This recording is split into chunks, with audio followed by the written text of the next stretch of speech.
Under a bleak sky, the landscape unfolded like an endless, waking nightmare. Piles of skulls were stacked into mountains, ghostly white and bone-chilling, as if telling the tales of lives long snuffed out. A motionless hand, gripping a weapon drenched in crimson blood, lay discarded atop a heap of remains, its lifeless legs dangling without a shred of vitality. In the distance, a knight-like figure, armor stained with crimson blood, sat slumped against a pile of bones, his eyes hollow and devoid of any sign of life. Beside him stood a woman in a brilliant red dress, splattered with blood, her hand tightly gripping the sword that had brought down countless enemies. A whisper echoed in her mind.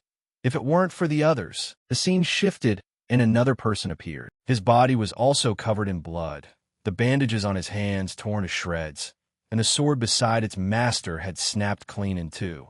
His breath faded away, and his hopes vanished like mist. Everything led to one place, the place where destiny was decided. Cut to a different scene, and Ryumin stepped into a cold, dark space, his eyes razor-sharp and filled with unshakable determination. He murmured to himself, his voice low but steady.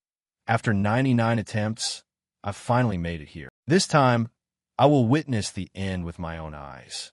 Round 20, the final round, was waiting for him. In front of him stood a horde of golems in gleaming armor, the metallic sheen flashing in the darkness. Ryumin frowned and muttered, "The guardians of round 20 are golems." He swept past them, his eyes locked entirely on the door behind them, the door leading to the secret they were guarding. The metal giants stood tall, weapons at the ready, like living walls blocking any intruder. Ryumin reached out his hand as magical energy surged around him, condensing into a jet-black scythe that flashed with a deadly light. "They're not going to let me pass easily," he thought, hoisting the weapon onto his shoulder as he strode toward the golems step by step. Their eyes flared bright, as if activating their combat mode. With a roar, they charged forward, swinging their weapons and smashing a nearby stone pillar to block Ryumin's path. But he was too fast. With a terrifying calm, Ryumin circled behind the golems, his voice freezing cold. Death flare, a glowing red skull materialized behind the golem as magical energy exploded. He blinked forward, swinging his scythe, slicing straight into a golem's neck. A crack appeared, but it still stood firm. Ryumin smirked confidently. If I cast Death Flare on an enemy, the next strike landed perfectly. The skull above the golem's head blazed bright, amplification damage skyrocketing by 100%. A sharp crack echoed as the golem's head parted from its torso, and its metal body shattered into pieces. Ryumin leaped into the air, ready to face the remaining ones. The golems rushed forward, wildly swinging their weapons. Ryumin spun the scythe of death, his eyes radiating a bone-chilling, murderous intent. Midnight, a series of crashes resounded as golem after golem crashed to the ground. Darkness enveloped the area, but Ryumin could still clearly see his enemies. They can't see a thing in the dark, he thought, seizing the opening to take down two golems at once with one decisive slash. But then a colossal figure emerged, a crushing pressure weighing down on the area. Damn it! Ryumin groaned under his breath, his body tensing up against the new threat. A sudden attack rained down, sparks of fire and blocks of ice hurled toward him relentlessly. Ryumin retreated, dodging the fire and ice spells with lightning-fast reflexes. So fast, he gasped, his heart pounding. In a split second, Ryumin vanished, splitting into a cluster of illusions that surrounded the golem. It drew its bow, firing tens of thousands of flaming arrows, obliterating all the illusions. Yet Ryumin's real body remained completely unscathed. He let out a soft laugh. Hitting me isn't going to be that easy. Suddenly, a magic circle materialized beneath his feet. Ryumin froze, realizing the danger. A magic circle? An ice spire erupted, trapping him tight inside a thick layer of ice. Unable to dodge in time, Ryumin lamented internally, "I couldn't dodge it." The colossal golem stepped forward, raising its blade to deliver the finishing blow. But at that exact moment, Ryumin's eyes blazed alight, and lunar annihilation erupted. With a deafening explosion, the block of ice shattered to pieces, and his slash ripped right through the golem, cleaving its metal body in half. The necklace floating beside him glowed, the item that had just saved his life. Ryumin breathed a sigh of relief. That was a close call. If I had taken that head-on, even I would have taken massive damage. The last golem swung its sword, creating another magic circle. The icy floor cracked, and Ryumin dug his feet in, quickly activating Blood Moon. Moving at the speed of light, he charged forward, slashing right through the enemy. As the last golems collapsed, the battle came to an end. Ryumin landed on the ground and exhaled softly, finally took care of all of them. He walked through the gate, his heart filled with anticipation. Now, it's time to see what those guardians were protecting. Beyond the gate lay a dark space, eerie and dead silent. Ryumin looked up, wondering, what is this place? It felt like he was standing in an ancient temple. Do I have to go through that door? Or is something about to appear? Trusting his gut, he stepped through the gateway, telling himself, only one way to find out. Suddenly, a magic circle flared brightly beneath his feet. Ryumin looked up, his heart racing. Can I finally end this game? The system prompt popped up, boss room entrance, entry requirements met. But immediately after, a line of text made him freeze dead in his tracks. To unlock the boss room, at least 5 players are required. He stood there dazed for a long moment. Ryumin asked blankly, what? The system continued. Confirmed that 1 player has reached the boss room. Since requirements are not met, the player will be terminated in 5 seconds. A blinding light surrounded him, trapping Ryumin tight. He panicked and screamed, what the hell do you mean? The system counted down. 5. Ryumin slashed wildly into the air, but it was useless. 4. He watched helplessly as his body began to disintegrate. No way. Is it really going to end like this? 3. His hands trembled, dissolving into nothingness. 2. Ryumin gritted his teeth and cursed. Damn it. 1. After Ryumin vanished, the system notified, you have died. You have met the requirements to activate the time reversal rune. You will be returned to the moment before round 1. But then, a cold line of text flashed. Number of times the time reversal rune has been used, 100/100. You have exhausted all uses. The rune will automatically disappear. The scene shifted. A festival plaza was bursting with bright lights as the host's voice boomed over the speakers. The time has finally come. Everyone, when there are 5 seconds left, count down with us. The crowd cheered, the atmosphere buzzing with excitement. 5. A flash of blue fire sparked, and Ryumin appeared, his hair covering one eye, his expression sluggish but sharp. He cursed under his breath. Damn it. Looking down at his body, he found it hard to believe. I'm back. Right before getting dragged into this messed up game. His hands shook as he clenched his fists, his heart burning with resentment. Even though I made it all the way to the final round. The countdown continued. 3. Ryumin wished silently. If only I could make time stop right now. The system flashed. Time reversal rune count. 100/100. A loud boom echoed, and he steeled his resolve. Tisich, whatever. This is my last attempt anyway. I'm going to finish this game. He adjusted his hood, his eyes scanning the crowd.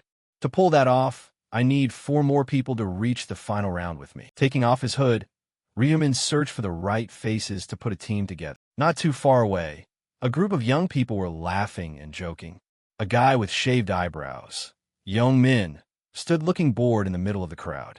We're finally adults, someone cheered. We don't have to fake it for anyone anymore, right? Another laughed back. One sighed. What should I do after graduation? Should I try food delivery? The other 2 pointed and laughed. Hey, that girl over there looks just like CO Aaron. The actress CO Aaron? Young Min, the guy with the shaved eyebrows, smirked.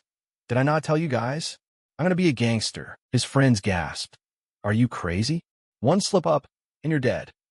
Young Min scoffed. Who gives a shit? You only live once, right? I want to live my life my way. His friends shook their heads, thinking to themselves, what a psycho. Off to cut ties with him after graduation. Someone followed up with another question. So, what are you going to do about your errand boy after graduation? Young Min smirked, a certain face popping into his mind. Oh, you mean that dirt-poor, depressing piece of shit? I'm not letting him off the hook just because I'm graduating. His friends laughed along. Damn poor guy. He probably thinks it's all over once we graduate. Young Min smiled maliciously.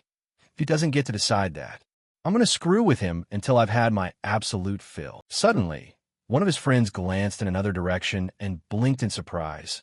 Wait, what? Isn't that your errand boy over there? Young-min looked over and saw Ryumin standing in the sea of people, his gaze razor-sharp. The broadcast boomed. The time has finally come, everyone. When there are 5 seconds left, count down with us. Young-min smirked. Yeah, that's my little servant boy, all right. The countdown began. 5, 4, 3. Blue flames sparked around Ryumin as he adjusted his hood, his piercing blue eyes staring straight at Young-min. Sensing something was off, Young-min frowned. Huh? What's up with that prick? Cheers for the new year erupted. But Young-min was annoyed. Has he lost his mind? Why the hell is he staring at me like that? His friend played it off. Hey, Young-min, it's New Year's Eve. Let it go. Yeah, you've got plenty of time to bully him later. Young-min muttered bitterly. Lucky bastard. I'll give you a pass today. His friends threw their arms around each other's shoulders, laughing. I'm finally an adult. Happy New Year. Yeah, hope everything goes your way. Suddenly, a cold voice rang out, cutting right through the festive atmosphere. Humans are so hilarious. Celebrating the new year while completely oblivious to the dire situation they're in. Young-min frowned and snapped. What the hell did you just say? His friend denied it. I didn't say anything. Another looked around blankly. Wait, what? I definitely heard something too. The voice spoke up again, clearer this time. An angel with pure white wings, her entire body radiating light, hovered in the sky. She smirked, mocking them. It honestly feels like watching monkeys in a cage. The crowd looked up, dumbfounded. Holy shit, is that an angel? Is the TV station pulling some crazy stunt for New Year's? Wow, she's gorgeous. Ryumin watched silently, his heart heavy. She's here. Even after 99 times, this is still so annoying. The angel covered her mouth, letting out a giggle. He said you trashy humans would probably all fall for my looks, didn't he? But don't get any weird ideas. I have zero intention of mingling with bugs like you. Judging by your reactions, you can all hear my voice by now. The crowd was stunned by the arrogant words. One guy couldn't take it, pointing up and shouting. Hey, what the hell is wrong with you? Are you cosplaying an angel or something? What do you mean, Bugs? What's that supposed to mean, you bitch? Ryumin lowered his head, thinking to himself, embarrassing, truly. The angel curled her lips into a smile, but her eyes flashed with murderous intent. Out of nowhere, the head of the man who had just screamed exploded, splashing crimson blood everywhere. A man standing nearby was left completely covered in sticky blood. The crowd fell into utter horror, screams echoing out as people started trampling over each other to run. Young-min trembled, unable to believe his eyes. Holy shit, what the hell was that? The white angel, her face twisted with malice, snarled. How dare a lowly human speak to a higher being like me with that kind of attitude? You humans have no right to question me, unless you want your brains blown out like that guy. The crowd panicked, whispers breaking out. Whisper, whisper, what is that sound? The angel stood high above, condescending. I'm sure you're all incredibly confused by the current situation. How could lowly humans like you possibly understand what's happening? I'll explain it simply and clearly, so listen up. Ryumin sighed, muttering, Gotta listen to this explanation all over again. The angel excitedly announced, Now, we will begin a game. We will play 20 rounds.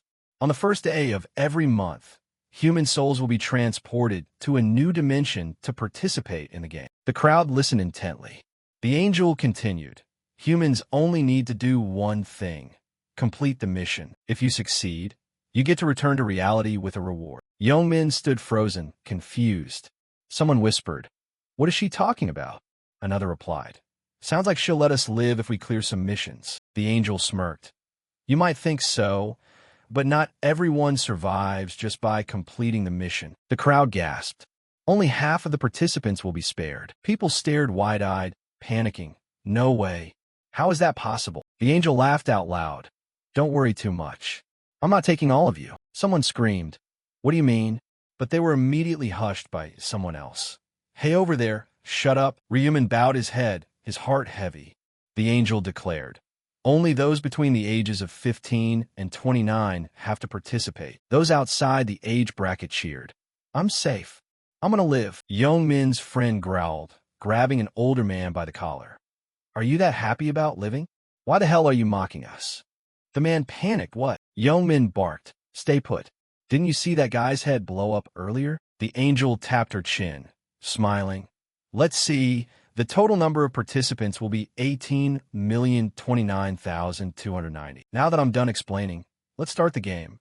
She waved her hand, and a blinding light consumed the space. Ryumin stood in the middle of the light, calmly opening his eyes. In front of him was his own reflection in a mirror-like barrier. The angel's voice rang out. "Before transferring your souls, you need to create a body. Customize it." Ryumin pressed his hand against the barrier, and the illusion on the other side mirrored his movement. The angel warned, "You only get one shot, so choose carefully." Ryumin stood still, his sharp gaze watching the figure in front of him slowly fade away. In his heart, he told himself, "Tisich, let's just go with what I always do." He made his decision, his voice low but completely firm. "My nickname will be Black Owl." The illusion dissolved completely, leaving behind a lush, wide-open green plain, like a brand new world that had just been created. Ryumin's new body burst into flames as he stepped into that space, his facial features sharper and looking more mature. Above his head, the name appeared, Black Owl. He thought to himself, "This will be my 100th regression.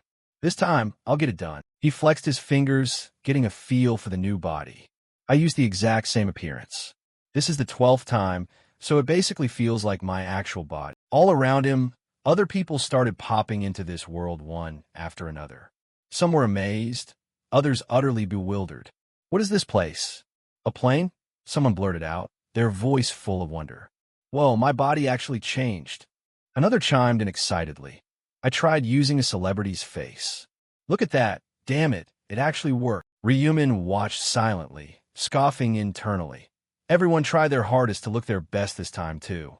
But if you had a brain and actually thought things through, you wouldn't have done that. He looked at a girl happily checking herself out in front of him, thinking about the brutal truth. This world belongs to those with the strongest survival skills. If you're too eye-catching, you just become an easy target. Dying here means dying in the real world. Suddenly, his eyes darted to the side. There he is, Youngmin. Youngmin had appeared with a massive, heavily muscled build, causing the people around him to gawk in awe. Ryumin sneered.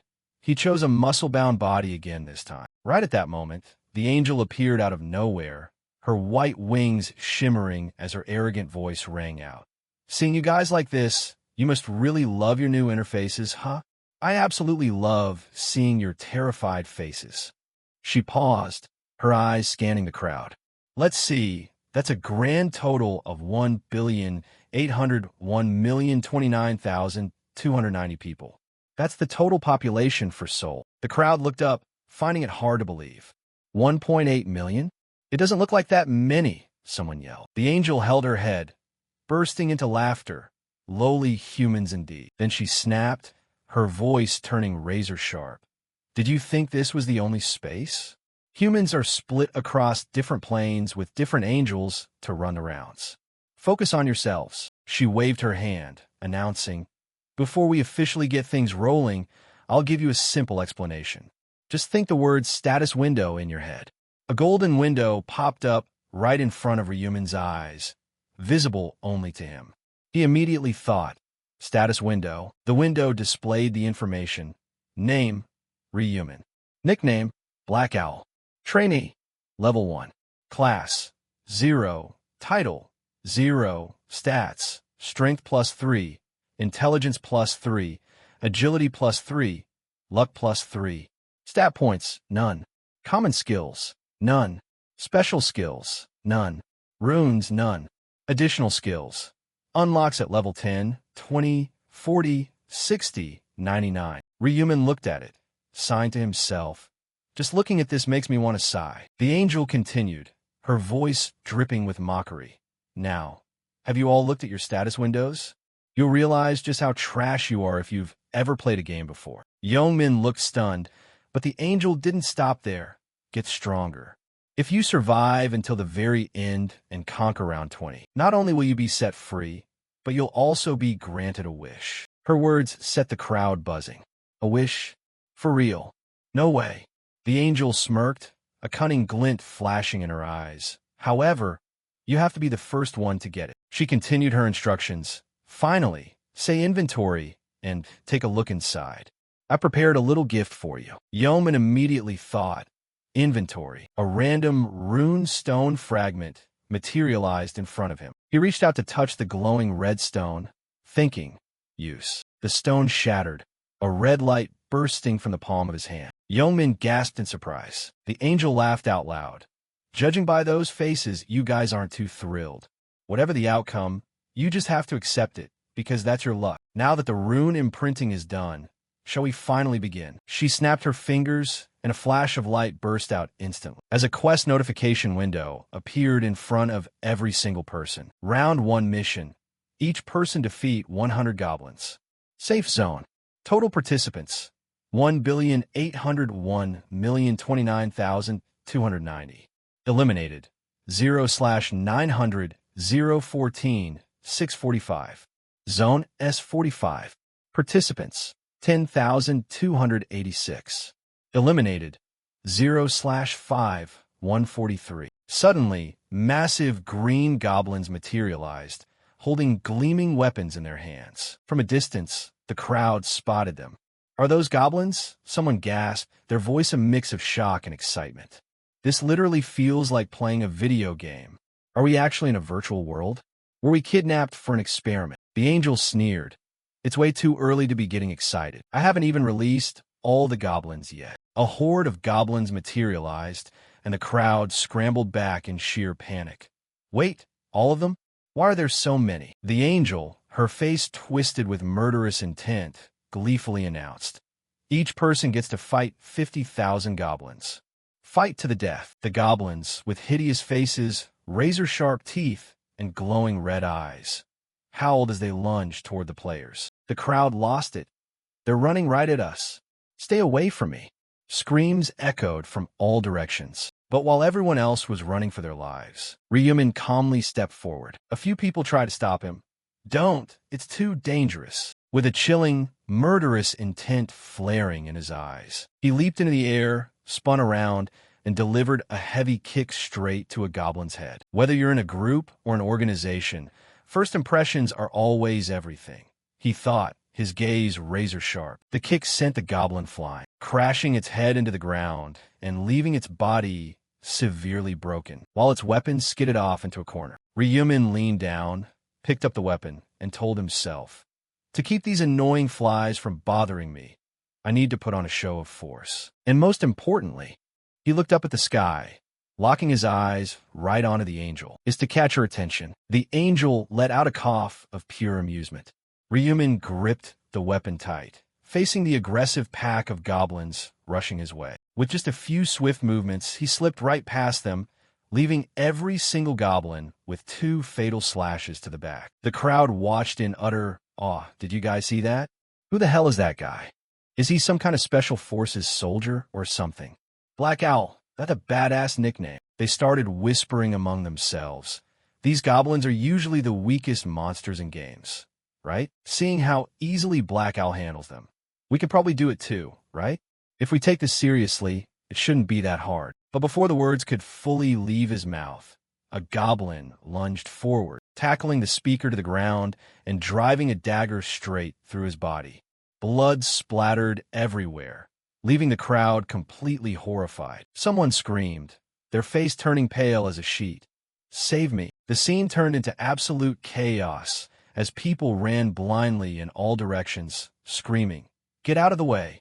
More of them are coming." Ryumin remained completely unfazed, putting down goblin after goblin. Their blood splattered across his arms, but he couldn't care less. With things turning out like this, nobody's going to mistake this for just a game anymore, he thought, watching the panicked crowd. Now, there's only one thought in their heads: survival. A girl witnessing the slaughter turned pale as a ghost, her survival instincts kicking into overdrive. She did everything she could to run as far away as possible. As everyone scrambled, one girl slammed right into a glowing yellow barrier, pounding against it frantically as she screamed, "What the hell is this thing?" Ryumin watched silently, thinking to himself, I chose to run away the first time around too.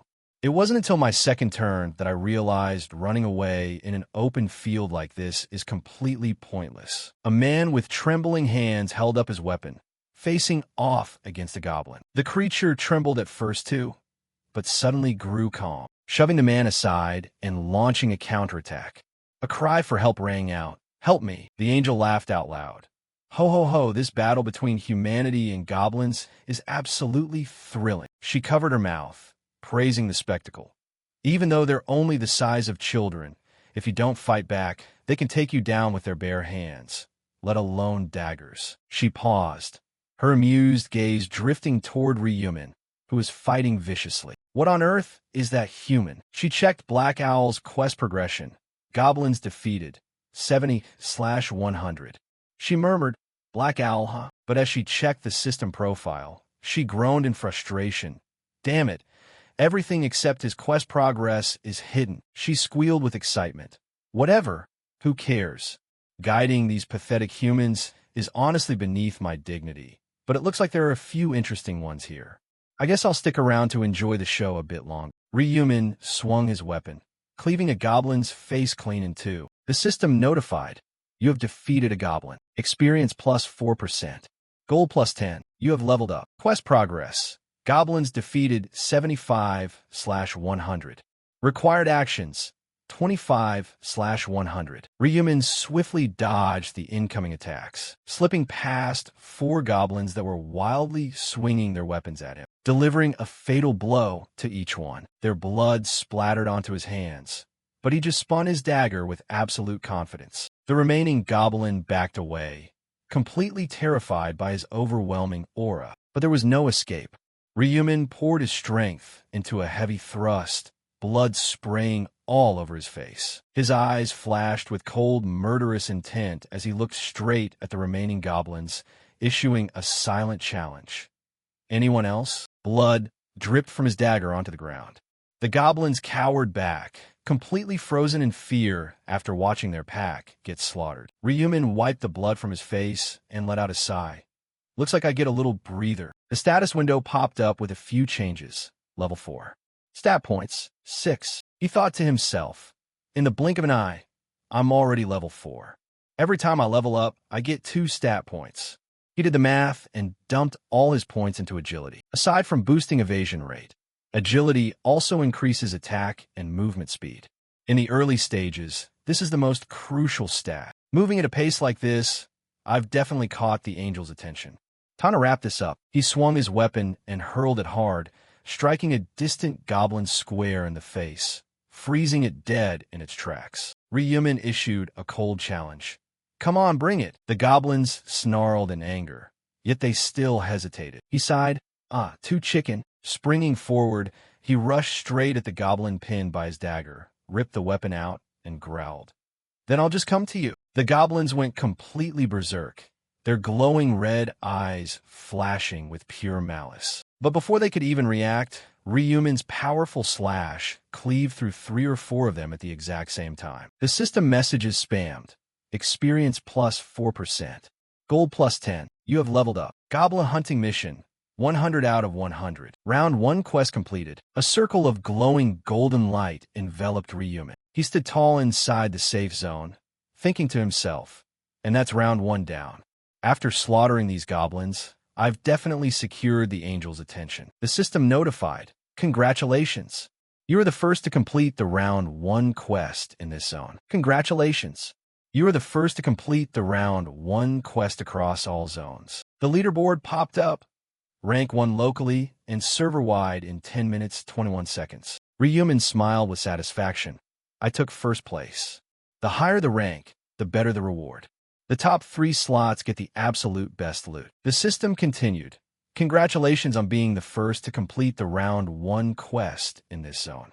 You will receive a weapon voucher of your choice.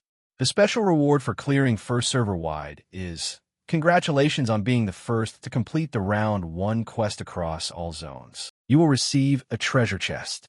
Ryumin thought to himself, "The rewards I'm getting are probably way more than anyone else's right now." He selected his weapon from the local zone reward. The system notified, "You can choose one of the following weapons. A long sword, a short sword, a spear. Ryumin hesitated for a split second before deciding. Even if it's nothing mind-blowing, it's lucky I got my hands on this early. The system prompted. Short sword received. Tier, rare weapon. Attack, 15. Effect, agility plus 1.15.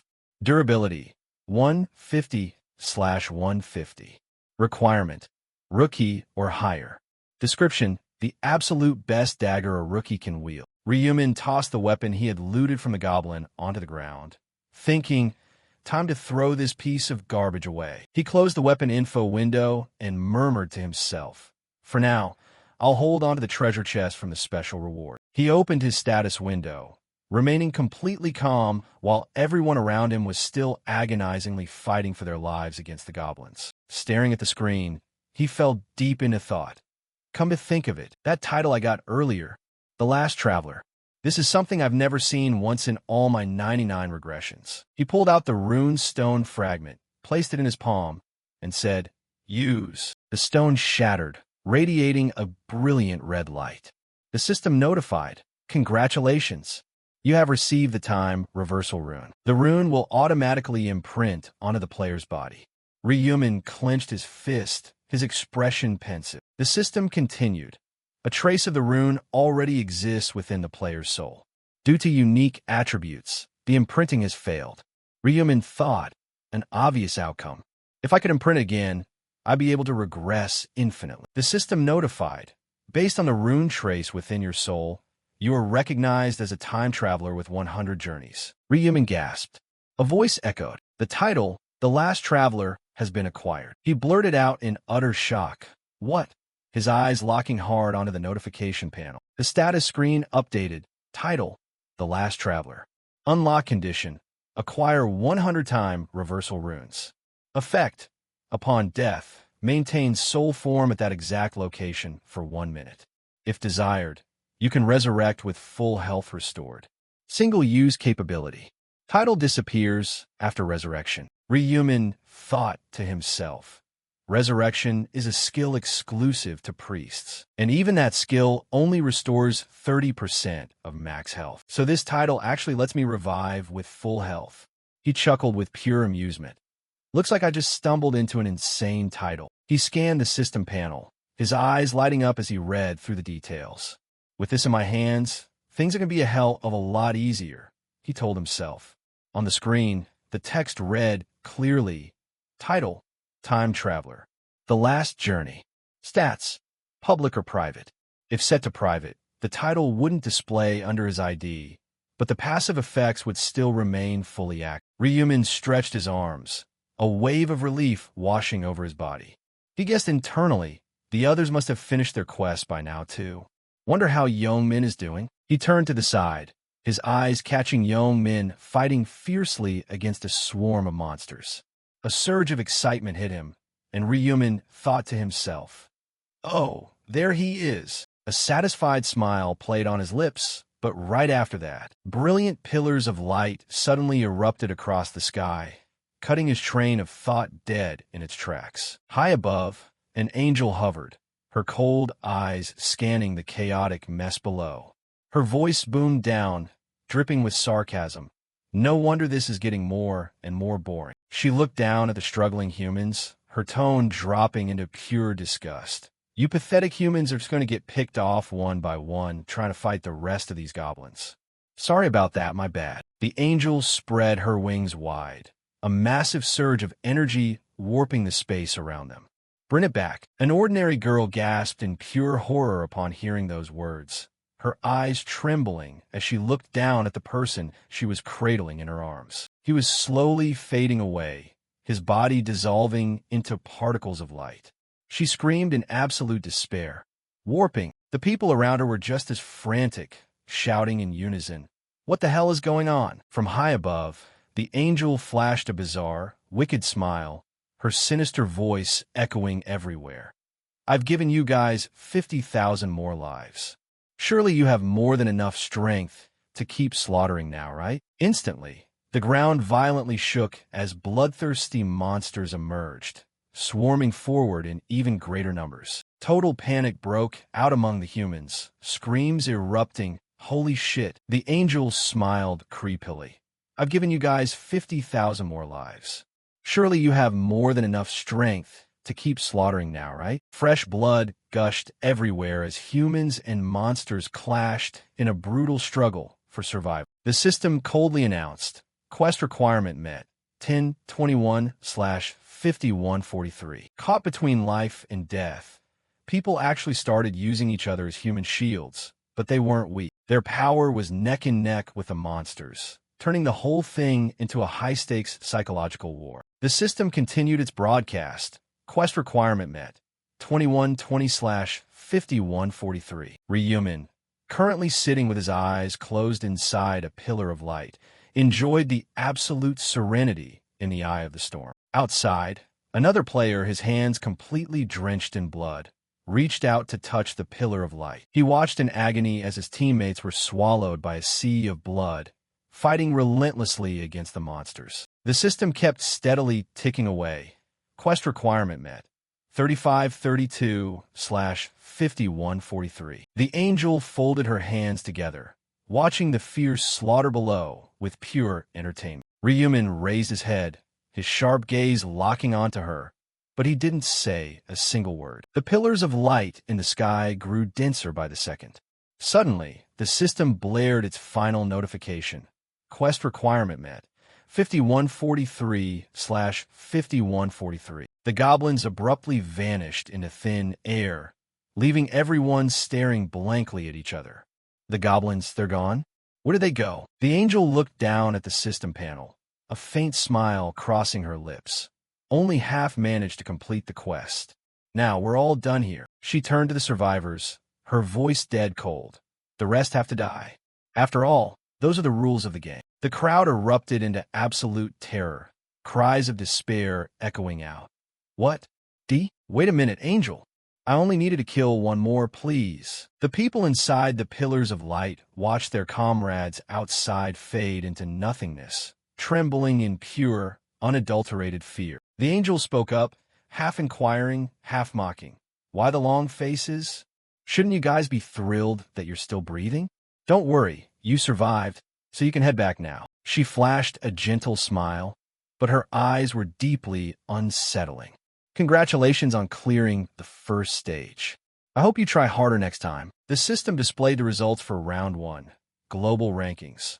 Black Owl, LV. 5:10 minutes 21 seconds. Idiots, LV. 5:16 minutes 15 seconds. Heavenly Demon, LV. 5:17 minutes 7 seconds. Current Zone, S45. Owl, LV. 5:10 minutes 21 seconds. Life is a Movie, LV. 5:23 minutes 55 seconds. Black Dragon in Hand, LV. 5:24 minutes 43 seconds. The system recorded. Black Owl takes first place globally and in the current zone. Ranking rewards. Lowest tier, rare weapon voucher delivered. Optional special reward delivered. Quest completion reward. 1,000 gold points, pending. As Rehuman read through the system notifications, a private alert popped up. You have received 1,000 gold points for completing the quest. Congratulations. You can use this gold to purchase items at the shop. The equipment purchasing feature unlocks at level 10. Rehuman noticed the stunned stares from the people around him. He turned his head and flashed a confident grin, thinking to himself, guess everyone knows I took first place. The angel finally spoke up, her voice a mix of awe and suspicion. I never expected the global #1 spot to come from my territory. Unbelievable. Black Owl, right? Answer me. He faced her directly. Go ahead. She asked a pointed question. How are you this strong? Do you already have a secret rune or some kind of special skill? But deep down, she was biting her lip, cursing internally. You little piece of shit. Rehuman calmly replied. Angel, you could just look at my status window to find out. Flustered, the angel tried to keep her composure. Well, of course. Obviously I can. An angel like me can see that information whenever I want. I was just testing you. Rehuman flashed a fake smile, thinking to himself, stop making me laugh. He spoke up, his tone calm but highly challenging. Angel, may I make a request? The angel looked surprised. A request? Rehuman was blunt. Yes. It feels like the reward for taking first place is a bit lacking. Young Min and the others gasped upon hearing that, everyone staring wide-eyed at Ryumin in pure disbelief. The angel knit her brows, her voice carrying a hint of fury. What? What did you just say? Ryumin crossed his arms, completely fearless. I was hoping you could grant me something a bit more decent. The atmosphere instantly froze. Say that again. He answered clearly and deliberately. I don't care for my reward, so I want you to grant me something better. The angel gritted her teeth, a wicked smile spreading across her face. A mere human dares to make demands of me, she thought to herself. I only kept an eye on him because he was active, but he kills a few goblins and suddenly thinks he can look down on me? She extended her hand, her tone turning lethal. I'll make your head explode. Recalling what happened earlier, she hissed internally. Damn it, I already used my single-use ability to kill someone. You arrogant human, you think I can't kill you? But then the angel froze, a malicious grin slowly creeping back on her face. Right? I know exactly what to give him. She spoke up, her entire tone shifting. You want a better reward, do you? She stepped 1 foot down onto the ground, her gaze razor-sharp. I usually reject requests like that on the spot. But she stood right in front of Ryumin, her voice dropping low. I've changed my mind. Let's talk in private. The rest of you, wait a moment. The crowd erupted into whispers. Is she seriously going to listen to him? I can't believe he actually bargained with the angel. Should I give a shot too? I want a different reward. It's probably only because he took first place, sending us away like this. How rare must that reward be? I'm so jealous. But Ryumin wasn't celebrating at all. He glanced over at Young Min, a brief hint of confusion in his eyes. Young Min, caught in his gaze, just stared back blankly, completely clueless as to what was happening. Ryumin smiled, leaving Young Min behind. As he turned and followed the angel into the forest, she turned back, her voice sharp and cold. Why aren't you getting closer? Are you planning to make me keep turning my head around? Walk beside me. Ryumin replied. Yes, ma'am. The angel gritted her teeth, seething inside. Stupid humans. You have to give them an explicit order for them to obey. A disobedient species that's way too greedy. She looked straight ahead, her frustration mounting. Why the hell do I have to change what the system gave him anyway? I mean, even if I can pull it off, he shouldn't be an exception. The angel's expression gradually grew sinister. She glanced back at Ryumin walking behind her, thinking, he should just take what he was given. I'll show him exactly what happens when you get greedy. The angel kept walking, plotting in her head. I'll kill him the second we step past that rock over there. She weighed her options. Of course, there's a good chance of trouble if I kill a player over a personal grudge without using a single-use ability. What if the players protest, unfairness, and revolt? If that happens, the higher-ups will hold me accountable for breaking game protocol. Lost in thought, the angel slowly approached the rock. I need a spot where nobody is around. A triumphant smirk spread across her lips. You stupid bastard, if you just keep your mouth shut, nobody will ever know what happened. She spun around, her voice cheerful but dripping with hidden malice. You wanted a reward, right? Go ahead, tell me, what is it you want? But before she could even finish her sentence, Ryumin's fist came flying right at her. The angel took the punch squarely in the face, completely unable to dodge. The sudden strike caught her completely off guard, sending her reeling backward, her eyes wide with a mix of pure shock and fury. As she hit the ground, the angel was still dazed, her eyes filled with utter disbelief at the impossible sight. She had been punched dead in the face by Ryumin, hit with so much force that it sent her tumbling to the ground, letting out a painful groan. She lay completely floored, while Ryumin just stood there, cool as a cucumber, as if nothing had happened. Pure golden blood gushed from the angel's nose, dripping onto the dirt, leaving her completely unhinged as her voice shook with rage. What is this? Did that miserable human just hit me? She whipped her head around, her eyes blazing with fire. You goddamn human. But as she looked around, the angel realized with a jolt of panic that Ryumin had vanished. The entire area was dead silent, save for the frantic thumping of her own heart. He's gone? She thought, but before she could even process it, Ryumin had already silently closed the distance from behind. Moving with lightning-fast speed, He locked his hands firmly onto one of the angel's wings. She startled, feeling the terrifying, raw strength in his grip, and screamed in pure panic. "Wait! What are you doing? Stop!" But Ryumin, his face cold as ice, didn't hesitate for a single second. He pulled back with a massive surge of force, ripping the angel's wing clean off her back. Golden blood sprayed from her back, accompanied by an agonizing scream that completely tore through the air as the angel, overwhelmed by the excruciating pain, blacked out for a split second while her body violently convulsed. Ryumin, remaining cold, held the bloody wing and spoke in a flat but razor-sharp voice. "Don't be such a crybaby." Without stopping, he stomped his foot onto the angel's back, pinning him down. With a decisive jerk, Ryumin ripped off the remaining wing. "Now you can't run anymore," he mocked, his eyes flashing with cruelty. The angel, in excruciating pain, screamed, "It hurts." Of course it hurts, but in Ryumin's mind, everything was as clear as day.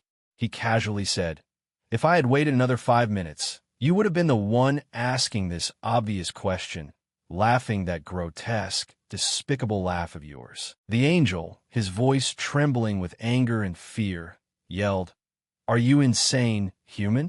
What the hell are you talking about?" Ryumin, completely unfazed, held up the wing he had just torn off, revealing a dagger hidden deep within the feathers. "You were planning to use this dagger to kill me, weren't you?" He threw a razor-sharp glare that struck the angel dumb. The angel tried to make an excuse, his voice stammering. What do you mean, kill you? I never intended to do that." But Ryumin only let out a cold smirk, stepping closer. "Lying won't do you any good. Just by looking at your face, I know everything." The angel was flustered, utter confusion apparent in his eyes.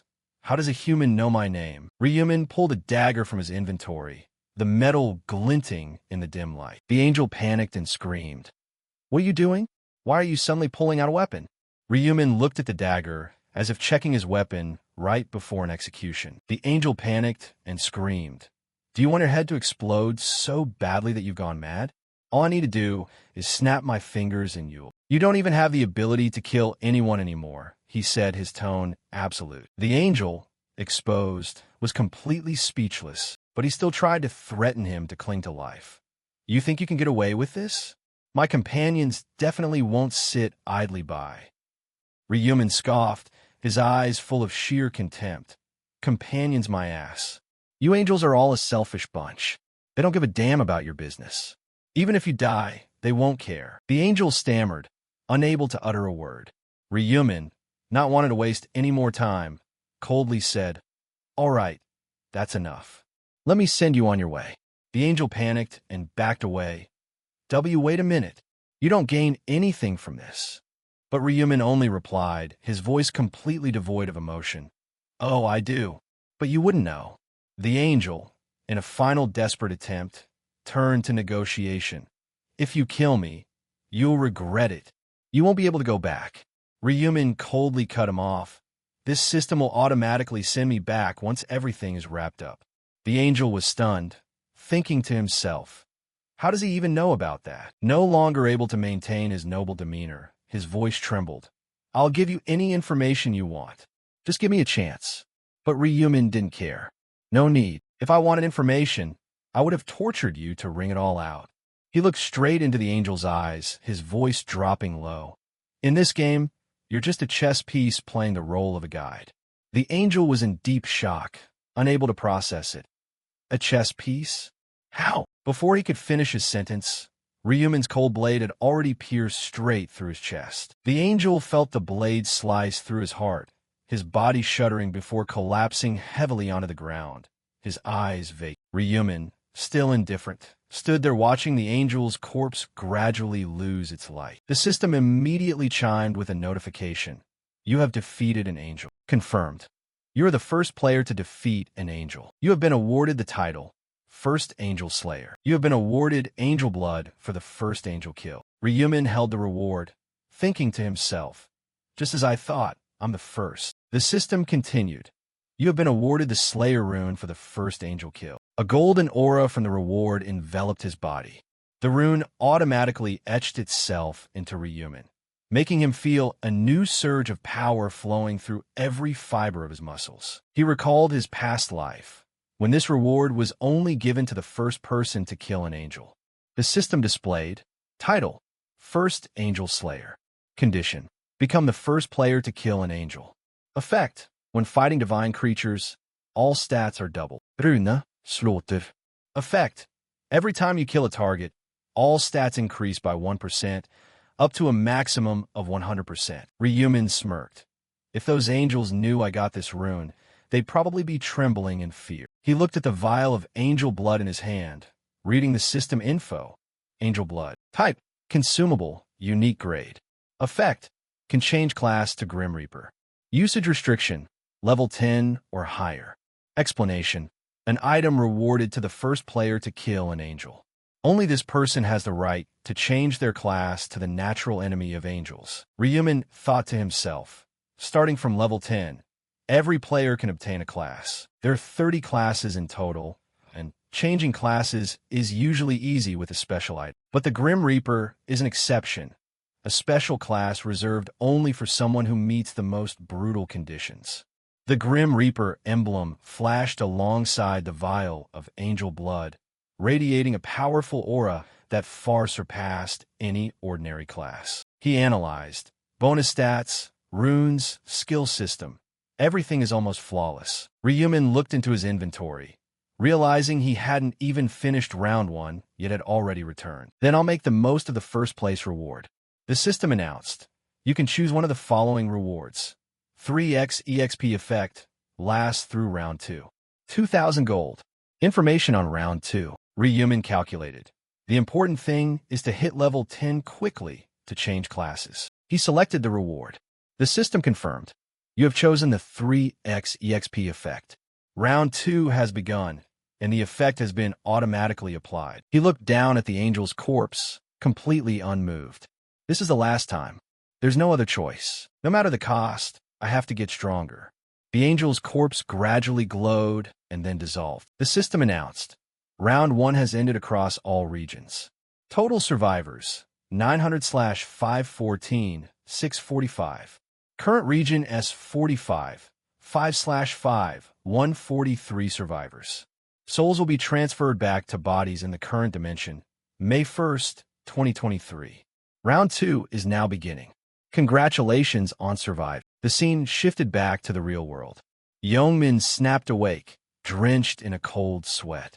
The sun was already up. It was no longer midnight. He looked around and saw everyone gradually waking up, confusion written all over their faces.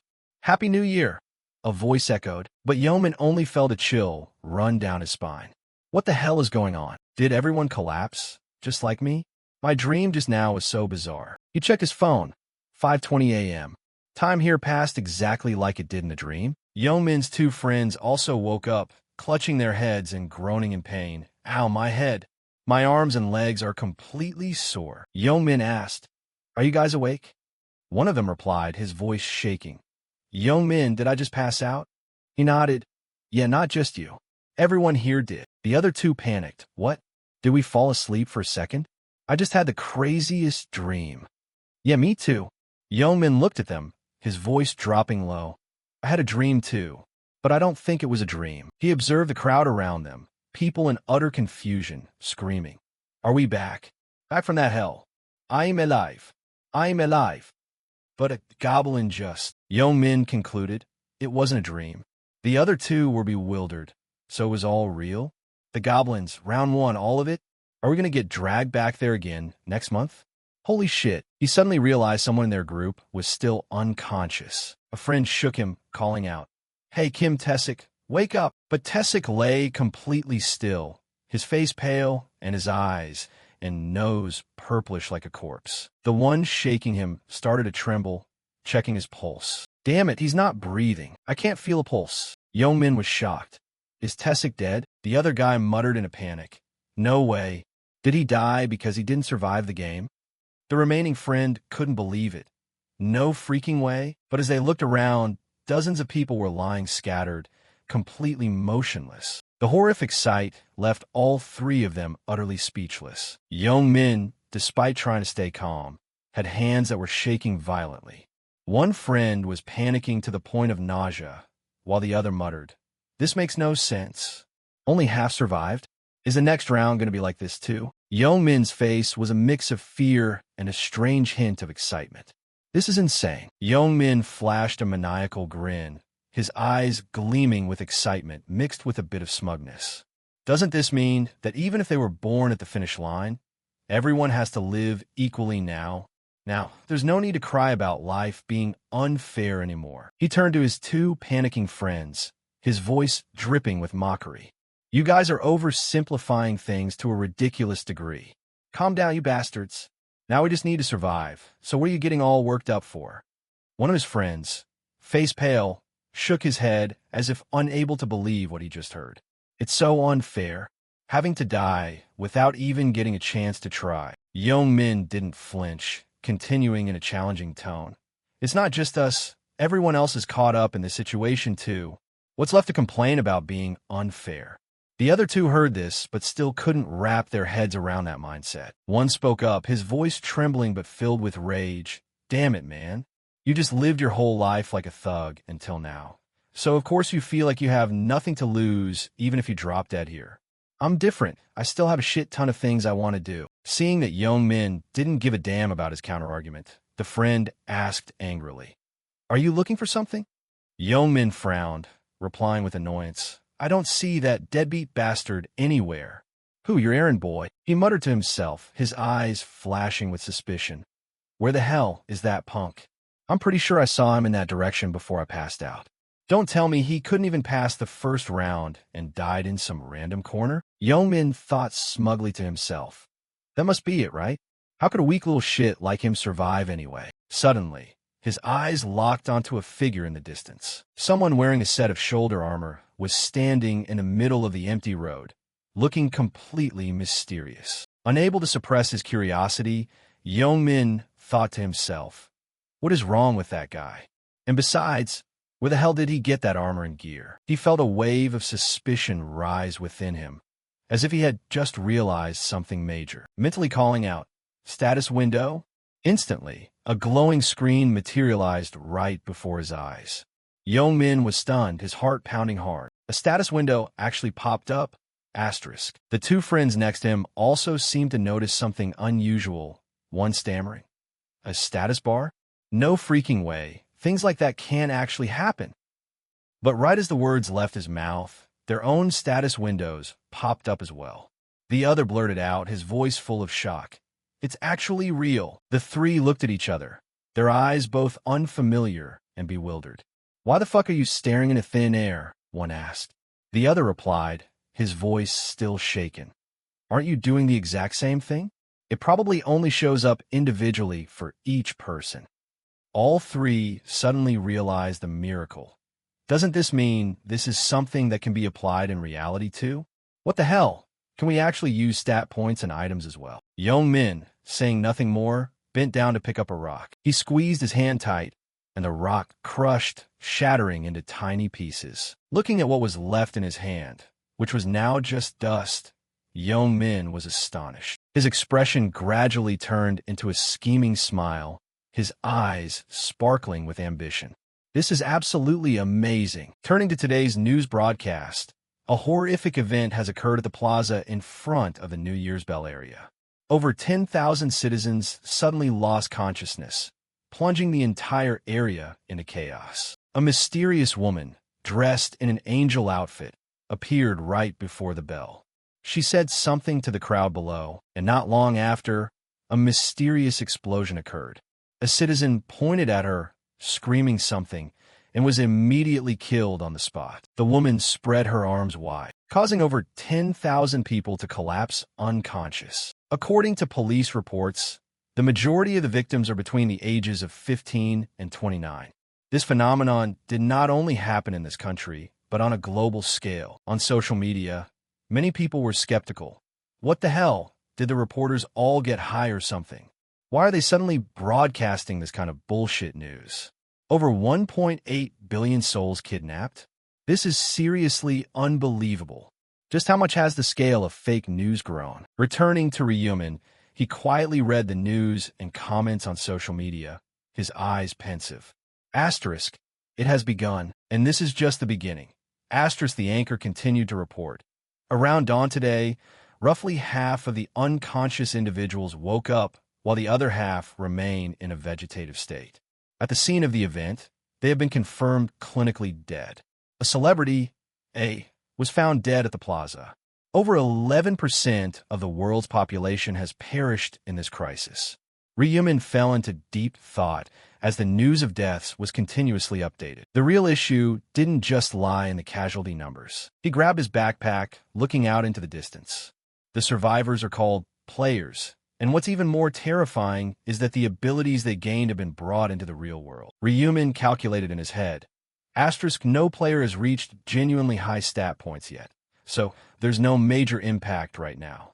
But once their levels rise, they will become godlike entities. Whether it's modern weapons or an entire army, nothing will be able to suppress them. Uncontrollable humans will emerge. Asterisk. He clenched his fist, his eyes flashing with determination. I have no intention of letting the world fall into chaos. If left alone, the world will perish before even reaching round 20. There is only one solution. Ryumin made up his mind to control all players with overwhelming power. This time, I'll use a different approach than in the previous regressions. Suddenly, a system notification rang out. To open the door to enter the boss room, you need at least 5 players. Ryumin smiled faintly. Asterisk, I already have a few potential candidates in mind and a way to recruit them. But now is not the time. Asterisk. He headed back to his apartment in the dim light of dawn. Stepping into the pitch-black apartment, Ryumin took in the familiar sight. This punk, eating cup ramen for dinner again. He cracked the bedroom door open, seeing his younger brother, Ryu-1, still fast asleep. Ryumin chuckled to himself. He can actually sleep this soundly, even when his older brother hasn't come home yet. Ryu-1, Ryumin's younger brother, would be a high school senior next year. Their home was nothing special, just an ordinary family until their parents passed away in a traffic accident. Everything changed overnight. Ryumin became Ryu-1's sole guardian. Looking at the bandaged wound on his younger brother's hand, Ryumin felt a sharp pang of ache in his heart. The light in the room flipped on, startling Ryu-1 awake. Groggy-ah. Ryumin. Ryumin stood by the bed, his voice low but firm. Time to wake up, one. It's morning. Ryu-1 looked at the clock, frowning. What? It's only 6 a.m., man. Ryumin yanked the blanket off his younger brother, his voice urgent. We don't have time to sleep anymore. Ryu-1 was confused. Why? Did something happen? Ryumin only replied shortly. I'll explain later. Just get dressed first, then we're heading out. Ryu-1, still yawning widely, grumbled. Where are we going, bro? If you're going to tell me to go watch the sunrise, I'd rather sleep in. Ryumin replied seriously. Listen to me, one. Now is not the time to relax or sleep. The world has fallen into chaos. Ryu-1 wondered. Didn't you say you were going to watch the New Year's countdown? What happened? Ryumin only said, just come with me. I'll tell you on the way. Before the sun had fully risen, the two brothers left the apartment. Ryu-1 noticed something different about his brother, a rare gravity. He thought to himself, what could possibly make him this serious? Finally, Ryumin spoke up. One, you don't know what the global situation is like right now, do you? Ryu-1 was flustered. Why are you talking like that? You're scaring me. Did something happen while I was asleep? Ryumin only replied, check the top search trends. Ryu-1 anxiously opened his phone, his eyes widening as he read the news. What the hell does this mean? An angel suddenly appeared and kidnapped people to another world? Ryumin corrected him, his voice calm. More accurately, their souls were taken. Ryu-1 was bewildered, looking at his brother with worry. No way. Even you? Ryumin nodded, remaining composed. Yeah. Only after I hunted down 100 monsters called goblins was I able to make it back alive. Ryu-1 panicked. What? Is that real? Are you hurt anywhere? Ryumin smiled faintly, patting his brother's shoulder. Don't worry about me. But Ryu-1 raised his voice, his tone trembling. How can I not worry? He recalled their parents' funeral, painful memories flooding back. He's the only family I have left. Ryu-1 looked at Ryumin's sturdy back, knowing that no matter how strong he was, his brother was only human. Asterisk killing 100 monsters? That's not something a normal person could do. Asterisk. Ryumin suddenly cut off his brother's train of thought. I know what you're thinking. Over there, they have a system called stats, just like in a game. My physical skills didn't matter too much, so you don't need to worry. Ryu-1 was still uneasy. If that's the case, then banking, but still. Ryumin confidently interrupted. If you see me in the future, you won't have those thoughts anymore. Ryu-1 frowned. What do you even mean by that? Ryumin didn't explain further. If you want to know, just follow me for now. Ryu-1 was stubborn. I don't want to. Until you tell me where we are going. I'm not taking another step. Please, just tell me. Ryumin looked at the wound on his brother's hand, a bitter feeling rising in his chest. Suddenly, he dropped a name that made Ryu-1 freeze in his tracks. Bongu. The air turned heavy. Ryumin powerfully declared, We are going to the hideout of the Tejiu gang, the place of the thug who's been bullying you. He looked straight at Ryu-1, cutting straight to the chase. Bang Tejiu is threatening you, isn't he? Ryu-1 flinched, as if his heart was being squeezed. Bro, how do you know about everything? Ryumin was nonchalant, the corner of his lips curling slightly. Why would you think I wouldn't know? Ryu-1 lowered his head, a wave of guilt washing over him. He's already been through so much, and yet I still hid this from him. Ryumin quietly drifted into a flashback. I'm sorry, One. In his past life, he had known nothing about what his younger brother was forced to endure. Only a few hours after returning from round 1, the heartbreaking truth was exposed. The memory flooded back, as vivid as if it were just yesterday. Ryumin was sleeping when his phone blared loudly, pulling him out of his dream. Hello. On the other end was a stranger's voice, cold. Hello. Is this the number of student Ryu-1's guardian? Before he could even reply, the voice continued. You need to come to Hospital 20 immediately. Ryumin was stunned, hurriedly throwing on a coat and rushing out of the house. But by the time he arrived, it was already too late. Ryu-1 couldn't be saved. He clenched his fists, anger and regret burning inside him. He was blinded because Bang Tejiya beat him, all because I was too stupid and weak. I'm sorry, One. Ryumin silently blamed himself. But things are different now. No one is allowed to bully you anymore. No one. The scene shifted to an abandoned warehouse, where strange sounds echoed. Someone was kicked hard, groaning in pain on the floor. The blonde guy, the one who just delivered the blow, roared in fury. Do you bastard want to die? Didn't I tell each of you to bring 200,000 won here? The other guy lay on the ground, weak, but the blonde guy still didn't stop. Oh, you dare ignore me? He brutally beat him repeatedly. His lackey stood on the sidelines laughing, whispering, That's Bang Tejiu for you. Ruthless even to his own underlings. Another guy chimed in, Yeah, even the seniors at other schools don't dare mess with him. I would never want to cross him. After finishing the beating, Bang Tejiu walked over to his lackeys, irritated. Fuck it. I was planning to buy a car today. These useless shits are ruining my business. Suddenly, an idea popped into his head, his eyes flashing with a cunning glint. Hey, do you guys know anywhere to score some cash? One lackey heard this and panicked, terrified of becoming the target. Huh? A place to make money? Bang Tejiu ordered. Yeah, think fast. The lackeys racked their brains to avoid being targeted. One timidly spoke up. There's this one guy, your errand boy. Bang Tejiu frowned, acting like he couldn't recall. Teji Tejiu probably uses too many errand boys to remember. The lackey continued, the tall guy with short hair. Why don't you call him? Bang Tejiu snapped out of it. Ah, Ryu-1 that guy? I was planning to call him today, beat him up to celebrate the new year. The lackeys quickly jumped on the bandwagon. Yeah, take money from him. Sounds like a plan. Bang Tejiu boasted. That guy actually doesn't have a home. The lackey was surprised. He continued. He can't squeeze out any money even if I kill him. His house doesn't have a damn thing left. The lackeys heard this and felt a bit sympathetic, but Bang Tejiu remained indifferent. That guy doesn't have any relatives left anyway. He lives with his older brother. Before he could finish his sentence, he looked into the distance, his expression suddenly changing. The lackeys turned back in confusion. Huh? What's wrong, Tejiu? What is it? At that moment, the two brothers Ryumin and Ryu-1 had arrived.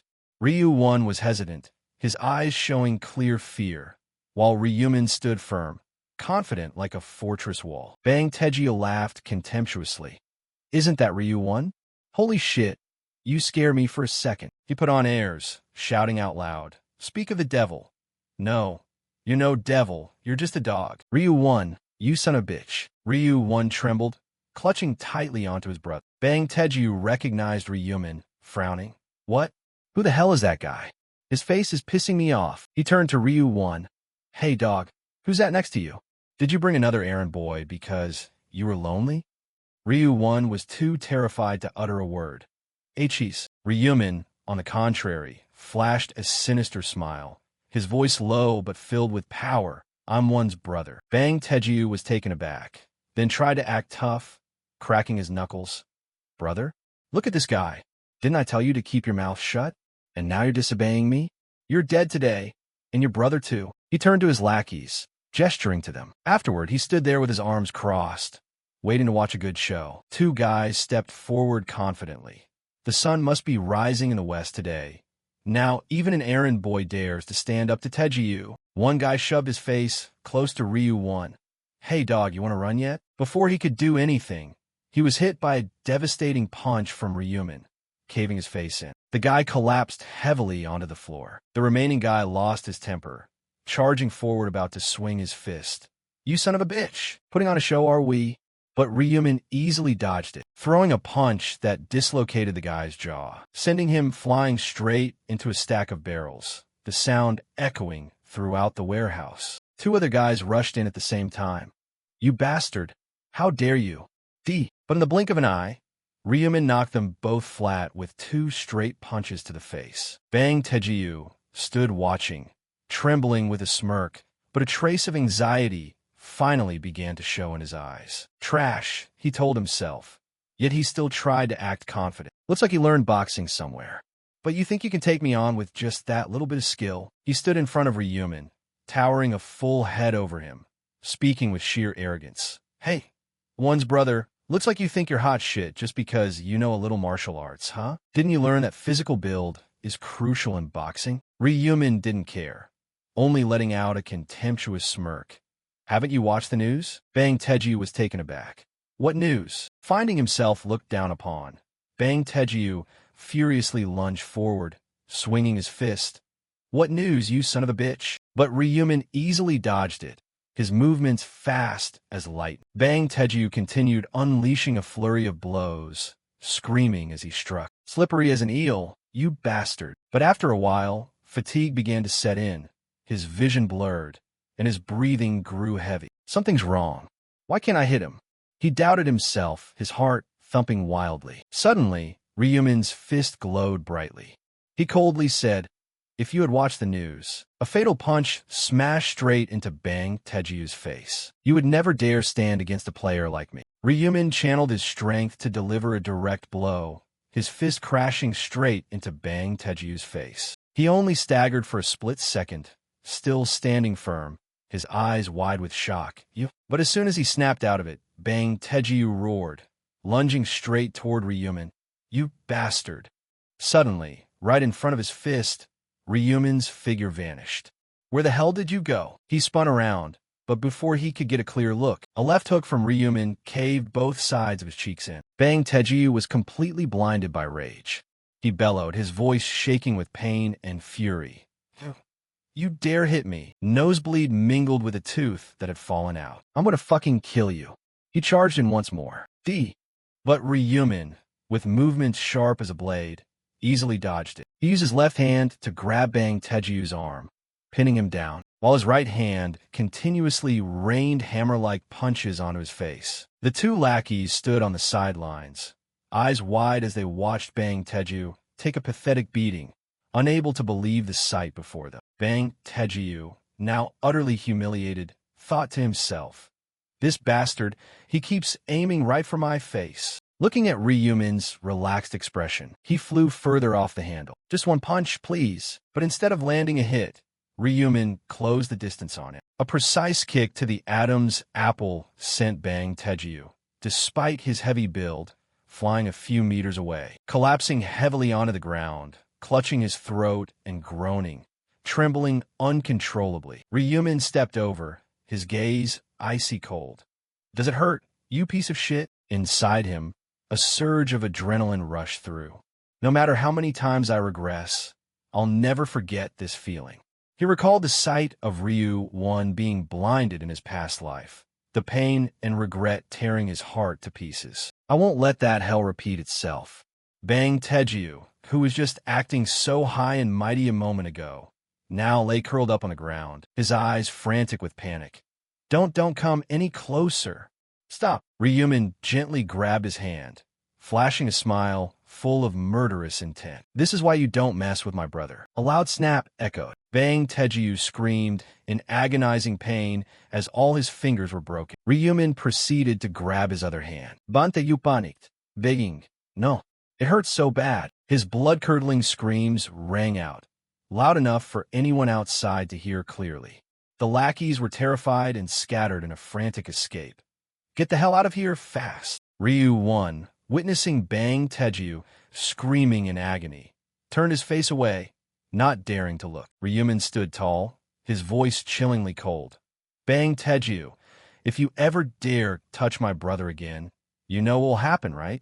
Bang Taeju, having now lost all will to fight, whimpered, I know, I won't do it again. Ryumin flashed a wicked smile.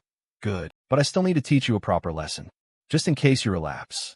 He squeezed his hand tightly once more. Bang Taeju shrieked, his wretched cries echoing throughout the warehouse. On the way back, Ryu-1 was flustered, his eyes still wide with astonishment. Bro, how did you do that? When did you learn how to fight? Ryumin calmly replied. Didn't you notice? Players can use their skills in real life too. Ryu-1 wondered how. Ryumin pulled an item from his inventory as they walked. A dagger materialized out of thin air. Ryu-1's eyes went wide with admiration. A knife just appeared out of nowhere. Ryumin smiled. Pretty cool, right? You can summon weapons you've obtained just like this too. Ryu-1 recalled the fight. So when you were moving super fast earlier, it was because of that too? That guy couldn't land a single punch on you. Ryumin nodded. Exactly. My agility stat is 11. Ryu-1 asked curiously. Stats? You mean like the stats in the game? Ryumin replied. Yeah. An average person has about 3 points. A gymnast can go up to 10 points in agility. The two brothers talked as they walked. Ryu-1 asked further. What happens when you level up? How do you know all this? Ryumin hesitated for a split second, a painful memory flashing across his mind. I'll have to lie. He had no intention of revealing that he was a regressor. In his 11th regression, Ryu-1 had been kidnapped by another player because he let the truth slip. Even though he had saved his brother, Ryumin didn't want Ryu-1 to suffer any more humiliation. He looked at his younger brother, his gaze resolute. I must prepare to protect him in the upcoming battles. Suddenly, he changed the subject. Want to get some food? One? You're hungry, aren't you? Ryu-1's eyes instantly lit up. Yeah. The two brothers stepped into a convenience store. Ryu-1 saw his brother walking over to the ATM and asked curiously, Where you going, bro?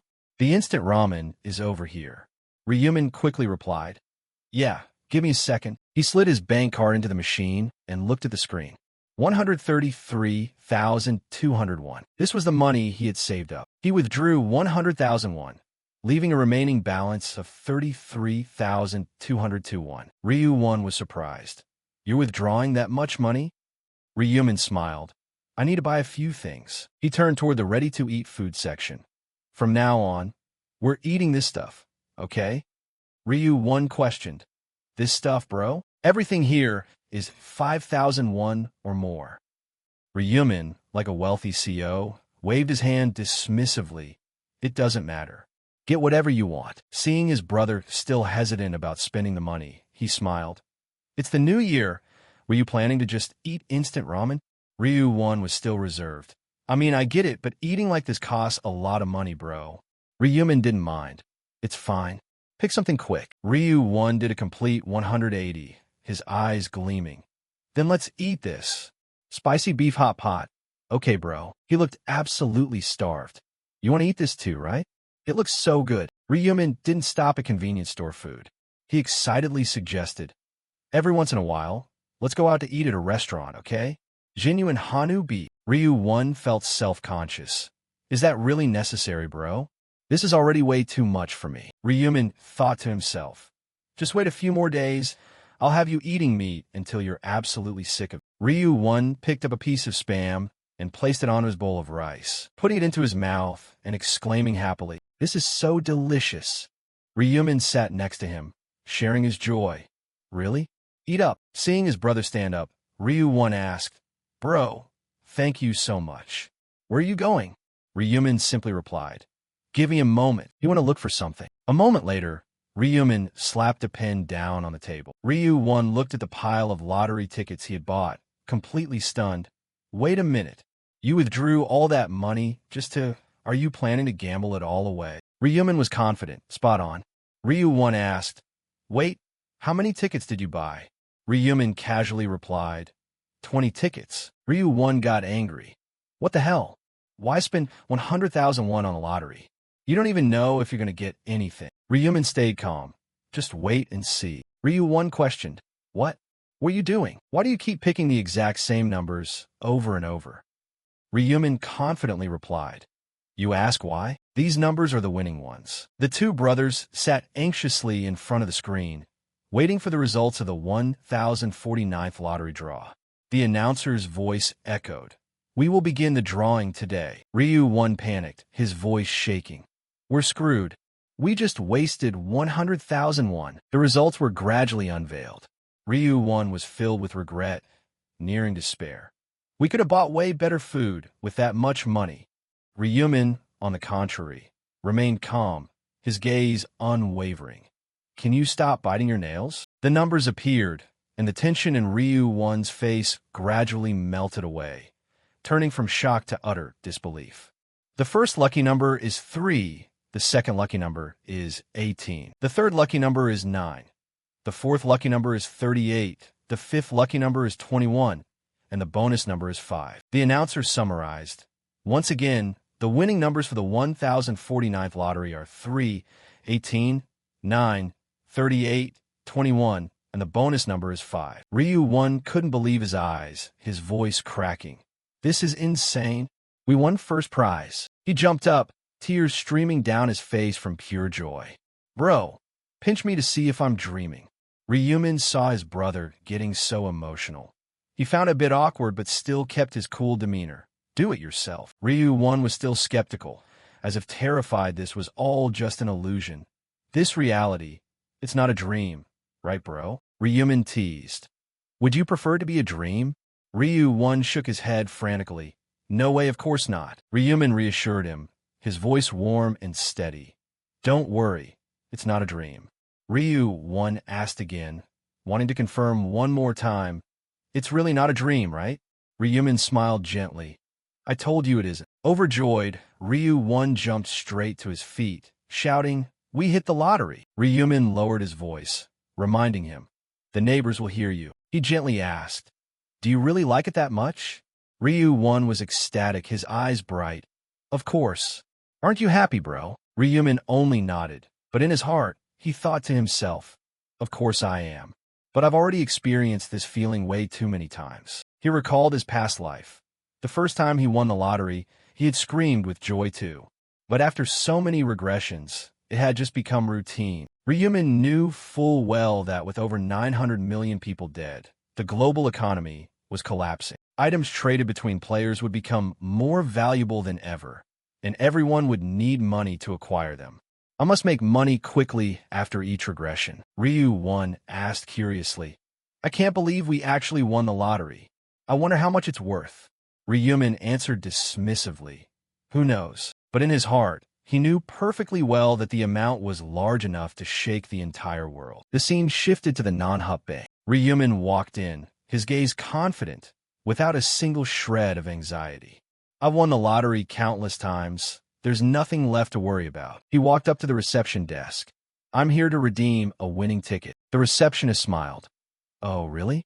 Congratulations, sir." But in his mind, he was secretly skeptical.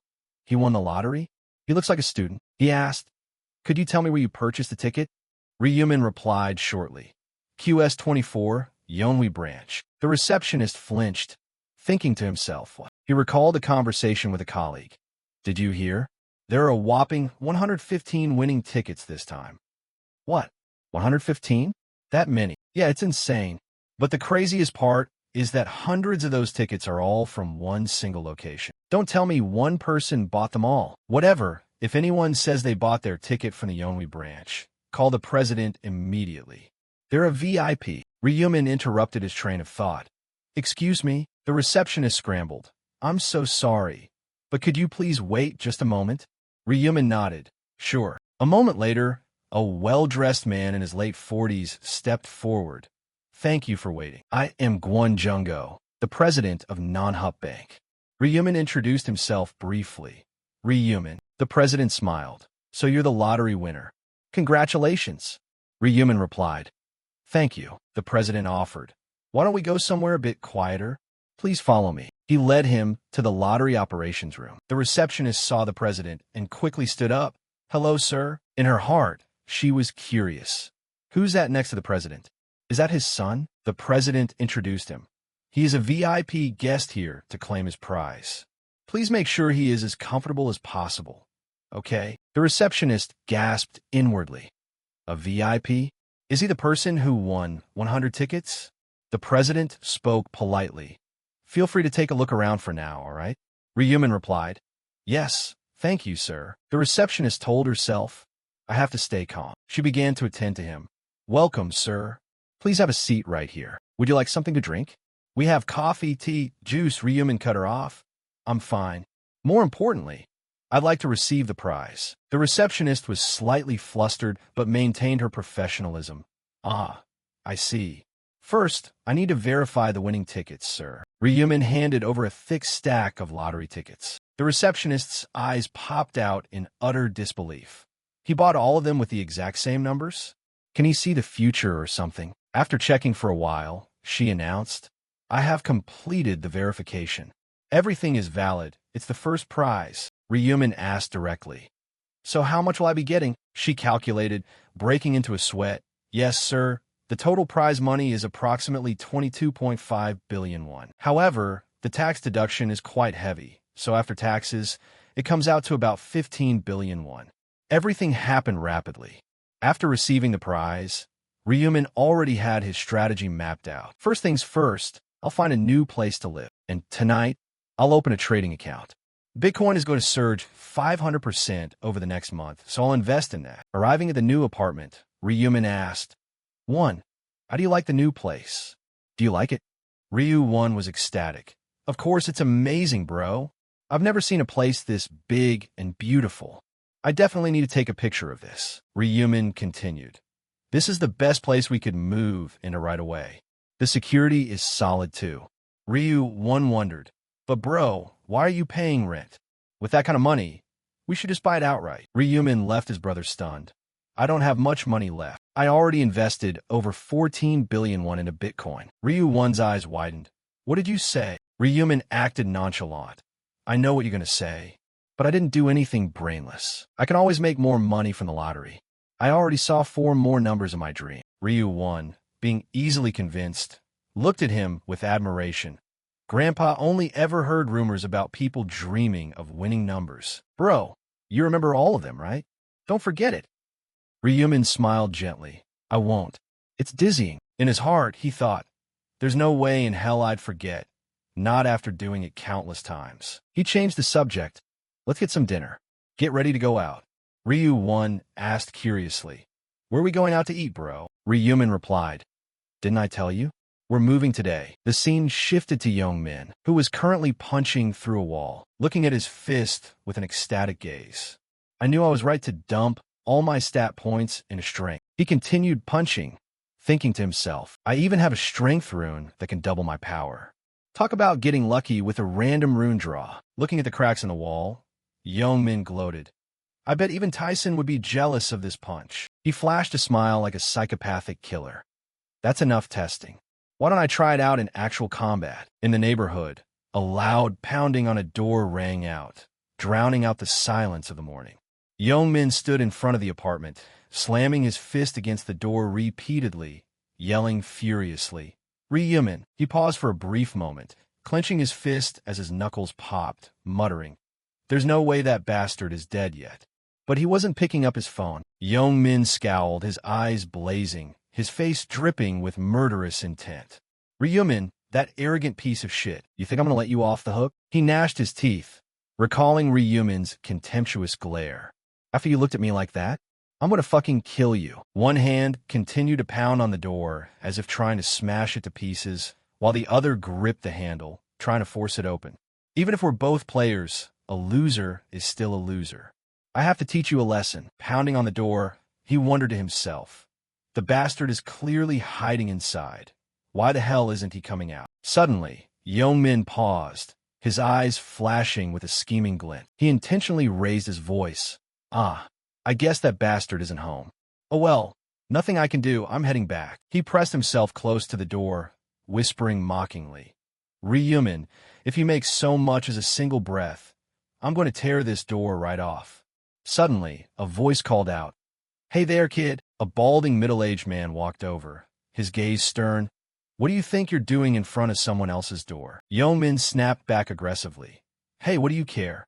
Are you the landlord or something? The man adjusted his glasses, completely calm. As a matter of fact, I am the landlord. Yeong-min froze. Huh. The landlord asked back. And you, what are you doing? Here to see a friend? Yeong-min stammered, trying to cover it up. A friend. Could you open the door for me? I lost touch with my friend. The landlord let out a sigh, exclaiming, Oh boy, looks like you've been ditched by your friend. Yeong-min was taken aback. He informed him that the room was now vacant. The student who used to live there moved out. Yeong-min completely lost his cool, firing questions rapidly. What? Since when? Where did he go? The man replied. He just moved out today. I have no idea where. Yeong-min clenched his fists, cursing under his breath. This motherfucker, running away without saying a single word. Elsewhere, Ryu-won stood in front of a luxurious skyscraper, his eyes wide as he admired the magnificent architecture. He marveled. This is insane. It's my first time in a place like this. Everything left him utterly starstruck.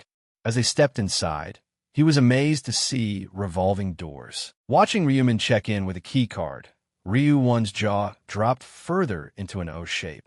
They even have access cards. When the guard verified Ryumin's identity, he thought in admiration. They even have security guards. He turned excitedly to his brother. Bro, this place is absolutely incredible. Ryumin led him up to the 43rd floor, his voice deep. Let's go. Ryu-won quickly replied.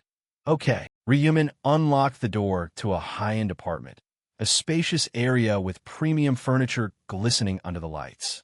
Ryu-won asked curiously, Just how big is this place? Ryumin replied, About 330 square meters.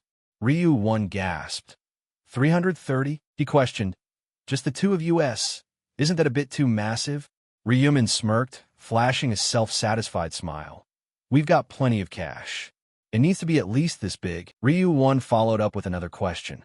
How much is the contract money? Ryumin did the math. The deposit is 500 million, and the monthly rent is 22 million. Hearing that, Ryu-won's head spun. 22 million for rent every month. He remembered how just a few days ago, he was stressing over whether spending 5,000 won at a convenience store was a waste. Feeling anxious, he tried to back out. Bro, I think this place is way too expensive. Wouldn't it be better if we moved to a cheaper house? Ryumin leisurely checked out the apartment, nodding, it's clean. Turning to him, his voice was firm. Ryu-won, no. We have to spend at least this much. The more expensive it is, the higher the security. He explained, his expression dead serious, that on the first day of every month, all players fall into a deep sleep. That is when they are at their most vulnerable to natural disasters like fires, earthquakes, or assassins hired by other players. We have to stay in the safest place possible. An image of Ryumin surfaced, his face cold and expressionless. No matter how good you are in that other world, it's all over if you die in the real world. Ryumin asked, One, you don't like this house? Ryu-won replied, The house is beautiful, but why do you ask? Ryumin didn't answer, only offering a smile. Yeah, I'm glad you like it. Ryu-won was taken aback, unable to grasp his older brother's meaning. Turning away, his face showed a hint of sadness and anxiety. I'm sorry. Ryumin looked at him with an inquiring look. Ryu-won blamed himself, his voice heavy with emotion. Next month, you're going to be dragged into another world to fight again. Yet here I am, sitting around and enjoying everything like nothing's wrong. I'm so useless. I'm sorry. Ryumin patted his younger brother on the shoulder to reassure him. Why are you looking so down? Don't you think I'll win the next round? Ryu-won hesitated. Ryumin quickly brushed it off. Stop thinking about that. Let's go grab something to eat. I heard the Korean place on the second floor is really good. Ryu-won nodded. Okay. Suddenly, Ryumin's phone buzzed. He glanced at the screen, smiling when he saw Young-min was calling. He knew I had moved out. Just ignore him. Ryumin slid the phone into his pocket, thinking to himself, I don't plan on meeting him in real life anymore. But who knows?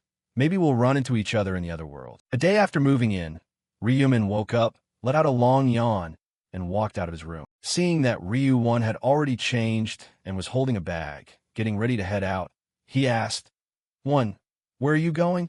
Ryu-won looked at his brother, surprised. Oh, you're awake? I ordered some rice cakes, so I'm going to go pick them up. Ryumin looked puzzled. Rice cakes? He pondered. Rice cakes. It felt like this had never happened before. Regressing to the past didn't guarantee everything would stay the same. But this was the first time he went out to buy rice cakes, right? He asked, Why are you buying rice cakes? Ryu-won explained, his voice bubbling with excitement. Since we just moved in, I should share some with the neighbors. Isn't that the polite thing to do? Right, bro. Ryumin nodded, thinking to himself, being a good neighbor isn't a bad idea. Good thinking, that's definitely my brother. He suggested, we should go greet them together. Let me change real quick.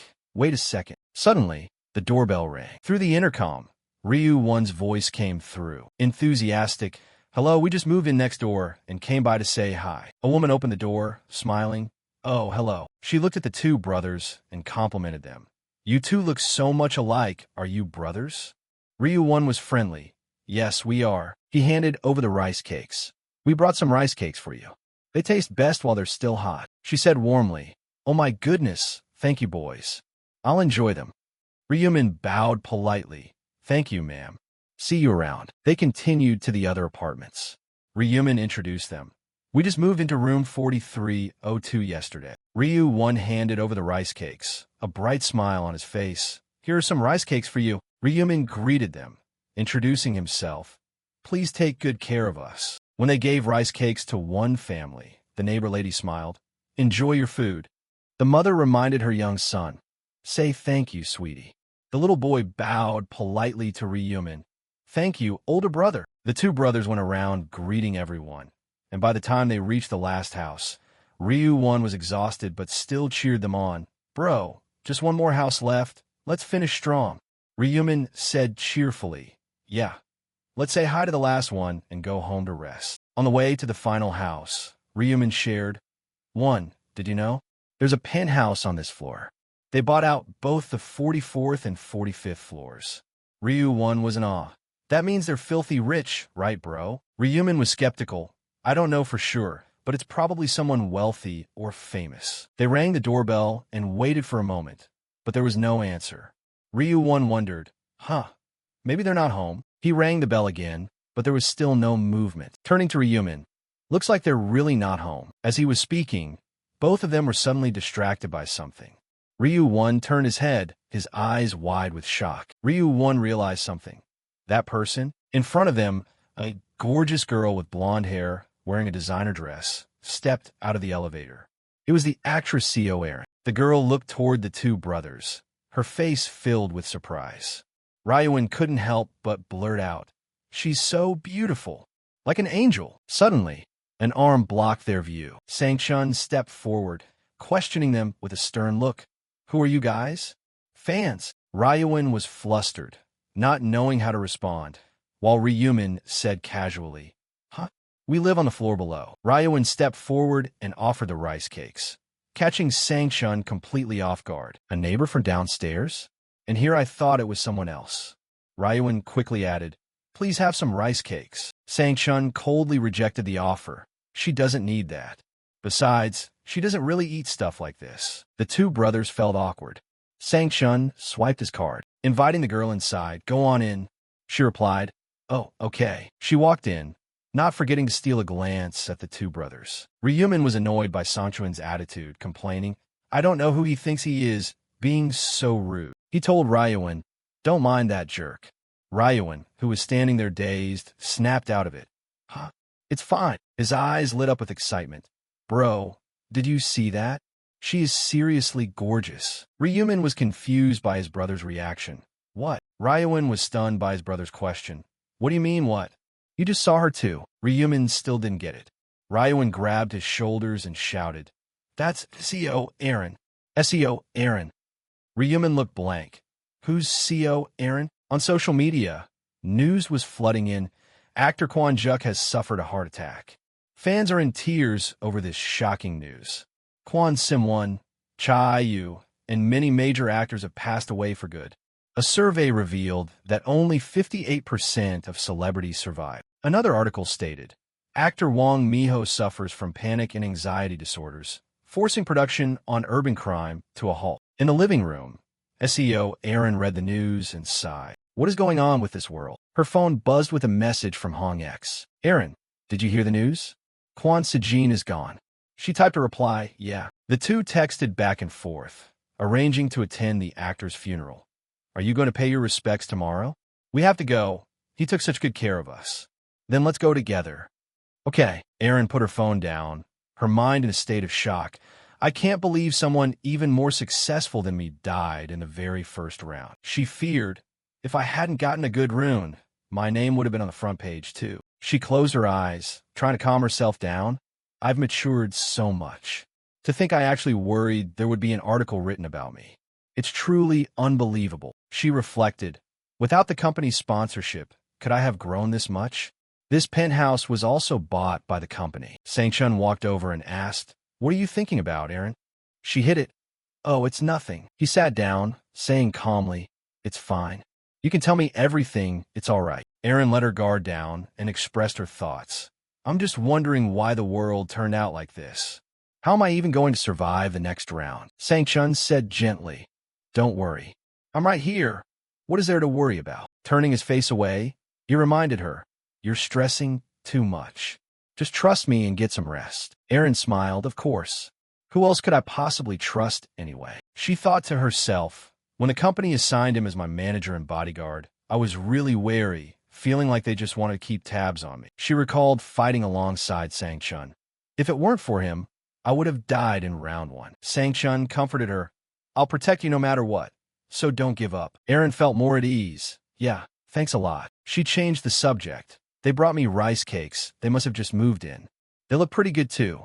Sang-chun said seriously, If you eat that, you're going to gain weight again. She defended them. They went out of their way to come say hi to us. They must be disappointed. Sang-chun dismissed it. Just let it go. It was just a greeting. He thought to himself suspiciously. They just want to use you. The moment you show any interest, they'll never leave you alone. Aaron recalled the appearance of the two brothers. They didn't look like bad people, she speculated. Our neighbors look older than 15, so they must have killed 100 goblins to survive too, right? Sang-chun answered half-heartedly. Yeah, probably. Aaron marveled. It's really fascinating. People who went through such dangerous situations can act like nothing even happened. Sang-chun said smugly. You think killing 100 goblins was hard for them? Only idiots lose that. Aaron wasn't happy with that attitude. She thought to herself, that's only because your skills in the other world are outstanding. She remembered the brave guy from round one and compared him to Sang-chun. He's not as good as that guy. Black Sphere even made me feel almost sorry for the goblins. She grew curious about Black Sphere's identity. He probably has some kind of job in the real world. I wonder what he does. She calculated. I'll survive the second round if I team up with someone skilled. Holding her arms, she recalled round one. I only survived out of pure luck. Will I be able to survive next time? Tuesday, January 31st, 11 a.m., at the brothers' house. The sound of a vacuum cleaner echoed. Ryuin was vacuuming, and hearing a noise, he looked toward the door. Ryumin walked in, greeting him. I'm home, Ryuin said happily. Welcome back, bro. He stopped the machine and asked, Did you win anything? Ryumin replied while checking his phone. Yeah, I didn't make too much this time. Around 15 billion, I think. Last time was 17 billion. Ryuan was stunned. Are you kidding me? Didn't the bank say anything? This is the fourth time you've won. Ryumin was casual about it, flashing back to his time at the non-high-up bank. The bank teller was astonished. You're back again? He asked. What's your secret? Ryumin gave his usual response. I told you last time, sir. It came to me in a dream. The man admired him, with a hint of jealousy. Impressive. I wish I would get a dream like that. Ryuan was speechless at his brother's story, changing the subject. Geez, whatever. Are you planning on dumping all this money into Bitcoin again? Ryumin said confidently. Yeah, it's already grown to 150 billion. Ryuan worried. Bro, shouldn't we pull it out by now? I'm afraid we're going to lose everything. Ryumin refused. Not yet. He comforted him.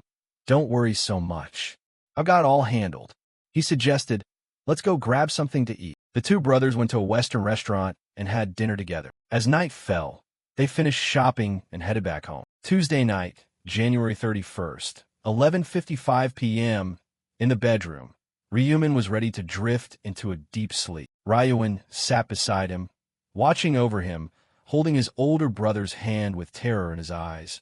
Bro, you have to survive and make it back, okay? Ryumin eased his mind. You saw me beat up Bang Tejiu, didn't you? Ryuan still wasn't completely reassured. Ryumin patted his head affectionately. Don't worry. Just go to sleep.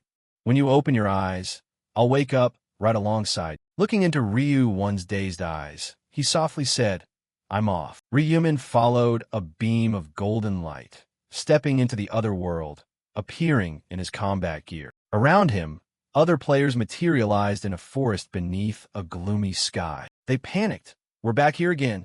Right away, for real. A woman held her head in terror. We're back here again. Another person looked around. Where are we? This place doesn't look like round one. Another woman turned her head in shock. Huh? That person. All eyes locked onto Ryumin, known by the name Black Sphere, the #1 ranker from the previous round. They whispered, he's the one who slaughtered the goblins, right? The #1 guy? Black Sphere. Ryumin walked on, noticing the fearful looks from everyone. The way they won't even come close. It seems they've recognized me. He scanned the crowd. Looks like everyone is gathered. When is it going to show up? His red eyes turned razor sharp. An angel appeared, radiating a brilliant glow. Everyone was astonished. That's right. Did something happen? The angel announced. The angel in charge of round 1 met with an accident and will no longer be appearing. Everyone was taken aback. An accident? He calmed them down. Do not panic, humans. The angel gave a wicked smile. I will guide you all very thoroughly from now on. He looked down and declared, since you are all here, shall I announce the mission for the second round? As soon as he finished speaking, a system board appeared before every player. Everyone intently read the notification. The screen displayed, second round, main quest, elect a regional representative within 3 hours. Total region, participants, 900,514,645. Completed, 0/900,514,645. Current region, ESK 45. Participants, 5,143. Completed, 0/5,143. One person exclaimed in astonishment. Elect a regional representative? What the hell is this? Another put their hands on their hips and rubbed their chin. I guess they want us to kill some monsters. Before they could finish, the person beside them pointed at the board in a panic. Wait. Look at the completed count. The other person was stunned. Does that mean everyone can survive this time? The angel curled their lips into a smile, their eyes sparkling with amusement. Look at you all, so confused. I'll explain. The angel pointed a finger, their voice melodic and resonant. As you can see, this stage has nothing to do with fighting. Just pick a representative and you're done. The angel crossed their arms and continued. The regional representative has the power to command others. If they tell someone to quit, that person must quit. If they order someone to die, that person will lose their life. The angel laughed with delight. Isn't this kind of power just wonderful? The crowd below was deep in thought. A tattooed man frowned, showing signs of contempt. The angel looked down and reminded them, 3 hours from now, everyone will receive a ballot. Just write down the name of the person you want to vote for as the regional representative. Someone raised their hand, skeptical. Just that? No other rules. The angel smirked. That's right. Just cast your vote to complete the mission, then you can go home. Think of it as a break. The crowd erupted in an uproar. Just voting is enough? We're saved. I don't have to fight anymore. This is way easier than the last round. Ryumin stood in the back, his expression thoughtful, not joining in the jubilation. Bathed in a shimmering light, the angel spoke before departing. Well then, use the next 3 hours to discuss who will become your regional representative. Time remaining, 2 hours, 59 minutes, and 59 seconds. A girl smiled. Is it really that easy to survive? Piece of cake. If you become the regional representative, you even get to hold all the power. Yeongmin crossed his arms and gritted his teeth, cursing, Damn it. I spent so much time preparing for a fight. A person next to him ran over, fawning. Yeongmin, let it go. Surviving by vote is fine too. Yeongmin was irritated. I put all my points into strength and didn't even get a chance to show it off. That's what pisses me off. Ryumin stood in the back, observing Yeongmin's back, and thought to himself, he focused on strength like that. Are strength-related runes appearing this time too? He turned his head, his gaze sharp and cold. Hong Yeongmin's rune in this situation. Everything is exactly the same as in his memories. Ryumin watched the crowd, who were arguing heatedly about choosing a representative within the 3-hour window. But that was unimportant. He turned away and headed into the forest, sword in hand, his eyes cold as ice. Whenever there's a main quest, there is bound to be a side quest. The side quest and hidden quest of the second round are to level up and obtain a class. Ryumin gripped his sword tightly and thought, I have to reach level 10 as quickly as possible. From behind, a hobgoblin approached, holding a bone, its eyes vicious. Ryumin beckoned with his hand, provoking it. Come here. The hobgoblin growled and lunged. Ryumin didn't hesitate, sliding past it, his sword drawing a perfect arc, blood splattering everywhere. The system announced, you have defeated a hobgoblin. Current kill count, 1 out of 100. Use triple experience boost. Experience plus 9%. Gold plus 15. All stats plus 1% due to the Butcher rune effect. Ryumin continued his train of thought. Heading deep into the forest to hunt was the right decision. He gripped his blood-stained sword, anticipating, where there is one hobgoblin, there must be a whole pack. Just as he predicted, from the bushes, countless hobgoblins emerged, wielding sharp blades, their eyes ferocious. Ryumin smirked, satisfied. Good. Ryumin's face was now covered in hobgoblin blood. He shoved one aside with force, his sword piercing through another. The system chimed. You have defeated a hobgoblin. Current kill count, 50 out of 100. All stats plus 50% due to the Butcher rune effect. You have leveled up. Discussion time remaining, 2 hours, 29 minutes, and 24 seconds. Ryumin wiped the blood off his face, surprised. Has it only been 30 minutes? He called out, Status window. The screen appeared. Name, Ryumin. Alias, Black Crow. Rank, Beginner. Level, 9. Class, None. Titles, Time Traveler, Hidden. First to kill an angel, Hidden. Stats, Strength, 4. Intelligence, 4. Agility, 18. Luck, 4. Stat points, 8. Ryumin looked at the board and thought, level 9 already. He chose to upgrade agility. In the early stages, just go with agility. If I imprint a strength rune like Hong Yeongmin, increasing strength would be more effective. But dumping everything into strength makes it hard to survive. Agility increased to 24. No matter how strong you are, if you can't dodge a fatal blow, you're done for. Status window updated. Name, Ryumin. Alias, Black Crow. Rank, Beginner. Level, 9. Class, None. Titles, Time Traveler, Hidden. First to kill an angel, Hidden. Stats, Strength, 4. Intelligence, 4. Agility, 30. Luck, 4. Stat points, 0. Rune skills, Agility bonus, increases attack speed, movement speed, and evasion rate. Luck enhances critical hit rate, items, and gold. Ryumin glanced over, thinking, no stat is a waste. Remembering the scene of holding a spear, he swung hard, his eyes sharp, especially against the god of death. Using both physical damage and magic is key. Balancing stats is the most ideal path. He sensed someone watching him, turned his head, and a spark of killing intent flashed. Is someone following me? I was so focused on hunting that I didn't notice. Ryumin pointed his bloody sword at the person hiding and roared. I don't know who you are, but show yourself. If you don't state your intentions, you'll lose your life. The forest fell silent. Someone stepped out, stepping on dry leaves and making a sound. It was C.O. Erin. She raised her hands, hesitating. It's me. Ryumin wondered to himself. The actress C.O. Erin? Is she tracking me? She spoke up. Sorry for following you. A young man stepped out from behind her. Please excuse us. He gestured, his voice conciliatory. We don't have any bad intentions. I hope you're not angry. Ryumin recognized him. And Sang-chun. He glared, thinking, isn't he Mag-Ion Lock's right-hand man? In mysterious green space, Ryumin's thoughts unfolded. Mag-Ion Lock, the eldest son of the country's largest company, nicknamed the Heavenly Demon, appeared with great authority. A giant black snake slithered in the darkness, signaling danger. Ryumin calculated. Dragging Mag-Ion Lock into this would be very helpful. But the real goal was to recruit the priest linked to him in round 20. He looked at Sang-chun and C.O. Erin, thinking to himself, why isn't Sang-chun with C.O. Erin? He remembered the rumors. Mag-Ion Lock sponsors a superstar. It must be her, right? Ryumin spoke up. How long have you two been following me? C.O. Erin replied, her voice anxious. Since the beginning.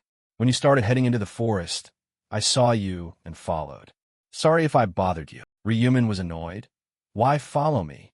C.O. Erin was flustered. We don't have bad intentions. We just want to make you an offer. Ryumin frowned. An offer? C.O. Erin clasped her hands, smiling awkwardly. Yes. You reached first place in the first round, right? So, seeing Ryumin was losing patience, she hurriedly said, I was wondering if we could cooperate. Ryumin smirked, mocking. Cooperation? Isn't that a word used only when both sides need each other? C.O. Erin crossed her arms, hesitating. That's true, Ryumin said coldly. But what do I need from you? I can fight on my own. Don't waste my time. Go back. He turned around to leave. I have no intention of teaming up with you two. C.O. Erin and Sang-chun were silent, watching Ryumin's back fade away. Sang-chun was frustrated. What's wrong with that bastard? How high is his ego exactly? Suddenly, C.O. Erin collapsed. Sang-chun was panicked. Ms. Erin, she gasped for air and looked up. He didn't get to first place for no reason. The pressure coming from him is intense. Sang-chun wondered. What pressure? It's normal to be scared when he's glaring at you with a sword. C.O. Erin was despondent. I wanted to team up with the top player, but things didn't go as I planned. Sang-chun nodded. I told you. People like him are too arrogant. They don't need allies. C.O. Erin agreed. Yeah, it's a bit of shame. Looking at the hobgoblins lying scattered around, Sang-chun said, Stop wasting time following someone like that. C.O. Erin stood up and brushed off the dust. But I didn't know there were these monsters in the forest. For the remaining time, let's go hunting too, shall we? Sang-chun nodded. Not bad. C.O. Erin said cheerfully. Let's go bodyguard. Deep in the forest, the area was quiet. A hobgoblin moved, looking around warily. Ryumin lunged from behind, reaching out, thinking, I'm already swamped, and they want to talk about cooperation? He stabbed directly into the hobgoblin.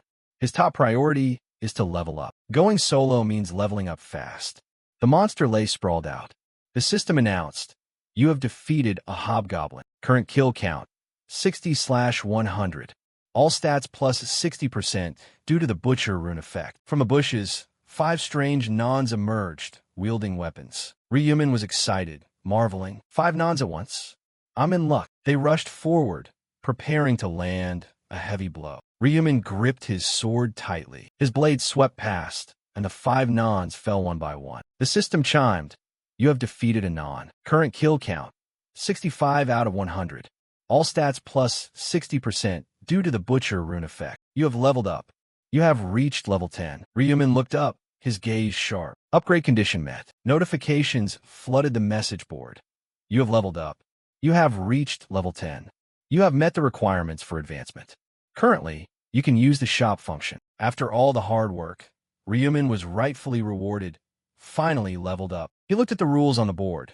Second round, side quest. Level up before the voting time, obtain the advancement item, and receive a class. If successful, receive a 50% discount coupon for daily items. Ryumin thought, everyone is confused when they first see the side quest. Sure enough, over there, people were confused. Advancement item? Is leveling up not enough? Where do I get it? It doesn't tell me my class. Notifications continued to pop up. Everyone knew obtaining a class was good, but no one knew how to get the advancement item. The system displayed. Advancement items are only obtained upon completing special conditions. Warriors need to increase their strength stat to at least 10 and kill 30 monsters within the allotted time. Berserkers must go hunting and spill blood. Assassins need to successfully assassinate monsters multiple times. Everyone must complete activities related to their class to receive the advancement item. Ryumin reminisced. Back then, when fighting the hobgoblins in real combat, I was injured and hid behind a tree. Initially, I kept hunting monsters and hiding in the forest, so I obtained the hunter class. But now, he looked at the strange glowing object in his hand, asserting, after knowing about the Reaper class, I chose it immediately. The mysterious object floated, and he commanded, use. The system displayed. You have used an advancement item. The class cannot be changed. Please choose carefully. Do you want to advance to the Reaper class? Yes/no. Ryumin didn't hesitate, lifting his hand to tap on yes. The strange object glowed brightly, enveloping Ryumin in a golden light. The system announced, you have advanced to the Reaper class. Notifications continued. Advancement reward. Reaper rune. Effect. During the day, weapon attack power is doubled. At night, attack speed increases by 50%. When resting at night, significantly reduce the chance of being detected by enemies. The rune automatically imprinted itself onto the player's body. The system displayed, advancement reward, Reaper's Scythe. Ryumin was overjoyed. I've got both the rune and the weapon. Notifications followed. You have received a 50% discount coupon for daily items for completing the side quest. Rank promoted from beginner to apprentice. He looked at the board. Status window. Name, Ryumin. Alias, Black Crow. Rank, apprentice. Level 10. Class, Reaper. Titles, Time Traveler, hidden. First to kill an angel, hidden. Stats, Strength 4, Intelligence 4, Agility 31, Luck 4. Stat points, 6. Skills, Agility bonus rune. The system explained, players are divided into 6 ranks. Grandmaster, level 99, Master, 60, Expert, 40, Intermediate, 20, Apprentice, 10, Beginner, 1. Promoting rank grants monetary rewards and new skills. The system updated. You have learned the class skill, Death Mark. Effect. Creates a mark, allowing the user to see the target's remaining stamina. The target takes 100% additional damage when attacked. Only effective on a single target, but can be equipped with higher tier items. Reaper Scythe. Type, Rare Weapon. Attack, 25. Effect. Adds 1 attack per swing, up to plus 5 max durability, 200/225. Limit, apprentice or higher. Description, a giant scythe, rumored to be used by the god of death. Difficult for beginners to handle. Ryumin stood tall amidst the scattered monster corpses, thinking, if you don't level up, you'll always be a beginner. Leveling up quickly is the best path. The system announced, you are the first player to level up. Veolt, Phantom Goldbay. Ryumin speculated. The first to level up, just as I expect. The system continued. You have learned a neutral skill.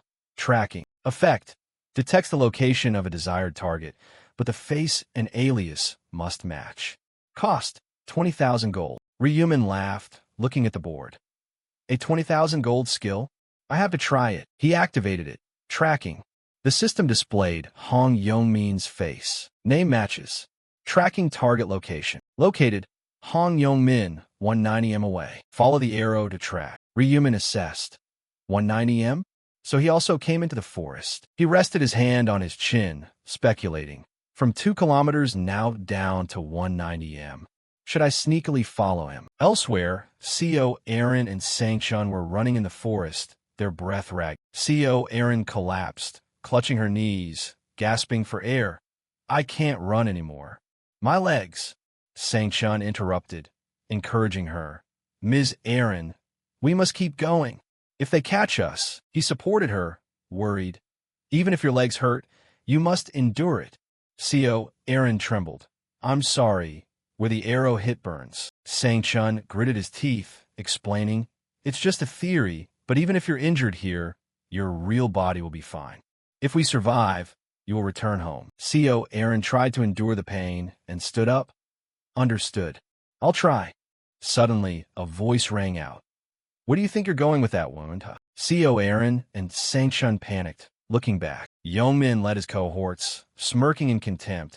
Guess it doesn't hurt enough yet, does it? Sang-chun gritted his teeth, cursing internally. Damn it. He looked at CO Erin, blaming her. This bitch moves too slow. Now we're all caught. Sang-chun held his dagger, reluctantly. Looks like we have to fight. Yeongmin withstood, mocking. Oh. He tilted his head, arrogant. Do you want to fight us, old man? He pointed at his 3 accomplices. 1 archer, 2 holding knives, laughing smugly. Open your eyes and look.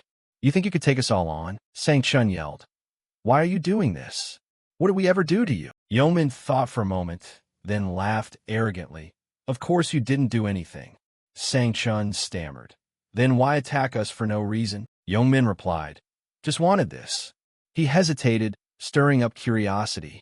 Sang-chun asked, what exactly? Yeongmin gestured at CO Erin, making her stunned. The little girl with you. He laughed lewdly. As men, I don't give a damn about you. 1 accomplice wondered, is that really CO Erin? Another looked like an idiot. Can't you tell by looking? 1 glance is enough to know it's her. The other added, could also be someone imitating her appearance. The dirty remarks made CO Erin turn pale, her soul seemingly leaving her body. Yeongmin compromised. If you leave CO Erin here, I'll let you go. How about that? Sang-chun struggled with his thoughts. If the target is CO Erin, they should have said so from the start. If that were the case, I would have ditched her already. He looked at CO Erin, feeling restless. I don't intend to die for this girl. But if I can't protect CO Erin, Director Ma Jianglok will be very disappointed. Sang-chun prepared to attack. Yeongmin was surprised, laughing in contempt. Huh? What's that supposed to mean? You want to fight? Sang-chun threatened. Do you know that this action is a crime? Yeongmin couldn't believe his ears. A crime? They burst into laughter like kids who just want a game. Yeongmin raised his voice. If you're so good, just try it. But what proof do you have? This face might not even be my real face in real life. Sang-chun was angry, thinking, he's right. So annoying. He tried to stay calm. Talking alone won't make him back down. I have to fight. Sang-chun looked at a tree, surprised. Yeongmin turned his head to look. Ryumin, with his arms crossed, stood on a high tree, observing. He stepped out, suspicious. What are you 2 doing here? Yeongmin didn't know anything, but he still liked to act tough. Buddy, why not mind your own business? Ryumin retorted. I ask whoever it is, they answer. What's going on here? Sang-chun said straight. Their target is CO Erin, so they ambushed us. If you help, I will never forget this kindness. Black Crow. Ryumin, full of killing intent, looked at Yeongmin. Is what he said true? Yeongmin acted like he didn't understand human speech. True or not? So what? Ryumin stepped forward, threatening. This is none of your business. A stream of red sparks appeared around Ryumin. Sang-chun was surprised. What do you mean? He said, I know these people. Yeongmin panicked. What do you want to do? Red light surrounded Ryumin, exuding majesty.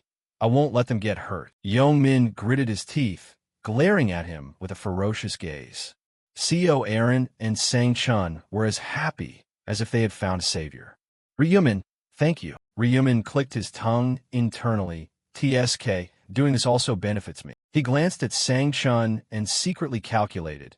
If I help, Ma Jianglok will have a good impression of me. If a corporation like that owes a debt of gratitude to me, then the reward will increase significantly, and I will be generously repaid. Ryumin stared at Yeongmin's group. And again, I also don't like those bastards. They were terrified, backing away while swearing at Ryumin. What do you think you're doing, you bastard? Get the hell out of here. I'll kill you if you come any closer. Black Crow still had an icy expression, not caring about what they were saying. He raised his voice to provoke them. What's wrong? Don't want to fight me anymore? Yeoman was annoyed, glaring at him.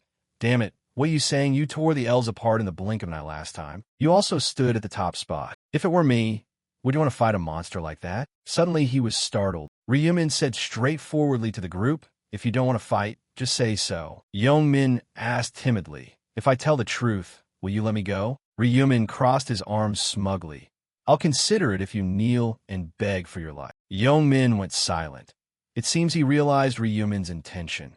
So you're asking me to humiliate myself? He looked at his teammates and worried about his own reputation when my friends are watching and right in front of CO Aaron. Yeoman sneered at Ryumin.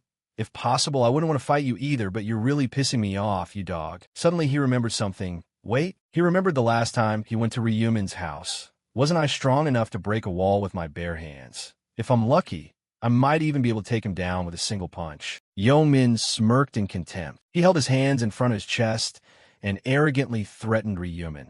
You've crossed the line, you bastard. He shrugged his shoulders and challenged Ryumin. What do you want me to do? Kneel and beg?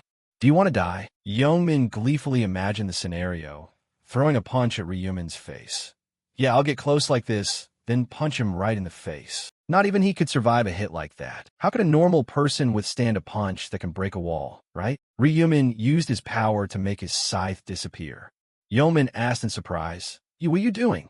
Are you throwing your weapon aside? He said while teasing Yeoman. If you fight me hand-to-hand while I have a weapon, that's a bit unfair, isn't it? Winning that easily would be boring. Hearing this, Yeoman felt his ego being pricked, and he boiled with rage. You truly are a ridiculous bastard. Ryumin immediately rushed forward, leaving Yeoman stunned. Ryumin lunged at Yeoman like lightning, and in a split second, he also threw a punch toward Ryumin. You stupid idiot. You threw your weapon away and left your head exposed like that. He aimed his fist at Ryumin's head. Die. But in an instant, Yeoman lost sight of Ryumin. He dodged the punch with lightning speed. He landed a knee strike right into Yeoman's stomach. This left him in pain and unable to counterattack. The kick was so critical that it sent Yeoman flying 100 meters away. Yeoman writhed on the ground, groaning, Ugh, you son of a bitch. He looked up at Ryumin, and Ryumin said contemptuously, Stop with the cursing. He spoke while kicking Yeoman again. It's annoying to hear. Yeoman could only moan, Ugh. Terrified, he kept crawling backward. Ryumin grabbed Yeoman by the collar, hoisted him up, and repeatedly punched him in the face without mercy. Yeoman was in extreme pain. This isn't just punching, ugh, it feels like I'm being smashed by a hammer. He looked at Ryumin as if looking at a cold-blooded demon.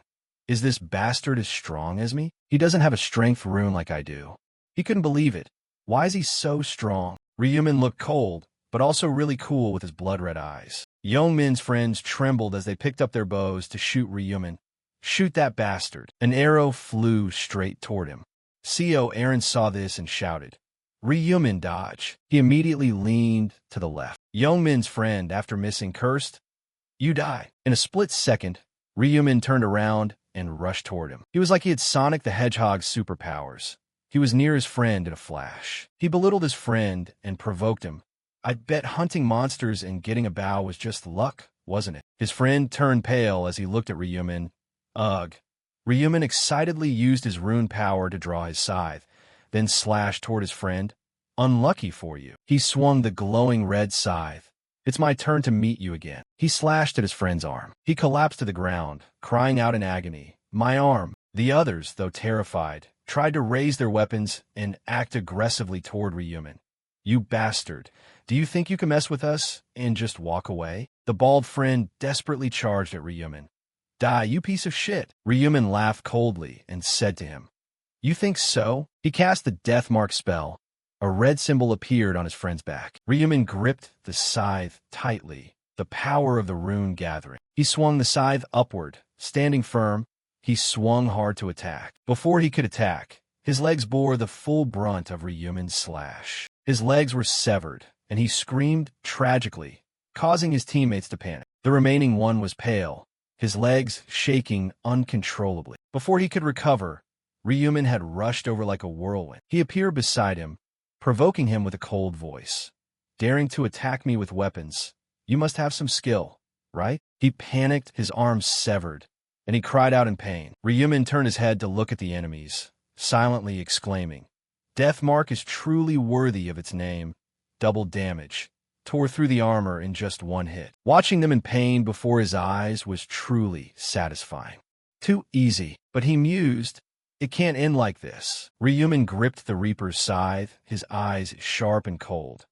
Must instill deep fear, so they never dare to come near again. The one whose legs were slashed groaned, trembling, struggling. The long-haired one, his face ghostly white, begged in despair. Please stop. I am dying. Spare me. Ryumin swung his scythe, causing him extreme terror. He said coldly, Talk less. You've only coughed up a bit of blood. You're not dead yet. After finishing, Ryumin exhaled, feeling relieved. But he suddenly realized something, turned his head, his sharp eyes locking onto Yong-min, who was hiding. Hiding is useless. The scythe raised high. Ryumin declared, No exceptions. The slash was like a gust of wind, severing Yong-min's right arm. He screamed uncontrollably. Ryumin's face was cold as ice. Stop crying like a baby. That's not enough, Ryumin thought, remembering the nasty faces that used to bully him. Not stopping there, he slashed the other arm. Compared to the pain they caused, was this even worth anything? Co Aaron and Sang-chun stood by, worried about Ryumin's cruelty. Sang-chun was terrified, cutting off both arms of the opponent without mercy, even when they've lost the will to fight. To some, that's cruel, but I actually like that cold-headed nature. To some, that's cruel, but I actually like that cold-headed nature. He said sternly, That is the Black Crow. He turned to Yong-min and shouted, You dare to oppose the guild leader? Ryumin suddenly turned back, his voice calm. Are you two okay? Sang-chun came to his senses. Yes, thanks to you. Ryumin pointed at the enemies. You don't need to worry about them anymore. As you can see, they are all crippled. It's best we go vote. Co Aaron bowed her head, her voice trembling. Thank you so much for helping us. Sang-chun also said, Thank you, Black Crow. Co Aaron was still apprehensive. Won't they die soon? She was surprised by Ryumin's indifferent attitude. So what? They're not even worth as much as cattle. Ryumin glanced at Co Aaron's disbelief, thinking to himself, Too soft. Why care about the lives of these bastards? Acting like she's a saint. Probably because she has to maintain a celebrity image. His thoughts were interrupted by Sang-chun's voice. Mr. Black Crow. He raised his hand, slightly hesitant. May I ask? I hope you don't mind. Ryumin replied. What is it? Sang-chun wondered. Why did you spare them? In this world, killing them wouldn't be a big deal. Hearing this, Yong-min's eyes went blank with extreme terror. Ryumin replied calmly.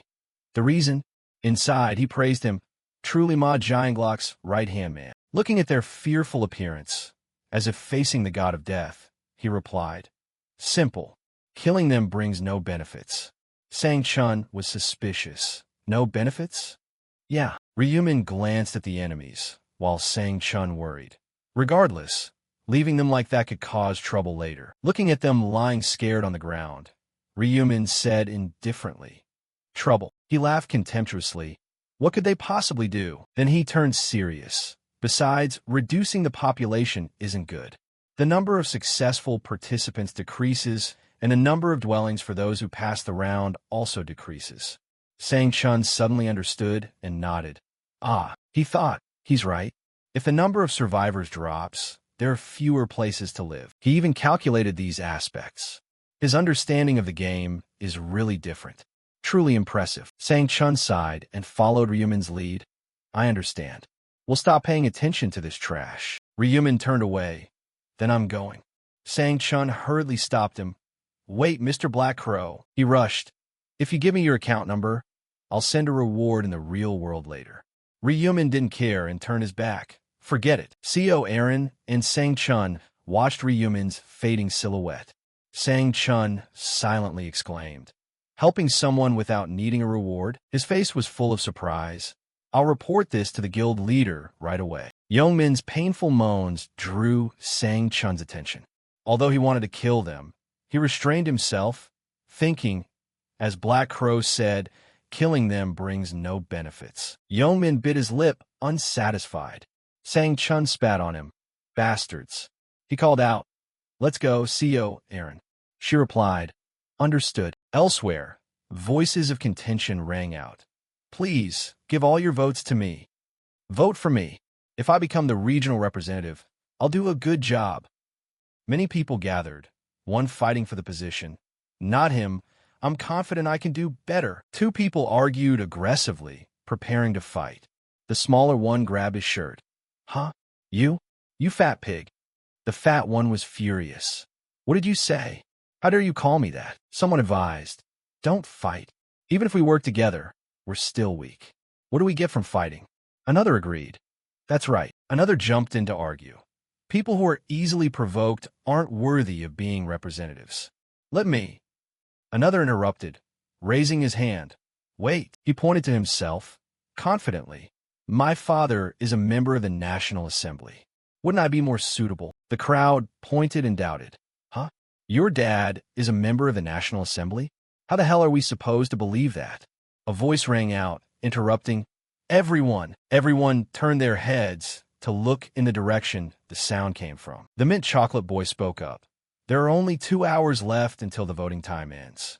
Don't waste time," someone asked. "So how do we decide who to vote for?" Another asked. "What's your idea?" He was confident. "I have one, a very good one." The crowd was buzzing. "Really? Who is it?" A reminder intervened. "Quiet." The boy gave a strange smile. His eyes brightened. His mouth curled into a sinister smile. "This bunch has fallen for my persuasion rune again." The mint chocolate boy still clearly remembered that when he held the sparkling turquoise magic stone, the first thought of what it was immediately appeared in his mind. According to information, the stone is a persuasion rune, which increases the ability to persuade the subject being spoken to, but does not apply to targets of a higher level than the caster. Standing in the middle of the vast land, surrounded by people and monsters, the mint chocolate boy secretly wondered how the persuasion rune could work on monsters that couldn't speak. However, he reassured himself that he had soon found a reasonable way to use it. Suddenly, an unexpected sound behind him made him turn his head in a hurry. Before his eyes was a thrilling scene. A group of humans held the advantage, continuously using knives to slash at many gnomes. One was pinning them down to prevent them from moving. But when his gaze fell on a girl surrounded by 3 monsters, he flusteredly said to everyone, everyone, the woman over there is in danger. Leave those gnomes and go help her." Under the control of the persuasion rune, the young people who were busy readily obeyed, changing direction to go save the person. "Huh. Okay, coming right away. Let's help her first." Seeing them rushing away, the mint chocolate boy retracted his flustered appearance, stood up straight, and evilly thought to himself that he would repeat this way to snatch the nearly dead gnomes, easily killing 100 of them. He smirked. "If I'm lucky, I'll easily become the regional representative." How smart. After everyone dealt with the monsters, like a leader, the mint chocolate boy stood out, leading, "We should choose a candidate first. We should reduce the number of choices to about 5 people to make voting easier." Because this proposal was reasonable, plus the persuasion rune, no one objected. "Not a bad idea. Reasonable. We won't get anywhere if we keep calling for votes for ourselves." The boy continued. "Then let's reduce the number of choices first. If you want to nominate anyone, raise your hand and point them out." The fat man excitedly raised his hand. "Who's next?" The boy continued. You can't nominate yourself, otherwise everything will be like before." The fat man sighed and clicked his tongue. Tisk, lowering his hand. The people around agreed. "He's right. There's no other way." The mint chocolate boy covered his mouth and laughed secretly. So easy to persuade these inferior beings, huh? To sum up, nominating someone caused many difficulties, but who to nominate now? I don't know anyone. I don't want anyone but myself to be the representative. The boy's eyes crinkled in a smile. Just as expected, only those who stand out get nominated. Just as expected, one person spoke up. "I want to nominate the mint chocolate boy as representative." He explained, "The representative should have reason and leadership skills." Though excited, the boy appeared reserved. "Me?" The other person nodded, turning to his teammates. "Currently, he is still controlling the situation well, right?" The teammates nodded. And the boy thought to himself, haha, another idiot. He placed his hand on his chest and smiled. Thank you for thinking highly of me. Is there anyone? Before he could finish, someone interrupted. I want to nominate Black Crow. The boy went silent. Not angry, just smiling. Reasonable. How could the person ranked first in the previous round not be nominated? A few people vied to speak. Then I nominate the person ranked second in the previous round. Life is a documentary. I nominate the third place, Black Dragon. The boy asked. So we have 4 candidates. One more person. Is there anyone else? No one answered. He clapped his hands. Then let's settle on the 4 before voting. Can each person make a speech? With the confidence that persuading these pathetic people was as easy as pie, he volunteered, I'll go first. Just as he opened his mouth. If I become the regional representative, I will. He was interrupted. Stop talking nonsense. The boy was surprised and turned his head to look. The interrupter was the runner-up. Life is a documentary. Real name Dung Zich, a coarse man, face full of scars. He picked his ear, gritted his teeth. I don't want to hear the nonsense you're spewing anymore. The boy frowned. What are you doing? He tilted his chin. Hey, mint chocolate boy, right? He raised his eyebrow, baring his teeth. You think this world is simple, that everyone will follow a few words you spit out? The boy's eyes widened in terror. He discovered his skill. No way, he must be guessing. Dung Zich was angry. Who do you think you are to dare decide the regional representative? The boy, though scolded, remained calm. You've crossed the line. Speech shows face and personality. Do you need to insult me like that? He encouraged himself. That should work. But Dung Zich didn't let him go, you dog. He gritted his teeth. You dare teach me? Tired of living, realizing the persuasion rune was ineffective on Dung Zich, the boy was astonished and stepped back a few paces. The skill doesn't work on him. Don't tell me. It's impossible. Dung Zich didn't strike immediately, just yelled at the young people. Hey, forget the candidates. Vote for me, if not I'll kill you all. Okay? Before the terrifying threat, no one dared to breathe. The boy sighed. You really are beyond saving. Though afraid, he continued. Do you think people will listen to that way of speaking? Stop humiliating yourself and back off. Dung Zich hung his head in silence. Then as quick as a flash, grabbed a knife and swung toward the boy. Blood splattered everywhere. The boy stood frozen, spitting up a mouthful of blood, his hand trembling as he touched the deep wound on his throat. The murderer's triumphant voice rang out. I said it. Mess with me, and you're dead. Having reached his limit, the boy's eyes rolled back. Thump, his body collapsed, blood soaking his clothes and staining his face. Dung Zich arrogantly said, If you don't vote for me, dig your own grave. One life disappeared in a few seconds. Many people screamed in fear. He's dead. That person killed the mint chocolate boy. He's crazy. Dung Zich pointed his dripping, bloody knife. His voice cold, so what? Any objections? Come on in. One person boldly pointed at his face, yelling, Crazy. Are you out of your mind? Dung Zich bared his teeth. If you don't come, I'll come pick you up myself. Said and done. He was like a mass murderer, his speed and physical strength superior, killing everyone. Despite the desperate cries, Dung Zich gripped the hilt of the dark red blood-stained knife, smelling the stench of blood, thinking, Great, no police, reporting, or cameras. This freedom, I can kill innocent people at will. After killing nearly a dozen people, Dung Zich remained calm, using the knife to threaten. If you don't vote for me, next round it's your turn. Many turned pale, too scared to speak. Dung Zich was satisfied, baring his teeth. They're afraid of being killed. They will vote for me. If so, I'll become the regional representative. He thought of Ryumin, the famous Black Crow, determined, I will kill that annoying bastard first, kill him, and I'll be number 1. At the same time, elsewhere, sharp slashing sounds rang out consecutively, alongside a system notification. Defeated GL, kill count 265/100. All stats increased by 100% thanks to the Butcher rune. Experience buff X3 applied. Until seeing the notification, you have leveled up, currently level 16. Ryumin stopped. I just leveled up to 16. Looking at the pile of corpses scattered in the forest, his trophies, Ryumin understood. The higher the level, the slower the leveling speed. Although I killed over 200 monsters for 2 hours, I only leveled up 6 times.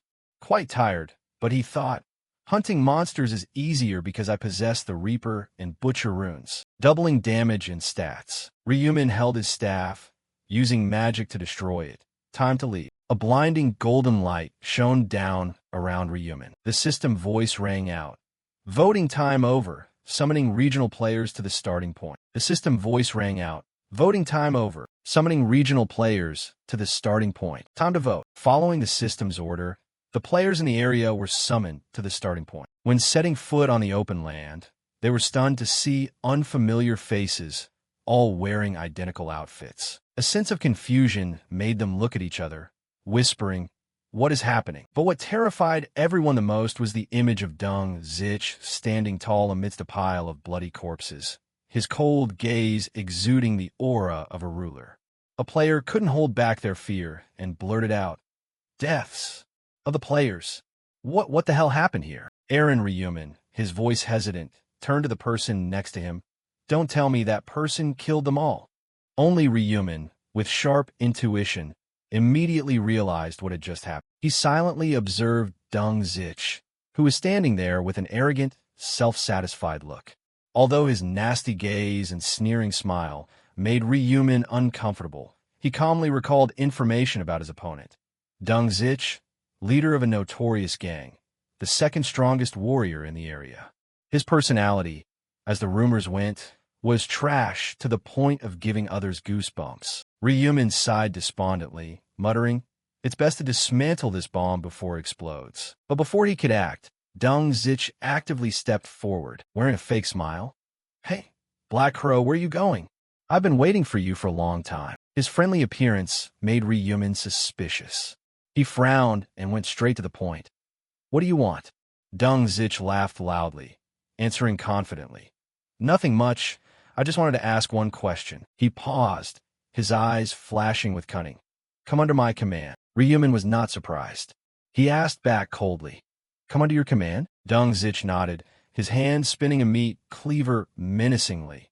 "Yeah, I'll spare your life if you do." But his only reply was Ryumin's scoff. With a relaxed demeanor, hands in his pockets, he said frankly, "So, do you want to start fighting right now?" Then he smirked, ordering with a challenging voice, "Kneel, kneel and beg me.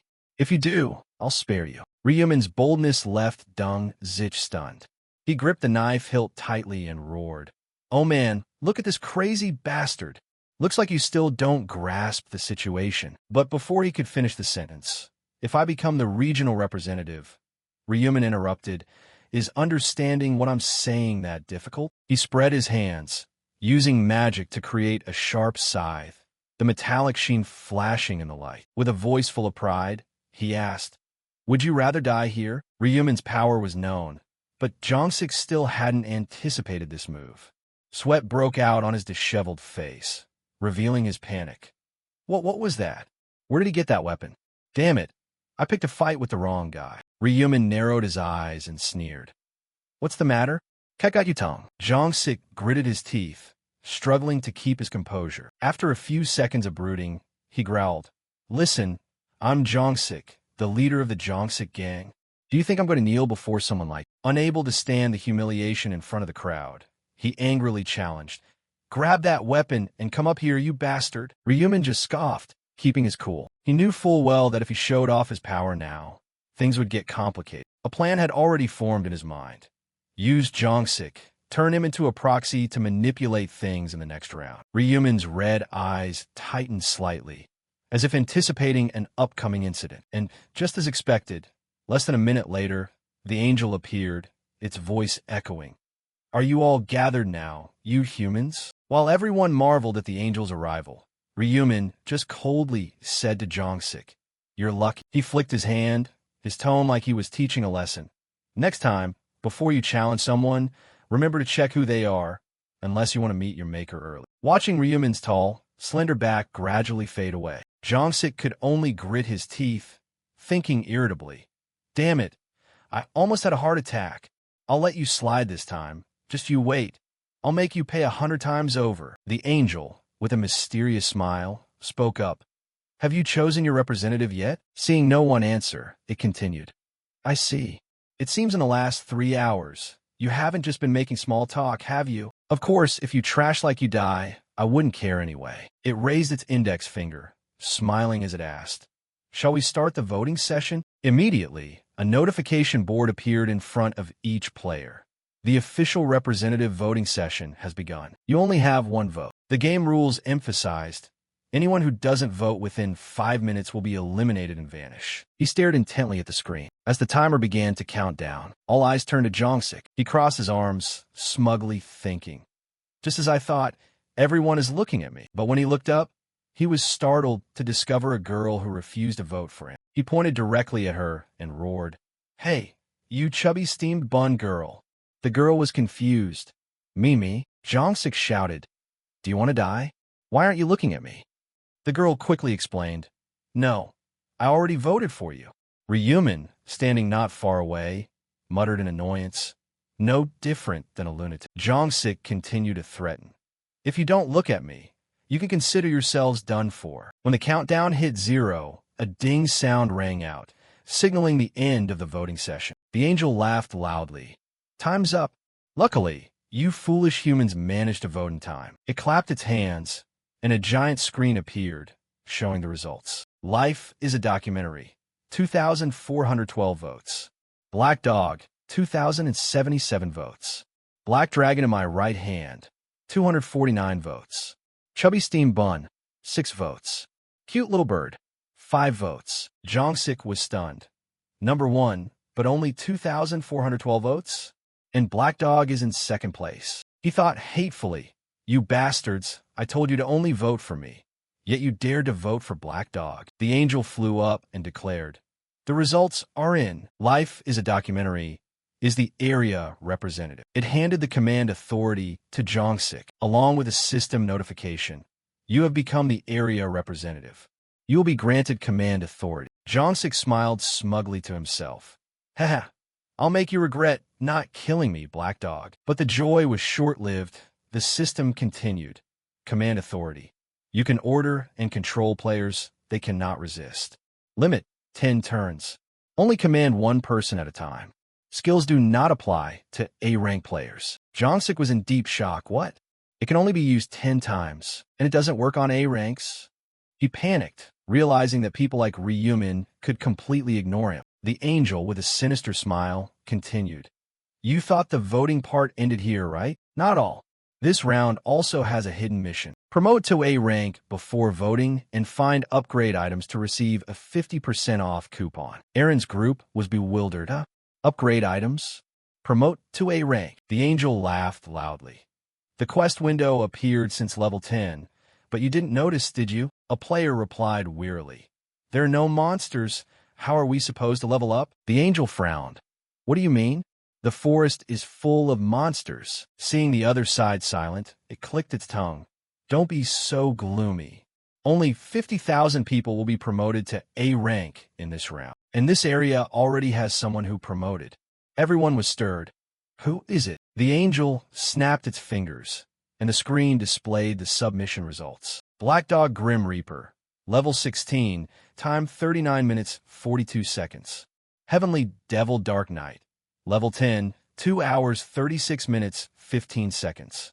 Stupid Mage, level 10, 2 hours 37 minutes 17 seconds. The Yesuke 45 area had only one name, Black Dog Grim Reaper. All eyes turned to Ryumin. The guy with perfect hair, a tall and lean physique, hands in his pockets, looked calmly into the distance, indifferent to the attention. The crowd was amazed. He's the first to promote? A Grim Reaper? Ryumin's excellence was a heavy blow to Jongsik's pride, leaving him silent, harboring a grudge in his heart. The vibrant scene in the competition area was still buzzing with whispers. As soon as they knew Ryumin was a Grim Reaper, the crowd couldn't help but be excited, whispering to each other. A Grim Reaper? What kind of job is that? Seems pretty badass, right? Oh, is that why he carries the huge scythe everywhere? The voices were full of curiosity mixed with excitement, as if they had just discovered a fascinating mystery. Jongsik, standing not far away, felt the attention being unintentionally stolen by Ryumin. He gritted his teeth and thought irritably, "Damn it, I was planning to use the command authority to make Black Dog fight back against him, but who would have thought Black Dog would change his job right at this moment? The anger in his heart was like a smoldering fire, but it couldn't erupt in front of the buzzing crowd. Just then, the angel, with a radiant smile, pointed to the shining notification board. Its voice rang out, full of enthusiasm. In round 2, the rankings have been rewarded based on the order of completion of the submission. It nodded, its eyes scanning the board, then continued. So the one in our area who changed jobs is the player Black Dog. Suddenly, as if realizing something, the angel looked surprised and amused, asking, "Not only did you win the top spot in the current area, but you also lead the entire leaderboard across all areas?" It leaned down, looking at Ryumin with appreciative eyes. "Impressive. Black Dog, your Grim Reaper job is very unique, and even your nickname suits it. Tell me, how did you come up with that nickname?" It also curiously probed further. "Did you know in advance you would receive the Grim Reaper job?" Ryumin looked up, his voice cold but confident. "I didn't even know I would receive a job that fits my nickname." When the angel asked again, its voice filled with interest. "Then perhaps becoming a Grim Reaper is destiny." Ryumin just gave a slight nod and replied, "Yes, that's it." The private conversation between the two made the surrounding atmosphere begin to ripple, and a few players exchanged confused looks. Noticing the angel's sincere curiosity, Ryumin smiled slightly, thinking to himself, even the angels don't know how to obtain the Grim Reaper job. They only know it's a special job. This feeling wasn't as boring as he had worried. The angel, as if swept up, covered its mouth and laughed loudly. "Is this destiny?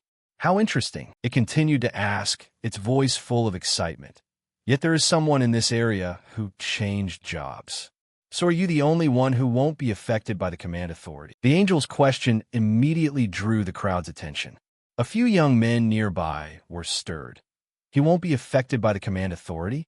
What does that mean?" The angel, with a mischievous smile, explained, "Since we're on the subject, I might as well explain. Command authority does not apply to humans with a job. Therefore, the area representative cannot order Black Dog to do as he pleases. That's how it is." It also revealed, its voice full of interest. "Moreover, there are only 10 chances to use the command authority." Hearing this, everyone looked at each other and laughed loudly. "Only 10 times? Aha, so that's it." This secret was only known to Jongsik, and he intended to keep it hidden. Who would have thought the angel would land a preemptive strike like that, making him grit his teeth in hatred? "Damn it, you bastard angel. You shouldn't have told them that." But the angel didn't care about Jongsik's hostility. It remained calm, its smile radiant. "So we must reward Black Dog, as you obtained your job the earliest." Finishing its sentence, it snapped its fingers once. The system immediately issued a congratulatory notification. "Congratulations on completing the mission as the first place in the current area. Congratulations on completing the mission as the first place in all areas." The screen displayed the rewards. You received the reward for first place in the current area. Rare low-level armor selection. You received the reward for first place in all areas. Special reward selection. Ryumin quickly clicked on the reward. The system appeared. Please select one of the following rare armors. The reward board listed 3 items. Medieval Warrior Metal Armor, Professional Hunter Leather Armor, Mage's Breathable Robe. Without hesitation, Ryumin raised his hand and pressed Professional Hunter Leather Armor. He thought to himself that the first option was too heavy, and the third had almost no defensive capability. With a swift decision, the system moved on to the next reward. The system continued. Please select one of the following special rewards. This time, the 3 choices were X3 Experience Effect, only applies to Round 3, 3,000 gold, and information about Round 3. Ryumin frowned, considering. Round 3 is full of monsters. Experience is the key factor. With that thought, he chose the X3 Experience Effect. A brilliant golden aura surrounded Ryumin, making the angel nod and speak up. "All right, the rewards have been distributed." It continued, its voice full of excitement. "Everyone can go back now. The next round, Round 3, will be very interesting." Before the teleportation light made everyone disappear, The angel also cunningly affirmed, I guarantee it. The summary board for round 2 appeared. All areas have 873, 5205 survivors. The current area ESK 45 has 4,988 survivors. The souls will soon be transferred to the bodies in the dimension they are currently existing in. The mechanical voice repeated, marking the end. In the real world, Young Min woke up, as if just escaping a horrific nightmare. His arm was still reaching out in midair, his breath ragged. Looking down at his intact hand, Young Min sighed in relief. Just as I guessed, as long as you don't die, when you return, your body remains intact. He told himself, his voice firm, I will never mess with Black Dog again. Never. Damn it, I don't want to get tangled up with such a cold-hearted bastard. At the same time, in the cozy living room, Erin sat on the sofa, her eyes sad. Sang Chun stood before her, gently saying, You've worked hard. Erin lowered her head, her voice low. What did I do? You were the one who bore it all. Then she looked up, her eyes sparkling with gratitude. Thank you for protecting me. Sang Chun was a bit embarrassed, adjusted his coat, and cleared his throat. Well, ahem, I am your manager and bodyguard, so doing that is only natural. Erin hesitated and asked, And I also want to thank Black Dog again. Is there any way? Sang Chun pondered. We don't know his real appearance, so it's hard to find him. It seems Black Dog doesn't want to reveal his identity either. Erin was surprised. He doesn't want to? Sang Chun nodded. Didn't I ask him for his account number to compensate him? But he refused right away. Black Dog must know that using an account number could trace his real identity. Erin was disappointed and turned her head away. Seeing that, Sang Chun suggested, If you want to thank him, why not wait for the next round, find him, and gift him items? Erin nodded, her eyes brightening. That's a good idea. I have to think of a way to reward him worthily. Sang Chun smiled. Then you should rest today. See you tomorrow. Erin waved. Yes, goodbye. Just as he stepped into the elevator, Sang Chun received a call. He answered, Chairman Ma. The person on the other end, Ma Jianglock, replied, Ah, Division Director and Sang Chun. Noticing it was late, Sang Chun asked, You not asleep yet? Ma Jianglock chuckled. I just got back having some whiskey. Sang Chun remembered something and reported immediately. Ah, I've seen the final results. Congratulations on changing your job to Dark Poet. Ma Jianglock laughed. There's nothing to congratulate.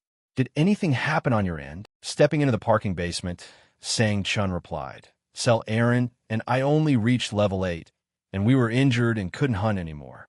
Ma Jianglock worried, injured, Sang Chun continued. Actually, I was planning to report this incident. Is it convenient for you? Ma Jianglock requested. Come to the hotel. I'll listen to it directly. Sang Chun was respectful. Yes, I will be there within 20 minutes. After hanging up, Sang Chun opened the car door, unaware that he was being followed. Ryumin, hiding behind a pillar, observed the car rolling away from the basement. He thought to himself, just as expected, is he planning to go to Ma Jianglock's place? 10 minutes ago, Ryumin appeared in the bedroom. When the system required him to think of a target and say their name, Ryumin thought immediately of Sang Chun. The system notified. Name matched to face. Location of target and Sang Chun. But the number 9M quickly changed to 23M, then 56M. Ryumin was curious. The location is changing so fast? He must be using the elevator. A thought flashed. Could he be going Ma Jianglock's place? Without hesitation, Ryumin grabbed his jacket and ran out of the room. He told himself, Good thing I investigated immediately. This decision was really worth it. Under the dim moonlight, Ma Jianglock was lost in thought. The darkness obscured the light, and he knew tonight was the perfect time to track someone. Holding a glass of wine, he sat on the sofa, muttering, Black Dog, what player doesn't know him? You reached first place in both round 1 and round 2. He frowned, tapping his fingers on the chair arm. There's something related to first place. This doesn't give me a good feeling. Thinking about the possibility of Black Dog messing with his subordinates, Ma Jianglock stopped. A feeling of irritation surged. Crossing his legs, one hand supporting his chin, the other swirling the glass, he exuded an unpredictable danger. Determined, he told himself, I won't leave it alone for anyone who gets in my way, no matter who it is. Even if it's the number one. In the dimly lit room, Ma Giant sipped his wine, the spicy taste evoking deep thoughts. Suddenly, a knock on the door sounded, accompanied by Sang Chun's familiar voice. Are you in there, Chairman? It's Sang Chun. Ma Giant smiled, put down his wine glass, his voice warm and deep. Your timing is perfect. Kumein. He stood up, stepped forward, and continued. Unit leader in, it's great to see you again. Sang Chun entered, bowing respectfully. Same here, Mr. Chairman. With a passionate voice, he said, all of it is thanks to you, Chairman. Ma Giant modestly waved his hand. I didn't do anything. We weren't even in the same area. But Sang Chun still bowed, his eyes sparkling with admiration. Just knowing you're here makes me feel full of enthusiasm. Thank you. Ma Giant signaled for Sang Chun to sit, a smirk appearing. You're good at saying those flattering words. Sang Chun didn't sit immediately, but smiled sincerely. It's not flattery, sir, it's the truth. Though a bit late, congratulations on surviving. Ma Giant sighed, his voice tinged with sarcasm. Surviving? Round 2 was like a candy game for babies. Sang Chun cleverly replied. I also want to congratulate you on leveling up. But Ma Giant remained calm. Not at all, I just got luck. Sang Chun smiled, his voice convincing. They say luck is also a type of skill. Besides, being second and third in all areas is not an easy feat. It is my greatest honor to serve someone like you. Ma Giant just smirked, his eyes sharp with hidden meaning. He put the glass down on the table and said, hearing you flatter me to the skies, I guess you want something from me. He directly asked, tell me, you have a problem you want to ask about, right? Caught off guard, Sang Chun hesitated but didn't hide it. Well, if so, can you tell me where to find the upgrade items? Ma Giant closed his eyes, not answering immediately, only smiling slightly. Oh, nothing special. They dropped while I was hunting monsters. The truth only he knew. It was all thanks to a random ancient rune. Dark Night ancient rune. He still remembered the moment the heavenly demon angel appeared, its voice echoing. One last thing. Look at the item vault. I have a gift for you. From that vault, Ma Giant found a rune, which helped increase all stats and coated his weapon in a dark aura, dealing terrifying damage. When he reached level 10, he became a Dark Knight. A special job. The feeling at that moment left him pondering. I got lucky in round 1 when a random rune was basically like a cheat. But Ma Giant didn't reveal this to Sang Chun. To him, even a trusted subordinate like family couldn't be told every secret. Human nature changes in the blink of an eye. To avoid further questions, he changed the subject. Unit leader in. Let's get back to the main topic. Who hurt you? Was it Black Dog? His expression became dangerous, his eyes icy. Sang Chun quickly waved his hands, embarrassed. What? No, that's not it. Actually, he was the one who saved me. Ma Giant narrowed his eyes, his voice suspicious. Saved you? Give me the details. After Sang Chun recounted everything, from being targeted by thugs while with Cell Aaron to when Black Dog appeared, Ma Giant asked, so because those thugs targeted Actress S, you nearly died? Sang Chun nodded. Yes, if Black Dog hadn't appeared, perhaps we both would have perished. As for Aaron, she might have survived, but she would have suffered psychological trauma and wouldn't be able to continue working in the entertainment industry. Ma Giant frowned, thinking, I not only almost lost a precious subordinate, but I also almost lost a business. He felt relieved, asking, so what happened to those guys? Did they die? Sang Chun replied, although Black Dog gave them a taste of pain worse than death, he didn't kill them. He said killing them wouldn't be beneficial. If the total number of people decreases, the number of people surviving the round also decreases. Ma Giant nodded, agreeing, he's not wrong. But who knows what they will do in the future? Sipping his wine, feeling the spicy sting on his tongue, he thought to himself, thanks to Black Dog, my subordinates and assets are intact. It seems I owe him one. Offering an opinion, Ma Giant said, I should compensate him. Sang Chun added, I also mentioned this, but he said it wasn't necessary and left immediately. Ma Giant Mused refused compensation. Is he afraid of revealing his identity? He's quite cautious. He stood up, his voice resolute. If you meet him in the next round, convey my thanks. I'm truly grateful that he saved you too. Sang-chun stood up as well, respectfully. I will definitely let him know. Ma Jiang-glok warned carefully. Keep an eye on him. See if we can help him with anything. You know I don't like owing others. Suddenly, Ma Jiang-glok stopped, one hand in his pocket, the other holding the wine glass, his voice cold. Ah, I forgot to ask an important question. What are the nicknames of those thugs? At the same time, in front of Ma Jiang-glok's hotel, Ryumin hid behind a tree, his eyes observing sharply. Seeing the room light still on, he thought, what a loyal dog. Running straight to Ma Jiang-glok's place right after returning to reality, even this late. Tracking him here, Ryumin was satisfied with his harvest. He decided, should head back. After all, I confirmed his destination. Lingering longer will only cause suspicion. Removing his hood, Ryumin hailed a taxi, his thoughts continuing. The celebrity sponsored by Ma Jiang-glok lives in the same apartment complex as me. Should thank my younger brother. Remembering the time Ruin dragged him to give rice cakes to neighbors, running into Aaron and Sang-chun, Ryumin felt lucky. Otherwise, I wouldn't have known their relationship. Opening the taxi door, Ryumin calculated. Using the neighbor excuse as leverage, I can easily gain Ma Jiang-glok's trust.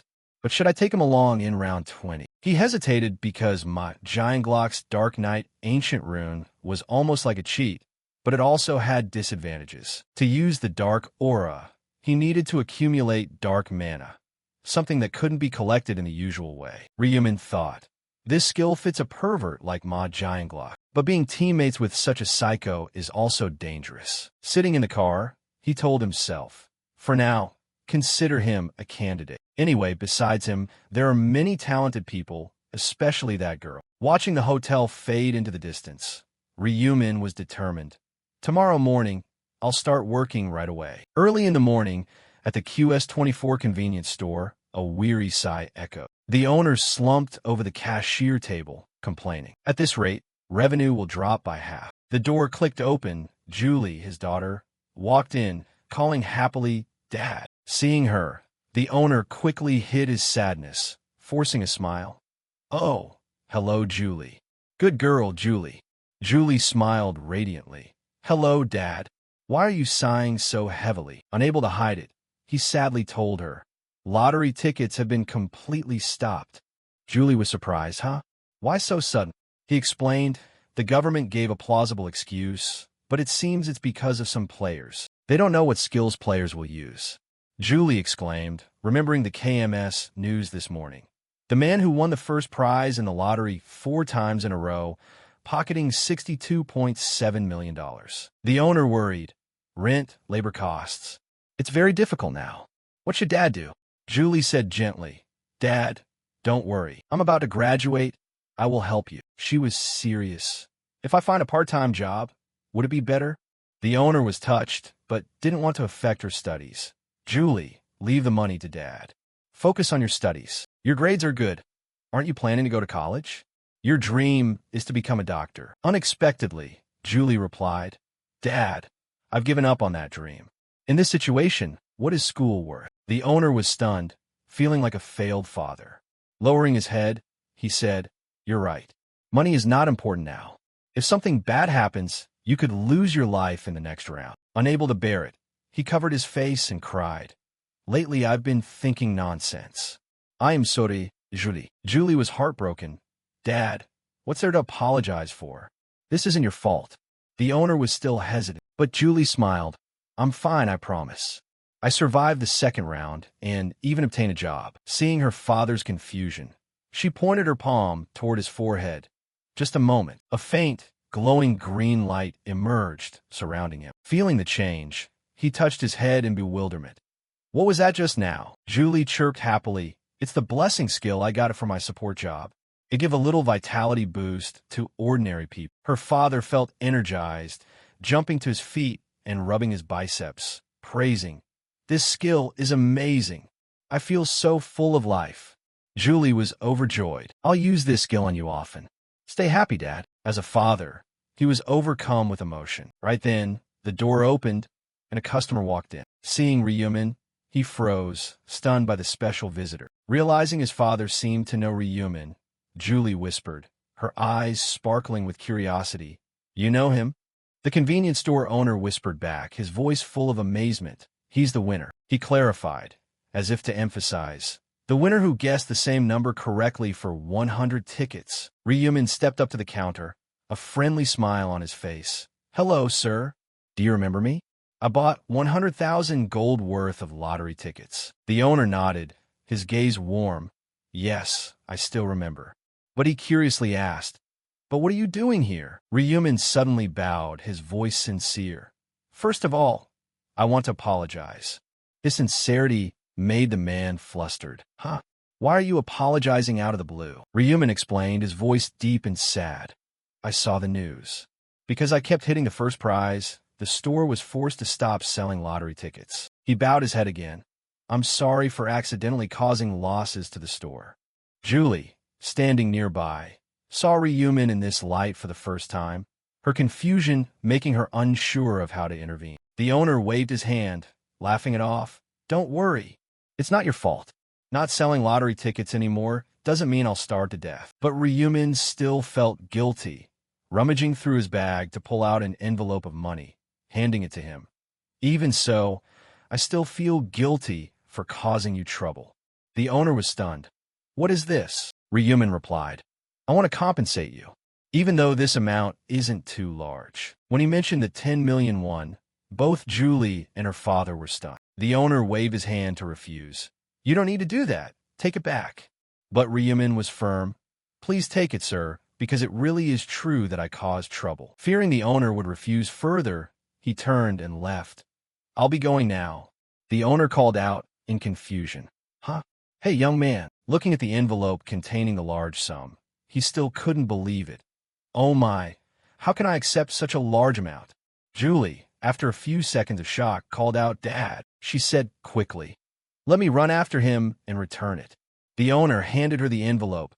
Yes, return it to him. Luckily, Ryumin hadn't gone far. Julie hurried after him, waving and calling loudly. Wait a second. Ryumin stopped, turned around, his eyes curious, as if asking what was wrong. Julie asked while panting, Ryumin, is it you? Seeing that she knew his name, Ryumin realized she seemed to be an acquaintance, but he frowned. And you are? Though slightly sad that he didn't recognize her, Julie still smiled. You don't know me? It's Min Julie. We're in the same class. Ryumin said coldly. Same class? Julie was stunned, hesitating. Don't tell me you don't know we're in the same class. Ryumin replied, gently. I'm sorry, I'm not very good at remembering faces. Inside, he thought to himself, Of course, I'm lying. He knew perfectly well who Julie was, the convenience store owner's daughter, possessing the special buffer job, specializing in supporting teammates. Knowing they were in the same class, Ryumin had once been surprised, silently believing in destiny. His goal today was to pull Julie onto his side, but she was completely unaware. Julie invited him. Hoon, shall we go somewhere talk? Ryumin smiled. Sure. Instead of a cafe, the two chose a wooden bench under the dry trees in a nearby park. Julie handed the envelope of money to Ryumin. Here, take it. Ryumin was surprised. Isn't this the money I just gave you? Julie nodded. We can't accept such a large amount, so you take it back. Ryumin smiled, thinking to himself, Geez, accepting 10 million won is a bit heavy. I knew they wouldn't take it. Understanding Julie's resilient personality, he remained firm. No, I just said, it's compensation money. At least I have to do this for my conscience, to be clear. Julie objected. But the amount is too large. Ryumin shrugged. No matter how large, I want you to have it. Otherwise, I'll feel guilty forever. Julie tried to persuade him. Even so, this is too much. I feel very burdened. Ryumin's eyes crinkled in a smile, thinking, That's exactly why I gave it to you. He said, Tell your father too. To me, that money isn't much. Just feel free to take it. Julie turned away helplessly. Are you always this stubborn? Seeing him act as if the matter was settled, Ryumin stood up. We're done talking, right? I'm leaving. Julie was startled. Wait. She opened the envelope, counted the money, and was awkward. 10 million really is too much. I'll just take 1 million. That's enough, right? Ryumin laughed. You're the one who gets to decide? Go ask the store owner. Julie hesitated. But Dad surely won't be comfortable with this amount. Ryumin was surprised. Dad? The convenience store owner is your dad? Hearing Julie say yes, he was intrigued. Oh, I go there often. That's really interesting. Julie forced a smile. I think it's interesting too.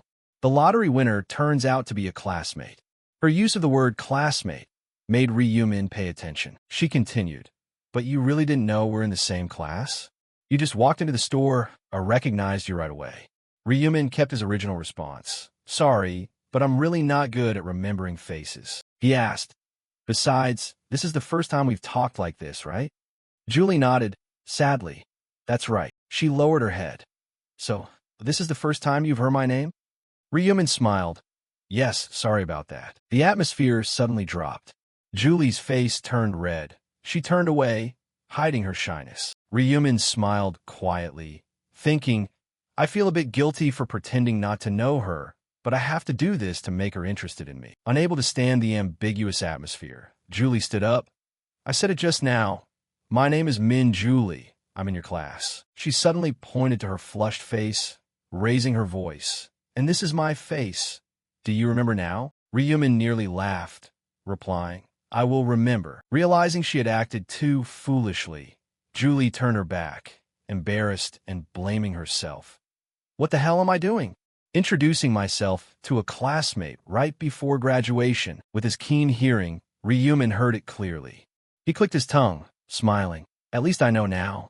After graduation, it's not like we won't stay in contact, right? Before Julie's stunned expression, Ryumin took the initiative.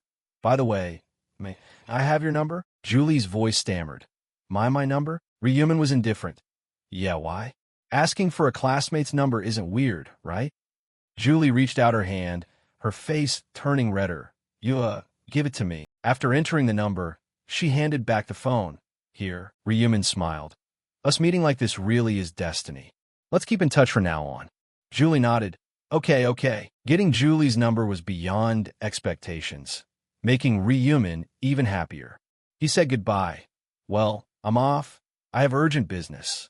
Julie replied, okay, though she still wanted to say more, but had to watch him leave. Watching Ryumin wave, Julie realized foolishly that she hadn't returned the envelope of money. She was depressed. I still couldn't return it to him. Remembering when he asked for her number, her heart raced. He asked for my number out of the blue. It's really strange. My heart is beating so fast. Even though she knew Ryumin only considered her a friend, Julie couldn't help but be excited and shy. The first time she saw him, she witnessed a thug kicking Ryumin aggressively. You bastard. I told you to bring the money.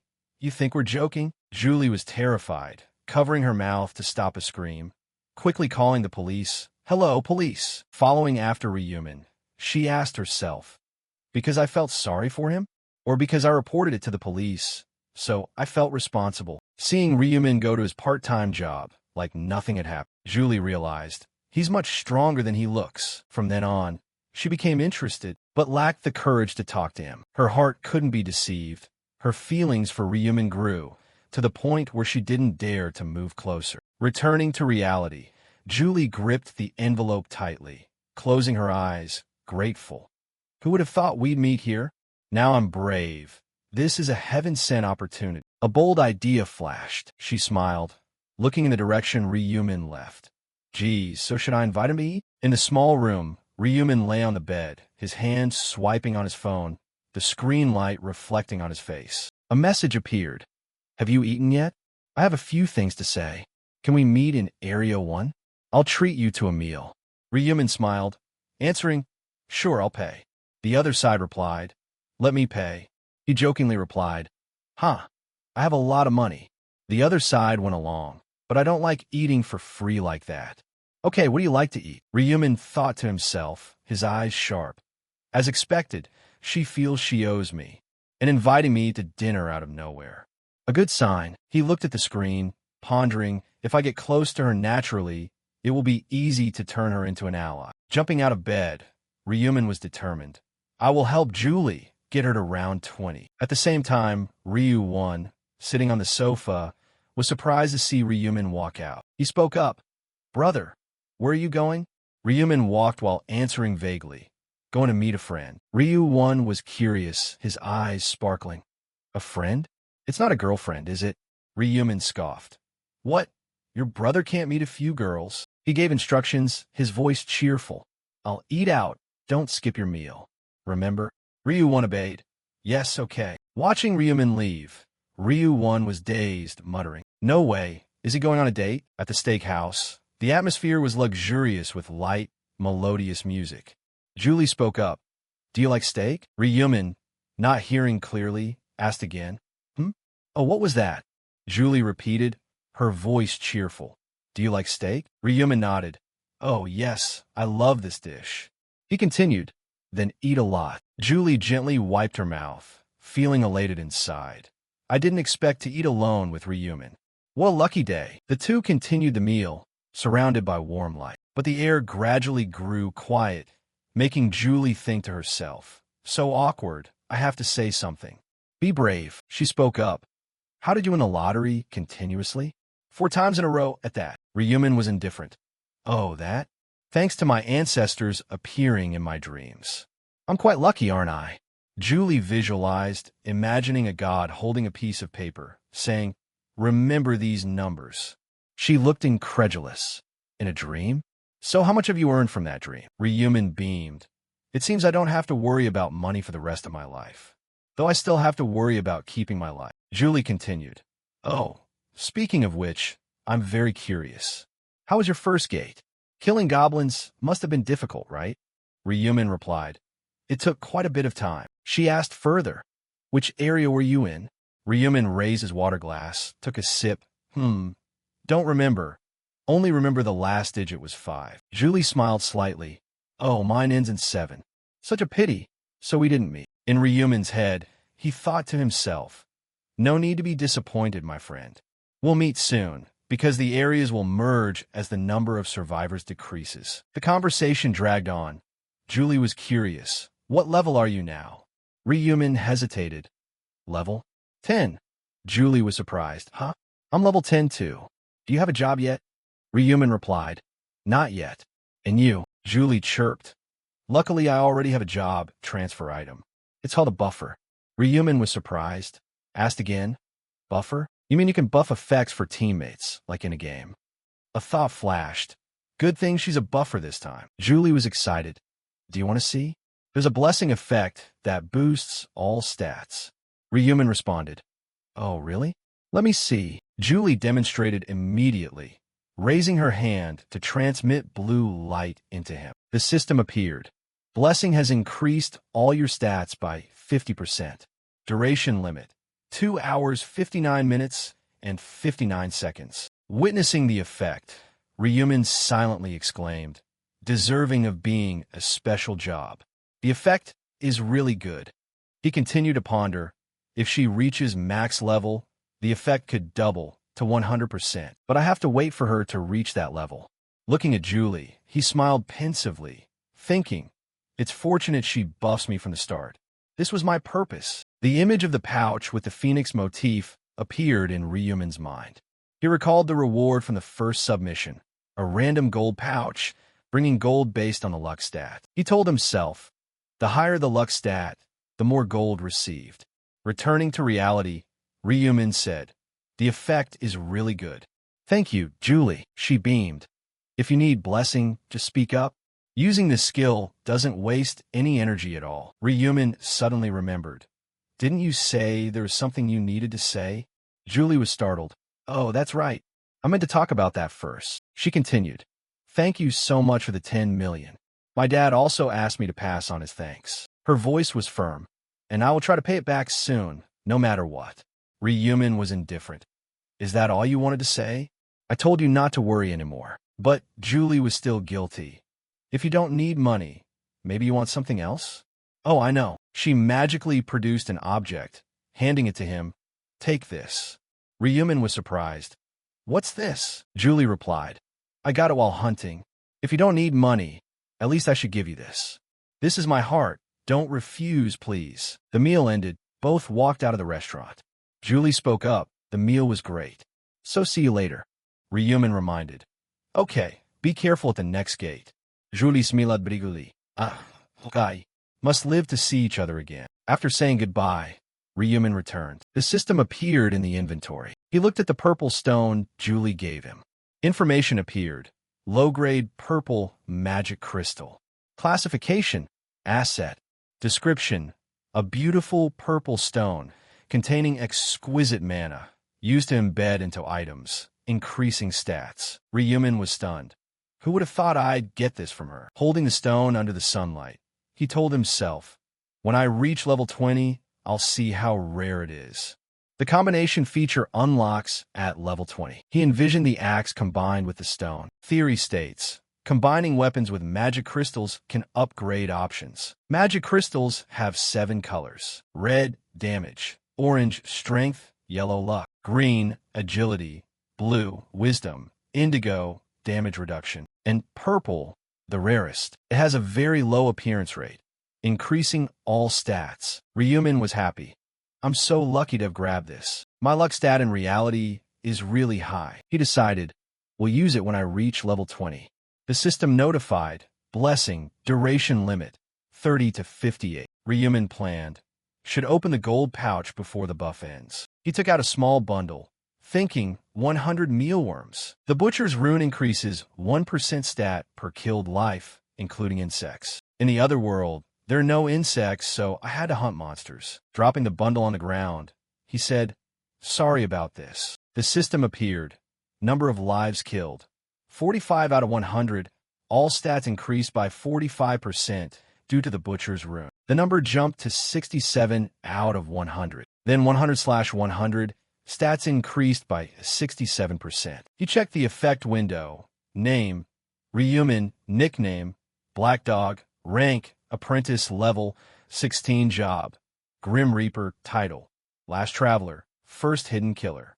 Stats, Strength +9, Wisdom +9, Agility +63, Luck +45. Ryumin was happy.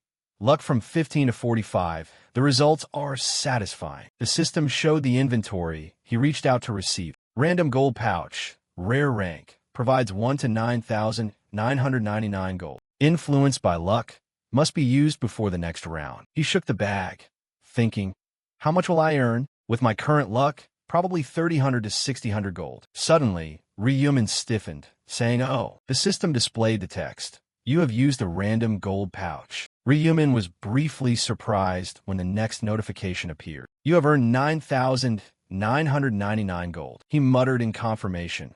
9,999 gold? Smiling inwardly, he thought, I got the maximum amount of gold. Receiving the blessing was definitely worth it. Grinning, Ryumin checked the gold. A total of 16,249 gold. Enough to buy the corpse treatment item. Closing the system screen, he told himself, 2 more weeks until I get the item I want. For now, keep it safe. Under the noon sun, at Ryumin's apartment, he had just taken off his jacket, calling out, I'm home. Ryu-1, browsing his phone, looked up, ran over happily. Brother Ryu-1. He was curious. How was your date? Ryumin was confused, looked at Ryu-1. Date? Seeing his brother looking blank, Ryu-1 asked again. Weren't you on a date with your lover? Ryumin sat down helplessly. Stop talking nonsense. Have you eaten yet? Ryu-1 sat beside him, his face happy. I ordered jajangmyeon. Ryumin rested his chin on his hand, teasing, you should have ordered something better. Ryu-1 puffed his cheeks. What's wrong with jajangmyeon? Do you know how much I wanted to eat that? Hearing this, Ryumin recalled the difficult situation last month, thinking to himself, that's right, just last month, the two of us were still struggling. Watching the TV, he was immersed in thought. Thanks to Bitcoin investing, I have $150 million. But in 2 weeks, it could drop significantly. Time to sell. Ryu-1, sitting beside him, watched TV with interest. Seeing the car on the screen, Ryumin got an idea. First, I should get my driver's license. At the theory test room, everyone focused on their work. Ryumin sat in front of the computer, thinking, how many times have I taken this test? Let's finish and get out of here. A man sitting opposite, seeing him stand up to leave, thought in confusion. What's wrong with him? He approached Ryumin's computer, seeing the screen display. Your score, 95. You have passed a theory test for a commercial driver's license. The man was amazed. In just that short time, he got 95 points. Meanwhile, Ryumin imagined showing off his license to Ryu-1, his eyes sparkling with admiration. He calculated. Only took 4 days to get the license. I have more driving experience than anyone. Suddenly, he paused, asking himself, wait a minute, how many years have passed? How old am I? Then he smiled. After getting the license, I'll buy a Lamborghini Aventador right away. At the car showroom, Ryumin worked with the manager, asking, how long does direct import take? The manager replied, if you order today, the car will arrive within a month. Ryumin looked at the tablet. Okay, let me sign it right now. The manager was happy, rubbing his hands. Sir, you are very stylish. Ryumin looked helplessly at the manager, beaming. 2 weeks later, Ryumin looked at his phone, silently determined. Time to say goodbye to the pile of Bitcoin. Ryu-1 saw him smile, curious. Any good news? Why are you smiling like that? Ryumin crossed his legs, replied. I just sold all the Bitcoin. Ryu-1, holding a cup of water, sat down on the chair. Huh? Really? How much did the price increase to? Ryumin was indifferent. $300 million. Ryu-1 nearly dropped the cup. $300 million? Your entire lottery winnings were only $60 million, and it increased to $300 million. Ryumin nodded. What else could it be? Ryu-1 recalled a month ago when he advised him not to invest in Bitcoin. He muttered, when you wanted to invest, I stopped you. But you earned this much. Ryumin smiled, thinking, last time it was at most $280 million. Ryu-1 asked, so now you're going to stop? Ryumin replied, of course. Ryu-1 was relieved, lifting his water cup. That's great. But when hearing, time to invest in the stock market, he choked on his water, worried. Brother, you don't know anything about stocks, do you? What are you going to do now? Ryumin was gentle. Don't worry. He was confident. I dreamt of it. Ryu-1 was surprised. You had a fortune-telling dream again? What stock are you buying this time? Ryumin replied. Yeah, in the dream I saw that if I buy now, it will be very profitable later. Ryu-1 sighed. Whatever, just do what you want. Ryumin smiled, thinking, Ryu-1 is worried like this. I don't blame him. But I know the future. He swiped his phone, thinking, the company I will invest in is Heaven Demon, ranked 85th on Kosdaq, worth $900 million. Heaven Demon is owned by Ma Jianglok. Although not famous yet, after round 4, it will develop exceptionally thanks to a special system. Ryumin told himself, if I know this company will be famous, there's no reason not to invest. I will drop $280 million, hold 31% ownership, become a major shareholder to influence the company. He pressed the buy button. Ryu-1, standing next to him, whispered a prayer. Please, make his dream come true once again. The screen displayed.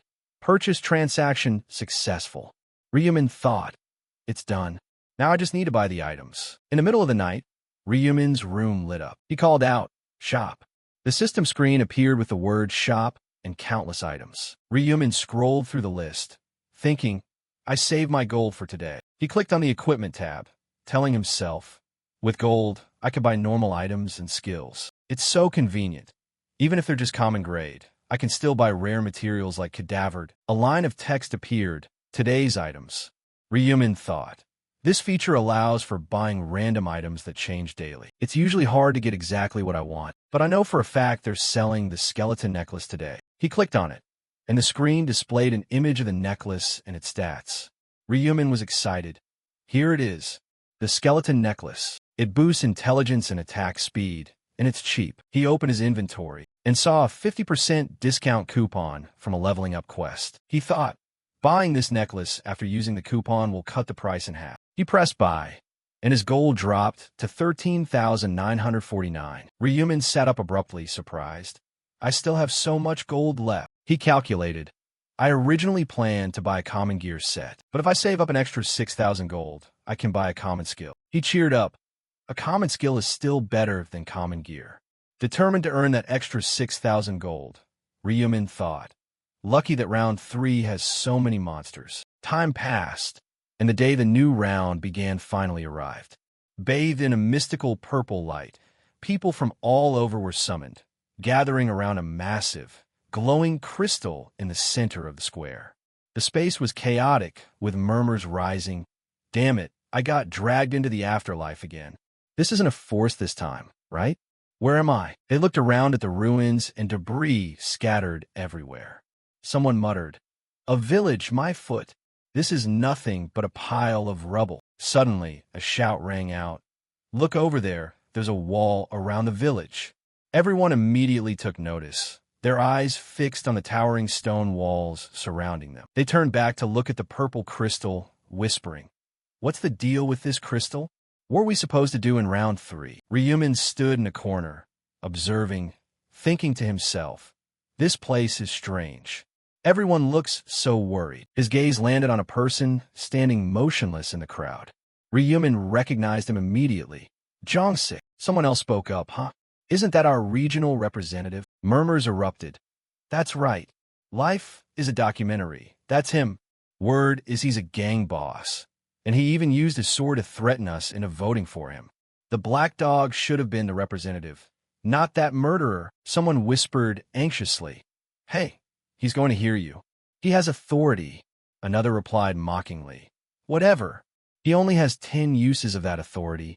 Nothing to be afraid of." Jongsik, enraged, roared, "You bastards, shut your mouths." Hearing the shout, the crowd wasn't scared. They just jeered.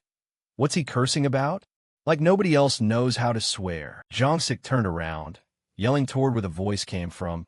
"Who's muttering over there?" He gritted his teeth, cursing under his breath. "Damn it, I knew this would happen," he thought. If only that angel had kept her mouth shut. Suddenly, someone stepped forward. Yongmin bowed his head and said loudly, "Hello, sir." Jongsik was startled and turned around. The crowd whispered, "What is Hong Yongmin doing?" Yongmin looked up at Jongsik. "Sir, life is a documentary. Boss Jongsik, my senior." Jongsik crossed his arms, confused. "Senior? Are you one of my subordinates?" Yongmin replied, "Not yet, sir. I'm just a 20-year-old kid who dreams of being a gangster." Jongsik was stunned, thinking, he wants to be a gangster? Is this kid crazy? Yongmin exclaimed happily, "You my role model. I really want to join Jongsik's gang." Jongsik was surprised. "Why are you?" Before he could finish, Yongmin knelt down sincerely. "I'll follow you for the rest of my life. Please take me in." Jongsik smirked, watching him kneel on the ground, thinking, I've met plenty of crazy people in my life, but this is the first time I've seen someone this extreme. I like his spirit. He said, "Get up." Yongmin quickly responded, "Yes, sir." Jongsik pointed at the gossiping crowd. "Are you blind? Can't you see my reputation is plummeting? Yet you still want to follow me?" Yongmin answered immediately, "Who cares? You're the person I respect." Jongsik went silent, his eyes scanning him. Yongmin continued, "As long as you take me in, I don't care what anyone else thinks." Jongsik laughed out loud. "I like your answer. Fine, I'll be responsible for training you." Yongmin cheered and bowed. "Thank you, sir. It's my honor." The crowd stirred. Did he just join the Life is a Documentary team? Is he insane? Someone jeered. Birds of a feather flocked together. After all, Ryumin from the shadows thought. Yongmin teaming up with Jongsik. This is good news. Suddenly, an angel appeared in the air. Everyone looked up in unison. The angel spoke. "Is everyone gathered?" He smiled. "Let's see. 90 people are missing today." The crowd was confused. "What do you mean, missing people?" The system displayed the quest. Protect the holy relic for 3 hours. Everyone checked and saw nothing unusual, asking each other, are people actually missing? How so? The angel, with a haughty tone, "Impossible, yet people are dying. It seems in the real world, you all are killing each other. I was worried about how competitive you'd get." Someone shouted, "Wait, everyone look. The number of people who passed this round." The crowd checked the system, confused. 1,225 people? What is this? Only a quarter left. They were baffled. Is the angel acting weird? Is there a bug? The angel laughed. A bug? There's no bug. You're worried because the number of survivors is low. But have you forgotten? Only half survive each round. He smirked. But last round, everyone survived, so this round only a quarter survived. Makes sense, right? The crowd was fearful and hesitant. The angel glared, losing patience. There's nothing unfair about it. Just work hard to land in the top 25%. Then he returned to his normal tone. All right, I'll explain the rules for round 3. Every 30 minutes, monsters from my army will appear at the castle gates, targeting the holy relic in the center of the village. There will be a total of 4 waves of attacks. Everyone must work together to protect the holy relic. Everyone looked toward the crystal in the center of the square. The angel continued, "You will receive bonus rewards if you protect the holy relic for 3 hours. If not, the punishment will be severe. Rankings are based on the number of monsters killed." He added with interest, "But they only have raw strength, so it should be much easier, right?" Of course, the gold and experience points will decrease accordingly. Jongsik heard this and thought, "So I just need to kill a lot of monsters. With my authority, this round will be a piece of cake." The angel clapped his hands, eyes fixed on Jongsik. "Almost forgot, the representative from the last round. Life is a documentary, right?" Jongsik looked up. The angel flew closer, mocking. "From this round on, he can use his command authority. But I bet everyone's curious. What happens if the representative dies?" Jongsik's expression shifted. The angel continued, "If the representative dies by monsters or external factors, the position will become vacant. But if they are killed by another player?" Jongsik felt uneasy. The angel laughed. "The murderer will become the new representative, receiving the full 10 uses of command authority." The crowd looked at Jongsik, their eyes hungry, as if they wanted to devour him alive. The angel clapped. "The monsters will appear in 10 minutes. For the next 3 hours, work together to survive." He smiled brightly, "Though I'm not sure if you can pull it off." The angel vanished. Jongsik, shaking with rage, cursed. He kept spouting obscenities. Then he turned back to glare at the crowd, trembling with anger. They were holding their weapons, ready to attack. He drew his sword, yelling, "You bastards, come on. I'll take you all on, one by one." Someone mocked. "You act tough, but you only have 10 uses of your authority." Another added, "The angel said it himself. Whoever kills this bastard will become the representative. If I do it, even better." Everyone paused, focusing their attention in one direction. Suddenly, Ryumin, holding his scythe, stepped forward. Jongsik was worried. "What are you doing?" Ryumin, nicknamed the Black Dog, reassured him. "Don't be afraid, I just want to talk." Jongsik tried to stay calm. "Afraid? What are you talking about? Speak." He was on guard. "Just so you know, if you're planning to make me bow down," Ryumin interrupted, "I have a proposal," he said confidently. "I guess you're having a hard time. How about I protect you?" Jongsik was dumbfounded, as if he couldn't believe his own ears. He blinked and repeated, "What?" Ryumin gave a faint smile, the light from the scythe reflecting on his face, creating an irresistible sense of mystery. "I'll protect you from the other players. That means I'll be your personal bodyguard." Ryumin's announcement left the crowd surrounding them stunned. Whispers spread like a cold wind, blowing through the forest. "What? The Black Dog is going to protect him? Life is a documentary, you say? Does that mean we have to go up against the Black Dog?" Someone in the crowd blurted out in a panic, their voice trembling. Anxious glances were exchanged, and the atmosphere became as tense as a snapping wire. This is a bit too much. What should we do now?" Jongsik watched the crowd's reaction quietly, secretly amazed. He never expected the Black Dog's reputation to carry so much weight. A single offer from Ryumin had unsettled the entire crowd, as if he were a storm capable of sweeping everything away. Jongsik frowned, his eyes wary as he looked at Ryumin, thinking, "This offer is truly tempting, but everything has a price." He spoke up, his voice cold. "So, what do you want in return?" Ryumin replied, his voice steady but full of hidden meaning. "Not much. You'll have to follow all of my orders. That is the condition." "What?" Jongsik nearly shouted, his blood boiling. He thought to himself, "Is he asking me to become his underling?" Jongsik clenched his fists, a flame of anger igniting in his eyes. "What reason could you possibly have for making this offer?" Ryumin remained calm, unperturbed. "I can't say." Jongsik gritted his teeth, trying to control his rage. "You talk about following orders, but what kind of orders exactly?" "I can't say that either," Ryumin replied, his voice still icy. "You just have to follow my orders unconditionally." Jongsik cursed internally. "So you want me to follow you for the rest of my life? Damn it, do you think I'm easy to fool?" He took a step back, thinking quickly. "Wait, if I refuse, what happens?" He wouldn't just attack me in broad daylight for no reason, would he? Jongsik pursed his lips, his gaze wavering between suspicion and worry. Ryumin spoke up, his voice level but authoritative. Make your choice. He looked straight into Jongsik's eyes, as if wanting to pierce through all his thoughts. The others are waiting for your decision, too. Jongsik gritted his teeth, feeling like he was being backed into a corner. Finally, he growled, I'll refuse your offer. Ryumin heard this, his eyes flashing with a cold glint. He thought to himself, as expected, this bastard won't easily lower his own pride. The crowd around them erupted in cheers, as if they had just been relieved of pressure. He refused. If he'd agreed, he would have been hunting freely by now. Must be too much ego to take orders, right? A few people raised their weapons, their eyes gleaming with excitement, ready to lunge and attack Jongsik. Ryumin observed it all, thinking to himself, this turn of events, it's exactly like in my past life. He knew it was time to draw a line. He spoke up, his voice cold. Fine then. If you've refused, there's nothing more I can do.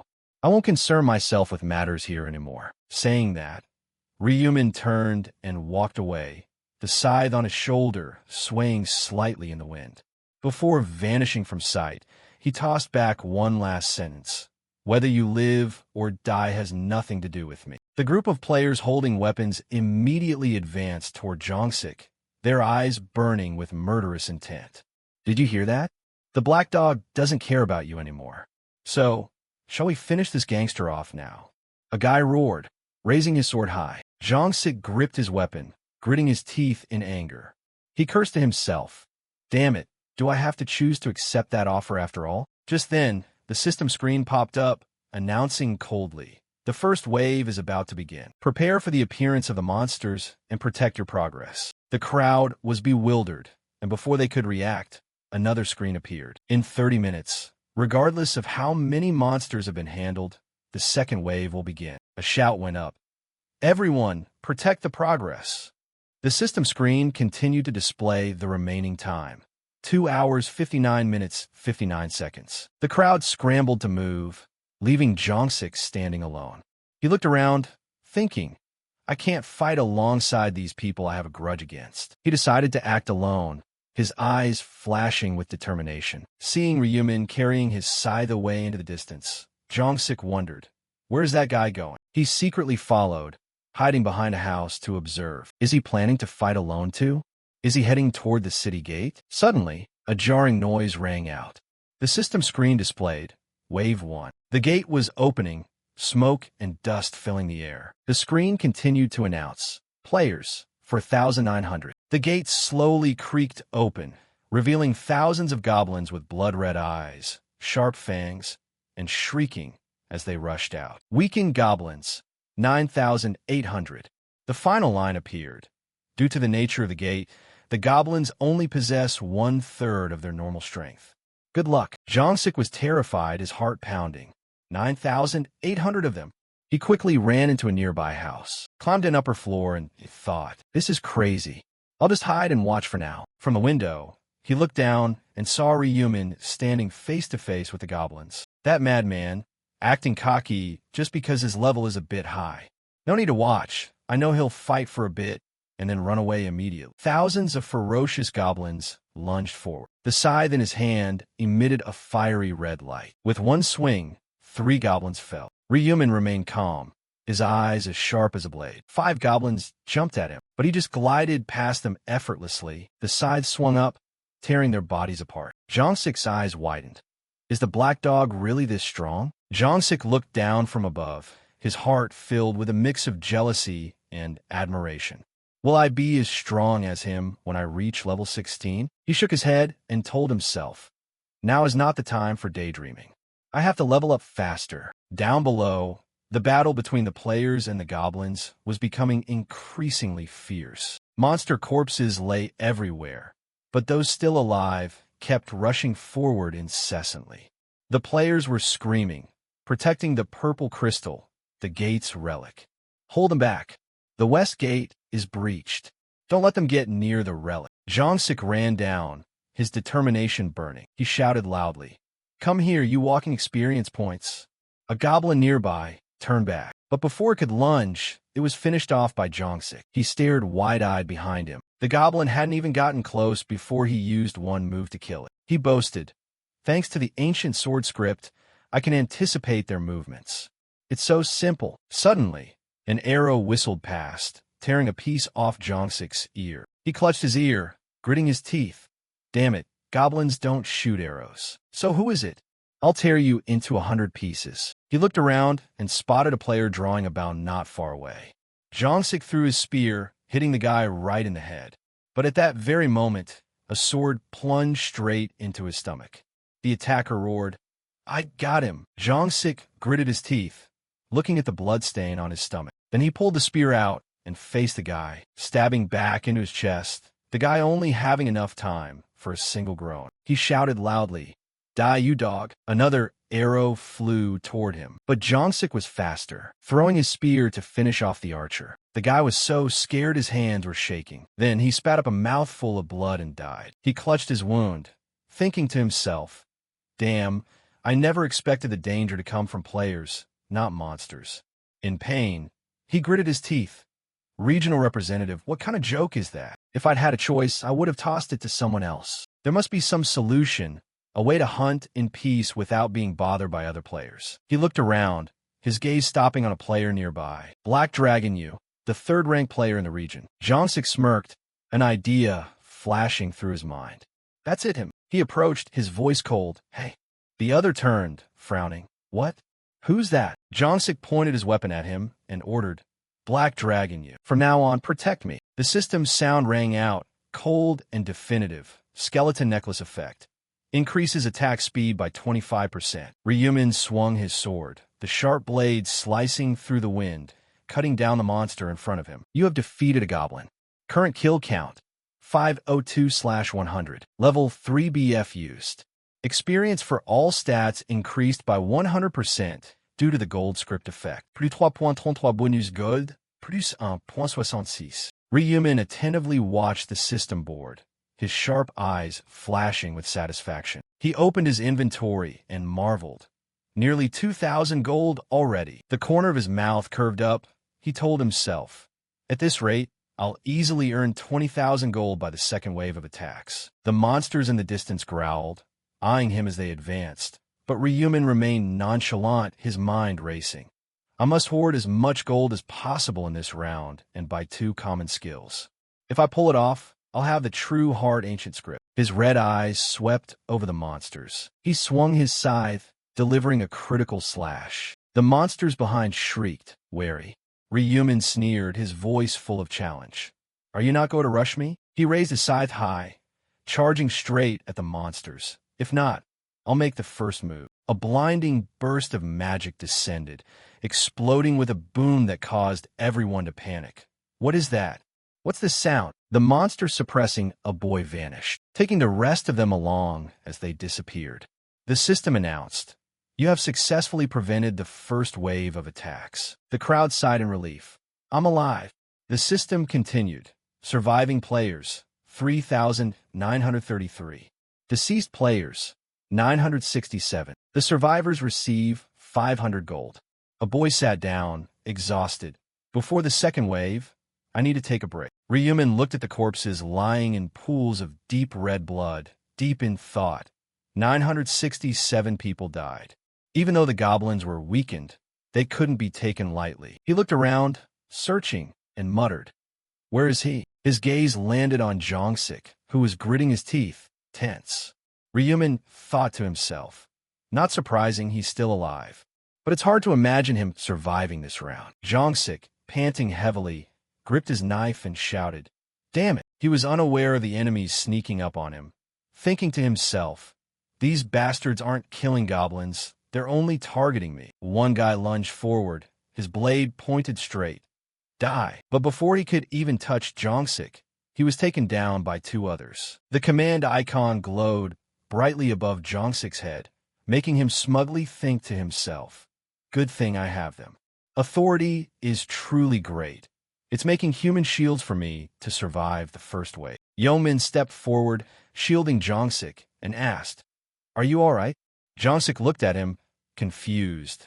"This lunatic is still following me, even though I haven't used my authority." The wound on his stomach was oozing blood, forcing a pained moan from Jongsik. Blood dripped onto his hand, and he worried, I'm losing too much blood.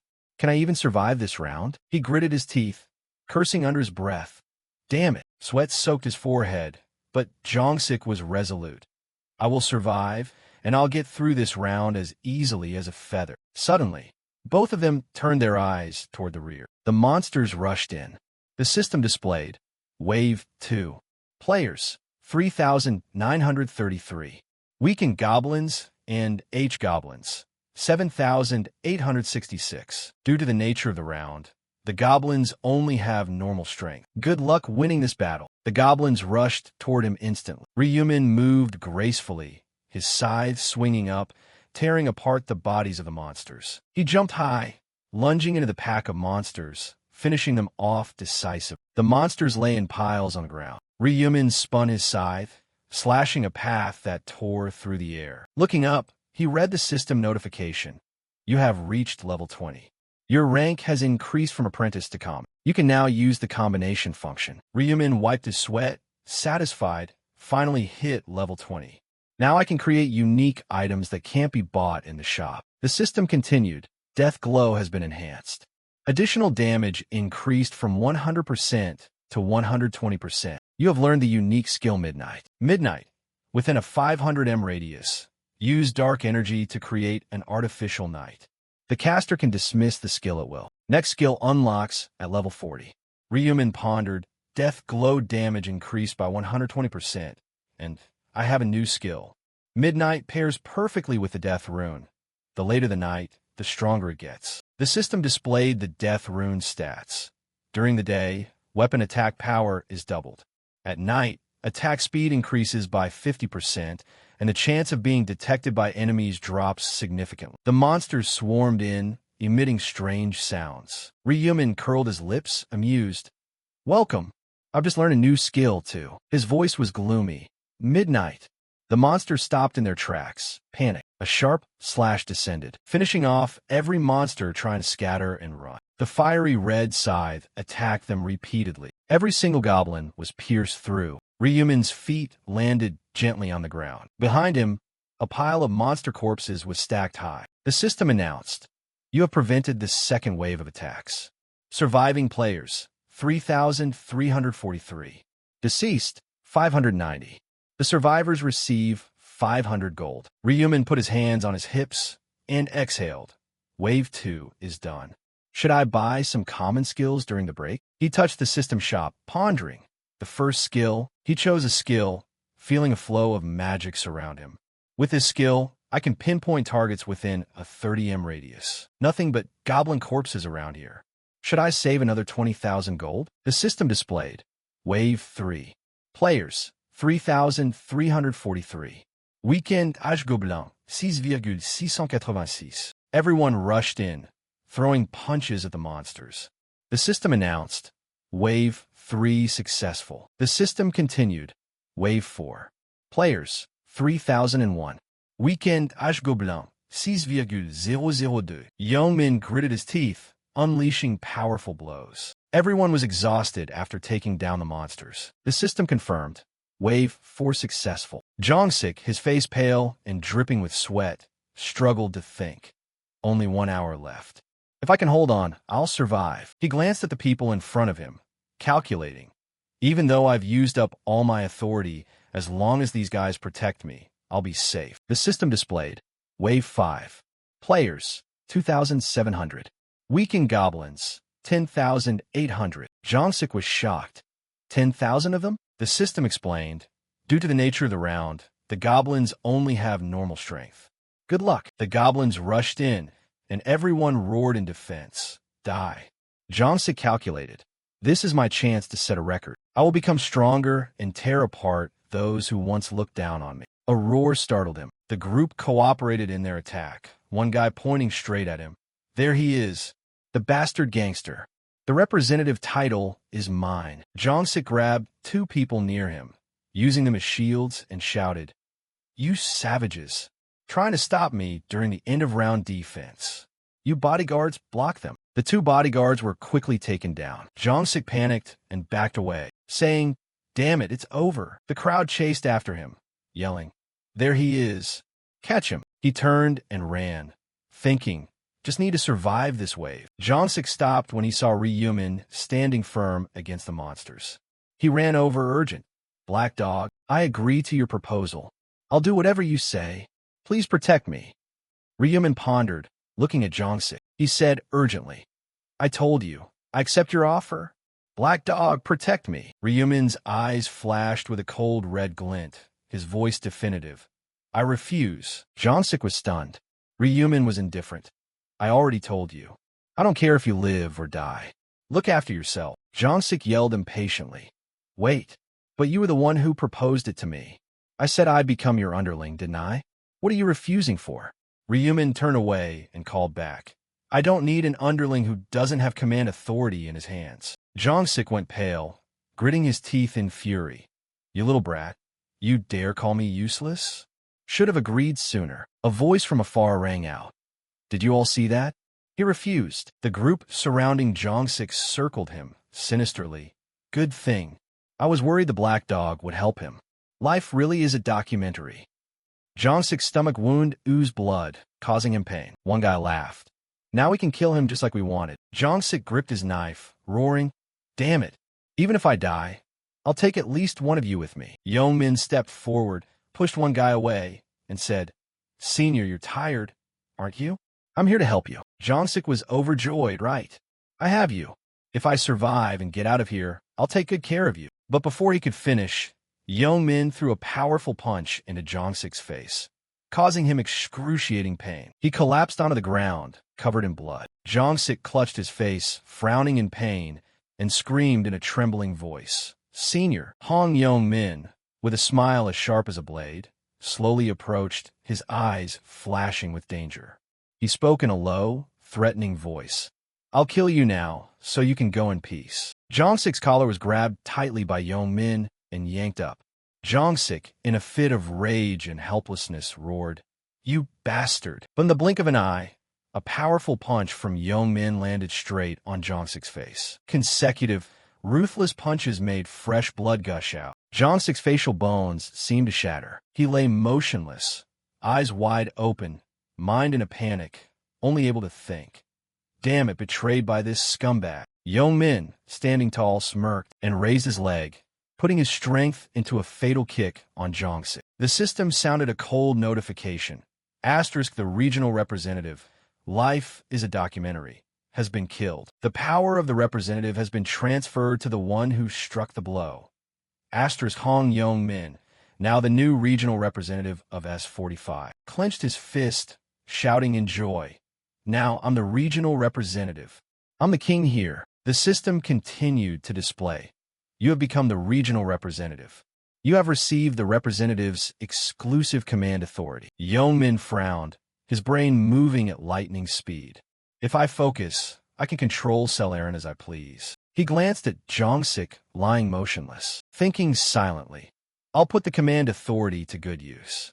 "Don't be too angry. Isn't it your own fault for letting Jongsik's gang leader run off all the time?" Yeongmin turned his back and walked away arrogantly, but his mind was full of mocking calculations. He turned back, pointing at the group that had collaborated with him, his voice full of arrogance. "Hey, did you all see that? I beat him to a pulp. Didn't I tell you we had a chance to win?" The crowd nodded in unison. "Ah, that's right, good job." But their eyes clearly showed panic when looking at Yeongmin's bloodstained hands. Someone muttered, "This bastard killed a man with his bare hands. It gives me goosebumps." The crowd began to murmur, rapid questions erupting, causing the whole area to become chaotic. What's going on? Wasn't this dog always sucking up to the thug? Was he planning to betray him from the start? Another trembled. Terrifying. How could a person like that become a regional representative? Amidst the buzzing rumors, Yeongmin silently rushed off, calculating in his head. Are they planning to target me? Too bad. I know something that can help me escape this. He ran to Ryumin, shouting, "Hey." Ryumin wondered, "What is it?" Yeongmin was urgent. "You saw the notification, right? I'm the regional representative now. I have command authority." Ryumin was confused. "So what?" Yeongmin, placing a hand on his chest, radiantly proposed, "The life is a documentary thing you mentioned. I'll take it. In other words, I'll listen to everything you say in exchange for your protection. He thought to himself. The reason Jongsik was abandoned was because he had no command authority, so he'll definitely accept my offer. Ryumin curled his lip, his voice cold. I don't like your attitude. Yongmin was startled. What? Ryumin continued, eyes sharp as a knife. If you kneel down and beg me, maybe I'll consider it. Yongmin, in confusion, knelt down, pointing at himself. Aren't you listening to me? I have command authority. Ryumin was indifferent. And? What do you want me to do? Seems like you've misunderstood something. But you're the one losing out here, not me. Yongmin pondered, not answering. Ryumin smirked. Want me to protect you? Then kneel down and beg. Yongmin gritted his teeth, glancing at the people behind him. He stared at him, hesitation appearing for a moment, then suddenly knelt down, bowing his head respectfully before Ryumin, begging, I will do everything you say, so please let me be your underling. His bloodshot eyes trembled. I beg you, Ryumin with a dark gaze assessed. I've seen this scene so many times I'm sick of it. However, unlike Jongsik, Hong Yong-min is still useful for now. His voice rang out. Fine, I accept your offer. Yong-min bowed repeatedly. Thank you. Thank you. Ryumin glared at him. Enough, I don't want to see that pathetic face of yours.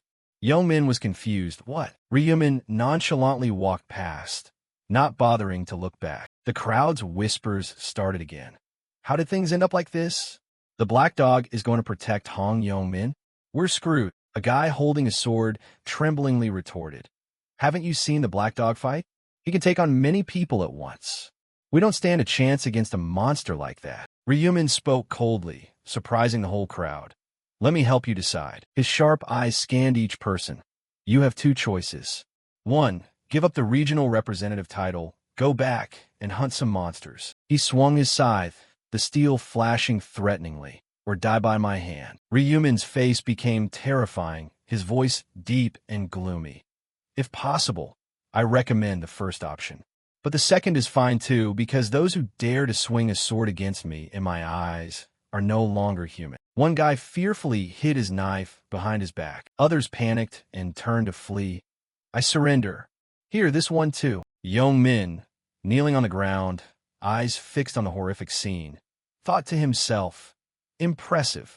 With just a few words, the black dog made them back down. Ryumin, his face still calm, glanced at the people struggling against the monsters, and thought to himself, so we've cleared the fifth wave safely. But he curled his lip, his eyes sinister. If it ends like this, wouldn't it be boring? He called out loudly, Hong Yong-min. Yong-min approached. Yes, black dog. Ryumin coldly ordered. Do as I say, as you promised. Yong-min asked, what should I do? Just give the order. Ryumin turned around, his red eyes sharp. Waste 10 uses of your command authority and destroy the relic. Yong-min was confused. What? The relic? He was bewildered, remembering the angel's warning. If you fail to protect it, you will face severe punishment. He gritted his teeth. But why? If I use 10 command uses, I can't turn Cell Aaron into my slave. Ryumin didn't explain, only ordered, shut your mouth and do as I say. Yong-min suggested, instead of 10, can I use 9? Ryumin was indifferent. I won't repeat myself. If you don't want to die, choose. Yong-min was flustered. I understand. I will follow your orders. Ryumin, full of authority, continued. I will designate the people for you to use command authority on. He pondered. Sim Sanjiu, Little Chili, Spring, Summer, Autumn. Order these 10 people to destroy the relic. Yong-min was stunned, looking at the group in front of him, including his friends. On purpose? He was helpless. Sorry, guys, it's the black dog's order. I hope you understand. He muttered, Don't bother me, Simu. Characters appeared above the crowd's heads, leaving them stunned. Yong-min whispered, Little Chili, Spring, Summer, Autumn, destroy the relic. The system announced, Warning, the relic is under attack. A loud explosion occurred. The sound came from a location of the relic. The group circled, weapons raised, aiming to destroy the relic. The crowd in the distance yelled, Hey, what are you guys doing? Stop immediately. Screaming, what are those guys doing? Do you want to be punished? Someone stop them. One guy lunged, hugging the person attacking the relic tightly. Stop destroying it. Stop. But another guy swung his knife, slashing straight at that group. The relic began to crack, lines splintering along its surface. Before long, the relic shattered. The system announced, "The relic has shattered. Main quest failed." A new line of text appeared. As punishment, an avatar of the god of punishment will be summoned in 30 minutes. The crowd was in a panic. What? An avatar of the god of punishment? What is that? The system continued. Survive the avatar of the god of punishment. The round will not end until time runs out. Ryumin smirked, his eyes flashing with excitement as he read the system board. Hidden side quest round 3. Fight the avatar of the god of punishment and survive. Reward: 3,000 gold. Time remaining: 29 minutes and 59 seconds. The crowd gathered, buzzing with talk. Humph, the system says if we survive, we get 3,000 gold. Another agreed. I told you, protecting the relic only gives 2,000 gold. A few hearing this were excited. Then this is way more profitable. Another added. I think so too. Ryumin stood in the middle of the crowd, his eyes cold, thinking to himself, the quest reward is even bigger than the bonus for clearing the 5th wave. That's why I ordered Huang Yongmin to destroy the relic. But I didn't destroy it myself because, suddenly, the system rang out, coldly. Confirmation: 10 players who attack the relic will be punished. All stats reduced by 50% permanently. The group that was gloating while destroying it froze, stunned. An archer turned purple with rage, pointing straight at Yongmin. What? Stats reduced? We were just following orders. Damn it, you scumbag. Yongmin, being called out, stammered. I'm sorry. Who knew there would be a penalty like that? Before he could explain, the system continued. The regional representative failed to protect the relic. Penalty: 1-hit kill. He was shocked. What? All stats reduced by 50% permanently. Yongmin went numb hearing it. His face darkened, madly kicking the wall. Damn it. Ryumin, standing on the sidelines, smirked innocently.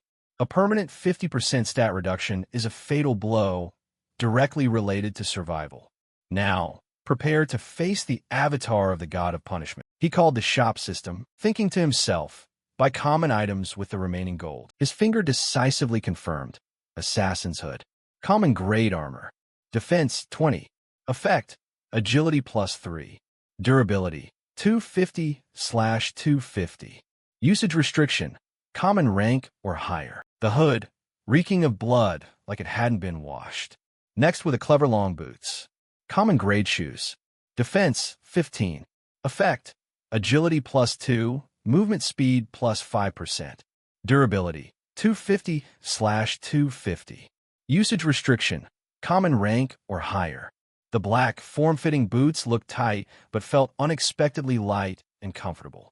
Even if they only boosted stats a little, they helped defeat monsters more easily. Ryumin switched to the modification panel, opening the combination function. He placed an item in the empty slot, dragging and dropping a mana stone, combined with the skeleton necklace. The system announced, combination successful. Choice: +1 to all stats added to the skeleton necklace. He repeated the process with the other items. Each piece of equipment could hold 1 mana stone. Keep applying this method to the remaining items. The system announced repeatedly, combination successful. Choice: damage reduction +1 added to the skilled hunter's leather armor. Combination successful. Choice: strength +2 added to the death scythe. Once finished, Ryumin dismissed the screen, thinking, low-grade mana stones don't help much, but it's better than nothing. Suddenly, dust filled the hall. The crowd stirred. So it's starting? A girl was anxious, looking left and right. I'm a bit nervous. Someone next to her trembled. Just hold out for 30 minutes. That's right. Just running away is enough. Ryumin pondered.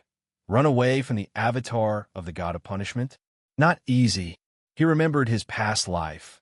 Out of 2,700 people, only 500 survived. Staying alive is hard enough, let alone fighting back. The avatar of the god of punishment, a terrifying monster, requires 5 level 40 players to have a chance at fighting it. But Ryumin curled his lip. I will kill it to receive a huge reward. Suddenly, a crack appeared in the sky, golden light covering the space. Ryumin calculated.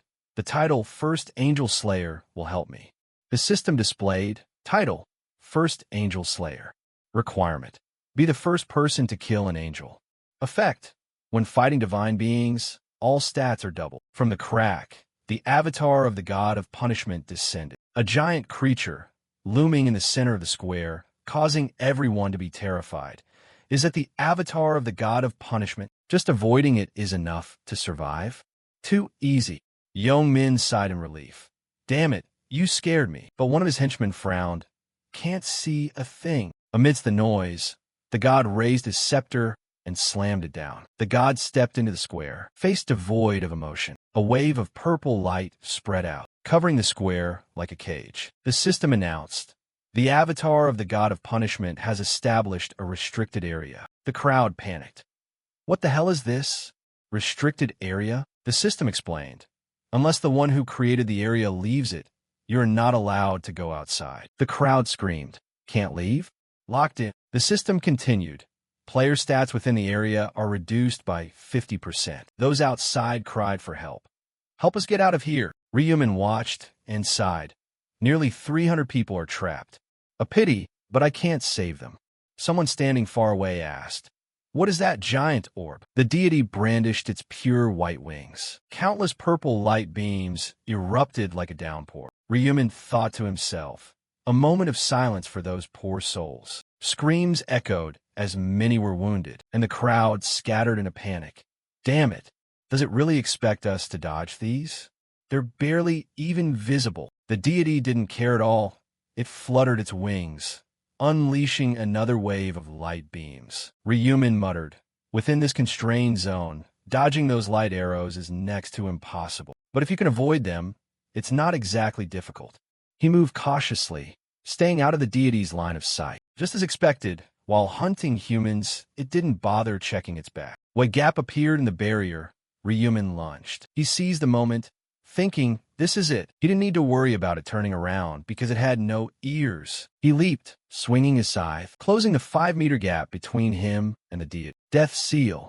The scythe struck the symbol true as he swung the sharp blade down with a powerful slash. Ryumin scoffed as it turned around. Too late to start defending now. A clean strike across the deity's face brought a satisfied grin to his lips. That hit was perfect. He retracted his scythe and hopped backward. The deity clutched its face and screamed. Ryumin checked the health bar above the deity's head as it dropped significantly. 40% of its stamina gone with just one hit. Not bad. He read the deity like a book and retreated. Sure enough, it raised its scepter and the barrier expanded. System notification. The incarnation of the punishing god has established a limited area. Ryumin paused. Once it realizes the barrier isn't catching anyone, it'll drop it. Here comes the second chance. He rushed forward, his scythe glowing crimson. I already took one of its eyes. Now to take the other. A single slash turned the deity from partially blind to completely sightless. The deity shrieked in agony. Ryumin retreated, landing on the ground. System notification. Limited area reestablished. Player stats within the area reduced by 50%. He chuckled confidently. Without eyes, it's just a big, oversized punching bag. It raised its scepter, and a rain of light arrows descended. Ryumin pondered.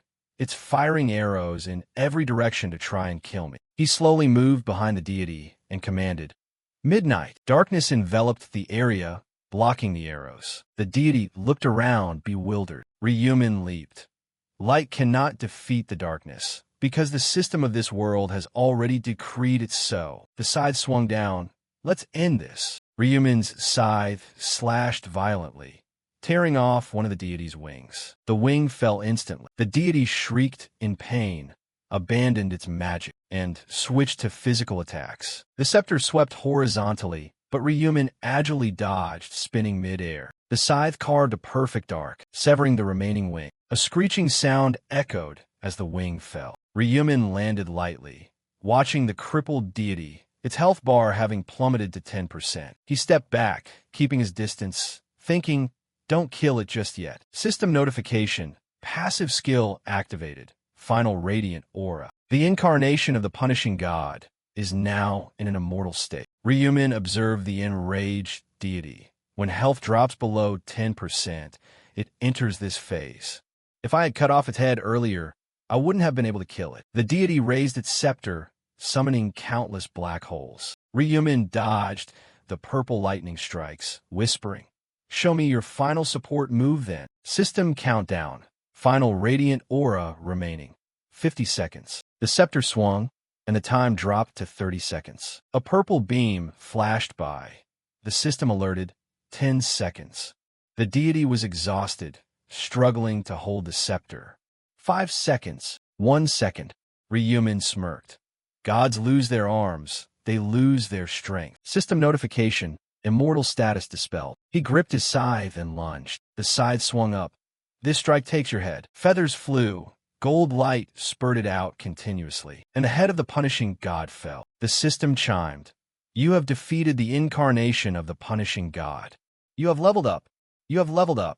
You have leveled up." Gold 8200, bonus 4110. Confirmed as the first person to eliminate the incarnation of the punishing god. Title unlocked. Challenger of the punishing god. Ryumin looked at the screen. Title: Challenger of the punishing god. Condition: become the first to eliminate the incarnation of the punishing god. Effect: reduces damage from divine beings by 80%. Several items appeared in his hands. You have received E-Refinement and the Light Rune for the first kill. One item vibrated automatically. The system notified. Light Rune has been inscribed into the player's body. Ryumin thought, just as predicted, E-Refinement is the reason I killed the punishing god. He checked the info. E-Refinement. Type: E0 rank item, shimmering with rainbow colors, depending on the angle. Used to create god-tier items. He looked at the other item, Light Rune. Effect: Intelligence +1, Divine Skill Effectiveness +1% per level. Ryumin calculated. I'm level 30, so intelligence increases by 30 and skill effectiveness increases by 30%. No need to worry about intelligence anymore. System notification. Hidden side quest completed. Reward: 3,000 gold. The crowd cheered. It's over. I actually survived. Oh my god, they exclaimed. Black Dog took down the incarnation of the punishing god all by himself. What a monster, a delighted voice rang out. Oh my, I can't believe it. The angel looked at Ryumin, praising. Defeated the incarnation of the punishing god alone?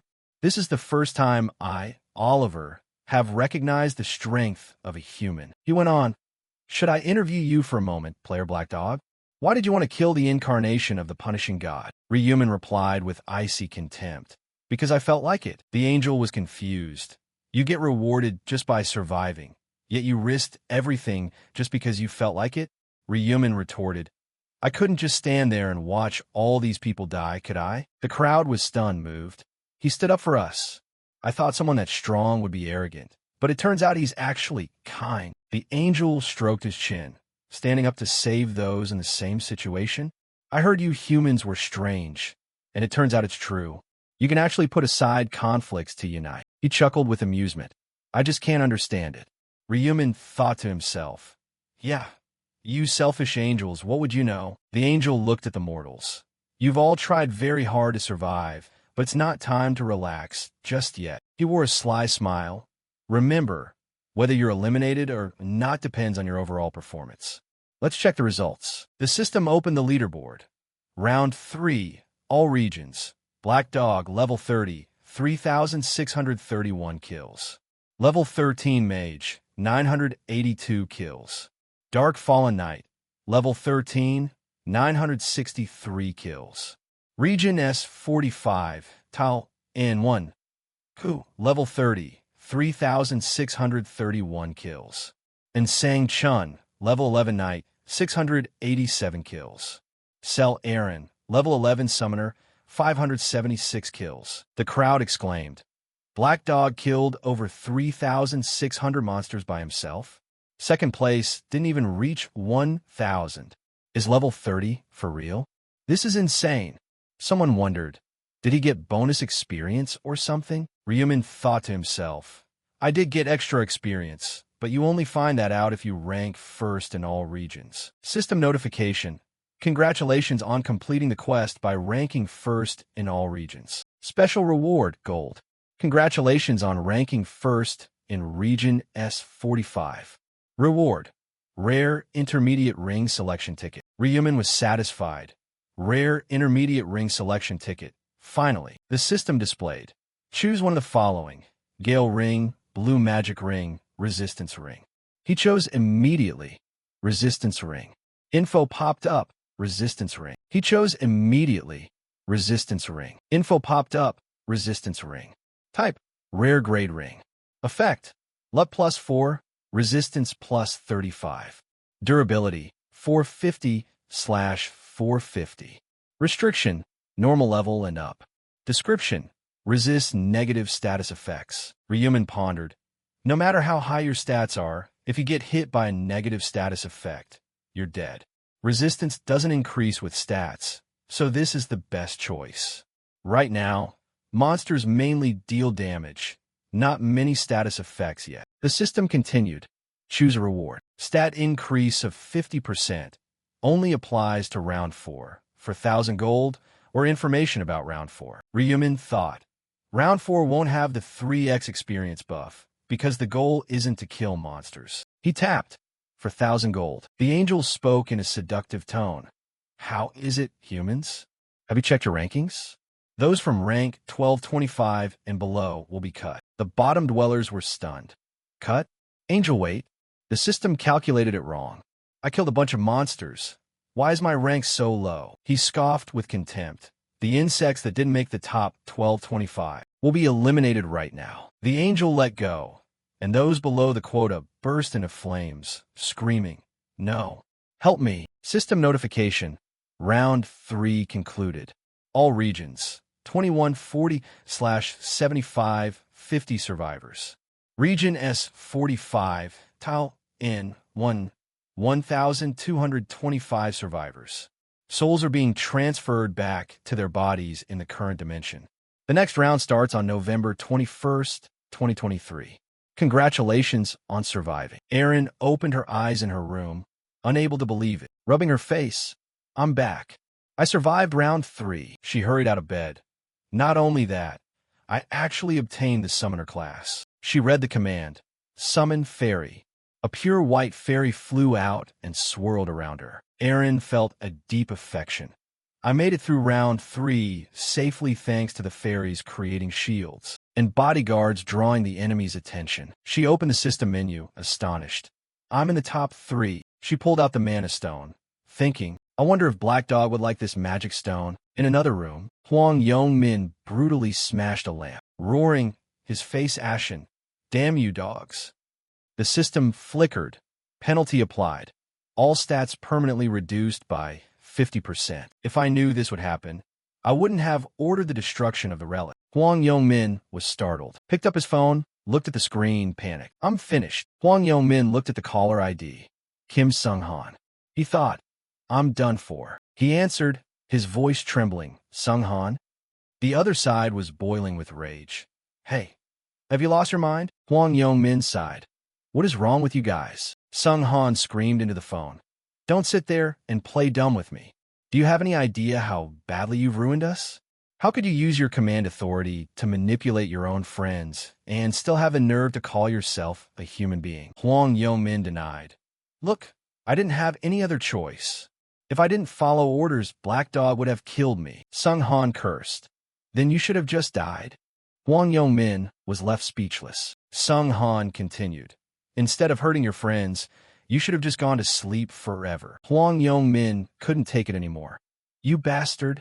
This isn't fair to me either.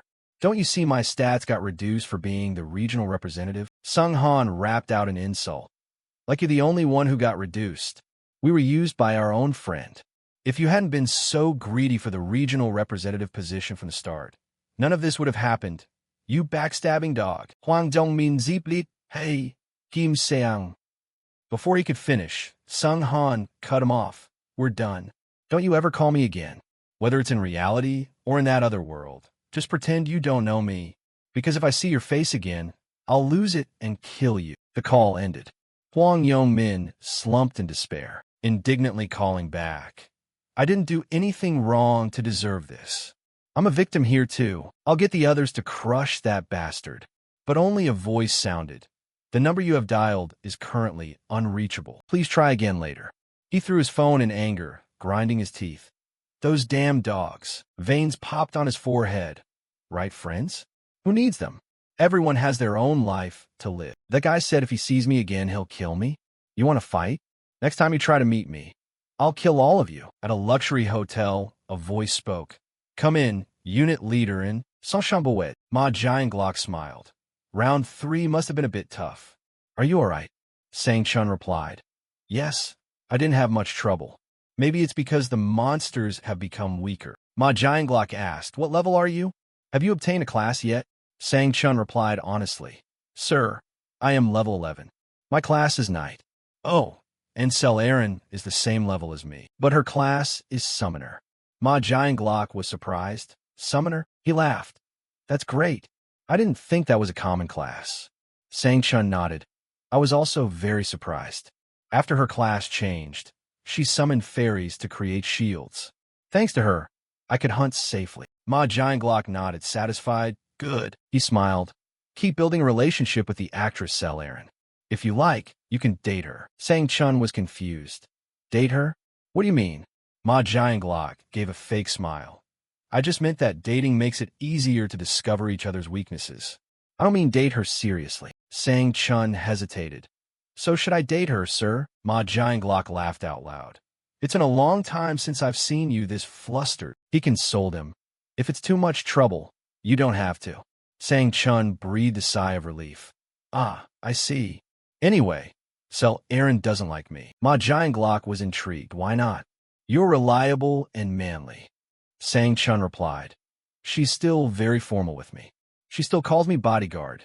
Ma Jianglock laughed. Is that so? He stopped teasing. Anyway, what was the urgent report you wanted to give me? Sang-chun bowed. First of all, I want to apologize, sir. Ma Jianglock wondered why. Sang-chun said seriously.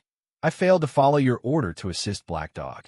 I couldn't deliver your reminder to him either. Ma Jianglock nodded. Is that so? I'm sure you had a reason, right? Sang-chun replied. Yes, it went like this. He sat down and told the whole story from start to finish. Ma Jianglock listened, deep in thought. The incarnation of the punishing god. Sounds like a formidable opponent. So Black Dog killed it. Sang-chun nodded. Yes, he used overwhelming skills, as if he knew how to win in advance. He stammered.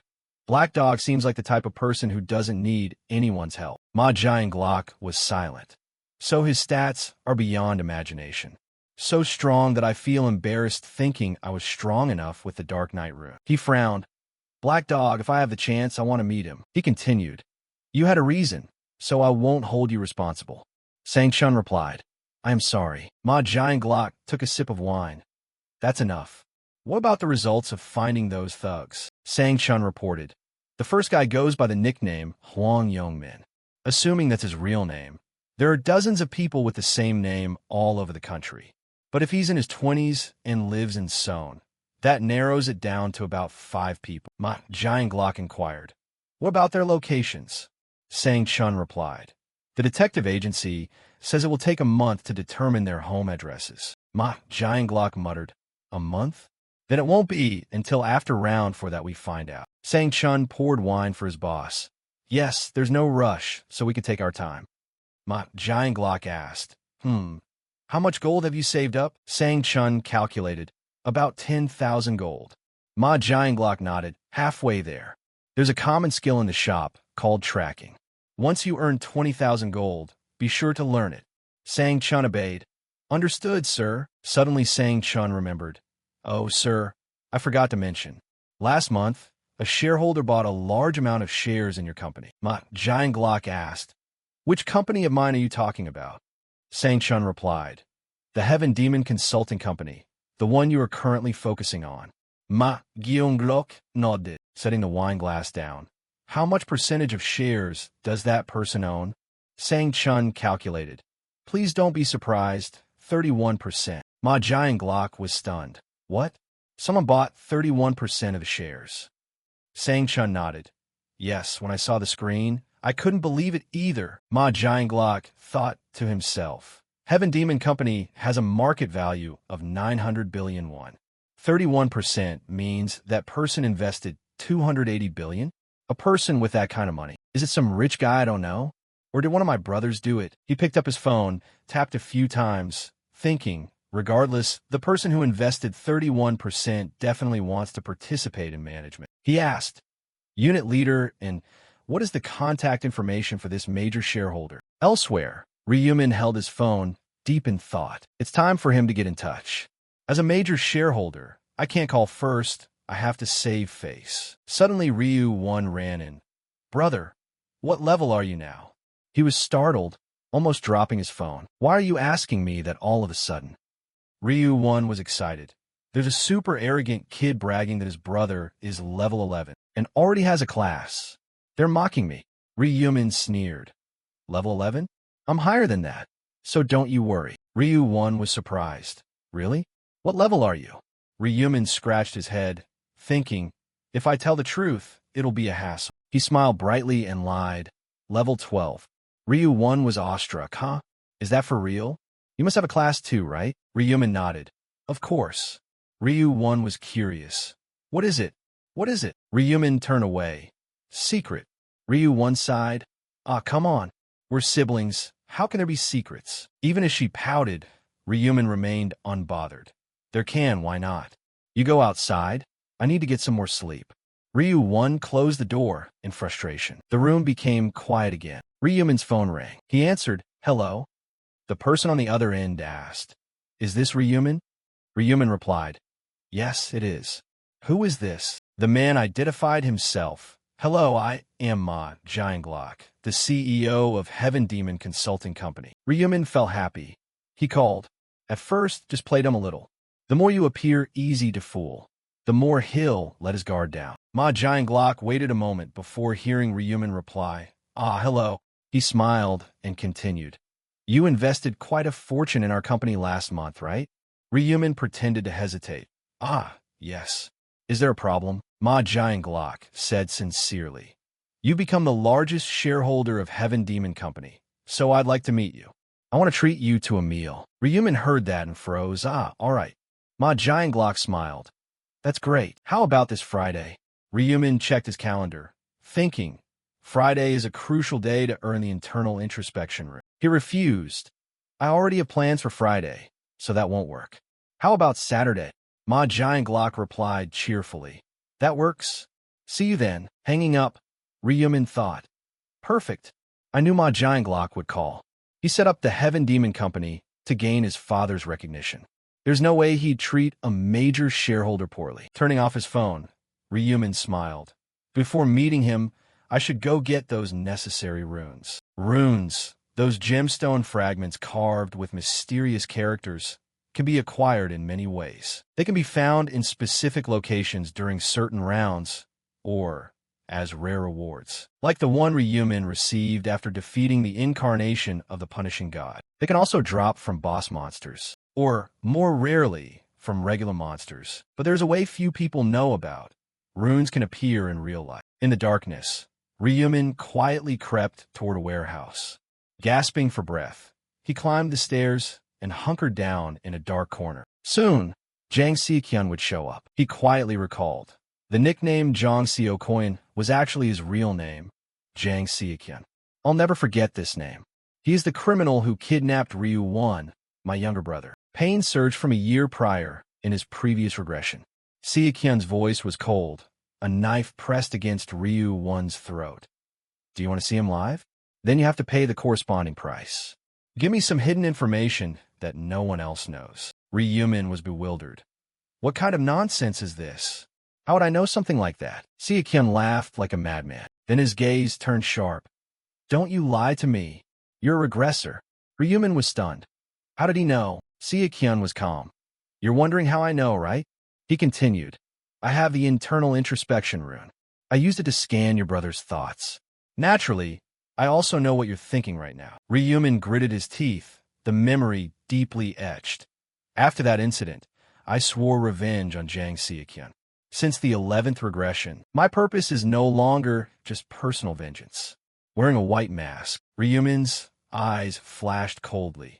Today here, I will take the internal introspection rune before he does. The darkness of the warehouse was torn apart when Seokyeon stepped in, dragging a woman behind him. He threw her roughly to the ground, tore the tape off her mouth, and threatened, "I'm taking the tape off, so don't you dare scream, understand?" The girl trembled. "Please, have mercy on me. I beg you." Seo-kyun pointed a finger, threatening. "Damn it. I'll let you open your mouth, and that's all you have to say? Try saying something else." The girl sobbed. "Save me. I have a young child. I'll give you money." Seo-kyun growled. "I don't want to hear that boring garbage." The girl clasped her hands. "I'm sorry." He threw the tape away. "Sorry for what?" The girl pleaded. "You're doing this because I looked at you disrespectfully the other day. Aren't I right?" "I'm so sorry." Her words hit a nerve in Seo-kyun. He shouted, "That's right. Why did you do something you feel sorry for?" "I was in a bad mood that day. Do you even know that?" Memories surfaced. 2 days ago, Seo-kyun was walking on the street, muttering, "Which girl should I pick today? Just one is enough to relieve all my problems." A beautiful girl caught his eye.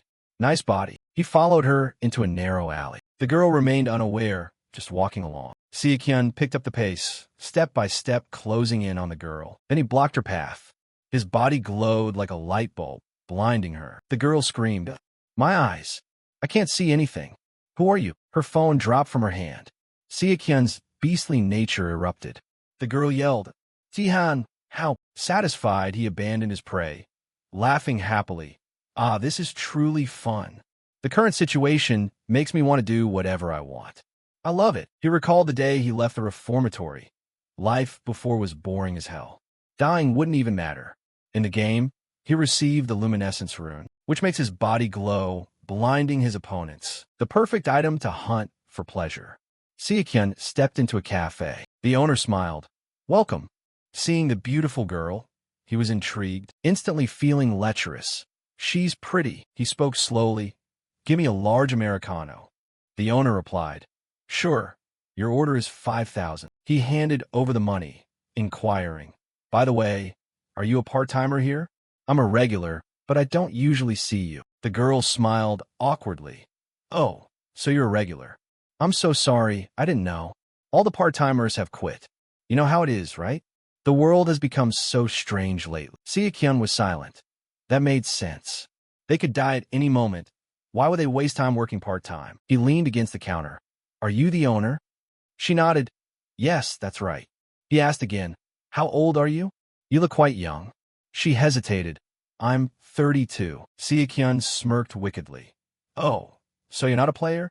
She replied, "Yes, I'm glad of that." Confident in his good looks, he boldly asked, "Give me your phone number. I like you." The owner froze. He asked, "What's wrong?" "Cat got your tongue." Seeing her expression, he went mad. "Why are you making that face? Do you hate my face that much? Do you find the spots on my face disgusting?" The girl was stunned by the insults. Seo-kyun slammed the table. "Damn it, this is so annoying. I'm not drinking that coffee. Give me my money back." The girl tremblingly handed over the money.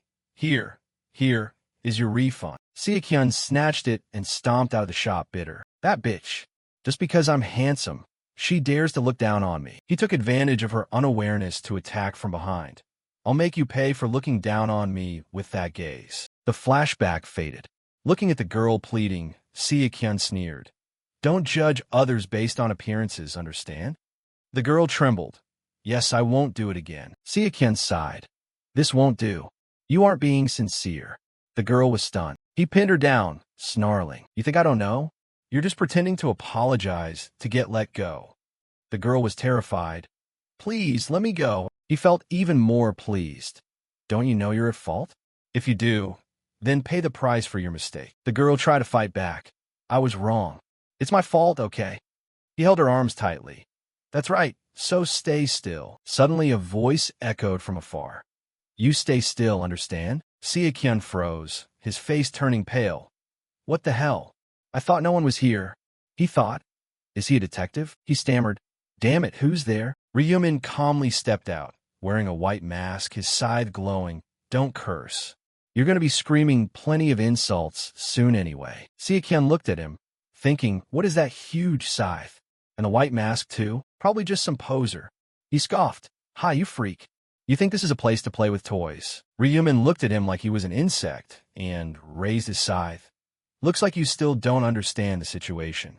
Does this look like a toy to you?" He spun the scythe, dust billowing. Seokyun panicked, stuttering. Wait, is that real? He asked. Are you a player? Ryumin replied coldly. Stupid. What do you think? He turned to the girl. Miss, you can leave now. This is your only chance. Seokyun saw him dare to release the prey and went mad, lunging forward. Ryumin raised his scythe and charged at him. The handle struck right between Seokyun's legs. He clutched his crotch, howling. Damn it, Ryumin laughed. I told you you'd be cursing a lot. He reminded the girl. Go. Leave this guy to me. The girl trembled. Thank you. Ryumin took a step towards Seokyun, his eyes sharp. So now it's just the two of us, isn't it? Seokyun, still in pain and unable to stand, looked at him in terror. Ryumin smirked. Now, let's start the real game. Jang Seokyun, like a mad dog, screamed. Fuck you. I'll kill you. You bastard. Ryumin was calm. That's a good attitude. If you give up too early, where's the fun in that? The taunting words drove Jang Seokyun insane. You son of a bitch. How dare you laugh at me? He swung his knife, each slash tearing through the air, but Ryumin dodged as easily as breathing. Jang Seokyun stabbed repeatedly, not landing a single hit, and started to panic. What the hell is this? Is he dodging all of my attacks? Ryumin glanced at the dagger, exclaiming, I didn't expect you to bring a goblin dagger too. TSK. He stopped dodging and swung his scythe, slicing through his arm. Blood splattered everywhere. Jang Seokyun shrieked in pain. Ryumin was unfazed. Does it hurt? Watching him tremble, he said coldly, I haven't even started yet. He lunged, so fast he left an afterimage, conveniently slicing off the other arm. Seokyun, in twice the pain, could only scream. He trembled. At this rate, he's going to kill me. If I want to live, I have to blind him. He triggered the luminescence rune, but his body didn't glow. Jang Seokyun panicked. What's going on? Why isn't it working? Ryumin laughed to himself. Try glowing all you want. It's useless. Midnight doesn't allow any light source to exist. I knew he'd use this move, so I activated Midnight beforehand. He laughed wickedly. We haven't even had any fun yet, have we? Ryumin thought. Even without Midnight, I would have cut his wrists and ankles first. The scythe lunged again, this time aiming for Jang Seokyun's legs. He cried out in despair, tears streaming. Arg. Hey, you devil.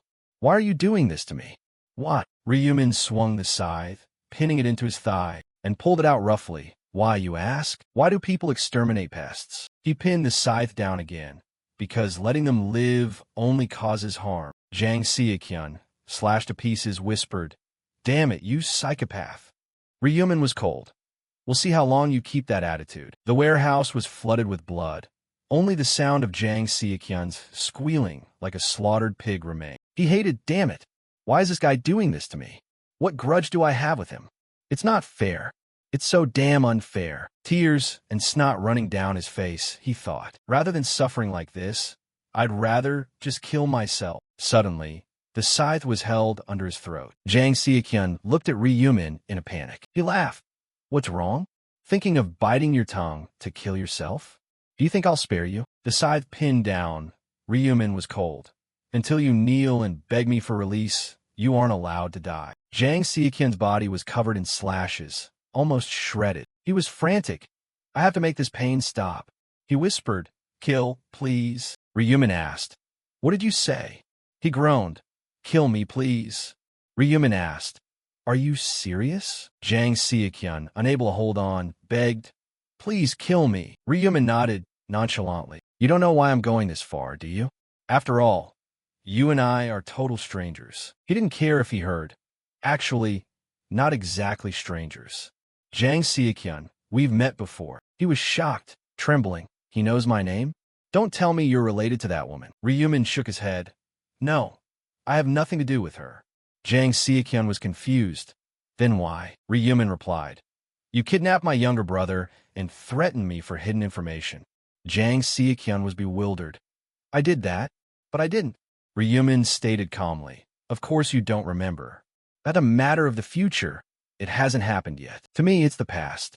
If I didn't intervene, you would have acquired the internal introspection rune. He was surprised. Internal introspection rune? Ryumin recounted. This place hides a rune.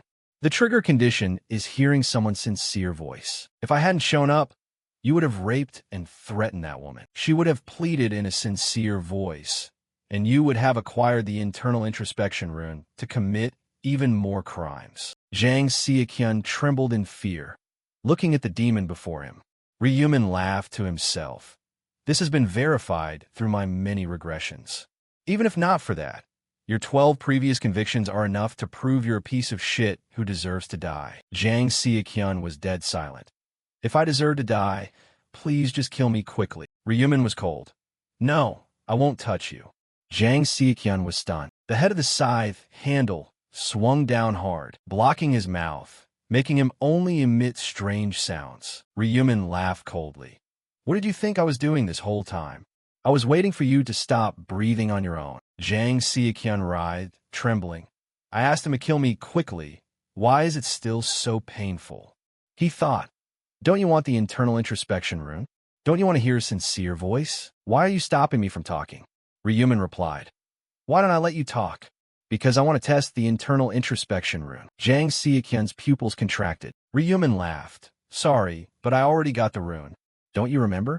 You begged me to kill you sincerely from the heart. At that moment, the rune reacted to your sincere voice. System notification. You have caused the target to use a sincere voice, fulfilling the trigger condition. You have discovered the hidden internal introspection rune. The stone automatically integrated into Ryumin's body. The screen displayed. Internal introspection rune. Effect. Read the thoughts of the target in front of you. If observing, can read fleeting inner intentions. Can only read within a 30 m range. Ryumin sat down, pressing hard on the handle. Let me check how it is. He thought. You have what you want, please kill me. Ryumin replied. Nah, I can't kill you that easily. It wouldn't be fair to your victims. Zhang Xiaqian trembled with rage. You goddamn devil. Not long after, he took his last breath. Ryumin looked at the corpse. He's dead. No witnesses, but I have to clean up. He commanded, erase traces. The system displayed, common skill, erase traces effect. Erase all traces at the scene, including corpses, blood, fingerprints, footprints. The skill activated. The warehouse was spotless, not a bloodstain left. Ryumin thought, definitely effective. Better not leave a mess. He took off his mask and left. Now I have what I wanted. Tomorrow, I should go meet my giant Glock. Saturday, the sun was shining brightly. Ryumin adjusted his tie neatly. Ryu-1 widened his eyes. Brother, are you going on a date today? Ryumin gave a strained smile. Why would it be a date? Ryu-1 replied. You never dress this formal. Ryumin laughed. Well, it's a special occasion. I'm going to meet a business partner. Ryu-1 was surprised. A person? Are you planning to branch out into business? He felt anxious. Just yesterday, he spent all his money investing in stocks. And now he's going into business? If he fails, he'll be so devastated. Ryumin, reading his younger brother's thoughts through the inner thought rune, sighed. Instead of worrying about finances, he's worried about me. How sweet. He patted his shoulder encouragingly. If this meeting goes well, I'll tell you all the details. You don't need to worry. You trust your brother, right? Ryu-1 cheered up. Of course I trust you. Who else would I trust? Ryumin nodded. Just stay here and wait for me. Outside is dangerous. All because of those other players. Ryu-1 worried. Oh yeah, I've seen the news. They use their abilities to commit crimes. I even heard that abroad, criminals are using their powers to break out of prison. Ryumin lowered his voice. That's right. If they meet the age requirements, even criminals are given the chance to become players. He thought to himself, players are getting stronger, while the population drops every month. If nothing changes, the world will descend into chaos. Ryumin recalled a future vision.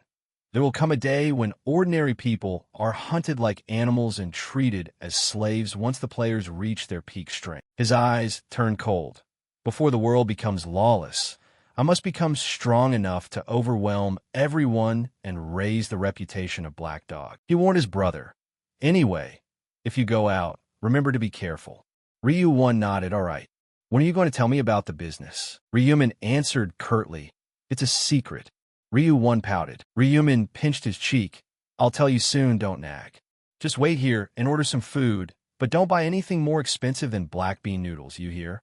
Ryu-1 muttered. A cheapskate. Ryumin arrived in front of the hotel and muttered, "Just as I guessed, Ma Jianglok set the meeting here." Just like in soccer, the home team has the advantage. He stepped into the lobby. On paper, this hotel belongs to the On Group, but in reality, it belongs to Ma Jianglok. This is top secret information. I'm likely the only one who knows. Ryumin thought, I have to use this information to increase my value in his eyes. But first, I have to play the innocent act. He shyly approached the front desk. Hello. I have an appointment here. The staff member was polite.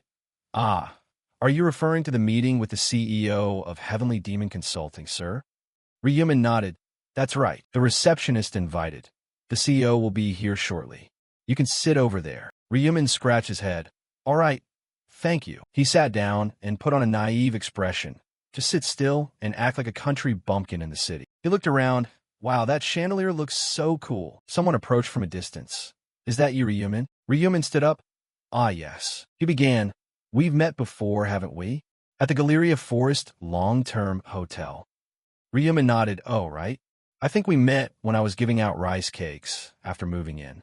You're the one who was with the actress cell, Aaron. Sang Chun bowed. Yes, I apologize for my rude behavior back then. He felt terrified. He's not even 20 yet, and he's a major shareholder who invested $280 billion. Ryumin thought. He definitely suspects something. At my age, having this much money is hard to believe. Seeing the awkward atmosphere, Ryumin broke the ice. It's okay. We didn't know each other anyway. I didn't expect the CEO of Heavenly Demon to live right above me. Sang Chun waved his hands. Oh, please don't misunderstand. I'm not the CEO. Ryumin pretended to be clueless. Sang Chun was serious. The CEO will be a little late, so I'll go first. He gestured. Let's go inside and wait. You m'en replied. Okay. Sang Chun led him into a private room and left. Please wait here. He quickly messaged his boss. Chairman, I have met him. He cannot possibly be the one investing that much money himself. Someone must have sent him to do it. Please be careful. Ryumin, sitting in the private room, smiled to himself. Exactly.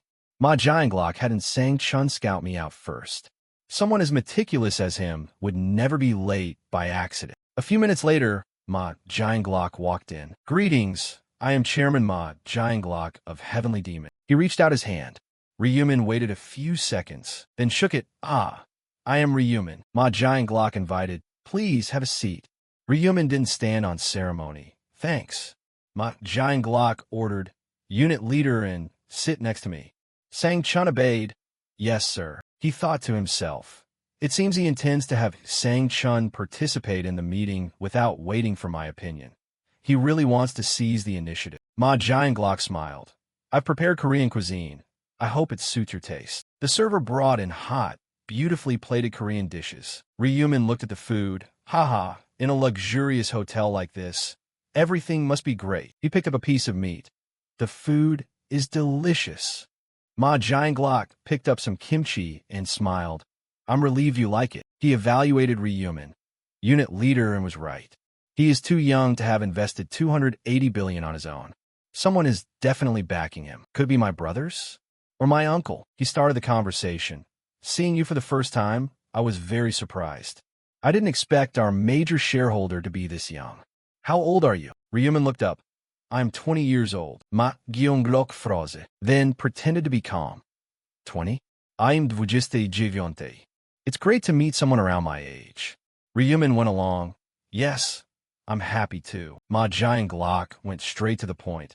How did you make such a large amount of money at this age? Are you the son of a chaebol family? Ryumin's eyes flashed with surprise. He's quite direct. He waved his hand. Not at all. I was just an ordinary student until a few months ago. Ma Jianglok asked. Until a few months ago? Ryumin nodded. That's right. Do you follow the news? Ma Jianglok hesitated. Ryumin was blunt. Did you see the news about the person who won the lottery 4 times in a row and suddenly became a millionaire? Ma Jianglok nodded. I saw it. Ryumin laughed. That's me. I'm the lottery winner. Ma Jianglok was stunned. Why this specific story? He asked. According to the news, the total prize was only about $60 billion. How did you get $280 billion? Ryumin stayed calm. I invested a bit in Bitcoin. Ma Jianglok questioned his sanity. Bitcoin? Just that. Ryumin nodded. Yes. Ma Jianglok pressed further. What made you invest 60 billion into Bitcoin?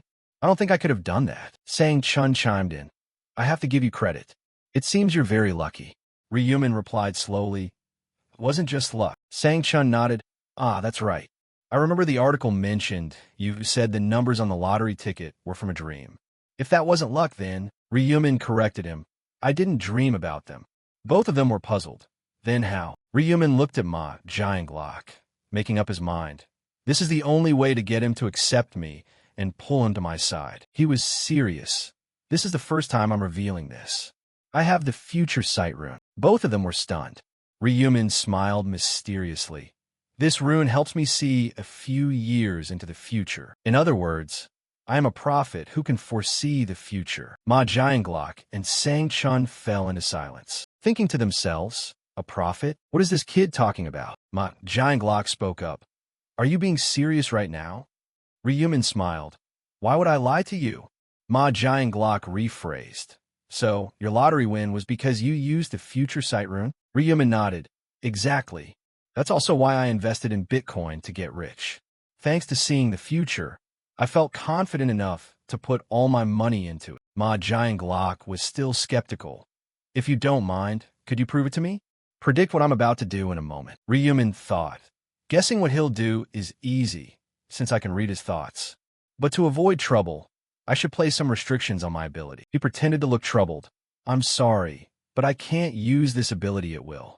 It triggers automatically and unexpectedly.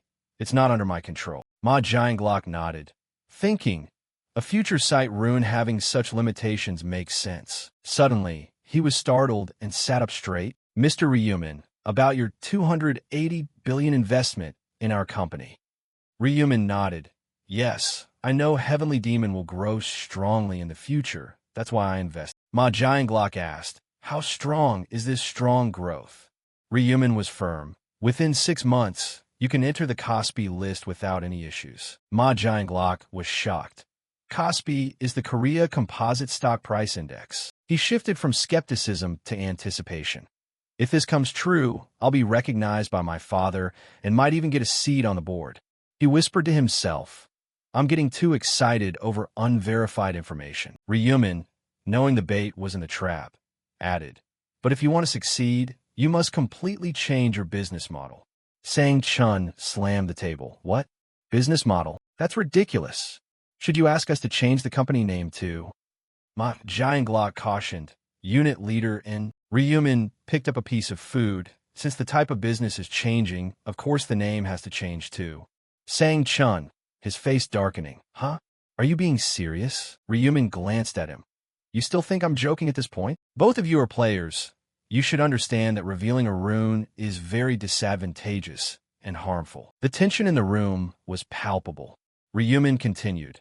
I've considered it carefully, but I still revealed my rune as a major shareholder and future partner. Because I want to help the company grow. He concluded. Otherwise, why would I invest 280 billion here? If you want the company to succeed, you have to cooperate with me. Sang Chun looked at his boss anxiously. Chairman, you don't believe him, do you? Ma Jianglok remained silent. Ryumin sighed.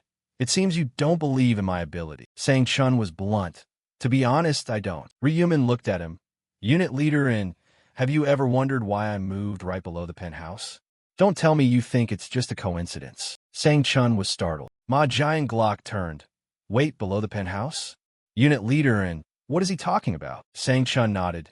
Yes, sir, about 2 months ago, Mr. Ryumin moved into the floor below actress cell, Aaron's penthouse. Ryumin added, that's right, that was a few days after I got the future sight rune. Ma Jianglok was surprised. Unit leader in, why am I just hearing about this now? Sang Chun stuttered. Until today, I thought it wasn't important. Ma Jianglok calculated. If it was in January, that means it was before he invested in Bitcoin. Moving close to someone related to the company? Unless he could see the future, he couldn't have known that. He was suspicious. It's also possible you knew I was sponsoring Cell Aaron. Ryumin laughed. It seems you still don't believe me. Well then, how about this? He recounted secrets. This hotel is your property, isn't it, Chairman Ma? Regarding your identity, you are the eldest son of the On Group. Heavenly Demon was secretly founded to seek recognition from your father. Am I right? Sang Chun lost his cool. Hey you, how do you know information that only his relatives would know? Ma Jianglok cautioned. Calm down, unit leader, and Sang Chun sat down. I apologize. Ma Jianglok twiddled his fingers. That's right. Everything you said is accurate, he said bluntly. However, if you say you knew these things through future sight, it's still not convincing enough. As unit leader and said, my relatives also know this information. Ma Jianglok looked at Ryumin suspiciously. Actually, I suspect you were sent by a third party to lure me into a trap. In this situation, you're still suggesting I believe you and change my business? He laughed comfortingly. I want to believe your future sight rune exists to help the company grow. Who wouldn't? But what you're saying makes it hard for me. He concluded, thank you for the investment, but I need to call a shareholder meeting to consider this proposal. You will have to convince them. Ma Jianglok stood up. Sorry, I can't help with anything else. I'll take my leave now. Ryumin was silent for a long time, then spoke up. Please wait a moment, Chairman. Ma Jianglok looked back. Do you have anything else to say? Ryumin lowered his head, thinking, is this really the only way? He spoke. Then how about this? I'll tell you information about the fourth round. Ma Jianglok was shocked. The fourth round? Ryumin nodded. That's right. The future sight rune helps me see everything. I know what tragedy is about to happen. Is this information enough to prove my ability? After Ryumin left, Sang Chun bowed his head. I apologize, Chairman. I was too emotional earlier, shouting in front of you. Ma Jianglok waved his hand. It's fine. You were worried about me. Sang Chun hesitated. I just remembered something. May I speak? Ma Jianglok turned back. Say whatever is on your mind. Sang Chun argued. Honestly, I'm very suspicious of Mr. Ryumin. If he could see the future, why not keep it a secret and enjoy a life of luxury? Why would one help us? Ma Jianglok countered. Didn't he say he wanted to grow with the company? It seems like he wants to make more money. Sang Chun was skeptical. Why would he do that? 280 billion is already an enormous amount of money, enough to relax for a lifetime. Ma Jianglok replied. It probably isn't enough yet. Human greed is bottomless. Sang Chun disagreed. Even so, is such an unbelievable rune really real? It's still a matter of suspicion. Ma Jianglok nodded. Yegre. But if he really is a prophet, we need to turn him into an ally. He stood up, smiling. Just think about it. If we always had information about the next round and were prepared, how useful would that be? If he also helps the company grow, that's a huge benefit. Sang Chun worried. But is he really a prophet? Ma Jianglok laughed. We just have to wait and see, don't we? Elsewhere, Ryumin left the private room, calculating as he walked. After the fourth round ends, he will know I am a prophet. He looked at the high-rise building, but I didn't reveal the crucial information, like side quests or how to climb the leaderboard. Recalling, Ryumin said, a few issues are coming up. The fourth round quest isn't about killing monsters. Instead, there will be a massacre among players. You cannot let your guard down at any moment. Ryumin thought. That's enough to prove I'm a prophet. He smiled to himself. After that, their attitude will change. They will treat me well and try to protect me because I'm a prophet. It's always better to have a prophet on your side than someone else's. Should I keep up the act until the very end? He opened his contact list. I played the prophet, so should I keep going? First, I should contact. On the street, Julie was rushing, muttering to herself. At this rate, I'm going to be late. A red light blocked her path, and she grew impatient. Come on, turn green. Suddenly, a car parked awkwardly in front of the shop. Julie muttered, what kind of car is blocking the entrance like that? How inconsiderate. The car window slid down. Ryumin waved his hand. Julie was surprised. Oh, Ryumin? The light turned green, and she hurried across, stammering. Is this your car? Ryumin nodded. Yeah. Sorry for parking in front of the shop. Get in. Let's talk while we drive around. Julie, still stunned, agreed. Okay. The car sped off. Julie exclaimed, wow, this is the first time I've been in a car like this.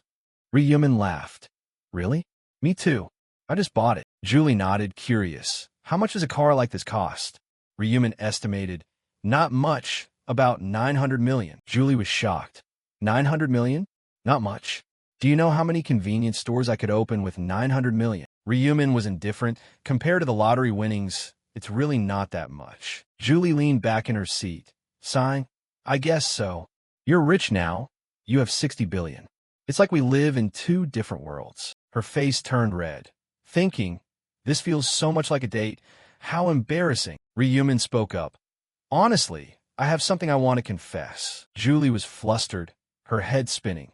Confess? She waved her hands. Misunderstanding? No way. So, what do you want to confess? In her heart, she was storming. I want to find a hole to crawl into. Ryumin said casually. I told you before that the lottery results appeared in my dream, right? Julie nodded. Yeah, that's right. He confessed. Actually, that wasn't true. I knew because of the future sight rune, not a dream. Thanks to it, I know future events, so I have the prophet profession. Julie was blank, then happy. Wow, that's so cool. Isn't that a special profession? Ryumin scratched his head. I guess so. Julie was genuinely happy. That's great. The future sight rune sounds amazing. Thanks for telling me. Even as friends, it must be hard to talk about this. Ryumin gave a fake smile. It's nothing. You said your profession is support, so it's only fair. Julie recalled, smiling, fair. She hesitated. How can that be? I haven't told you my rune yet. Then, excitedly, by the way, should I tell you? In the first round, I got the protection rune. Within a 10m radius, for every person there, I get that many layers of thin protection. For example, 5 people mean 5 layers of protection. She sighed in relief. Phew, that feels good to get off my chest. Ryumin laughed. All right. Julie wondered. But why did you suddenly tell me about your rune? Ryumin answered. Keeping it a secret was weighing on me. Besides, if I didn't confess, you wouldn't believe what I'm about to tell you. Julie was curious. Huh? What is it? The striking red car sped along. Ryumin told her, making Julie startle. Huh? Is that the mission for the 4th round? Ryumin nodded. Yeah, so remember to be careful. He warned, stay vigilant at all times because you never know what the players around you will do. Julie nodded. Okay, I got it. Her heart fluttered. He cares about me. That's why he told me. And he called me first. She glanced at Ryumin, thinking, is it possible he has some feelings for me? I hope so. The late afternoon sun painted the buildings pink. Ryumin sat in his room, restless. I can't believe Julie is like me this whole time, and I didn't know. Having read his friend's secret thoughts through the inner thought rune, he was flustered. No wonder she treated me so well. Ryumin pondered. Even though it's a bit awkward, this will make it easier to turn her into an ally. Julie will trust my prophecies more. He put his phone away and drifted off to sleep. One thing down. Time to rest. Not much to do this month. Night of March 31st, 11:55 p.m., the city was immersed in the glow of the buildings. Ryumin sat on his bed and opened the system store. Before entering the other world, I bought some epic equipment. The screen displayed dark gloves. Type, epic gray gloves. Effect, strength plus 10, agility plus 10. Weapon becomes semi-transparent, only effective at night. Limitation, used from normal level and above. Description, a pair of gloves covered by the night can turn weapons semi-transparent. Ryumin evaluated. High stats, the semi-transparency feature is useful. Combined with midnight, the effect will be even greater. A knock at the door sounded. Ryu-1 entered. Brother, it's time. He was worried. Are you confident in conquering this round? Ryumin put on an act. I'll know once I try. Ryu-1 stammered. You're a prophet, aren't you? You said you have information about the 4th round. Ryumin replied. Having information is one thing. Taking action is another. Seeing him so indifferent, Ryu-1 yelled. You must survive and come back, you hear? You are so. Ryumin bonked his brother's head. Don't be a jinx, that's terrible. He lay down, drifting off to sleep, thinking the 4th round might be the round of death. On the other side, Huang Yongmin was pulling his hair out, gritting his teeth.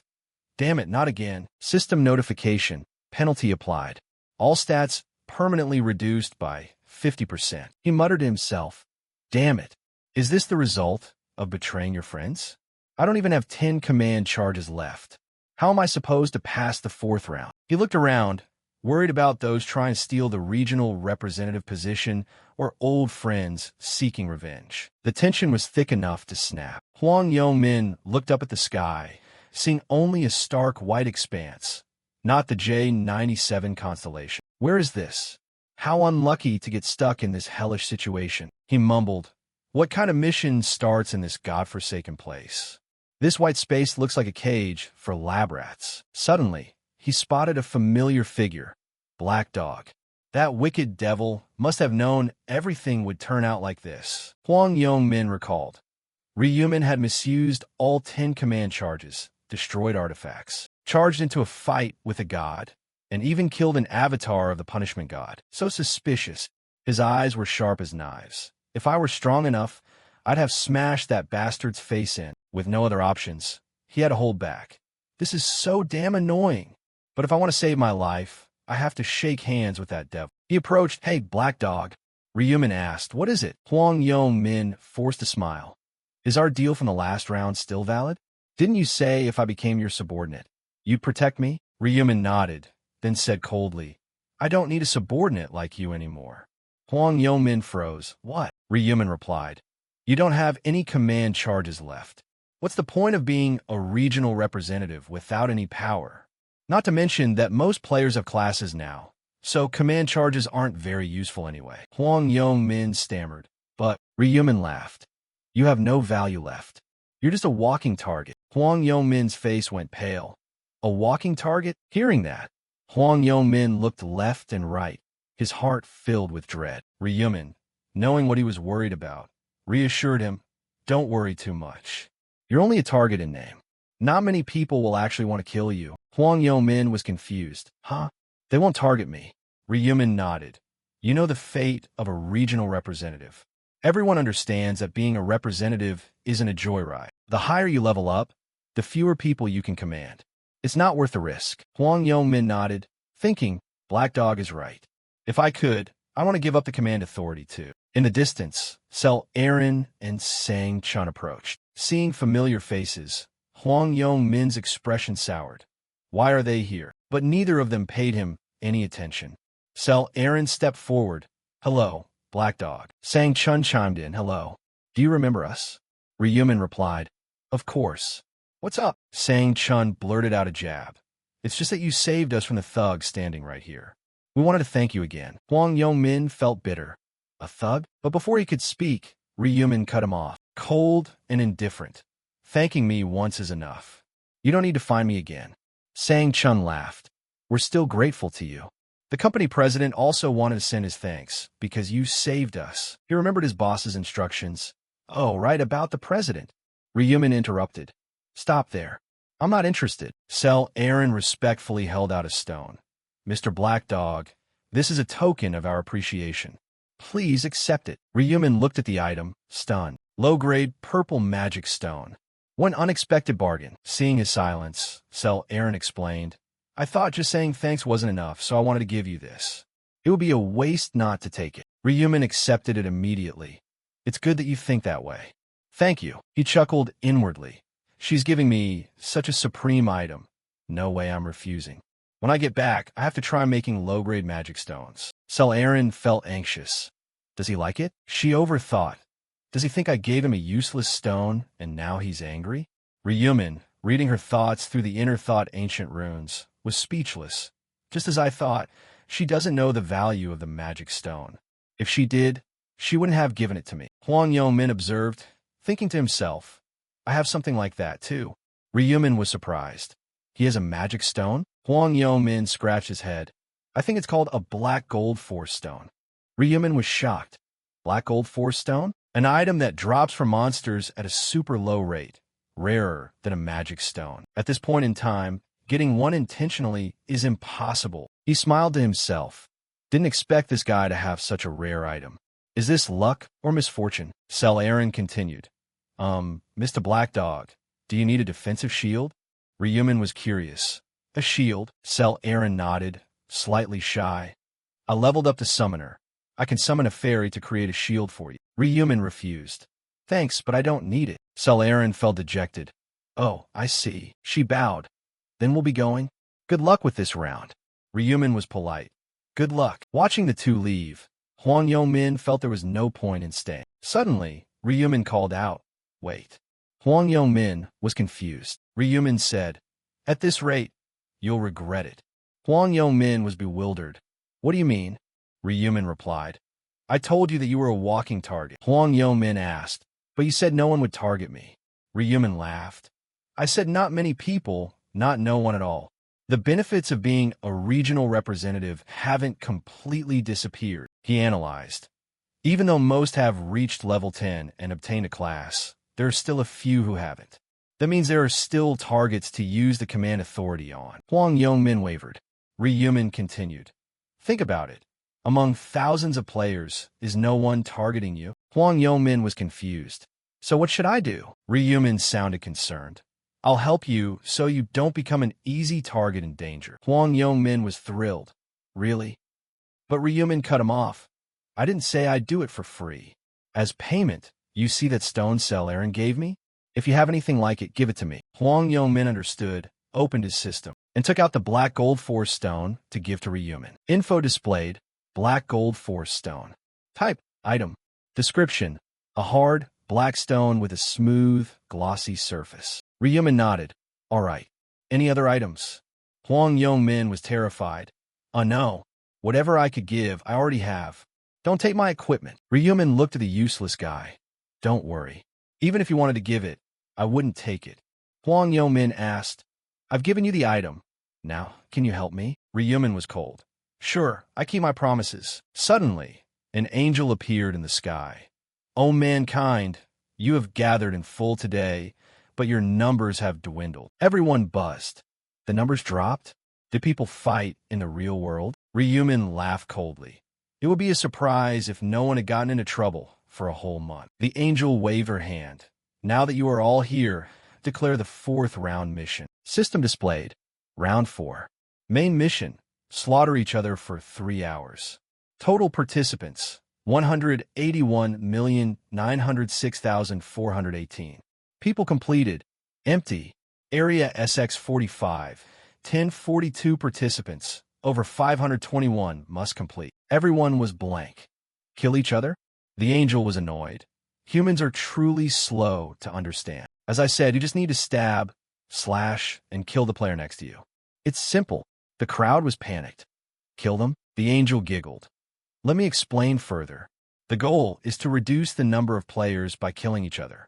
Unlike the previous round, there are no monsters this time. Everyone questioned existence. No monsters to level up? A boy asked. Ma'am, if half survive, each person only needs to kill one, right? The angel shook her finger. That's a secret. If I told you everything, where would the fun be? Ryumin thought. Fun? She's just relaying orders from her superiors. The angels are just tools for communication in this goddamn survival game. She's hiding the specific rules, which means she's taking orders from the game master. The angel was excited. It's not just about killing to complete. Only the top 521 will survive. The criteria for the ranking is a secret. Golden pupils under the hood reveal the sense of madness. Even the one who gets the first kill won't necessarily get first place. The angel spread her wings. The explanation is over. Start the slaughter. Countdown timer appeared. 2 hours, 59 minutes, and 59 seconds. The crowd was in a panic. What should we do now? Kill someone else even without any conflict? Huang Yongmin, standing in a corner, laughed. Kill other players? Good thing I wanted to kill a few bastards anyway. Ryumin, from afar, thought. Just as I guessed, he intends to kill his friends. Huang Yongmin covered his twisted smile. If others hesitate, wouldn't it be easy for me to win? Then he gritted his teeth. You bastards, I'll kill you all. Ryumin suddenly stepped up, making Huang Yongmin jump. Yikes. You scared the hell out of me. He stammered. Black dog, what's wrong? Ryumin replied. I said I'd help you not become a target, didn't I? Now I'm fulfilling my promise. He summoned his scythe. Huang Yongmin was dazed, not understanding what was happening. When Ryumin's scythe swept across his neck, a clean strike, and he collapsed. System notification. Round 4. Side quest. Eliminate the regional representative within a certain time. Reward. Low-grade mana stone draw ticket. Next, you have completed the side quest. And reward. Low-grade mana stone draw ticket. Item info displayed. Low-grade mana stone draw ticket. Type. Rare supply item. Effect. Randomly provides 1 to 5 lowest grade mana stones in the next round. Restriction. Used from apprentice level up. Description. Time-limited item. Automatically disappears after the next round. Affected by luck stat. Ryumin retracted his scythe, thinking to himself, "Good. I got the reward I wanted. Killing Huang Yongmin to get the side quest. Even if that wasn't the only reason." The crowd witnessed it and panicked. Someone died. He killed him. A chorus of insults arose, but Ryumin didn't react. He thought, not long ago, they were aiming for the regional representative spot, wanting to kill him.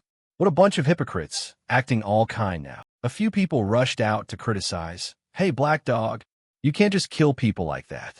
Don't you have any humanity?" Someone chimed in, "Murderer? You're a murderer." Ryumin thought to himself, "A murderer? They aren't wrong.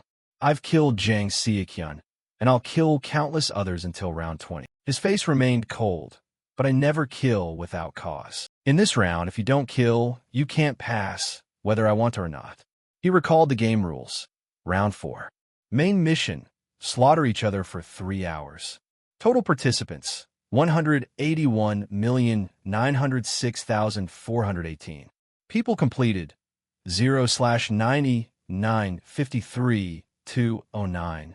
Area SX 45, 1042 participants, 0/521 completed. Ryumin smirked coldly. Even knowing that, they still criticize me. The crowd schemed. If everything goes smoothly, I can incite everyone to kill Black Dog and ruin his reputation. Attacking in a group, Black Dog won't be able to do anything. Can't let him become the regional representative. Ryumin, reading their inner thoughts through the inner thought ancient runes, laughed with contempt. Think you found a good opportunity? What a joke. A few who saw his smile were provoked. You think this is funny? You psycho. At this moment, the system announced, player Black Dog has become the new regional representative of Area SX 45-5. The crowd gasped, huh? Black Dog became the representative? Like a tiger growing wings. Ryumin provoked them further. What's the matter? Why aren't you screaming anymore? Now that I'm the regional representative, are you guys scared? He laughed. If you're afraid of the command authority, you must not have changed your class yet, right? One person denied it. What are you talking about? Suddenly, the chubby guy pointed in fear. Look over there. The crowd looked at Ryumin's name tag. Black Dog's name changed color. Why is his the only one that changed? Ryumin thought, probably from bright yellow to red. He remembered the regulations. Killing people changes the nickname to red. The more you kill, the deeper the color. A red name is a sign of a murderer, becoming a targeted object. He chuckled to himself. Primitive hunting gun. Yellow name. Killing people makes it red. Becoming prey for thousands of others. Killing a murderer makes him a murderer too. Then, they become a target. The crowd struggled internally, still hesitating now, but this will be the reason many people die. Ryumin stoked the fire. What are you guys doing? I'm sure you don't have time to dilly-dally. The crowd went crazy. Hey, you stop. Murderer. Ryumin was indifferent. You act like I'm the only one who wants to kill the regional representative. What about those who swarmed Huang Yongmin in the last round? Wanted to give him a kiss. A few sentences shut the public opinion down. Ryumin left. Kill or be killed. Don't tell me you've lived this long without knowing that principle. He mocked them. Stop being hypocritical. Face reality. If your life is in danger, there's no way you wouldn't point a knife at someone threatening you. Ryumin was cold. Now is not the time to stand around doing nothing. If you're worried, keep arguing like the last vote. He left in silence, thinking, even if I don't say it, they'll fight each other. But if they waste time, the number of survivors won't reach 521. A lady spoke up. Like Black Dog said, we shouldn't just stand here. We have to do something. The scarred guy sneered. What do you suggest? Chatting. She was angry. Why are you mocking me? I'm just discussing what we should do. The scarred guy countered. Challenge someone to a one-on-one for fairness. The guy next to him was fed up. Fighting to kill? What's fair about that? This isn't a game. We don't even have enough time. The scarred guy gritted his teeth. What did you just say? Cell Aaron, standing outside, was worried. Mr. Bodyguard, what should we do? Do we really have to kill people like Black Dog said? Sang Chun nodded. Of course. If we don't, we'll be killed ourselves. Why care about the lives of strangers? He reminded her. I agree with Black Dog. You should make up your mind. Killing people isn't fun at all, Cell Aaron murmured. You say that like you've killed people before. Sang Chun refused to argue. No way, I'm just guessing. She asked. Then who should we kill? Sang-chun replied. Depends on the situation. Small groups argued noisily. Decide who to kill. Those who have already killed are the perfect targets. Someone opposed. Who gave you the right to decide? The ponytail guy said bluntly. You mean kill Black Dog? Someone else laughed coldly. Black Dog is crazy. How could you kill a level 30? Another agreed.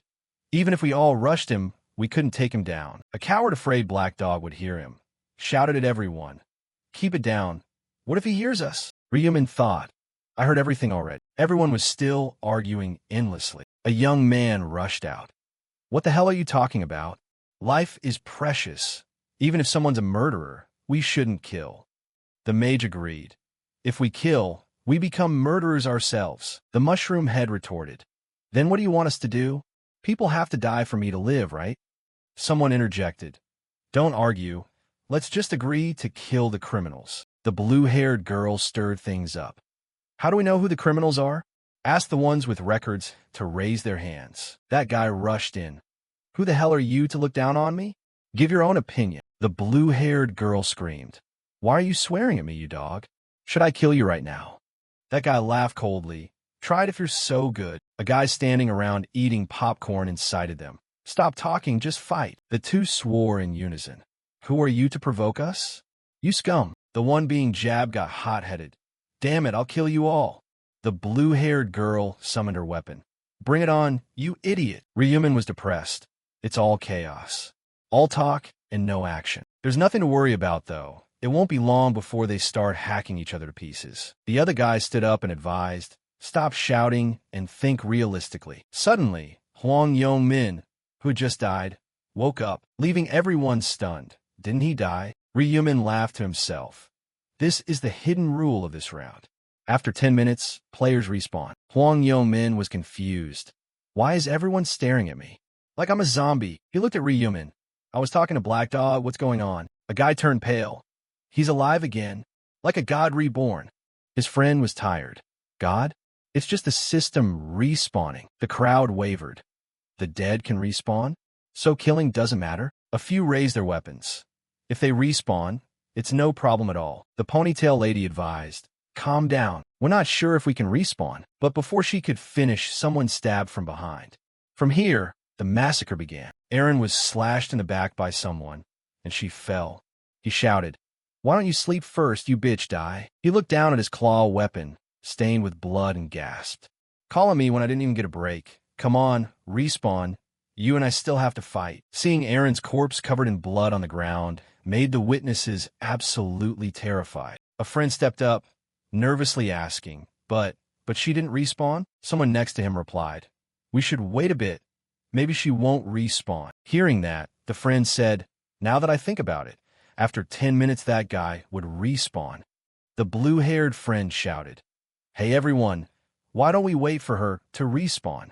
Everyone there said in unison, I agree, me too. 10 minutes later, Erin's corpse began to glow. The wounds on her back also gradually healed. She stood up with difficulty. Erin sat up, stretched, and looked very relaxed. Suddenly she realized something. Erin stood up. Which one of you bastards was it? Who hit me from behind? From behind, someone rushed to slash her back again. It was me, you bitch. Before he could touch her, he was struck by the black dragon fire and nearly sent to the afterlife. He bragged. So after 10 minutes they respawn, huh? Those present witnessed the scene and couldn't believe their eyes. At this moment, Black Dog was standing behind the crowd, watching everything. He thought to himself, even if the ability to respawn has been proven, they'll still find it unpleasant to kill people. But humans are usually influenced by the situation and reveal their own madness. Suddenly someone else rushed over, holding a sword and stabbing straight into the other person. Forget it. It's all the same anyway. Another person also took a sword and swept it across the other's back. Whatever, I don't care anymore. Another pair rushed into a fight. Die. You're all crazy. A silver-haired youth was stabbed in the stomach and stood cursing, while the one who stabbed him was a brown-haired man. The brown-haired youth said, Sorry, I have no grudge against you. The silver-haired youth didn't think further and rushed over. Why don't you taste your own trick? The brown-haired youth shouted, Please die. Ryumin, don't resist anymore. you'll respawn anyway. The silver-haired youth made a clean slash, making the brown-haired man's tomato sauce splash everywhere. So, if you're so good, why don't you go die yourself now? The scene was very chaotic. Everyone was rushing to hack each other to death. About 1,000 players were hacking each other savagely.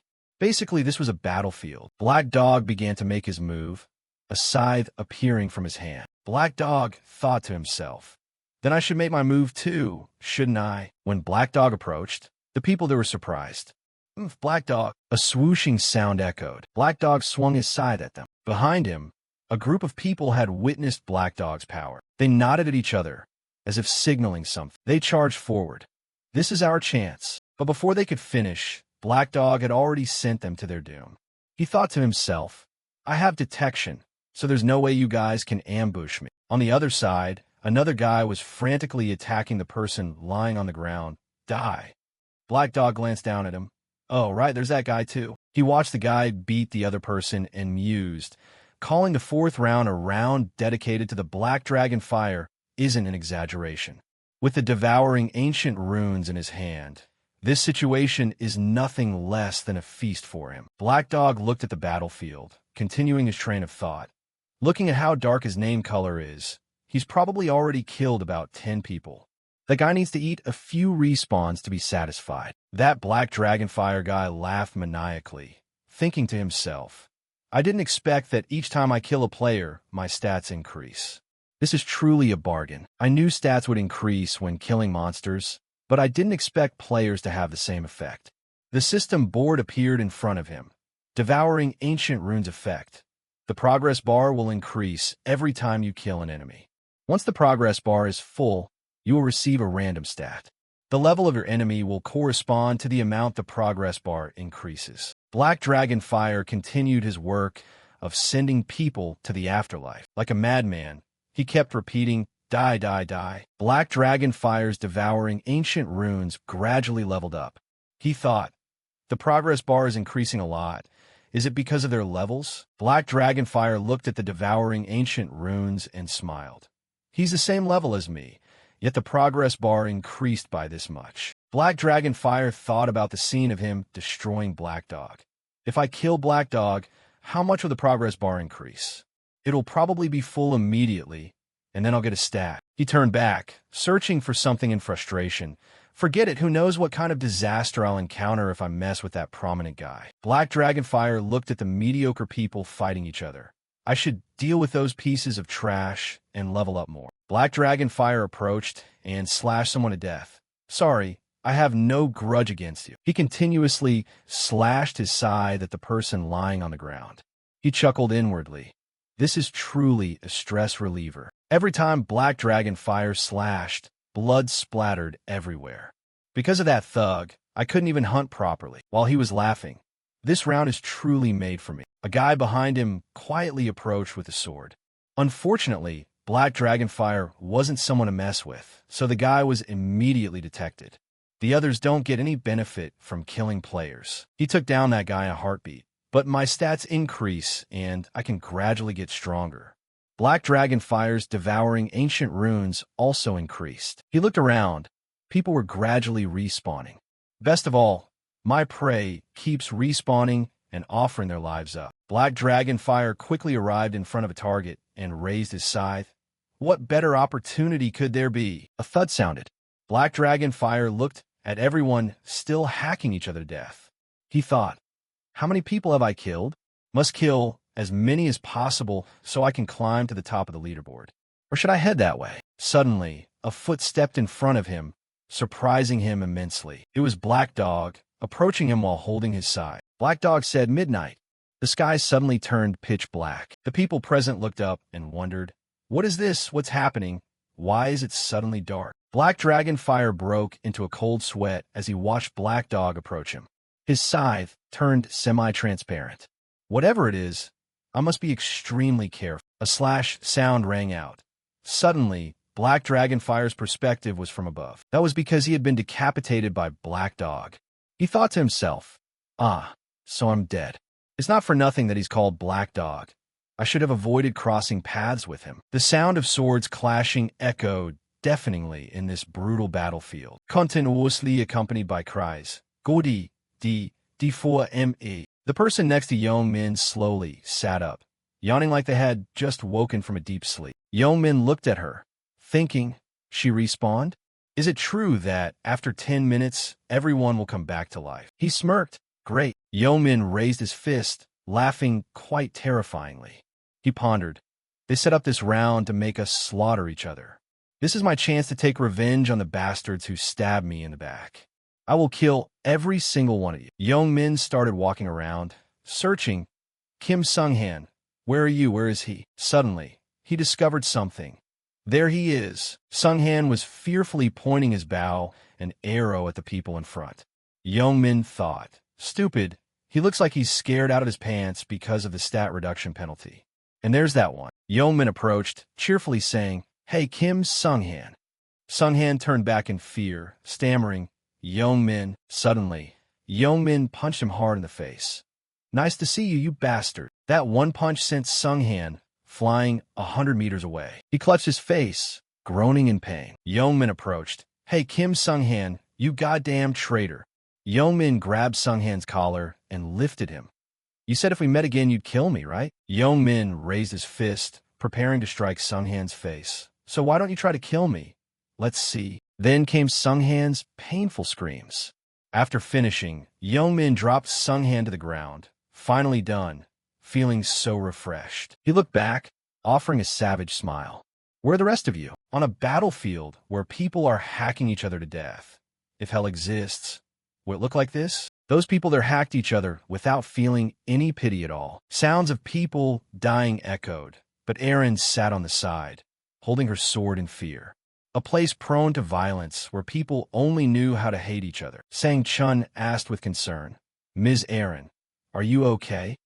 She replied, I'm fine, I'm not tired, but my spirit is still a bit affected. Sang Chun worriedly thought that he could endure it a bit, but Ms. Erin would probably have a hard time. If this affected her psychology and hindered her work, he wouldn't have the face to see the president anymore. Suddenly he saw something, a hand preparing to grab Erin's hair. That hand started to grip her hair tightly. The owner of that hand held a knife, screaming, Die. Sang Chun rushed to save her. Don't even dream of it. He started fighting that guy. Sang Chun raised his sword high and stabbed straight through the guy's body. Sang Chun called out, Ms. Erin. Ignoring the guy collapsing and moaning on the ground, Erin looked tremblingly at the sword with streaks of blood on it. Even though she was still shaking, she tried to bite her lip tight. Erin grabbed the sword and charged at that guy, stabbing him again, the one who had grabbed her hair. A while later, the sky remained the same, still bearing a gloomy, sorrowful appearance. Sang Chun looked at Erin and thought to himself, if he told her to follow instructions, she would still listen. Erin stood up and asked, Mr. Bodyguard, how long do we have to fight like this? Sang Chun replied, At least another hour. Erin, her face clearly showing sadness, said, I can't even stand the sight of them dying. I don't understand how everyone can hack each other like this. Sang Chun looked at her weak demeanor and thought, Too weak. She's too weak. It seems she has been overprotected. He advised her, If you're tired, please take a rest. Haven't you already killed about 50 people? Erin replied, I guess so. Sang Chun turned away. That's probably enough to make the leaderboard. Please leave the rest to me. Erin stammered, Thank you very much. Sang Chun smiled slightly, thinking, I'm the one who should be thanking you. I don't have to offer them up for you to kill anymore. He started to fight again. I can focus on my own score now. The system board popped up a notification. Time remaining until the round ends. 10 minutes, 21 seconds. Black Dog was still fighting very fiercely. Seeing that notification, he thought to himself, about 10 minutes left, the fourth round is always energy drain. Behind his back, someone was running towards him. Unfortunately, that person was spotted by Black Dog. He immediately turned back, raised his scythe, but Black Dog took that guy down in a split second, sending him flying 100 meters away. I can't let the reward for ranking first in all areas slip away. I have to use every means possible to get stronger and reach round 20. He ran very fast, moving like a storm. Wherever he went, he swept people away. Black Dog was charging a guy. That guy looked at him in fear. Black Dog thought that guy would be sent to the altar, but Black Dog ignored him. He sat down on the ground, saying fearfully, "I survived." Black Dog thought to himself, "Whoever I've already killed doesn't need to be killed again." On the battlefield, everyone was still assassinating each other. The fourth round ranking isn't just based on killing as many people as possible. You need to kill as many different people as possible. Even if you kill the same person twice, it only counts as one kill. Black Dog glanced at the spot where two people were fighting. He thought, that means I can't kill that guy over there. The spot he just looked at was Young Min punching someone on the ground. D. He raised his blood-filled hands and laughed with satisfaction. Black Dog, watching from afar, thought to himself, he's just been killing and reviving his 3 friends over and over. Those guys won't survive this round. Young Min turned his head, saw his friend respawn, and lunged in to punch again. Hello, respawn faster. Black Dog thought that if they just died as soon as they respawn like that, they wouldn't have a chance to earn points for themselves. The system popped up a notification. Time remaining until the round ends. 1 minute. Black Dog was still scanning for prey, thinking, only 1 minute left. Not much time. I have to achieve the highest score possible. Wherever he went, he checked off names. He saw a silver-haired guy. I've already killed that guy. Saw a guy hugging his girlfriend. That guy too. Saw a guy holding a knife. I don't remember that guy. This will be the first time. Quickly, Black Dog approached that guy. No time left, so I'll finish it in one blow. In just a split second, that guy was sent on his way by Black Dog. Suddenly, a yellow light enveloped those who were still alive. Everyone looked at each other in confusion. An angel appeared. She spoke up. Is slaughtering each other fun? Everyone looked up at her. Black Dog muttered, having to kill others. How could it be fun? The angel said, oh, look at all that dirty blood falling. This clean space has been messed up. The angel played with her hair and said, anyway, you guys completed the slaughter mission very well. Before looking at the results, let's respawn those who were killed in front of you. Black Dog looked at her and thought, she talks as if she's the one respawning them. In reality, this is the system's ability. Those who lost an arm had it healed. That yellow light healed everyone's wounds, and also respawned those who had died. Ryu 1 looked at himself respawned in surprise and shouted, Huang Yongmin. There were people behind him also cursing, I will kill you. Yongmin smirked, hearing Ryu 1 curse. You only lost to Jongsik. Yongmin seemed angry. What the fuck are you talking about? Kill all these bastards. The angel saw them cursing so intensely that she spoke up. Silence. She revealed a terrifying gaze. From now on, if any human dares to talk, I'll blow their head off. With that, everyone became silent, not uttering a word. The angel became gentle again, saying, now it's a bit quieter, right? If everyone has respawned, let's look at the results. The angel continued, before that, we have to look at what the mission of this round was, right? Everyone below wondered, is there a side quest this time too? The angel snapped her fingers. Of course there is. You thought there was no side quest? Are you stupid or what? The system board appeared. Round 4, side quest. Eliminate the regional representative within a certain time. Complete the mission. Reward is a lowest grade mana stone draw ticket. A guy read it and wondered, eliminate the regional representative. That's a mission? The angel replied, that's right. Stupid human. Only one person in this area completed the side quest. That was Black Dog. Hearing that, everyone's eyes turned to him. They gossiped. Black Dog, now that I think about it, wasn't he the one who killed Huang Yongmin at the beginning? Black Dragonfire looked at him angrily. Black Dog thought to himself, so that means becoming the regional representative in this round is a good thing. Yongmin stood there, silently looking at the system board. If I had known this would happen, I would have killed Huang Yongmin. Yongmin thought fearfully. Did I die at the hands of Black Dog? The notification board also appeared. Temporary skill. None. He thought, nothing left. My temporary command authority is gone. Yongmin recalled what Black Dog told him. I will help you so you don't become an easy target in danger. He thought to himself. He said he would help me not become a target. But then he stole the representative position from my hands. The angel started speaking. Now, let's look at the results. Oh, right. You're all curious about how the results are calculated, aren't you? She smirked quite spookily. The angel continued. Ranking will be based on a number of different people you killed. Even if you kill one person many times, it only counts as one kill. The crowd below was quite surprised. Different people? Doesn't that mean we just need to kill as many as possible? The angel smiled slightly.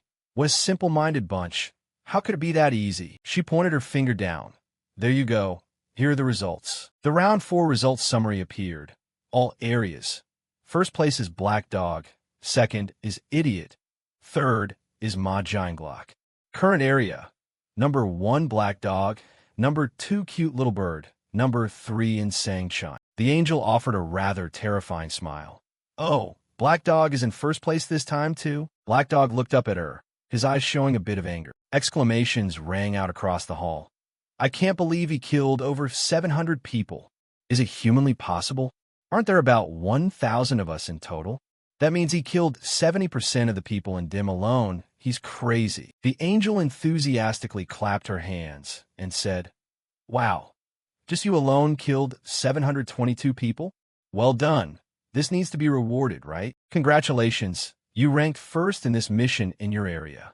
Congratulations. You ranked first in this mission in all areas. The reward for first place in your area is an intermediate rare armor selection ticket. The reward for first place in all areas is an intermediate special reward selection chest. Rehuman thought. Intermediate armor selection ticket? Very good. It's time for me to change my armor. The system notified. You can choose one of the rare armors below. Reward for selecting the reward you want. Shimmering bronze armor, bloody assassin suit, dark cloak. Rehuman clicked on bloody assassin suit, thinking, I will choose number 2, the bloody assassin suit. The system updated the info. Bloody assassin suit, type, rare armor, defense, 60, effect, agility +4, attack speed +8%, speed +5%, durability, 600/600, restriction, normal level and up, description, a blood-colored suit, worn by some assassin. Sometimes it smells heavily of blood. Rehuman continued to think seriously. Next is the special reward. You can choose one of the special rewards below. Reward for selecting the reward you want. 1. Buff increasing stats by 50%, stats cap for round 5. 2. 5,000 gold. 3. Information about round 5. Rehuman thought. The side quest reward of round 5 is very valuable, but the difficulty is a bit high. He clicked on the 50% stat buff, thinking, if we consider the difficulty, the stat increase will help me a lot. The angel pointed a finger, nonchalantly saying, Have you seen your rankings?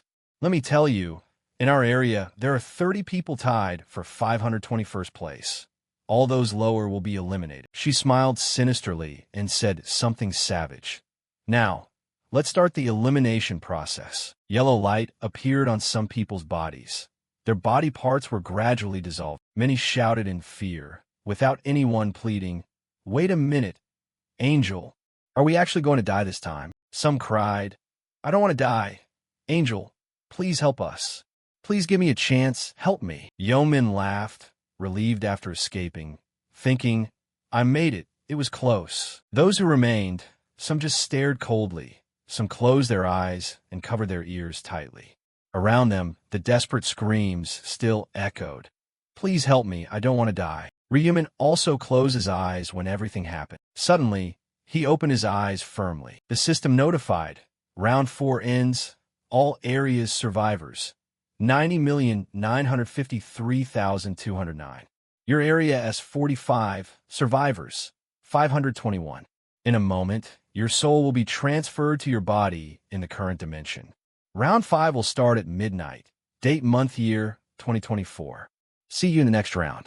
Congratulations on surviving. Dawn broke at some hotel. Someone was running hurriedly. Sang Chun opened the door in a panic, hurriedly saying, Sir. Ma Glock was lying face down on the bed, showing signs of waking up. He hugged the pillow, raised his upper body, brushed his hair, and asked, Unit leader in? Ma Glock got up and said, What are you doing here?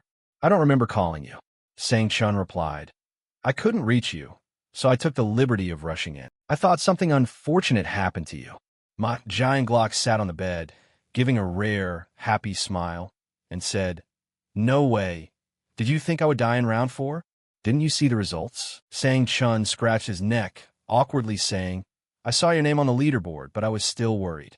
After all, the last round was truly crazy, wasn't it? Ma Jianglok covered his face and said, That's why I fainted on the bed as soon as I got back. My spirit was so exhausted.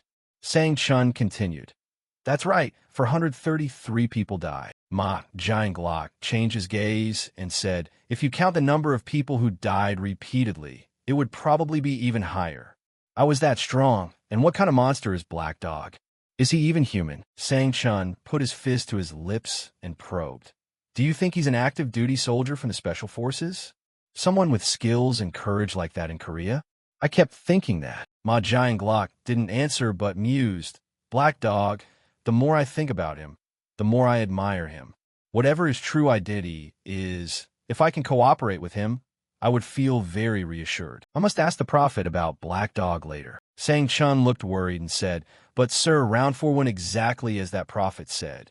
It's truly amazing. To be honest, until I saw it with my own eyes, I was very suspicious of him. When the two sat down to talk to Ryumin, he had said firmly, The mission of round 4 isn't hunting monsters, it's a massacre among players. Ma Jianglok was very surprised and asked back. Massacre, Ryumin said. That's right, it's a disaster, and players need to slaughter each other. You need to stay vigilant. Back to reality, Sang Chun asked for Ma Jianglok's opinion. What should we do now, sir? Ma Jianglok asked. What do you mean? Sang Chun said. About the Prophet Ryumin. Do you really want him to be a business partner? Ma Jianglok picked up a towel and said, Of course, he's a major shareholder with 31% of the shares. What right do I have? In reality, the company is practically in Ryumin's hands, Ma Jianglok affirmed. What can we do by talking? In this way, the company will be able to develop even further. He walked to the window, saying, Besides that, we need to pull him to our side.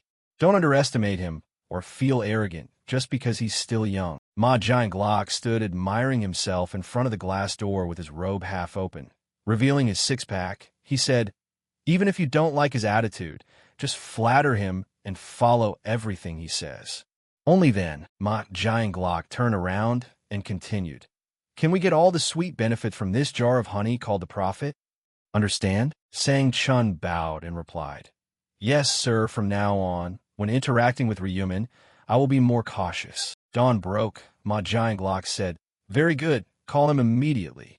Sang Chun asked, What should I say to him? Ma Jianglok pointed out, Say that to celebrate our survival, we should have a party tonight.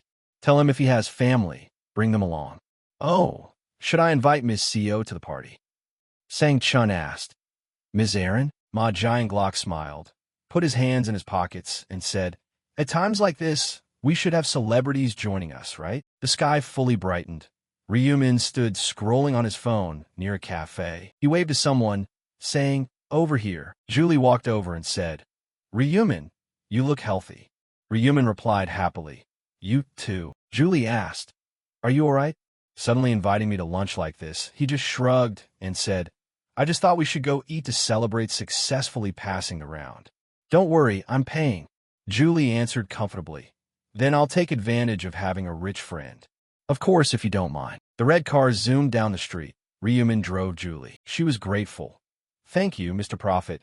Thanks to you, I was able to prepare for round 4. Ryumin asked, Don't you think I lied? Julie trusted him and replied, But you would never do that. What would you gain from lying to me? Ryumin said, Thank you for trusting me. Suddenly, Julie felt a bit awkward and said, Thank you. Forget it. I'm the one who should be grateful. If you hadn't told me I needed to kill at least 30 people, I would be dead by now. Thank you. In Ryumin's heart, he thought, In truth, she has no reason to be grateful to me at all. Even if I hadn't revealed anything, she would still have survived thanks to the protection runes. She's also quite talented. Best of all, compared to Seo Aaron, who is like a flower protected in a greenhouse, she is more like a weed growing outside. The car stopped at a restaurant. Ryumin and Julie sat opposite each other. He gestured, Let's eat. Julie replied, Thank you, enjoy your meal. Ryumin helpless smiled, raised a piece of food, and thought, How many times has she thanked me now? Julie shyly touched her chopsticks. She worriedly thought, should a murderer like me do these things? I only came here because Ryumin called, but having a meal in peace like this is truly. Ryumin noticed and asked, Julie, why aren't you eating? He thought, it seems she still feels guilty. Julie dinged and replied, oh, I don't feel very well. Ryumin asked, is it because you killed someone? He comforted her, don't think too much, and don't blame yourself. You have to survive. Julie was still concerned and said, that's true, but Ryumin continued to comfort. Besides, it's not just you. I and other players couldn't avoid it either. Julie lowered her head, remorsefully, saying, even so, I have. He blocked her. Enough. So what? If it's about the future, are we just going to let it be like that? If I don't wake up, what happens to my family here? Do we have families waiting for us? Julie seemed to wake up, repeating, my family. She imagined her father hugging her lifeless body, thinking, if I don't wake up, Dad will be so sad. Julie clenched her fists and said firmly, you're right. I had forgotten about my family, not realizing they were the very reason I'd managed to hold on for so long. Thank you for comforting me, Ryumin replied. It's nothing, just eat some of the good food here to cheer yourself up. To which Julie answered, okay. She picked up a piece of food from the hot pot and said, this is really good. I feel like all the fatigue from the fourth round has been blown away. And Ryumin responded, I'm so glad to hear you say that. Julie thanked him again. Thanks for bringing me here. Ryumin made small talk. This is the first time you called my name without using my last name. Julie replied, oh, really? If you don't mind, could I call you that from now on? He said, of course you can. Ryumin thought. It seems her mood has improved. Should I bring up the main topic now? Thinking this, he said, Julie, I called you here today to share some information about the fifth round with you. Julie was startled and asked, the fifth round? Can you predict the future? Ryumin said, yeah, the fifth round is going to be the hardest one yet, and the zones are going to merge. Julie asked, merge the zones? Ryumin explained, basically the separated zones are going to combine into one. Julie asked, so, does that mean you and I might meet? Ryumin brought his tea to his lips and said, that's right, but not in the fifth round. He thought to himself, actually, we will meet in the fifth round, but if I say we're in the same zone, she's going to want to find me. He set his teacup down. I have to meet her while remaining anonymous. To do that, Ryumin said, listen carefully to what I'm about to say. As I revealed, the fifth round will be even harder. You might not make it through, but there is a way. Julie asked, what is it? Ryumin revealed, Black Dog. Go meet him and ask for his help. Julie was startled and said, Black Dog? She found it hard to believe and continued. The Black Dog you're talking about is that person, right? The one ranked #1 across all zones. Ryumin nodded firmly and replied, yeah, that's him. Julie pointed at herself and said, so you want me to ask Black Dog for help in the fifth round? Ryumin gestured confidently and said, rather than asking for help, it'd be more accurate to call it a partnership. Julie asked skeptically, but Black Dog is level 30. Would he really agree to partner with me? Ryumin convinced her. You have my buff, so I'm sure Black Dog needs you too. It will be a symbiotic relationship between you two. Julie played with her hair, thinking, if I can safely clear this round with his help, that would be great. Julie expressed, honestly, I'm still worried. I don't know if Black Dog would take me along just because of my little buff. Ryumin just smiled helplessly, thinking, that's not just a little buff, your skill is excellent. Ryumin comforted her. Julie, don't worry, Black Dog will try to cooperate with you. Not just this round, but the next one too. I've already seen the future, so you don't need to worry. Julie was still anxious and asked, really? She smiled and said, thank you for telling me such important information.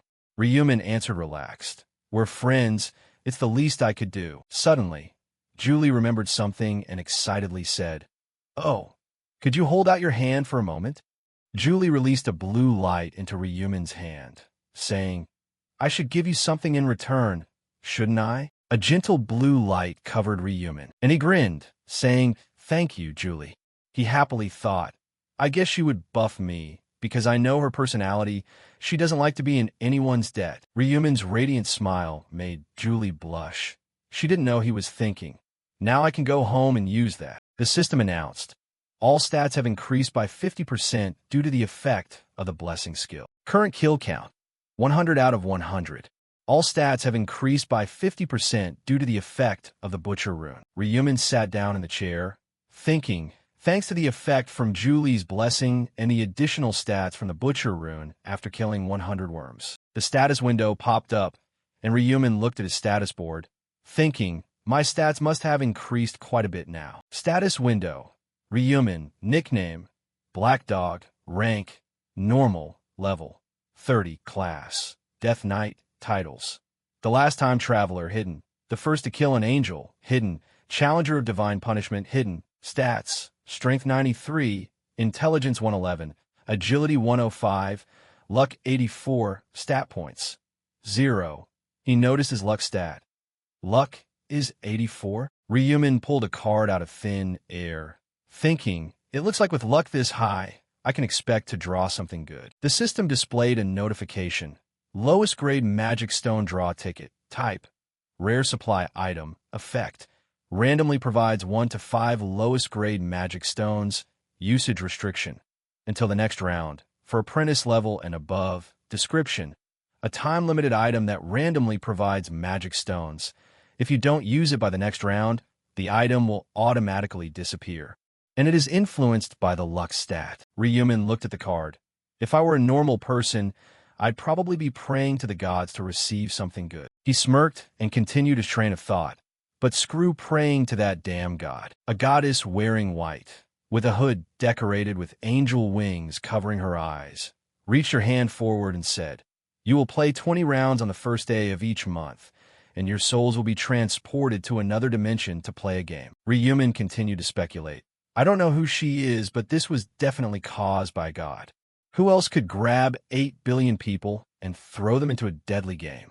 The one behind all of this must be a god toying with humans. Thinking this, Ryumin stiffened his face and let his thoughts drift. If after I clear the final round I can make one of my wishes come true, I will wish for that bastard god who created this disgusting game to die a gruesome death. Ryumin raised his hand, and golden light appeared all around him.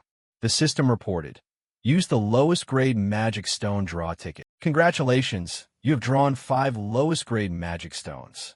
Item obtained. Lowest grade red magic stone X2, lowest grade yellow magic stone, lowest grade green magic stone, lowest grade purple magic stone. Ryumin was stunned. 5 of them? 5 is the maximum amount. He gave a mocking smile and thought, I got the best result by cursing instead of praying to the gods. Heh, I guess I'm lucky.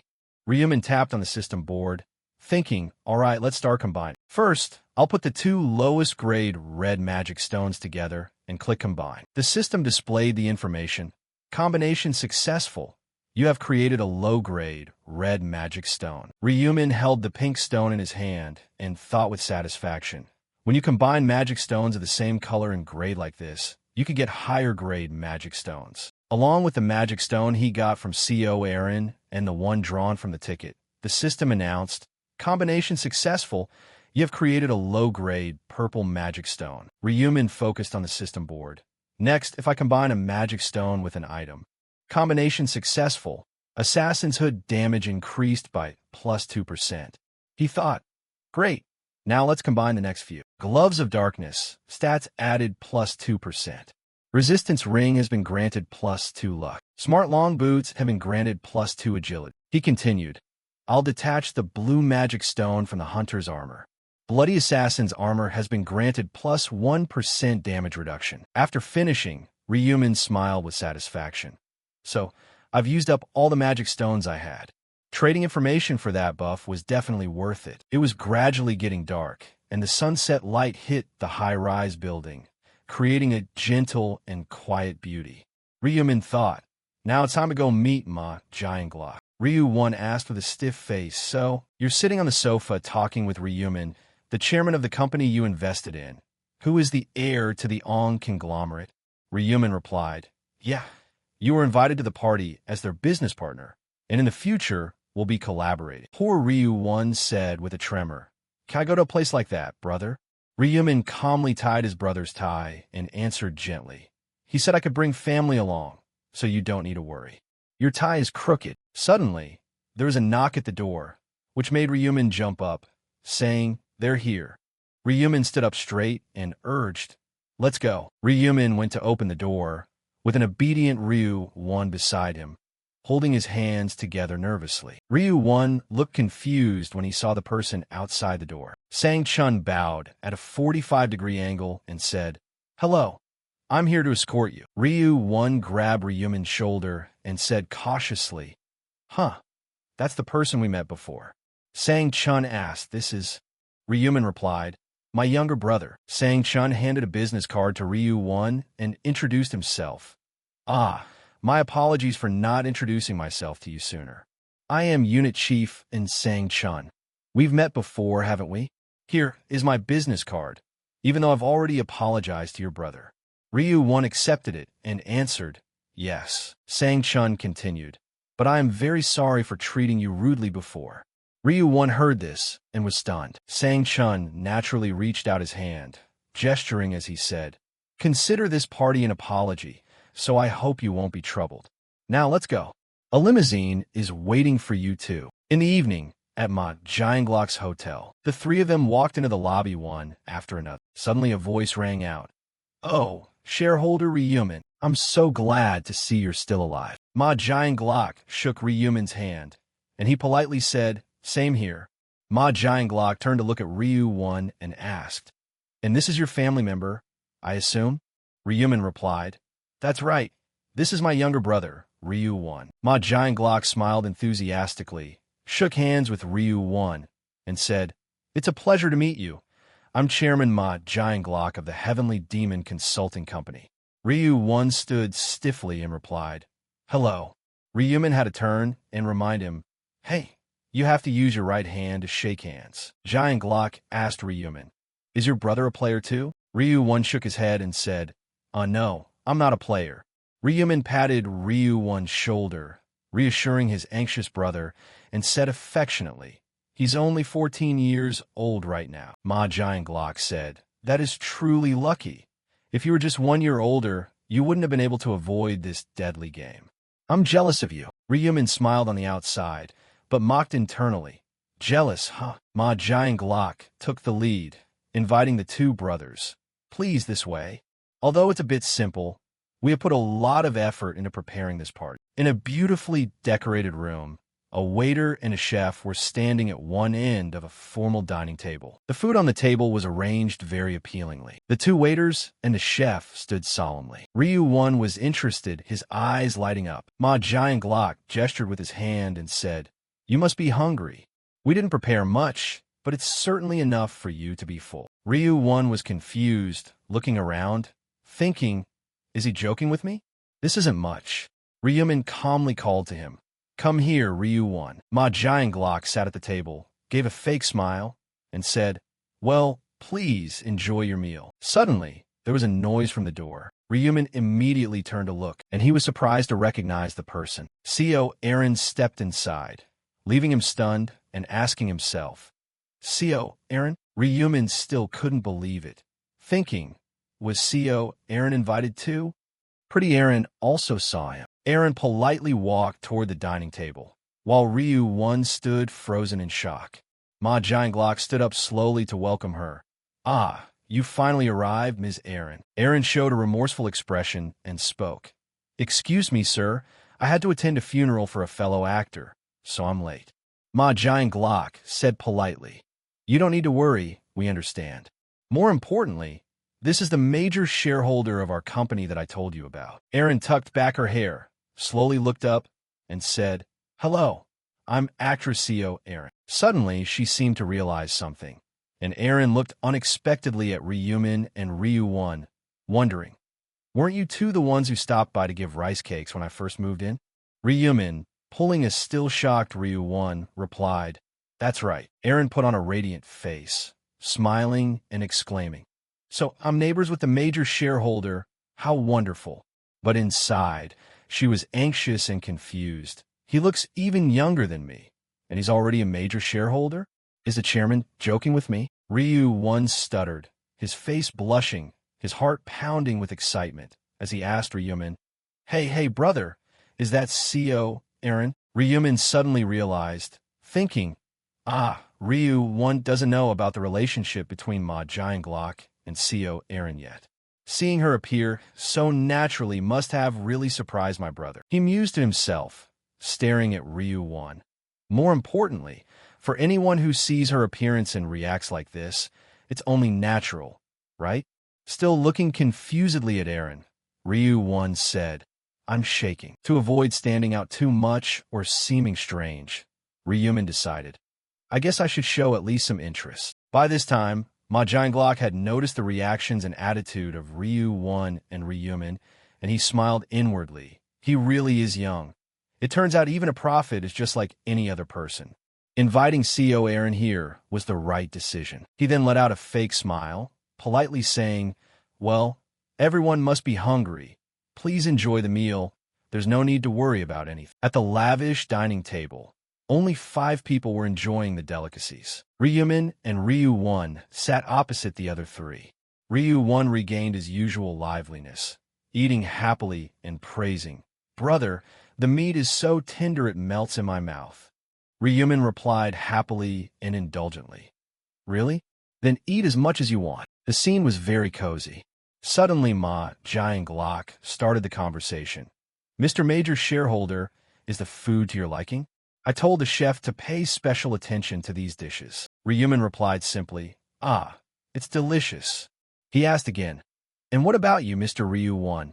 Is the food to your taste? Ryu-1 was shy and said unexpectedly, Oh yes, this is my first time eating something like this. Ma Giant smiled inwardly at his luck, thinking, it's a good thing I set high demands for the chef, because actually I'd tried the food the chef brought out over and over again to make sure it was perfect for the Ryumin brothers. Ma Giant said happily, Hearing you say that makes me glad.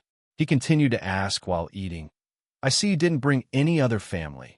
Why is it just your younger brother? Ryumin briefly showed a sorrowful expression and said, My brother is my only family. Our parents have passed away. Ma Giant showed outward sympathy. I see, I'm sorry. Inside, however, he was angry for carelessly choosing the wrong topic, cursing, Damn it, he thought awkwardly. Why did I ask that? The harmony between us is completely ruined. Seeing this, Ryu-1's face fell, and he no longer had the heart to eat. Ma Giant felt dissatisfied, screaming internally, Damn it, I should have kept my mouth shut until the atmosphere improved. This was followed by an awkward silence until everyone had finished eating. The waiter had already cleared the table and brought out dessert at some point. Ma Giant took a sip of tea, calculating silently. Someone needs to improve this atmosphere. He turned his head slightly, looking at Aaron, who was drinking tea uncomfortably, and prayed silently. Ms. Aaron, look over here. Aaron felt his gaze, but had no intention of responding. He set his cup down gently on the table, stood up, and said, Ms. Aaron, could we talk for a moment? Aaron was surprised and quickly agreed. Huh? Sure. The two walked out of the room, walking down the hallway in an awkward, silent atmosphere. Ma Giant started, Listen, Ms. Aaron. She replied quickly, Yes, Chairman. He suddenly stopped walking and asked calmly, Was the food good? Aaron didn't understand the intent and replied naturally, Oh, it was delicious. Ma Giant sighed, enough to show the frustration accumulating within him. He turned back, looked at Aaron with angry eyes, and asked, Do you think I invited you here just so you could eat and drink your fill? He looked straight at Aaron and continued to rebuke, I invited you here to help make the atmosphere more cheerful. Why are you so slow to understand? She showed a worried and apologetic expression and replied, I'm sorry, I thought you just invited me to the party.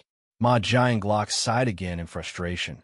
Why would I invite you to such a dinner for no reason? He rubbed his forehead helplessly and asked, Did Unit Chief and not tell you who that person is? Aaron was confused and asked timidly, Isn't he just a major shareholder? Ma Giant made a statement that left Aaron shocked. He is both a major shareholder and a prophet. Aaron was stunned. A prophet, he explained. That's right, a prophet. Just like the name implies, his class is very special. He can see the future. She understood. Ma Giant waved his fingers and continued. Do you understand now? We have to make him feel happy. If we knew the information for the next round in advance, what a huge benefit that would be. He continued, looking sinister. So you need to use that beautiful face of yours to go along with everything he says and smile at him. Aaron was truly feeling scared and anxious at this moment. Ma Jianglok clenched his fist and smiled triumphantly, and used every method to capture the heart of that prophet. Aaron felt something was wrong and quickly said, "Pardon me for being blunt. I don't think doing that will." Before she could finish, Ma Jianglok cut in, hitting her weak spot. "Red manipulation. As chairman, I created the opportunities for you to succeed in your acting career. Shouldn't you pay that debt back?" He continued, ignoring her sad expression. "You don't need to hesitate. Use any trick, it doesn't matter. Just make shareholder Ryumin happy." Aaron remained silent. Seeing her silence, he simply asked a question, but one full of weight. "Why aren't you answering me?" She panicked and stuttered. "Ah, I understand." Ma Jianglok walked away calmly, saying, "I will be observing to see if you are willing to make a serious effort. Now let's go." She slumped dejectedly and replied, "Yes." In the dining room, the atmosphere was even more awkward than before. Only the two brothers sat opposite Sang-chun, and none of them spoke. At this moment, the door opened, and Aaron walked in with Ma Jianglok. He said, "Did you wait long?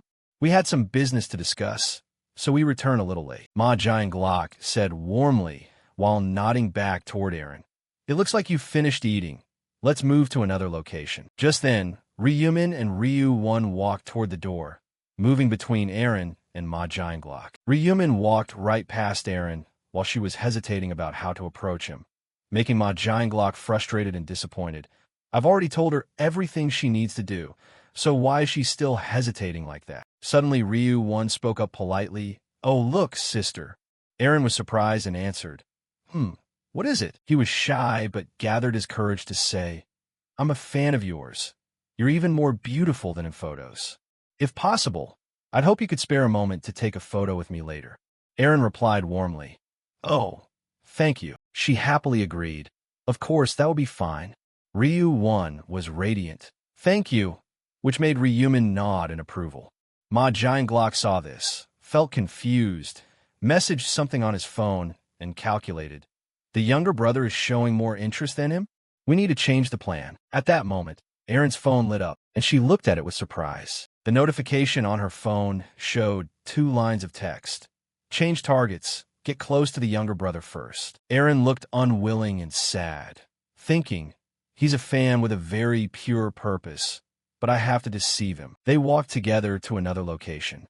Ryumin had already noticed Aaron's sorrowful expression. He also noticed Ma Jianglok walking ahead with a smug look. Ma Jianglok was thinking, if we can pull the younger brother over to our side, the older brother won't have any choice but to join us automatically. That way, we'll be able to easily get information about the next round. Ma Jianglok stopped in front of a door, gesturing toward it, and introduced, "This is a private room prepared for VIP guests. Of course, here, you can order as many drinks and snacks as you like, along with music." He led everyone inside to a room with a red color scheme, looking very luxurious with expensive paintings hanging on the walls. Ryu-won couldn't help but exclaim, then asked awkwardly, "Oh, drinks? If it's alcoholic, I'm only a high school student." Ma Jianglok laughed and waved his hand. "It's fine, you can have other types of drinks." Having said that, he turned to request Sang-chun, "Unit Chief in, call for a special VIP set here, and a non-alcoholic drink for the student, Ryu-won, as well." He nodded. "Yes, Mr. Chairman." Sang-chun left, closing the door behind him. Ryumin then said, "Chairman Ma, look, I can't drink alcohol either." Ma Jianglok replied hurriedly, "Oh, is that so? If you're old enough, you should use this opportunity to try it." When that was settled, Ryumin turned to Aaron and said, "Hey, Ms. Aaron, could you go outside and take a picture with my brother?" Aaron nodded slightly and replied, "Oh, sure." The two of them left, Ryu-won looking a bit pensive, glancing back at his brother, while Aaron bowed politely, and they closed the door behind them as they left. Ensuring that both had left, the room was now left with only him and Ma Jianglok. Ryumin spoke up, "Mr. Chairman," which made Ma Jianglok answer hastily, "What is it?" He no longer kept his calm demeanor from before, using a cold gaze, as if looking right through him, and asked, "Do you think I'm easy to push around?" Ma Jianglok felt awkward, showed signs of confusion, and asked with a smile, "What do you mean?" Not letting him finish, he crossed his arms and asked as if challenging him, "Did you forget that my class is a prophet? I can see the future.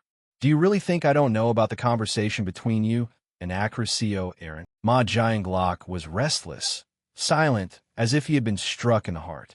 Ryumin asked again, disappointed, "How are we supposed to do business together like this?" He instructed him gently, sentence by sentence, in a terrifying way, his face full of dissatisfaction as if giving an order. He said, "Mr. Chairman, you shouldn't hide anything from me." Ma Jianglok was bewildered, his heart surging, unable to believe his ears, secretly thinking, "He knows about the conversation between me and CO Aaron? How is that possible? Could it be that he can even see through the future?" Ryumin, his gaze ice-cold, continued to question, his voice full of pressure. "You told CO Aaron to win me over." Ma Jianglok, anxious, sweat beading on his forehead, hurriedly justified. "If that made you uncomfortable, I truly apologize. I only wanted her to become your friend, nothing more." Ignoring the explanation, Ryumin lowered his voice, his gaze piercing into his soul. "But you even wanted to exploit my younger brother. That is going too far." Ma Jianglok felt a pang of guilt, his heart tightening, secretly terrified. "Even knows about this?" Feeling the situation was unsalvageable, he bowed his head, his voice trembling and full of remorse. "I am truly sorry, Ryumin. I made a foolish decision. Great prophet, I swear I will fix every mistake that has offended you." Ryumin, not being too harsh, softened his voice slightly. "You have sincerely apologized, so I will overlook this. The things you said to actress CEO Aaron, I will consider as if I never heard them." Ma Jianglok breathed a sigh of relief, looked up, his eyes sparkling with gratitude. "Thank you for giving me another chance." Right at that moment, the door opened slightly, and team leader Song-hun peeked in, speaking up, "Mr. Chairman, I've returned." He stopped, stunned to see the bowing, apologetic posture of Ma Jianglok. The chairman hurriedly adjusted his suit, coughed once, trying to regain his composure. "You get out." Song-hun was bewildered. "What was that?" Ma Jianglok signaled with his eyes, his voice firm. "I have matters to discuss with this VIP guest."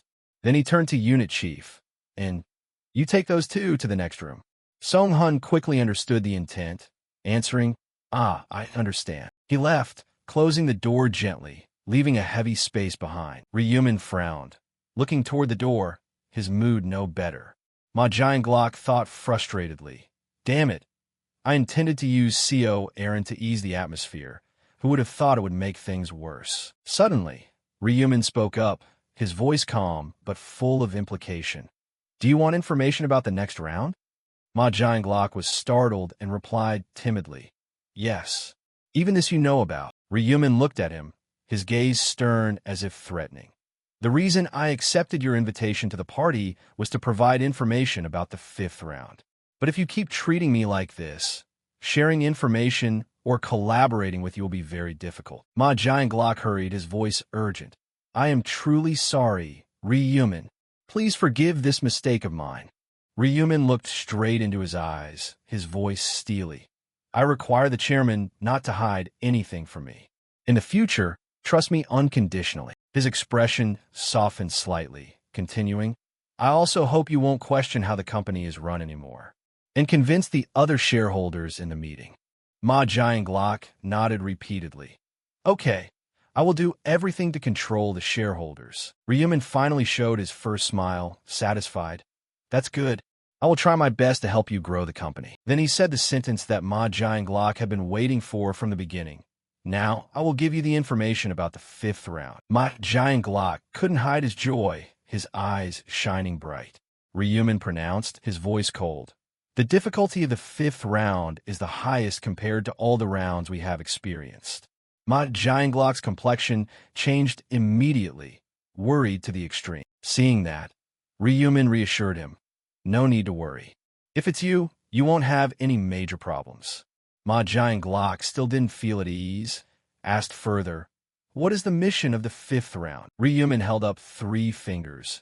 "The mission is to kill 500 orcs, but it's not that simple." He continued seriously, "The zones will combine." Ma Giant Glock was stunned. "Zones, you say?" Ryumin explained. "Due to the number of players having decreased significantly, the separated zones will merge into one."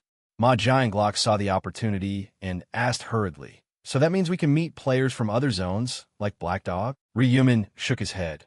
"You won't be in the same zone as the player named Black Dog." Ma Giant Glock was slightly disappointed and asked further, "Do you know the identity of Black Dog?" Ryumin teased, "I don't know who he is, but you will meet him soon enough." He laughed inwardly, thinking, "Aren't we meeting right now?" Then he said seriously, "There's one more thing. You are pursuing someone, aren't you? A person named Huang Yongmin." Ma Giant Glock was startled. "You know about that too?" Ryumin replied, his voice full of confidence. "I already said, it is useless for you to try to hide anything from me." Ma Giant Glock was awestruck. "Just as I thought, your future-seeing ancient text is beyond imagination." Before he could finish speaking, Ryumin interrupted, "Stop the investigation." Ma Giant Glock was confused. "Is there a reason?" Ryumin closed his eyes, turned away, and warned, "If you touch that person, you will suffer a great loss." Ma Giant Glock asked, "Can I know specifically why?" Ryumin refused. "I can only say this much." Ma Giant Glock was pensive, placing a hand over his mouth. He smiled slightly. "Actually, I kept that guy around because he's still useful." Then he nodded. "I understand. We will stop investigating Huang Yongmin." Ma Giant Glock smiled, walked toward the door, and proposed, "Then shall we restart the party? No alcohol this time, to keep the atmosphere harmonious. Let me call the others back." Ryumin nodded. "Okay." When leaving the room and closing the door, Ma Giant Glock wiped the smile off his face, his expression revealing tiredness, secretly thinking, "Phew, I have to go relieve my stress tonight." Under the pouring rain, in a dark, narrow alley, a man was panting, running for his life. Holding his right shoulder, which had been severed, blood flowing profusely, he headed toward the light emitting from a house, his face full of haste and desperation. Suddenly, he stopped in front of an iron gate, the bright light shining on his horrified face. "An A!" cry burst out, blending with the sound of the rain. The figure of someone else slowly approached. His face revealed clear horror. A sharp sword was swung up. Slash!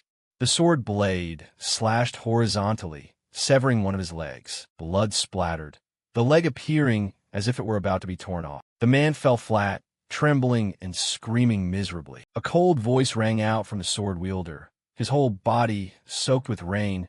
"Ma Giant Glock, if you don't want your tongue cut out, shut your mouth." The man looked up, feeling aggrieved.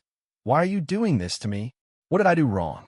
Ma Giant Glock sheathed his sword, his voice contemptuous. "A child molester like you, and you're still trying to argue? Do you really not know?" The man cried, raising his blood-filled hands to beg. "Wait, that happened a long time ago. I went to jail, I was free. Now I'm just an old man." Without caring about the begging, Ma Giant Glock stabbed his sword deeply into the man's back. Blood squirted out. The man screamed in pain. Ma Giant Glock said coldly, "If you don't want to die slowly and painfully, don't speak anymore. If there are witnesses because of you, the number of corpses will increase." The man bit his lip, groaning full of hatred. Ma Giant Glock praised, his voice sarcastic. "That's it. You're good at pretending, but your ears aren't deaf, are they? Scum like you being alive is not good at all." Suddenly, a stream of black mana coiled like snake scales around him. It transformed into a magical black snake, wrapping around the sword, beautiful yet enchanted. The man was panicked.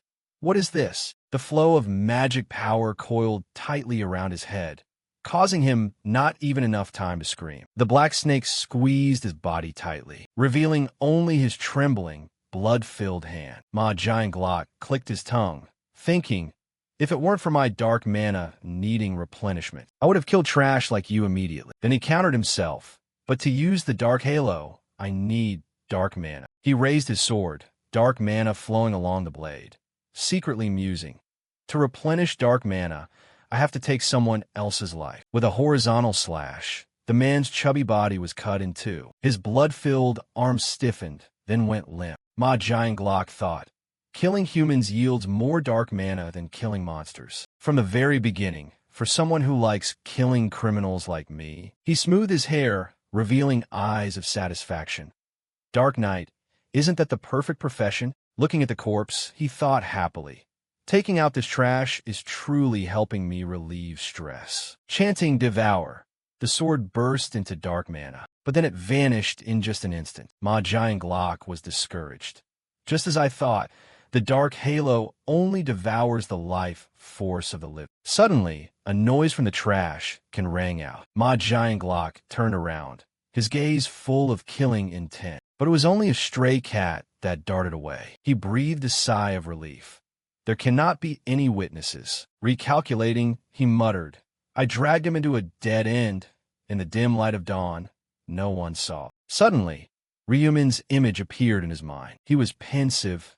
If he could see this scene through his prophet ancient text, then he already knew I was a serial killer, and he still approached me. Ma Gyeonglok Znird. Interesting, he called. Song-hun, come here to handle this corpse. 2 weeks later, at Ryumin's high-class apartment, he sat on his bed, scrolling through his phone, thinking, I don't have anything specific to do, just staying home all the time. Always thinking about the future, I need to take a break for a while. Scrolling to the headline, Players will change the world order. Ryumin decided, today, the rest period ends.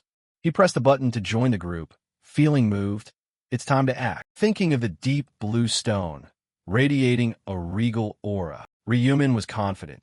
Now, go get one of the 5 ancient texts in the real world, the clone ancient text. Top-tier news flooded the internet, shouting the horrific truth. 1.8 billion people were pulled into the other world. Now only 90 million remain after 3 months. The economy teetered before the loss of the young generation. Schools across the country closed. In the social section, a painful headline appeared. Endless pain.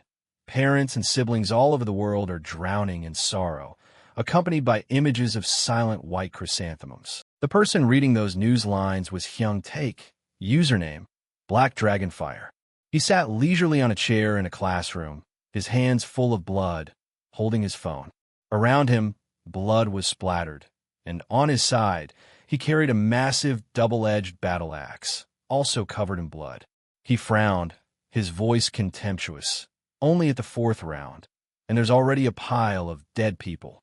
Truly a bunch of useless trash. Scrolling through more news, he read the headlines. Death toll caused by players increased suddenly after the 4th round. Thousands of security cameras were destroyed. Cities became lawless at night. Players opposing the government have formed an online community. The people's anxiety is increasing. Emergency solutions are. The more he read, Black Dragonfire smirked, amused. What a mess. If they were players, they would do the exact same thing. Hyung Taek limped as he stood up, his chubby physique. Around the chairs were the corpses of students. He carried his axe, grumbling. What's wrong with doing whatever you want before dying? Damn hypocrites in power. That's exactly why they shouldn't always force us into a mold. Don't do this, don't do that. It's all because of limitations and rules. He swung his axe powerfully, a strong slash into the floor surface. The floor cracked. Dirt and stones flew everywhere. Black Dragonfire screamed, his voice full of resentment. That is exactly why now all of us are exploding. Lethargically sighing, he reassured himself. Well, it doesn't matter anymore. No one can stop me. His face distorted, a pathetic smile full of amusement. He thought, anyway, I'm a player. I am superior to all of them. The classroom scene appeared. The axe embedded deep in the floor, surrounded by dozens of bloody corpses, the axe marks clearly visible. Black Dragonfire smiled smugly. Now, who should I kill next? He looked at his hands, calculating, I just killed people in real life, but didn't feel anything. Is it because I went through hell in the 4th round? He scratched his head, grumbling. But only 1 point per person? How stingy. Is it because they are civilians? Recalling the joy in that other world, he thought, the 4th round was truly great. Black Dragonfire remembered the notification when obtaining a precious item. Devour ancient text. Effect. Accumulated stats increase when killing enemies. When the points are full, you receive a random stat. The number of stacks is proportional to the enemy's level. He exclaimed, even better than killing monsters. Opening the classroom door, he left, regretfully. I want to kill players instead of civilians because I get more points. Continuing to scroll through his phone, he noticed the news. Players who oppose the government have formed an online community. Black Dragonfire was surprised. Oh, is there an online player community forum? He laughed sinisterly. Can I join the forum and meet other players to kill? Smugly, he thought. This way I will get way more points. Clicking on the Join Forum section, the description appeared. This is the nation's first online forum to help players. Below are instructions and questions about personal information. Hyung Taek was annoyed. What? They want all my information and an interview too? What a hassle. He encouraged himself. But I have to get in here to meet the players. Entering his information, he smirked. Other players certainly never think there is someone out there killing other players. The next morning, at a simple small house, surrounded by dense trees, Black Dragonfire stood in front of the door, wearing casual clothes, looking at his phone. Is this the right place? A message from the interviewer appeared. Please come to the Welcome Cafe in Wabanamyong before noon.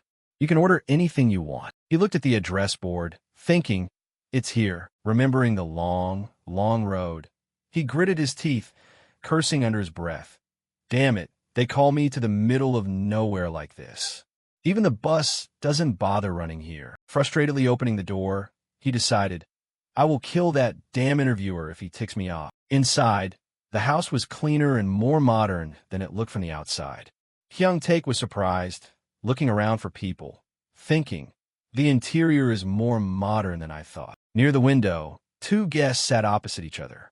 He thought, only these two? The man in white, his eyes haggard, looked up, saw him, and quickly stood up. Are you the one we scheduled for an interview? Black Dragonfire nodded. That's right. The man was friendly. What is your username? He answered, Black Dragonfire in hand. The man shook his hand, introducing, very happy to meet you. I am the interviewer. Username is age 30. Black Dragonfire was surprised. Huh, are you a player? Age 30 laughed it off. Yeah, I don't look like it much, but I'm 30 this year. Please, this way. He led him to the table at the end of the room, introduced him to the person wearing a pink coat. This is Little Cockle, also here for the interview. This is Black Dragonfire in hand. You two could become teammates, so introduce yourselves. Black Dragonfire approached, sat down beside him, his gaze suspicious, secretly criticizing. This bastard who looks like an anchovy is also a player? How weak. Outwardly, he bowed perfunctorily. Hello. Little Cockle bowed back. Oh, hello, he observed, judging. I guess this business doesn't develop very strongly. No customers, and I don't see any part-time workers either. Age 30 laughed. It's quite far from the city, so it's understandable. This is the reason we rented this place for interviews. Black Dragonfire exclaimed. Oh, so you guys rented this place, but shouldn't the shop owner still be here? I don't see anyone. Age 30 explained. The shop owner is preparing food in the kitchen.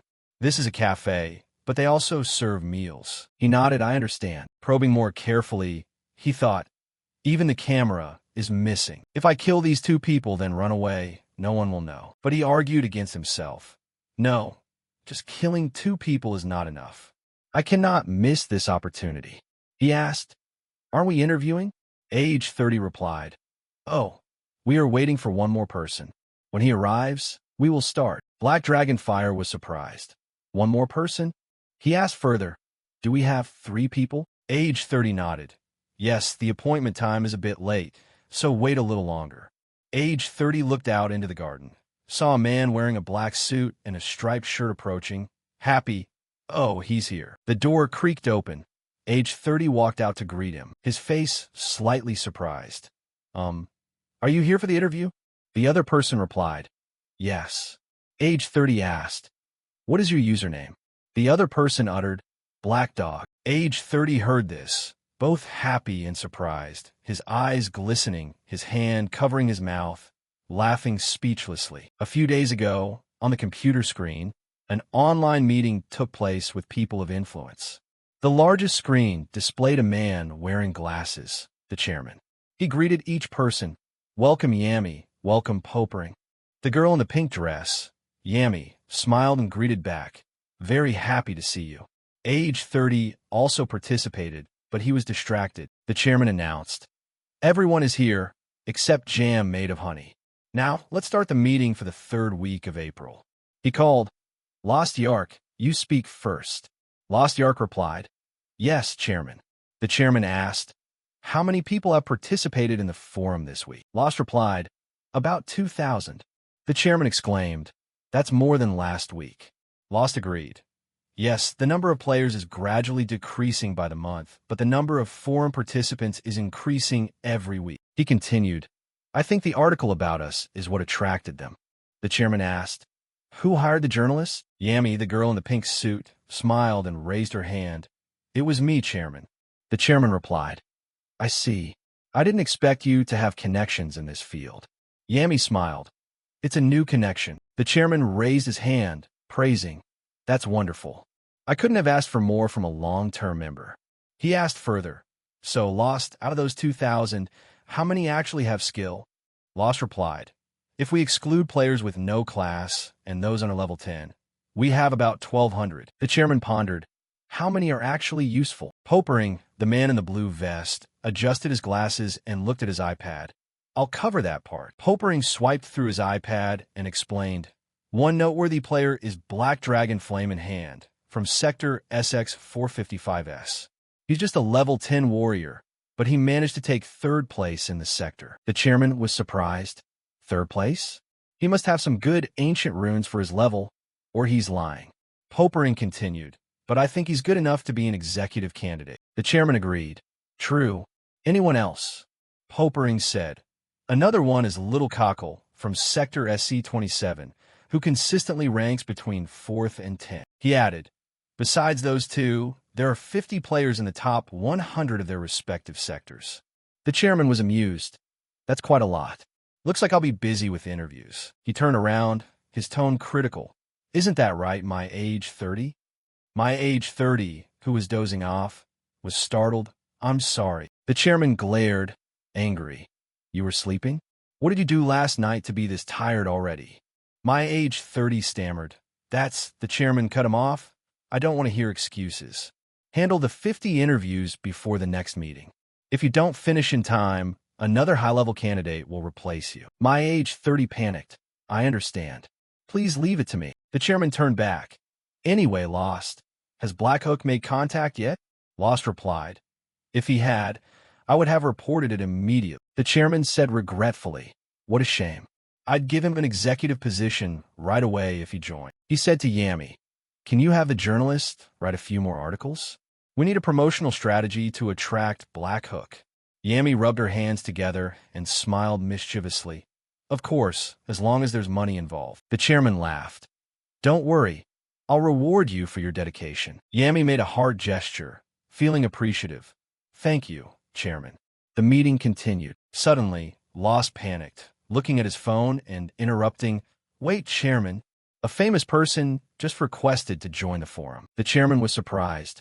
Who? Lost trembled. Black Hook. The 6 people in the meeting were stunned, completely surprised. Back at the interview site, my age 30 shook the hand of the man claiming to be Black Hook, warmly.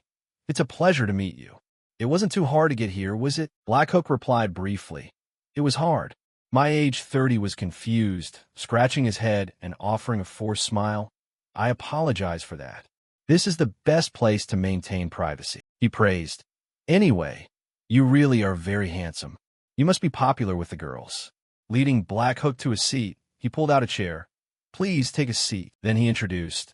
These two are also here for interviews like you. Black Dragon Flame had been staring the whole time, gritting his teeth and looking visibly annoyed. Little Cockle observed carefully and just gave a slight bow. Oh, hello. Black Hook crossed his arms, leaned back in his chair, full of arrogance, and nodded slightly. I'm Black Hook. Little Cockle lifted his head, smiling, revealing his face. It was Ryumin, the real Black Hook. He introduced himself. I'm Little Cockle, while thinking to himself, how ridiculous. That jerk is really funny. Black Dragon Flame's hands were clenched tight, sweat dripping, his eyes panicked. Is that guy Black Hook, The one who killed me 5 times? I really want to ask if we've met in real life before. Why is he so obsessed with killing me? My age 30 spoke up, his voice breaking the tense atmosphere. Black Dragon Flame, what's wrong? Not planning to introduce yourself? The chubby guy was tense, his face looking down, stammering, hello, I'm Black Dragon Flame. The young man in the suit, claiming to be Black Hook, crossed his arms over his chest and nodded in satisfaction. Black Dragon Flame bit his lower lip hard, his heart surging. What? He didn't even bother to respond. I thought if I said my player name, he'd recognize me. The one he's already killed 5 times. The main character, Ryumin, holding a strawberry drink in both hands, took a sip and thought, have I really been acting that arrogant? I'm impersonating someone too, but this guy's a real scammer. The young man in the suit, the fake Black Hook, in Hong, one hand in his pocket, the other holding his phone, sneered. His player name was Kukuru Binbong.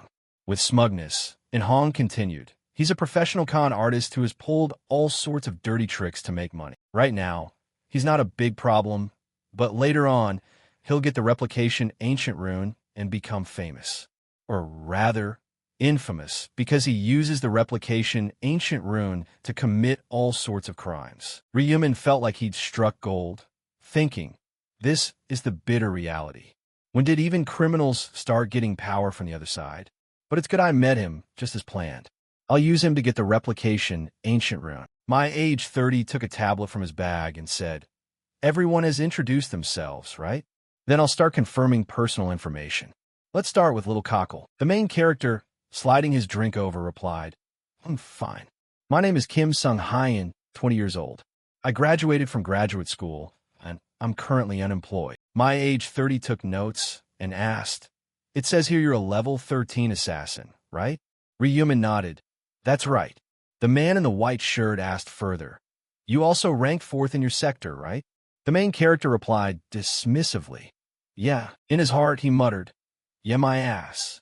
It's all a lie, of course, except for the player name. Little Cockle actually exists. In other words, I'm also impersonating someone else. Subconsciously, images of other people appeared to Ryumin. But I need to do this to meet the conditions to get the replication Ancient Rune. He got lost in thought, seeing the fake Black Hook in Hong smiling sinisterly, skewering a woman. Ryumin continued to analyze. The replication Ancient Rune requires the recipient to kill someone where the rune is hidden. In Hong still doesn't know his identity has been exposed to me. In Hong still maintained an aloof air, arms crossed, despite impersonating someone else. In the past, this bastard had killed people while posing as Ryumin and obtained the replication Ancient Rune. My age 30 smiled brightly, turning toward Black Dragon Flame. All right, next is you. The chubby guy replied, his voice trembling. My name is Sim Hyung Taek, 16 years old, and I'm currently in high school. My age 30 forced a fake smile. Oh, you're the youngest one here. But in his heart, he scoffed. This fat, wobbling pig is a high schooler? Absolutely disgusting. Ryumin mused. Would he still dare to look down on him if he knew Sim Hyung Taek had already killed a classmate? That's not something a normal high schooler can do. My age 30 asked further. You're a level 10 warrior, ranked 3rd in your sector, right? Black Dragon Flame slammed the table, angry. Yes. So what? Do you think I'm lying? My age 30 quickly reassured. It's just part of the process. I apologize if you felt insulted. Then he turned to the fake Black Hook. Your turn, Black Hook. In Hong replied uncomfortably. Kim In Hong, 28 years old. I'm a fund manager. I've never been out of the top rankings in my sector, currently level 30. I assume you know my profession is a reaper, right? Do you need me to confirm anything else? My age 30 offered a sycophantic smile. No, thank you. Ryumin raised a strawberry drink to his mouth, hiding his thoughts. Fund manager, my ass. It should be manager of scammers. Later, he'll use the name Black Hook to borrow money from other players. My age 30 spoke up. That's all for identity confirmation. Now let's start the interviews. You just need to tell me the reason you want to join the PCW. You go first, Little Cockle. Ryumin stopped drinking and looked up. Oh, the world is very dangerous right now. Going out alone is scary, and there are many other things. I think being with other players will be better. My age 30 turned to Black Dragon Flame, who was being shy. Okay, next, Black Dragon Flame. The chubby guy, sweat covering his face, stammered. I can't say I came here to kill other players. He was tense and replied, similar to Little Cockle. I can't go to school anymore, and I'm worried about the next round. My age 30 nodded. Is that so? Then he turned to Inhong.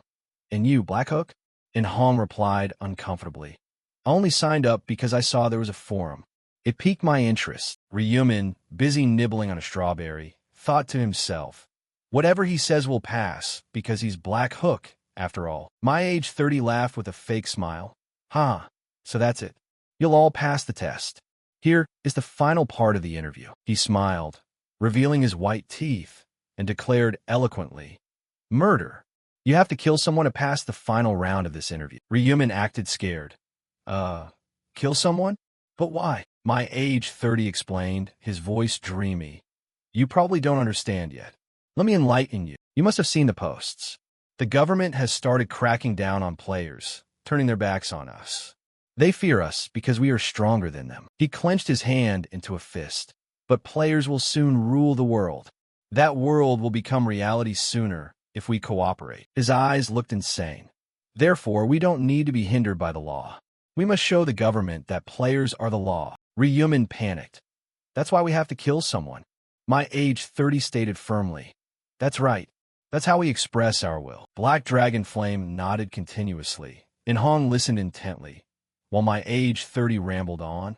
To show them we aren't controlled by the law, he asked Ryumin, do you understand now? Ryumin replied, yes. My age 30 continued. If anyone doesn't want to carry out this final part, you can leave right now. But leaving means you won't be able to ask for our help in the future, Ryumin thought. He means anyone who leaves will be blacklisted. Doing this puts pressure on us to kill. It will be hard to leave this community later. Black Dragon Flame and Inhong remained silent. My age 30 smiled, clapping his hands. It seems you're all ready. Good. I'll take it that everyone agrees. We'll start the final part right now. Black Dragon Flame spoke up. What? Start killing? But there's no one here to kill. My age 30 replied, don't you worry. I've already prepared everything. Outside, dark clouds gathered. Rain poured down, and strong winds caused tree branches to clatter against each other. My age 30 stood up. Shall we go? Everyone replied, okay. The cafe owner walked over. Oh, are you leaving already? You can stay if you want, since you've rented the whole place. My age 30 replied, no, we're in a hurry. By the way, is there a restroom here? The owner enthusiastically replied, it's in that corner. My age 30 put his hands in his pockets and turned his head. Thanks. Oh, can I ask you for a favor? The owner asked, what is it? A car key was placed in her hand, accompanied by the request. Can you help me get the car out of the parking lot? I'm in a hurry. The owner happily said, of course, I'll get it right away. Outside, the rain was drizzling. She covered herself with a red umbrella, approached the white car, opened the door, folded the umbrella, and prepared to step inside. Suddenly, a pair of silent hands reached out, grabbing her neck violently. The owner struggled in extreme fear. Then she gradually lost her strength, unable to resist. As it turned out, my age 30 had done it. He let out a sigh of relief, the owner unconscious in his arms. Easy, Ryumin stammered. What did you just do? Black Dragon Flame was scared. Why her? My age 30 put the owner in the car, dusting off his hands. What are you doing? Get in the car. The owner's hand hung limply, hitting the seat. Black Dragon Flame felt awkward, rubbing the back of his neck. Ryumin asked. He meant the cafe owner? Heavy rain washed away the traces. The white car stopped. The scene shifted to an old, long-unused warehouse. My age 30 carried the owner, entering with the 3 people. We're here. This is the place to carry out the final part of the interview. The group opened the door, and the owner was thrown to the ground. My age 30 said, let's start. Who's going to kill her? He turned to Inhong. How about you, Black Hook? He hesitated. Fine. A voice rang out. Wait. My age 30 asked, what is it? Little Cockle, meaning Ryumin replied. Can I do it? My age 30 applauded. You want to do it? Interesting. I wasn't expecting much, because you seem quite shy. He sycophantically added. Well, that's fine with me. Black Hook, let him do it, okay? Not waiting for a reply, Ryumin walked straight to the owner, who was lying on the ground. Inhong mocked. Make sure you do a good job. I just did you a favor. Ryumin glanced sideways. Thanks. I'll make sure to use the replication ancient rune well. In Hong was surprised. Huh? Ancient rune? Are you talking about? Fast as lightning, Ryumin grabbed the fake Black Hook's head, gave it a twist, sending him to the afterlife in an instant. The body of the fake Black Hook, in Hong, twisted, slowly falling down. My age 30 looked at the scene that had just unfolded, his face pale, devoid of all color. He trembled, his voice faltering. What was that? Then, like going insane, he screamed, his expression hysterical. What did you just do? You dare to kill Black Hook? Are you crazy? Ryumin, eyes as sharp as a blade, looked at him. Hey, you're too loud. My age 30 panicked, backing away, feeling as if that gaze had pierced him, as if looking at prey. What? That look? It's like he's hunting me. What changed? What on earth happened? A system voice rang out cold. You have killed someone while impersonating another person. You have met the hidden condition. You have discovered the replica ancient rune, a secret script located at a predetermined location. The obtained ancient rune has automatically engraved itself onto the person's body. Streams of brilliant golden light surrounded Ryumin's body. Ryumin thought to himself, the corners of his mouth curling up. Not bad. Finally, a reward for the impersonation. My age 30 stammered, his voice trembling. Little cockle, at least say something. Why did you kill Black Hook? Ryumin replied coldly, pulling out a white mask and putting on his face. Why, you ask? Because he was a pathetic bastard who wanted to impersonate me. My age 30 was suspicious, pointing at the cafe owner, his voice harsh. Impersonate? How did you? You were supposed to kill that woman. Why did you kill Black Hook instead? Answer me. Ryumin sat down next to the cafe owner, carefully covering her head, his voice steely. Because he was trash. You're also trash. My age 30 was enraged, threatening. Huh? Say that again, if you dare. Golden light flashed. A sharp blade was already in his hand, ready to attack at any moment. You just said, before he could finish his sentence, he was stunned by the sight before him. Ryumin condensed his weapon. A giant scythe, surrounded by an eerie red hue, appeared, radiating a murderous aura. I said you're trash. So what was I wrong? My age 30 broke out in a cold sweat, his hands trembling. That scythe? What is it? Could it be his main weapon? I've never seen a player with a scythe that big. As if realizing something, he gaped horrified. A player who uses a giant scythe. His mind spun, piecing together the details that had just occurred. He's a pathetic bastard who wanted to impersonate me. Impersonating? Wait, Ryumin, like a god of death, asked. Do you understand who Black Hook is now? My age 30 couldn't speak, stammering. You're Black Hook? Ryumin's gaze became even colder. Sorry for lying. My age 30's whole body trembled, his blade falling to the ground. It was true. This person isn't the little cockle I knew. He is the real Black Hook. The aggressive aura from before vanished. He dropped to his knees, begging, Master Black Hook, I'm so sorry for mistaking you. It's just that you acted so well. Please spare me. Before he could react, a clean cut was drawn across his neck. Before his body could even fall, his head flew to Black Dragon Flame's feet. Thanks to Ryumin's scythe, Black Dragon Flame trembled, unable to stop himself from screaming. In his heart, he was even more scared. This is the real Black Hook. He's on a completely different level. I didn't even see his scythe swinging movement. Ryumin swung his scythe, asking, Now it's just me and you. What do you think my next move will be? His voice was cold. If you have any last words, say them now. Black Dragon Flame trembled. I won't say anything meaningless like begging for my life. I just have one question I've always wanted to ask if I ever met. Ryumin was indifferent. You're wondering why I killed you 5 times in the 4th round, right? Black Dragon Flame nodded, right? Ryumin didn't hesitate. The reason is simple. I wanted to keep you under control. Black Dragon Flame asked back. Keep under control? Why me? Ryumin continued. You seem to be the most skilled person among those I met at that time. I just needed to eliminate the competition. Black Dragon Flame asked further. Anything else? But he only received silence. Ryumin said, Now you can rest in peace. Black Dragon Flame tried to ask. Can I ask one last question? Ryumin was reluctant. What is it? Black Dragon Flame stammered. Why did you want to kill me? Ryumin's scythe was still pointed straight at him. Because you are trash. Black Dragon Flame was suspicious. Me? What did I do? Ryumin asked back. Didn't you come here to kill this girl? Black Dragon Flame patted his chest, trying to clear his name. But I didn't do anything yet. You've been standing there watching the whole time. He paused, observing Ryumin's attitude, but only received coldness. Ryumin gave a mocking huff and said, fine. Unlike those other bastards, your only crime is standing by and watching. I'll give you a chance to live. Black Dragon Flame was overjoyed. Really? Ryumin continued, his scythe touching the ground. But now, you have to give up everything you have. Items fell all over the ground. Ryumin thought to himself, this guy has a lot of useful stuff. If I sell everything at the shop, I'll earn about 2,000 gold. Black Dragon Flame scratched his head, confused. I even gave you the axe and the gear I was using. This is really all of my assets. I don't have anything else. Ryumin picked up 2 yellow items and said, Did I say anything? Black Dragon Flame stammered. You're not taking anything else? Ryumin replied, I don't need it. You can use them.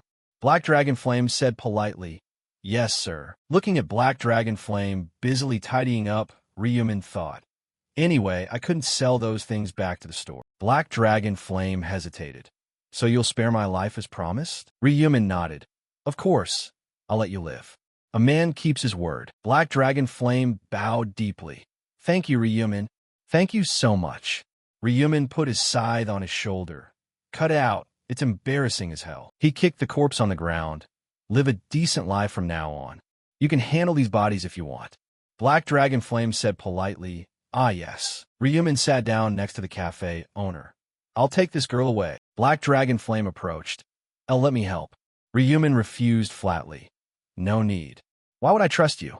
Get lost quickly. Black Dragon Flame watched Ryumin support the cafe owner's limp body toward the door, letting out a sigh of relief. Phew, I'm alive. I thought I was going to die. Even though I lost a few valuable items, nothing is more precious than life. He wiped his sweat, wondering, but what is this empty feeling in my heart? Black Dragon Flame gritted his teeth, angry. What did I actually do wrong? He robbed my items just because I stood and watched. From anger, he shifted to resentment. It's so unfair. Then he looked up at Ryumin and the cafe owner. In a split second, Black Dragon Flame had a bad idea. Isn't he completely off guard right now? Black Hook didn't die even after getting hit with an axe in the back, right? He calculated. What should I do? If I kill a high-level person like Black Hook, my stats will increase several times over. Black Dragon Flame made a decision. That's right, this is a rare opportunity. An opportunity that will never come again. He gripped his axe tightly, sure of himself. If I don't take advantage of this, I'll regret it for the rest of my life. Stepping closer cautiously, Black Dragon Flame muttered, Don't notice me. Don't notice me. When the distance narrowed, he raised his axe high, his face vicious. Die, you bastard. The axe slid down quickly, hitting something. Ryumin fell sprawled out at Black Dragon Flame's feet. He laughed triumphantly. Ha ha. I killed Black Hook. Was it that easy? He laughed insanely. Is this for real? Black Hook actually got killed by a low-level guy like me. Overjoyed, he kicked the corpse continuously. You dog, you shouldn't have turned your back on me. Who cares how high-level you are? You're stupid as hell. He was ecstatic. Thanks for all these stats, you idiot. Black Dragon Flame suddenly stopped, noticing something wrong. Why hasn't the stat increase notification appeared yet? It should have appeared immediately, right? He broke out in a cold sweat.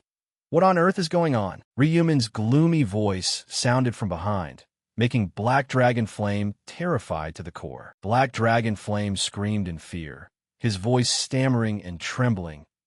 Ryumin was calm, his voice deep and cold. What are you so scared of? Did you see a ghost? Black Dragon Flame trembled, his eyes fixed on Ryumin, his heart panicked. How? I clearly just killed him. I just killed him. Does he have a resurrection skill or something? Ryumin's footsteps approached. Black Dragon Flame was even more terrified. Startled, huh? And there's no blood left behind either. Ryumin explained, his voice calm but sharp. The thing you killed was my clone. Black Dragon Flame was confused. Clone, Ryumin continued, his eyes sparkling with confidence. The ability of the rune clone allows for the creation of an exact duplicate of oneself. However, it cannot fight. Rune clone, effect, create a copy with the create clone keyword. The user becomes a soul for 10 seconds. Nevertheless, the clone cannot engage in combat, nor can it access skills or the inventory. The cooldown is 10 minutes, but you were completely deceived. I guess, even though it can't fight, it's still useful. A very good experiment. Black Dragonfire groaned, his voice full of resentment. You tricked me. Ryumin tapped his finger against his head, smirking. Why are you acting like the victim now? I'm the real victim here. You almost killed me. Black Dragonfire retorted, his voice trembling. You're the victim? You're the one who threatened me first. Ryumin couldn't be bothered to argue. Yeah, whatever. He summoned the Scythe of Death, a murderous aura engulfing the area. Black Dragonfire looked as if he'd been hit by a paralysis spell, his eyes wide. Huh? What's this? My body. I can't move. Ryumin was decisive, his scythe flashing. Listening to you talk is just a waste of time. In the blink of an eye, Black Dragonfire's body slumped onto the floor. Ryumin erased the traces, blue flames spreading out, consuming the corpse, filling the room. He calculated silently. No one will know this was a crime scene. Of course, except for one person. He approached the shopkeeper, his voice gentle but filled with hidden meaning. Hey, you can get up now. How long do you plan to pretend to be unconscious? You can't fool a player. I can hear your thoughts, you know. The shopkeeper scrambled up, flustered. I'm sorry, she asked, her voice small. Can I take it off? Regimen du plaid. Keep it on until I leave. The shopkeeper murmured. Yes. Ryumin stood sternly. I'm going to ask a few questions. Will you cooperate? She nodded repeatedly. Yes, yes. Ryumin asked.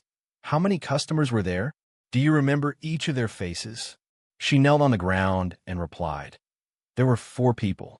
One man was in his mid-40s. I remember his face because I spoke to him. As for the others, Ryumin thought to himself, she's telling the truth. He nodded. All right, that's all. The shopkeeper hesitated. So am I safe now? Is everything over? Ryumin replied. Yes. You can go home now. Don't report this to the police. It will only backfire.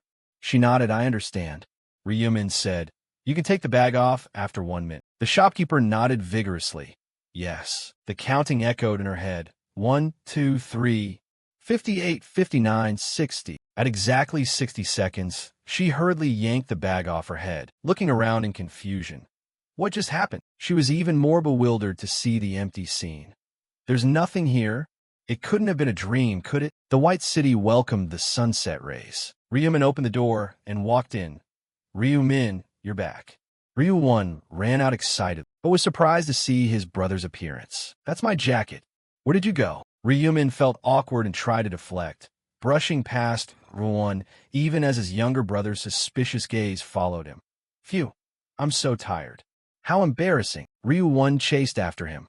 Where were you? Have you had dinner yet? Ryumin replied. Not yet. Ryu-1 called out. Let's order some food. Ryumin said gently. Sure, if you want to eat, go ahead and order. He held up the jacket he had just taken off and inspected it. It's clean, but I can't give it back to him. Ryu-1 panicked when he saw him throw the jacket into the trash can.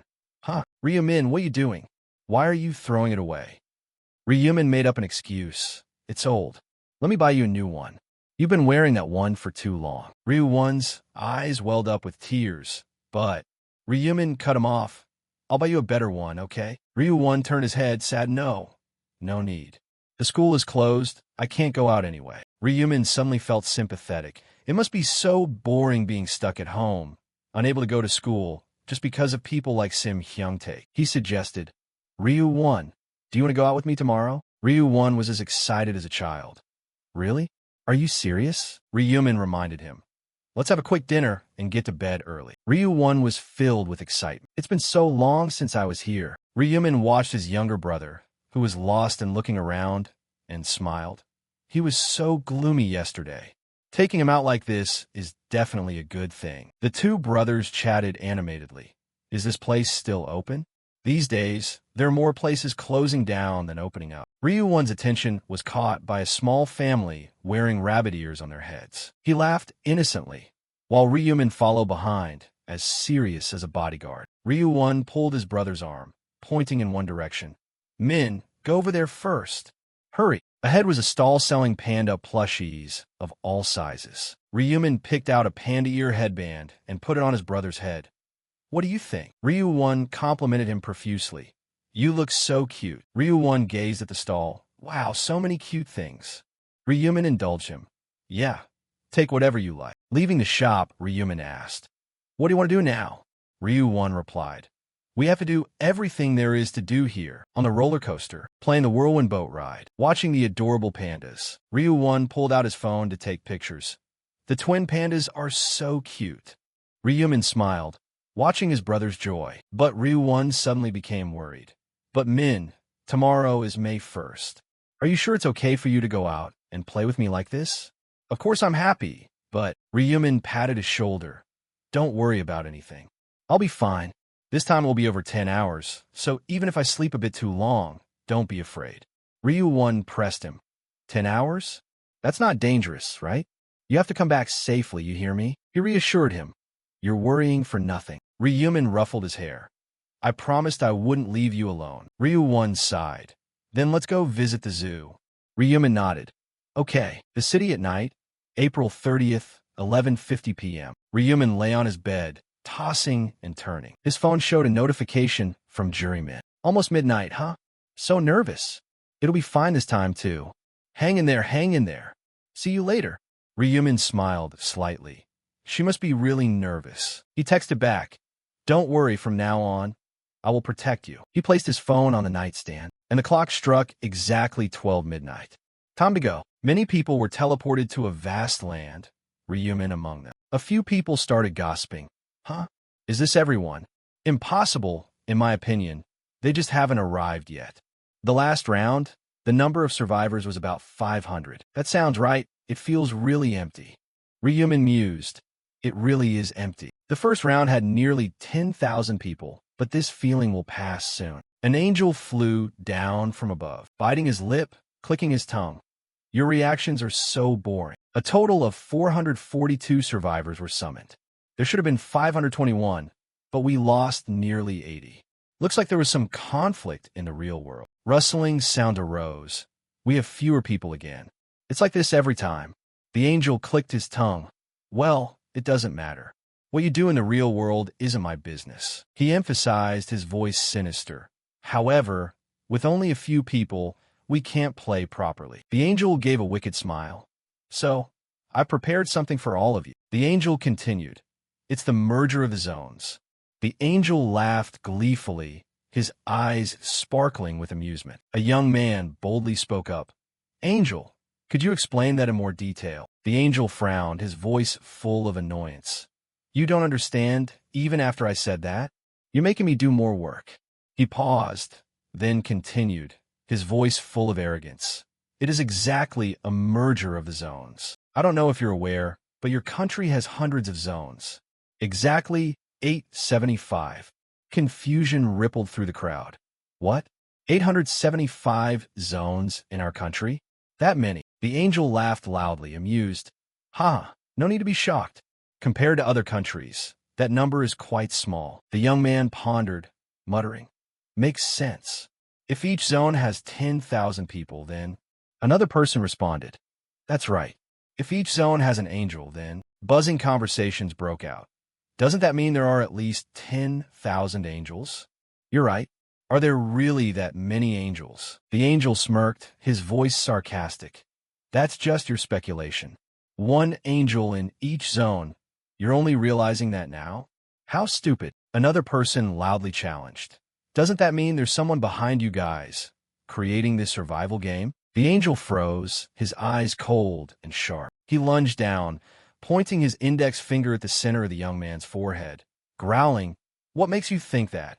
The young man trembled, but replied, I don't think thousands of angels would work together just to create a survival game without a purpose. The angel said furiously, and what if we really did work together? Would you praise us? Stop asking useless questions. You'll get yourself killed. The young man went limp, falling to the ground, stammering, I apologize. The angel lost interest, turned away, and muttered, Humans. Ryumin thought to himself, his gaze sharp. He must have hit the nail on the head. There's a rule forbidding angels from talking about the founder of this game. Besides, there's no way an angel that's easily defeated could create a survival game like this. The angel crossed his arms and declared, I won't answer any more stupid questions. Just focus on surviving. His authoritative words frightened the players below, leaving them speechless. He continued, no more time to waste. Anyway, I will begin the zone merger. Remember, I'm doing this because you are too few in number. The angel's wings fluttered lightly, his eyes full of contempt. Don't make up ridiculous stories. The ground shook and cracked. Golden beams of light emerged, covering the players. An earthquake. The ground divided into squares, separated by blinding golden light. They separated, then slowly reconnected. The golden light rose like giant walls, reaching straight into the sky. The players were bewildered and panicked by the earth-shattering sight. Blocks of earth flew into the air, merging into the golden light, then appearing, piecing together into a complete flat surface. Afterward, it gradually faded in color. Some people held their heads and slumped down. Others observed calmly. A young man muttered, Is it over? A newcomer asked, Who are those people? An angel spoke up. The zone merger is complete. Another angel urged, What is it? Introduce yourselves. How long do you plan on staring at each other? The young man from before broke into a sweat. Another angel? In the sky, countless angels gathered. An angel spoke, Greetings, humans. As you likely know, we have merged the zones that had few people. He smiled. We have combined 10 zones into one. The total number of people here is 4,842. The players were stirred. 10 zones? Now we have nearly 5,000 people. Oh my, there are so many. The angel looked down and reminded them. The other zones are the same. The zone name must also change. Now this zone is called CS00, containing only players from Korea. Whispers broke out. Is everyone here Korean? At least we can communicate. But later we might have to merge with other countries. Ryumin analyzed seriously. That's obvious.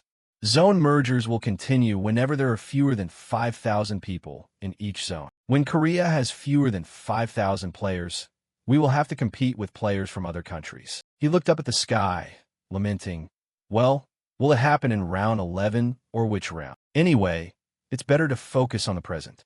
The angel will start the mini-games soon. Another angel spoke up. Before announcing the main mission, we will create a simple mini-game to celebrate the merger of the zones. The angel asked, There is one representative for each zone, right?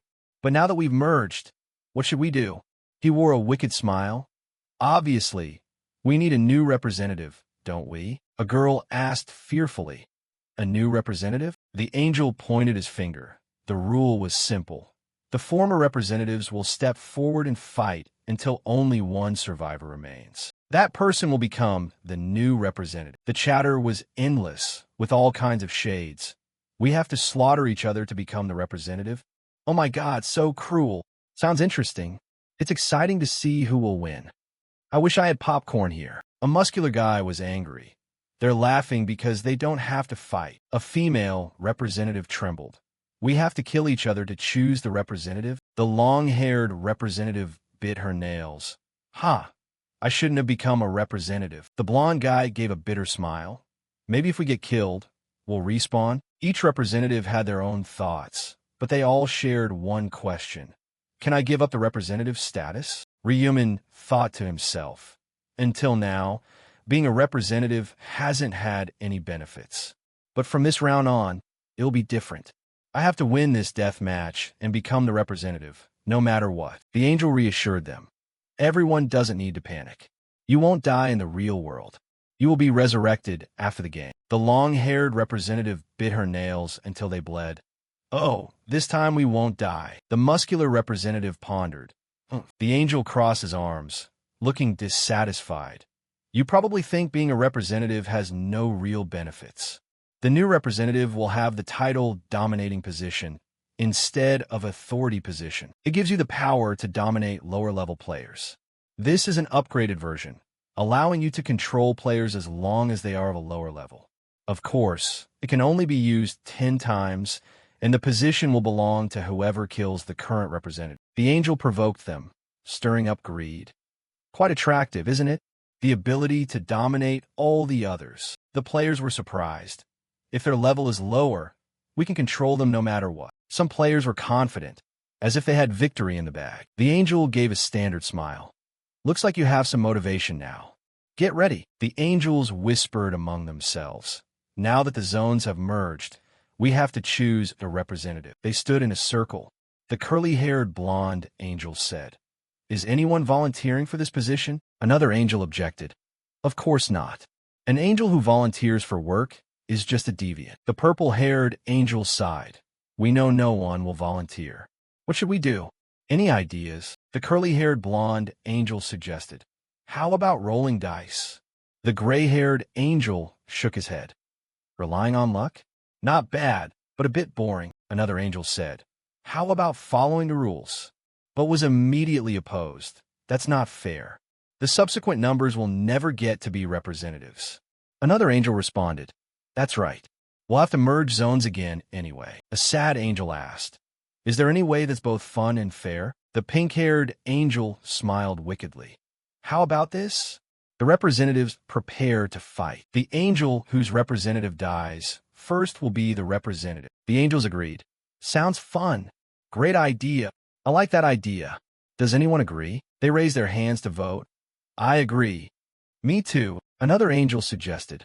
"Wait, instead of the first one to die, let's choose the angel whose representative survives last." A standard smile spread across the angel's lips. "To become the queen among us." Oliver crossed his arms, smiling confidently, and explained, "Let's choose the angel in charge of the survivor who lasts until the end as the representative angel." The angel beside him was surprised.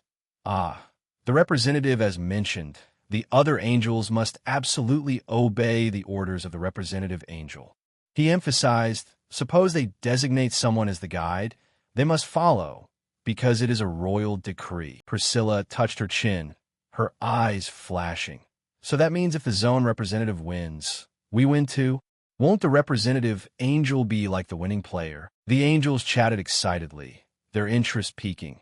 "This is getting even more interesting." "A representative? Sounds fascinating. A unique idea." Oliver, the red-haired angel, pondered, his eyes sharp. "Daring to suggest the winner becomes the representative? Looks like someone's confident." He turned to the other, replying, "Of course I'm confident." He smiled, radiating arrogance. "But what can you do? My zone representative is no pushover.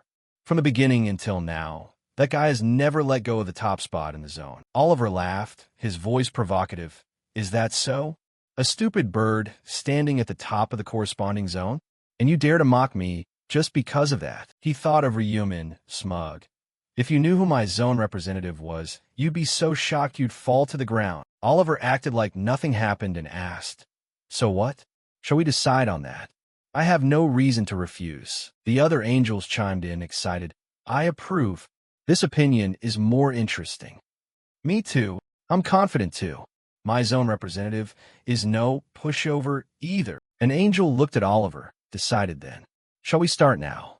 Oliver nodded. "I understand." They looked down at the players below and announced, "From now on, we will start an extraordinary game to choose a representative for the merged zone.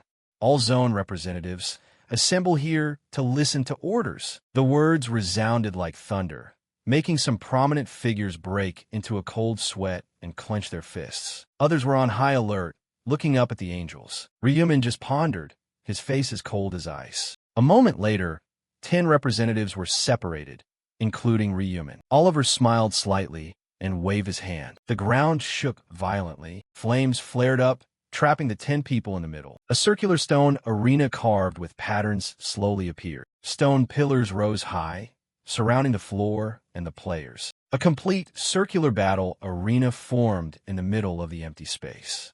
The 10 people inside were surprised and bewildered by the magnificent sight. Oliver looked down from above, his voice authoritative. "From this moment on, within this range, I will conduct a death match.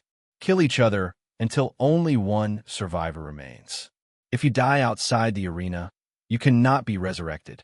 So, even if you die, Don't leave this arena. Everyone gathered, and the signal was given. Then begin. The 10 people quickly stood far apart, full of caution. No one dared to attack rashly, just quietly observing. One representative glanced around the arena. Just kill the 9 people here, and I'll become the representative of the merged zone, right? He looked at the blonde guy and the 2 girls who were tense, no one daring to act. They're probing each other, right? If they've occupied the representative position before, they must be capable people. He smirked, arrogant. Even so, there's no one stronger than me. He remembered the previous battles, his confidence soaring. Never let go of the top spot in the zone. The rune dissolution I possess is no different from a cheat item. As long as the sword hits, the rune automatically activates, tearing the opponent's body apart. It even moves on its own like it's possessed. Thanks to that, in round 4, I killed 312 people. The angels above were impatient. What are you doing? Why aren't you fighting?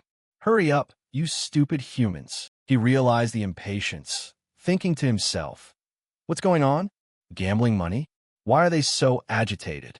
He told himself, no need to say it.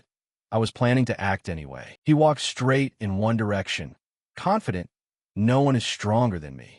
If I take this opportunity to make a strong impression, they'll be terrified and won't dare to attack. Suddenly, he stopped, turned around, drew his sword, stood facing the crowd, and challenged. Need a sacrifice to die for my performance. He gripped his sword tightly, smirking. Whoever dares to crawl out first, I'll deal with them first. Right on time, Ryumin casually stepped out, his long scythe coldly preparing for battle. The representative gloated. Finally revealed.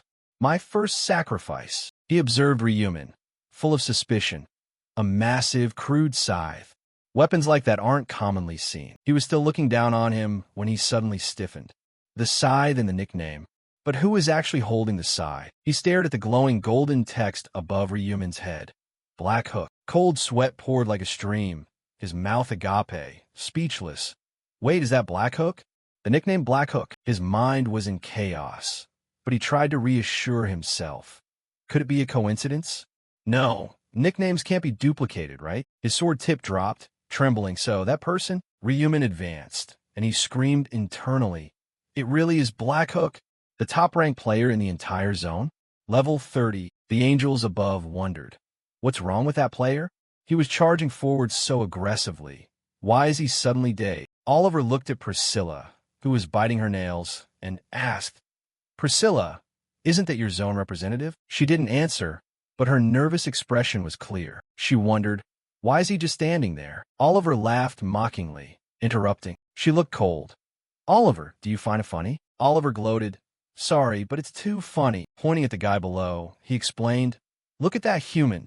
He's shaking like a leaf, seeing my zone representative. What about yours? Priscilla focused on observing Ryumin, whose giant scythe exuded a terrifying aura. That scythe, truly impressive. But why is he so terrified at first sight? She turned to Oliver. You mean your representative is scaring mine? Oliver replied, looking natural.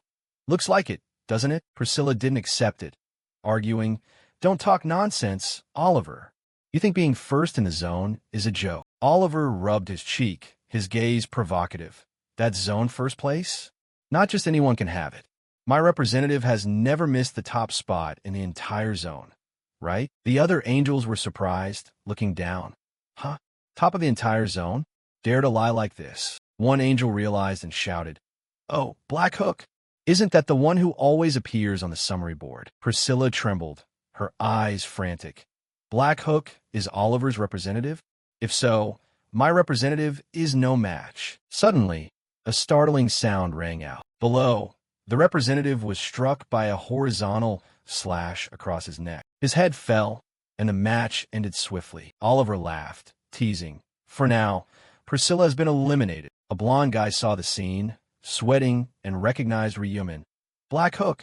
Why is Black Hook here? He looked around, seeing the others almost lose their will to fight. Even if we all rush in, we can't beat Black Hook. I'll die like that guy, without even reacting. How can I win at level 30? I'm only level 13. He panicked as he saw Ryumin approaching, hurriedly forcing a smile. Mr. Black Hook, it's a pleasure. Didn't expect to be in the same zone as you. I'm crying tears of joy. The closer Ryuman got, the more he panicked. Wait, stop. Let's talk in our own language. A girl holding a bow retracted her weapon, showing sincerity. See? I put my weapon away. I have no intention of fighting Black Hook. The blonde guy hurriedly stowed his weapon, looking up at the sky. Sorry, angels, I quit. I want to quit. The others chimed in. I want to quit too. An angel sighed, disappointed. How unsightly. Another angel was angry. What is this behavior? Quitting? Did you just say quit, you humans? Another spoke up. You're ruining the game I worked so hard to prepare. The angels were simultaneously furious, filled with killing intent. From now on, whoever mentions quitting, I'll blow their head off. The people below turned pale, terrified. If your head explodes, don't think about resurrection. Understand. The girl holding the bow tremblingly retrieved her weapon. The others quietly followed suit, vigilantly watching Ryuman. One tried to reassure himself. There are 8 of us. Maybe we can win. Ryuman saw their expressions, slightly disappointed, and thought, You mean those angels are scarier than me? Looks like they intend to rush together. He smirked, amused. No matter how many ants there are, they're still just ants. The people felt their pride wounded and were annoyed. Is that bastard laughing at us? He's high level, so he's relaxed, right? We're also well-known figures in our zone. The whole group was stimulated, fearless of death, and charged to attack. Ryuman leaped forward, his eyes bloodshot, decisively swinging his side. A powerful attack sent many enemies flying, leaving the crowd in awe. He rushed quickly, taking them down one by one without hesitation. The scene turned chaotic, blood splattered, and the battlefield was filled with a deathly aura. The angels above were horrified, buzzing with chatter. Didn't expect it to end so lamely. Is it over? Did the Death Scythe win? Priscilla realized something and opened her mouth. Then the angel in charge of the Death Scythe, Oliver. Another angel interrupted. We'll be treated like a king for a while, right? I was furious, shouting, pointing directly at Oliver. You knew the result would be like this, didn't you? Oliver was calm, smirking. Of course I knew. Priscilla was hot-blooded, yelling, Sure enough, everyone, this bitch tricked us. She knew she would win, so she made that proposal. I was even more resentful when hearing Oliver reply, her voice without any remorse. Why do you guys say the obvious? Naturally, this game was beneficial to me, so I proposed it. If it wasn't beneficial, why would I propose it? Oliver turned down, looking at the angels, her voice contemptuous. Besides, did I force you to bet? No. You all agreed, because you found it interesting. Now you're blaming me? Priscilla gritted her teeth, angry, but Oliver challenged. What, want to fight? If you're confident, go ahead. She raised her voice, reminding. Angels fighting in front of humans lose all face. If the head angel knows, there's no need to think. You'll be locked in the worm cell. Priscilla was tense, muttering, Worm cell? That place is truly disgusting. I really hate the worm cell. I'll provoke further. What? Don't dare to attack. According to the bet, I'm the king now, right? Priscilla, for the time being, you be in charge of this merged zone, representative. Priscilla panicked. Until when? Oliver was calm. Until I'm no longer angry. Get on with it. Priscilla left, grumbling. Why on earth did I make such a bet? She flew toward humanity, announcing, Humans, as you can see, the merged zone representative has been decided. The system rang. Player Death Scythe has become the new zone representative of CS007. He stood tall, waiting for the notification to appear. Temporary skill, dominance. Effect, can order players and force them to comply. Players cannot disobey under any circumstances. Limit, 10 times 10 tenths. Assigns 1 order to 1 player. Skill has no effect on higher-level players. The crowd surrounding Ryuman gossiped. As expected, Death Scythe became the representative. Level 30 can control anyone. Shouldn't anger him. Priscilla looked down, declaring, The winner is decided. I will resurrect the players who died. Her feathered wings glowed, and a few feathers fell. The souls of those who just died shone brightly and came back to life. The man who had been knocked down gasped for breath. Terrified, what happened? Clearly my body was cut apart. Those who just resurrected were no less surprised. Priscilla lost patience, explaining, "You were killed by Death's Scythe. The new merged zone representative is Death's Scythe." They were dazed. "In the end, it turned out like this?" She continued, "Because there is a new representative, I am revoking your representative status." The group was disappointed, but Priscilla added, "Don't regret it.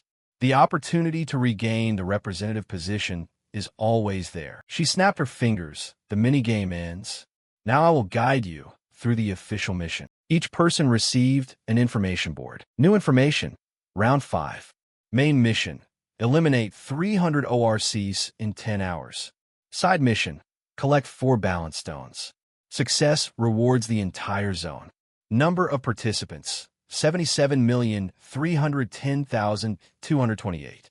Number of completions. 19,327,557. Zone CS 007. Number of participants. 4,884. Number of completions. 1,211. Someone was skeptical. What? Eliminate 300 ORCs, and the number of completions is only a quarter. Someone was skeptical. What? Eliminate 300 ORCs, and the number of completions is only a quarter. The crowd sadly accepted. Priscilla reassured them. Until now, I've only given easy missions. This time I've reduced the number of completions, preparing something harder. But don't be discouraged. They gradually regained their spirits. 300 ORCs isn't hard. ORCs in the game are just small fry. Priscilla rubbed her temples, bored. Experience it for yourselves, and you'll know how hard it is. I won't say any more. 2 people asked in confusion. Angel, what is the side mission? Why is the reward a question mark? She was helpless. Unlike previous rounds, this round the side mission is public, but the reward is still a secret. Ryumin was dissatisfied, thinking to himself, everything is a secret. He pondered, the round 5 side mission reward is the balance rune, one of the 18 mandatory runes. Only 1 person per zone gets it, but the difficulty is even higher than the main mission. Even if completed, how many people can meet the conditions of the balance rune? Priscilla clarified. The side mission is to collect 4 balance stones. If you have all 4, receive the secret reward immediately. But only 1 person receives it. The crowd was annoyed. Only 4 stones in the zone? Someone asked. What if no one finds all 4? Priscilla replied. Then the side mission is discarded. She wore a wicked smile. But don't worry, you can kill other players to steal balance stones. They were surprised. Can steal them? Like the representative position. She turned her back, reminding, cannot steal other items. Only applies to balance stones. Unlike the previous round, killing won't resurrect. Dead is dead. Priscilla left a final word. I've announced everything. Try your best. Time remaining. 9 hours, 59 minutes, 59 seconds. Ryumin watched her departing shadow, disgusted. Even at the end, she disappears in an annoying way. He planned. First, eliminate 300 ORCs as fast as possible. Set a record. Ryumin walked away quickly, ignoring the gossip around him. The crowd looked at his retreating figure. What? He passed by already. Lucky, getting close made me startle. Thought my heart would drop. Someone suggested. Where is he going? Let's try following him. The hooded man retorted. Are you crazy? Follow Death's Scythe? Won't be controlled. A slave for life. The black-haired guy analyzed. But isn't it better than sitting here? Death's Scythe acts faster than us. That's why he's always at the top. The crowd hesitated, not daring to follow. Someone was suspicious. What if we get caught following him? The black-haired guy had an idea. Following from a distance is enough. Someone wavered. Even so, the black-haired guy didn't care. If you don't want to stay, I'm going alone. He turned and left. The crowd hesitated, but in the end still followed. Screw it, let's go. If it's Death's Scythe, he'll know the way to find the stones. Ryumin appeared before a small orc village, where an orc tribe lived, each with a characteristic role. In front of the gate, a giant orc guarded, its sharp eyes spotting the intruder. Ryumin, with the Death's Scythe, suddenly appeared. A few players followed him from afar, hiding in the shadows of the trees, gossiping excitedly. One pointed, "Oh, look!" The hooded man crossed his arms. "Is that a small village?" The sun-shielding person observed. Looks like Black Hook is heading there. The guard orc roared, warning the intruder. Ryumin confidently rushed forward, scythe swinging, the iron blade placed right behind the orc's head. The aura spread. A familiar slash passed by the monster's neck. His coldness meant the orc's resistance couldn't form. Its body slumped before him. Only one guard. Ryumin entered the village without obstacles. As planned, Ryumin moved quickly to the location of 3 orcs working. They spotted him, immediately drew weapons, shouting loudly, "Chich-chu-ich!" All 3 rushed forward with incredible speed. Ryumin was no slouch, scythe swinging, cutting cleanly through the first one's neck in a perfect curve. Blood splattered. He focused on the other 2, scythe ready. An orc swung a spiked, mace aimed straight at him. Ryumin rotated the scythe 90 degrees, aura covering strongly, blocking the attack. He transformed into a Z shape, taking both down in a blink, their necks severed. Finishing the outside targets, Ryumin walked to a fixed tent, pulling back the screen. The fierce roar of the orcs inside rang out, but went silent as his blood-stained scythe came out. He left the encampment, leaving a deathly silence. The players observing from afar were dumbfounded. The short brown-haired person spoke up. "Whoa, doesn't seem like there are many orcs." The hooded man was confident. "I think they're like the pigs we used to hunt before." The person sitting in front was anxious, looking back. It seems like everything happens easily because the person taking action in front is Black Hook. The chatter was exciting. Let's not be too confident. Right, caution isn't bad. So now isn't the time for this. We should find a village and clear it out like Black Hook did. That's right. Someone had an idea. Looks like I have to move with these bastards right now. He signaled, "Okay, let's go." Not just that person. Other players also had their own thoughts. The big guy muttered, "Still waiting in the back first, and we'll move inside when I see one I can kill." The hooded man was confident. The more meat shields, the better. The group entered the red leaf forest, discovering a new orc village. Someone announced, "Oh, there's a village there." They realized the difference. "Ah, this one's a bit bigger. I think it's about 3 times bigger than the previous one." The group's attention hit the eyes of the guard orc above. It roared check, then took a giant horn, blowing a rhythmic sound, carrying the fishy smell of blood, echoing throughout the village. The orcs began stepping into the yard. A few players were worried, uneasy. "What? Why does that one have horns? Did that one just blow a horn calling other orcs here?" Wait, from inside the village, countless orcs appeared, not 1 or 2, but hundreds. Knives, hammers, hooks sparkled in their hands. At least 14 elite ones surrounded the group of players. The shock shook the area. Orcs thick as ants locked onto the target. A few players gripped their swords, but their faces were pale. 2 took turns blaming. "Damn, I thought this village was a bit big. I also never thought they'd be this numerous. I think there are about 50 here." The mage-class player, holding a long staff creating fire, worried, What do we have to do now?" The short brown-haired person gritted his teeth, pale. "Damn, what else can we do? We have to fight for our own lives." The attack began. The big orc led, spiked, mace aimed at the player. One shouted, "Hit coming." The players responded, rushing to attack, sword colliding with the boss's spiked mace. Suddenly, the mace bounced back, making the players surprised. "What is this? These damn monsters fight a bit bad." The mage next to him added, "Their attacks aren't that fast either." Taking the opportunity, the sword wielder pierced the orc. He forced a smile. "Okay, not too bad." But the joy was short-lived.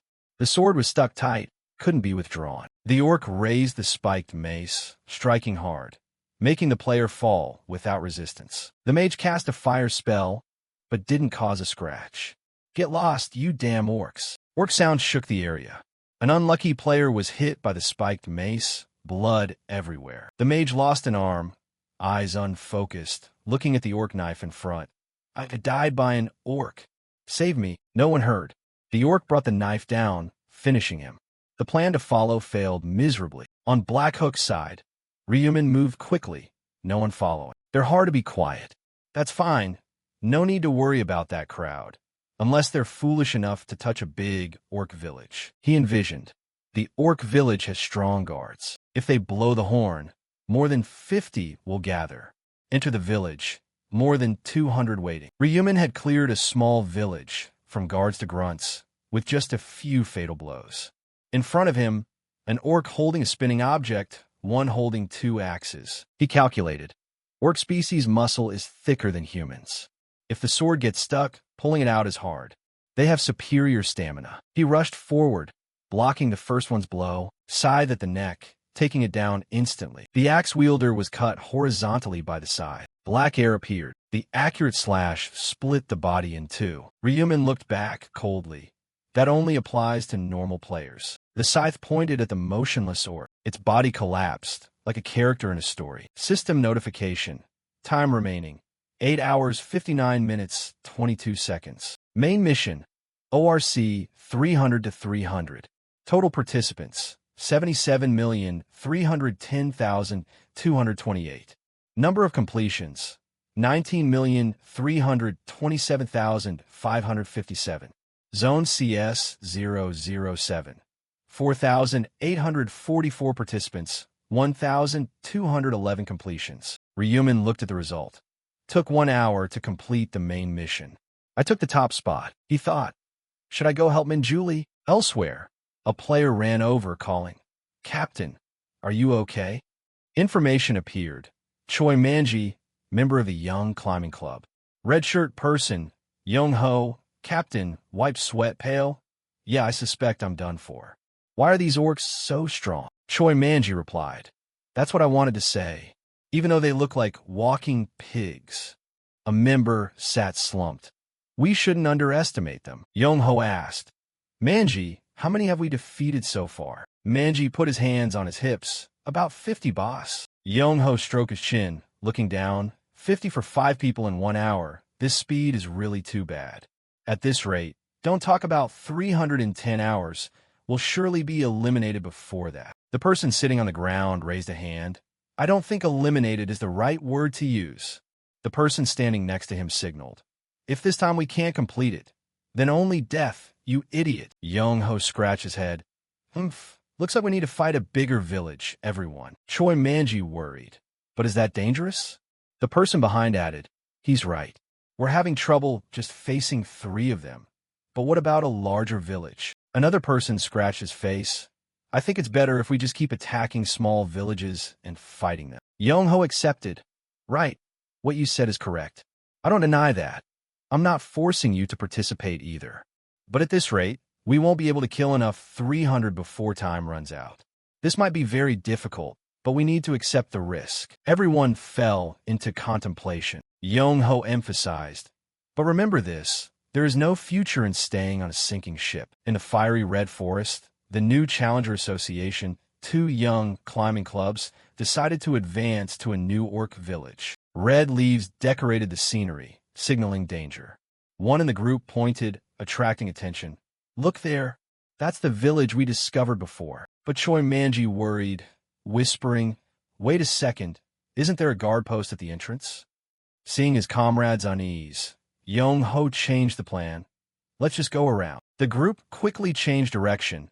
No one wanted to risk confronting the guards at the main gate. While circling around, one person spotted something unusual and signaled to stop. Everyone look, there's a gap between the fences. It was a narrow opening, just enough for one person to squeeze through. Without hesitation, Choi Manji stepped closer, his sharp eyes observing what was inside. Before his eyes, at least 20 huts were neatly arranged, larger in scale than any place they had visited before.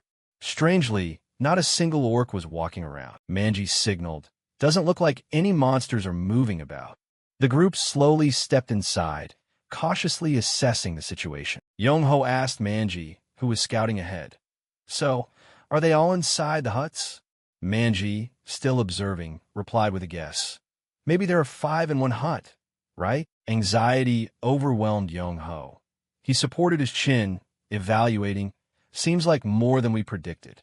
2 comrades behind them acted strangely. One pushed the other's head, saying, Keep your head down, you idiot. The one pushed resignedly. All right. A calmer one turned to Young Ho. No other choice. Do we need to go into each hut and launch a surprise attack? Young Ho turned to Manji. All right, we'll carry out this plan. Can you be ready to act? Manji looked back, consulting. Definitely. There are about 5 in each hut.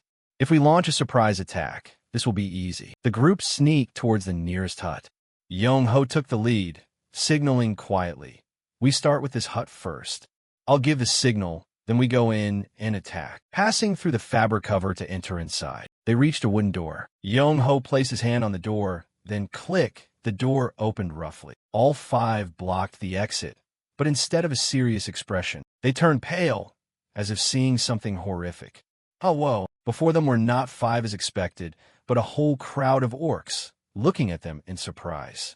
Young-ho quickly counted. 10. An orc stood up, mace in hand, roaring, "Skak! Splash! Splat!" A sense of unease surged. A comrade next to Young-ho asked for an opinion. "There are too many here. What should we do?" Young-ho decided.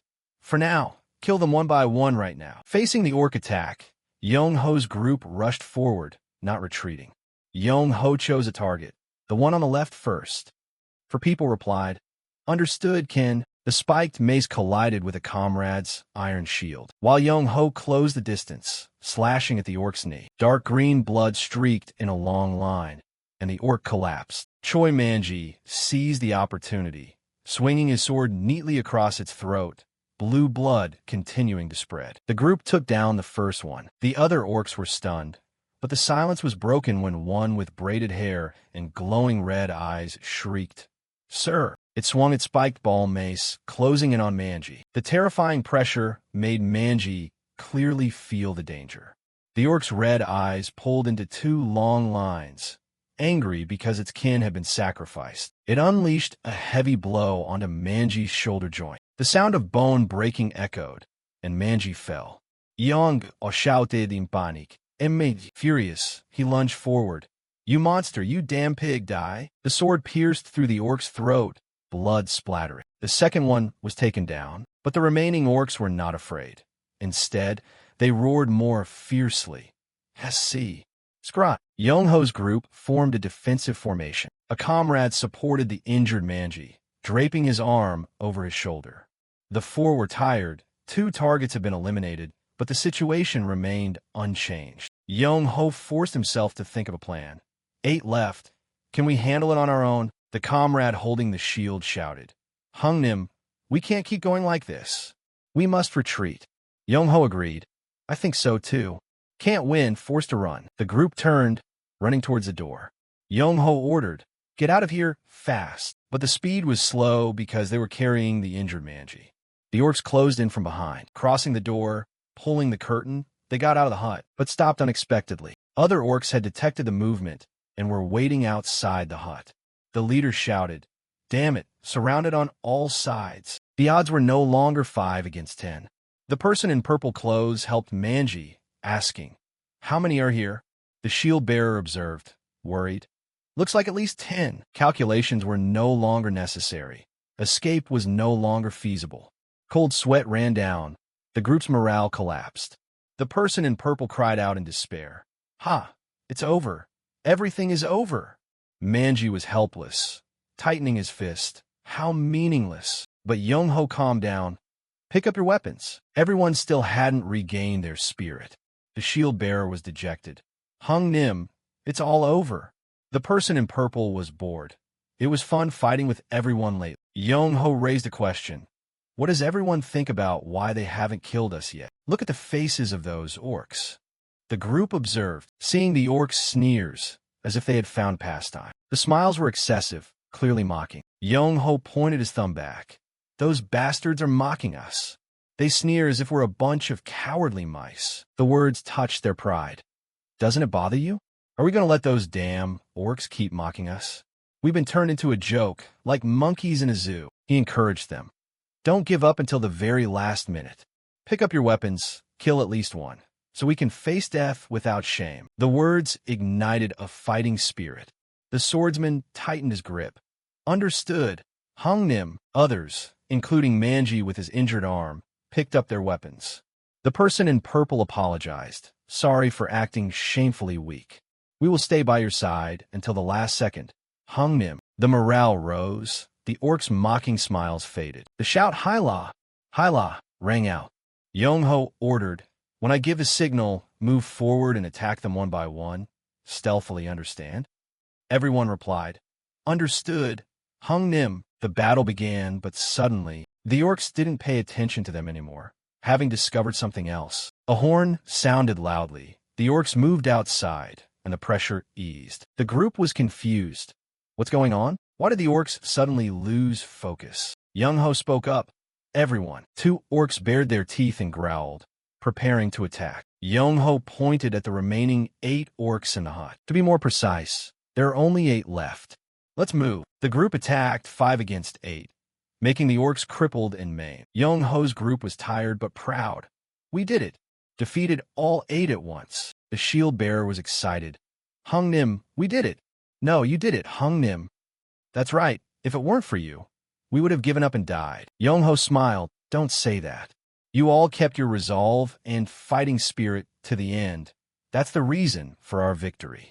Otherwise, I would have died too. Looking at Manji with his bloodied wound, Young-ho asked, Anyway, Manji, how is your wound?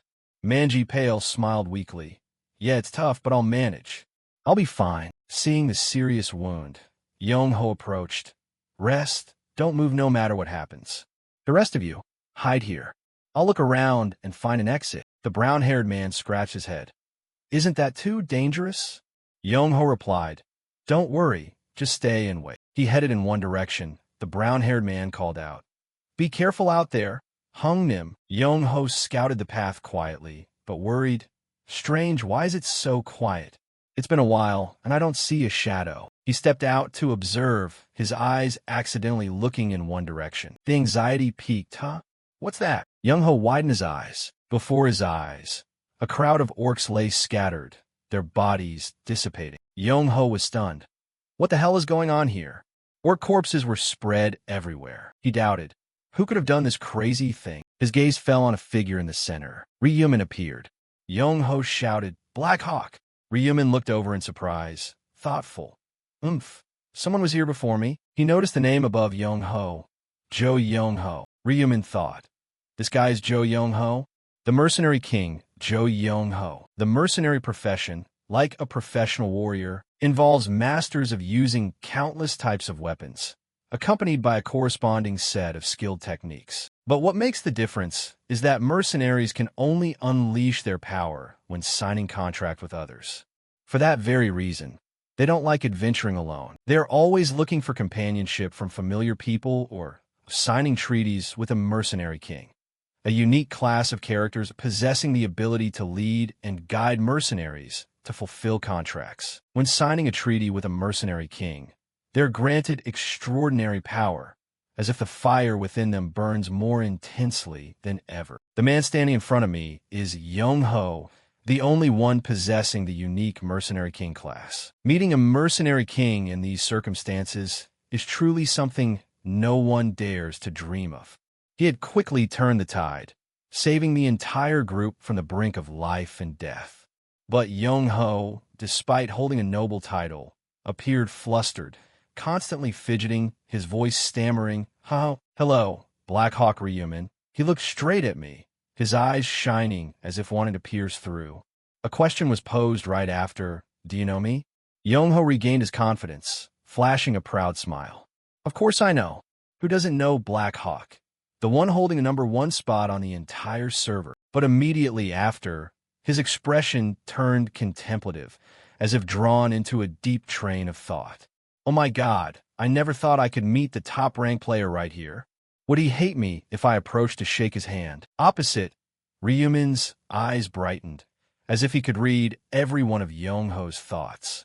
He realized immediately that Young-ho was not someone to backstab others. That was also the reason he became the Mercenary King, a position requiring a kind heart and sharp leadership thinking. Seeing Young-ho silent, not responding, Ryumin broke the quiet atmosphere. Anyway, about the ORCs here, Black Hawk, you wiped them all out, didn't you? Ryumin nodded lightly, his voice deep but certain. Yes, that's right. Although he had predicted the result, Young-ho couldn't hide his surprise. Wow, how impressive. Just as expected from the #1 ranked player. After a moment of hesitation, Young-ho bowed deeply, his voice full of gratitude. Thanks to you drawing the attention of the ORCs, my comrades, and I were able to keep our lives and escape. Still maintaining a cold face, Ryumin interrupted. I didn't even know you were here. Young-ho lifted his head, adding with a forced smile. I know it wasn't intentional, but I did receive help, right? Reading the other's inner thoughts, Ryumin glanced to one side, curling his lips slightly. I understand. After finishing up here, gather your comrades and leave quickly. Don't worry, I've killed all the ORCs here. Before he could say more, Young-ho wondered, is that so? But why did you know I still had comrades here? With his perceptiveness, Ryumin looked behind Young-ho's back. He immediately turned back, and the reason was clear before his eyes. Young-ho's comrades, who had been hiding in the shadows, had now appeared right behind him. Young-ho was stunned. Everyone, why are you here? Didn't I tell you to wait inside? A comrade with a sword on his shoulder, Jongsik, stepped forward to explain. We were worried you would leave us behind. Hyung-dim, another comrade, teased, making Young-ho momentarily confused. That really is like a joke. It feels like you abandoned us and left first. Ryumin, still standing there, observed the group that had just appeared, thinking to himself, looks like these four mercenaries with contracts with Young-ho. They followed because they were worried about him. Truly worthy of the Mercenary King title. The mercenary group, recognizing Ryumin, suddenly looked dazed. Is this Black Hawk? Oh my, what are you doing here? Ryumin answered briefly. What's the matter? I came here for a hunt. The comrades laughed forcefully, but their eyes twinkled with admiration. Haha, I see. Oh my, you handled everything here so lightly. One whispered, was it hundreds of ORCs? Ryumin, with a cold tone, cut in. If you're finished here, then go. In his head, the reason was clear. After wiping out all the ORCs, the final boss would appear soon. It would be dangerous to let this group stay. Hearing his words, a comrade saluted solemnly. Oh, I understand. Yes, see you later, Blackhawk. The last one, Young-ho, bowed in greeting, his eyes shining brightly. It's a real honor to meet you here. The group began to leave, while the corpses of the ORCs around them gradually dissipated. Not far away, the shield-holding player, Cockle, wondered, Hey, do you hear any sound? The sword-holding player, Yami, replied, What are you talking about? Cockle emphasized, Listen very carefully. A strange tremor began to form. Young-ho, not yet gone, looked around, worried. What does this mean? The ORCs had completely dissipated, and Ryumin spoke up. It's a mid-level boss. Get ready. The tremor became increasingly clear. Young-ho, sweat pouring down, panicked. What? A mid-level boss. From afar, under the blood-red moonlight, a giant monster 6 meters tall slowly stepped forward. Pale faces appeared on the comrades. Oh, what is that? An ORC? There was no mistaking it. It was an oversized ORC, roaring fiercely, with countless red glowing eyes on its face. 2 giant blades were held horizontally, massive muscles exuding terrifying pressure. Ryumin made an assessment. Asterisk, finally, it appears, ORC warrior. I just wiped out the ORCs in this village, and this is why I didn't leave immediately. I need to kill it to get the balance stone. A side quest item. Asterisk. A small smile appeared on his lips. Kill this monster. Then 3 more bosses in 3 other villages, and I will complete the side quest. Without hesitation, Ryumin locked onto the target and rushed towards the boss. The player in purple, Ma Jianglok, who was helping Ryumin, worried. Hyung, is that guy angry? Young-ho, face pale, Stameret, I guess so. His voice suddenly shouted loudly, Oh, run. The giant blade held high, lunged down like light. The boss rolled its eyes, drool dripping from its mouth, selecting Young-ho as the target. An explosion of dirt and rock sprayed exactly where Young-ho had just been standing. He fell on his backside, freezing cold, while a nearby comrade shouted, Hyung-nim. But at that very moment, Ryumin lunged across, the scythe pulling Young-ho from the line of death. Young-ho fell to the ground, face dazed. Ryumin approached, asking, What are you doing looking so dazed? Young-ho was startled.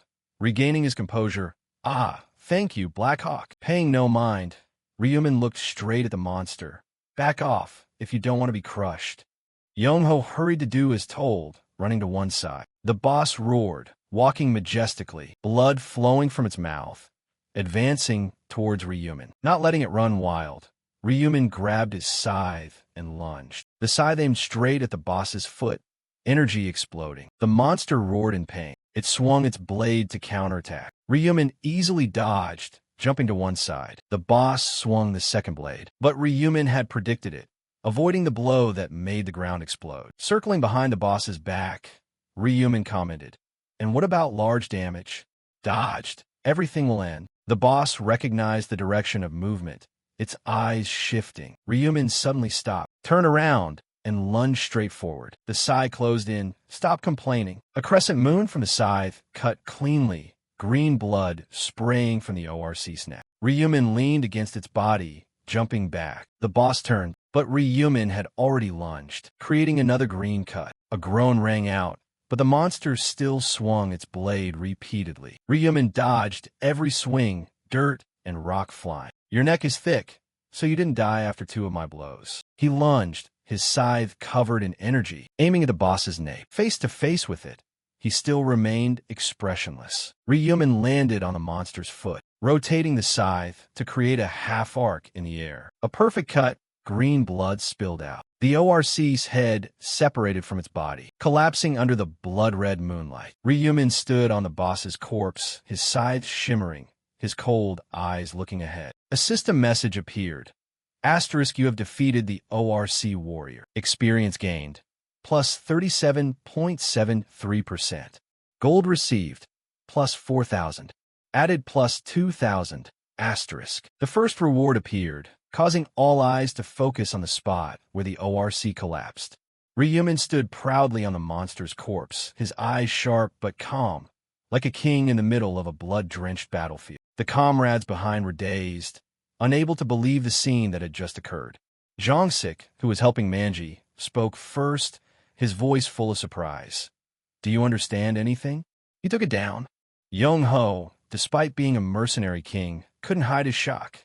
"That big guy." Ryumin slowly stepped down from the ORC's corpse, his demeanor as calm as if he had just finished an ordinary task. He didn't care about the admiring gazes or the surrounding chaos. The settlement notice board appeared, updating. ORC warrior defeated. Experience gained, plus 37.73%. Gold received, plus 4,000.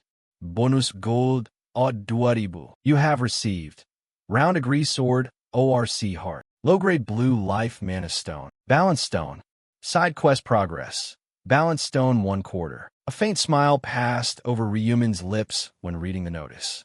In his head, sharp calculations flashed. Defeating a boss brings much greater rewards than lowly foot soldiers. These items are all quality goods. He glanced at the round agree sword. The details appeared. Type, weapon. Rarity, excellent. Attack power, 100. Effect, increases attack speed by 5% with each hit on an enemy, up to 10 stacks. Durability, 1000/1000. Requirement, ruler level or higher. Description, a sword with an eye-catching circle on the hilt. Ryumin frowned slightly. Attack power is even higher than my scythe. Perhaps I will replace it later. He turned his attention to the ORC heart. Type, item. Description, a solid red stone, looking like a heart, but not real. If anyone saw it, they would think it was disgusting and throw it away immediately. But Ryumin knew its true value. Throw it away? They would regret it for the rest of their lives. This is the key to creating a unique item. His thoughts were interrupted when Young-ho led his group of comrades running over, his voice full of emotion. "Black Hawk, thank you for killing that monster. Thanks to you, we are still alive." Young-ho stopped, his eyes flashing with suspicion. "By the way, did you know beforehand that this monster would appear?" Ryumin was contemplative, thinking, better to answer generally. He closed his eyes, his voice indifferent. After wiping out all the ORCs, a mid-level boss usually appears. Young-ho nodded, as if just understanding. "I see.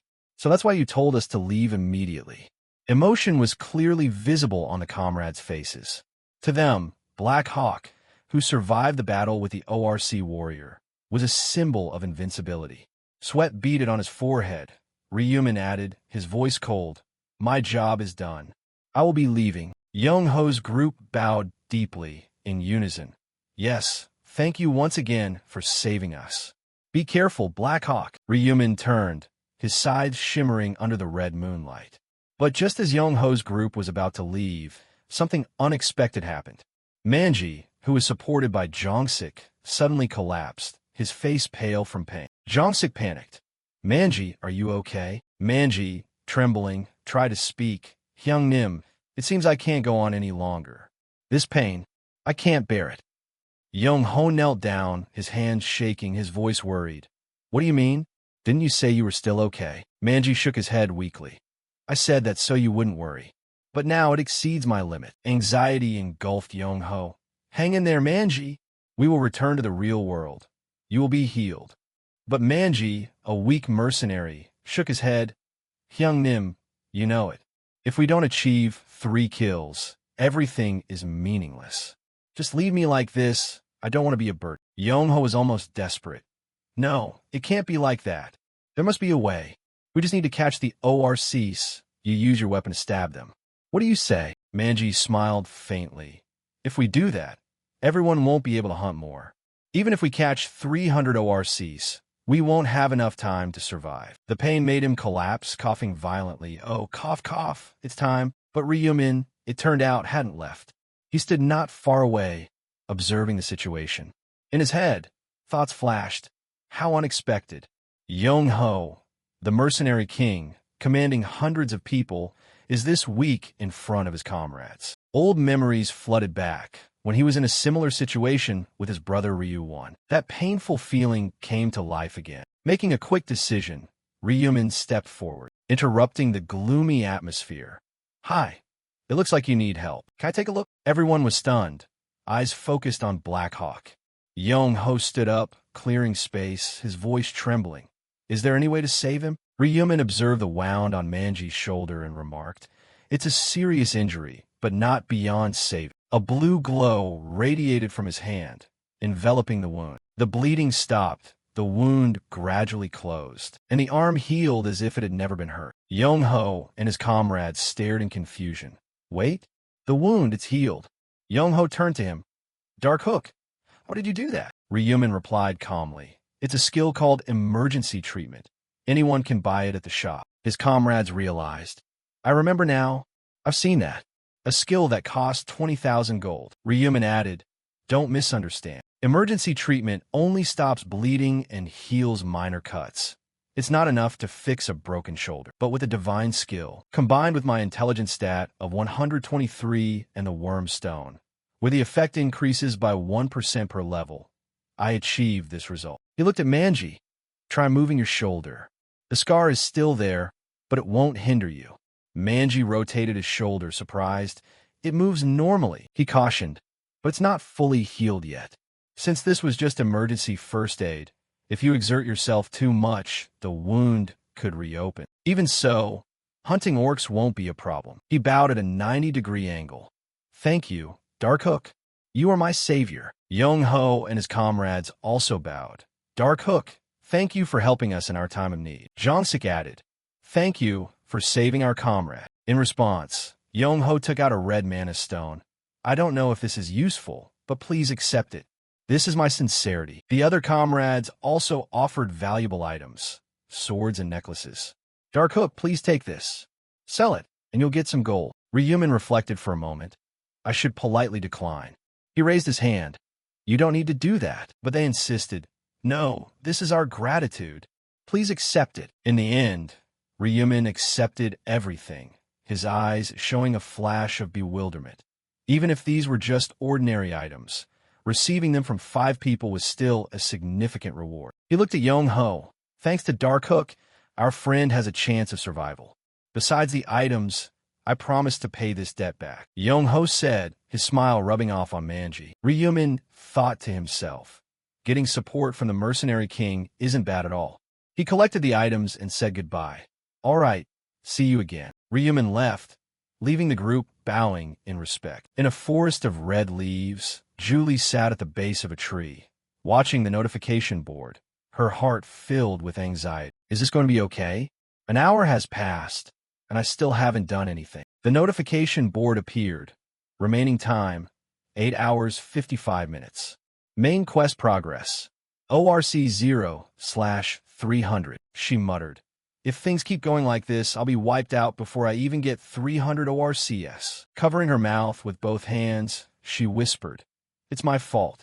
I was so scared that I lost track of Dark Hook. Memories flooded back. From the 5th round on, finding Dark Hook wasn't hard, as he was always in the top 10 outstanding players. But the image of Ryumin using his scythe to sever his opponent's head, blood splattering everywhere, the chaotic scene, Dark Hook had handled everything all by himself. His face was always cold, his strikes decisive. Witnessing that made Julie tremble. After everyone respawned, she looked at Ryumin, thinking, the tutorial is over, I have to say something.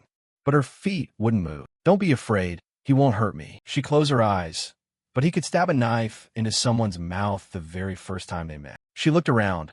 Where did he go? The opportunity slipped away, and she felt terrified. What do I do now? Ryumin's advice surfaced. The mission to eliminate 300 ORCs is not easy. ORCs are fierce and travel in packs. Don't hunt them by yourself.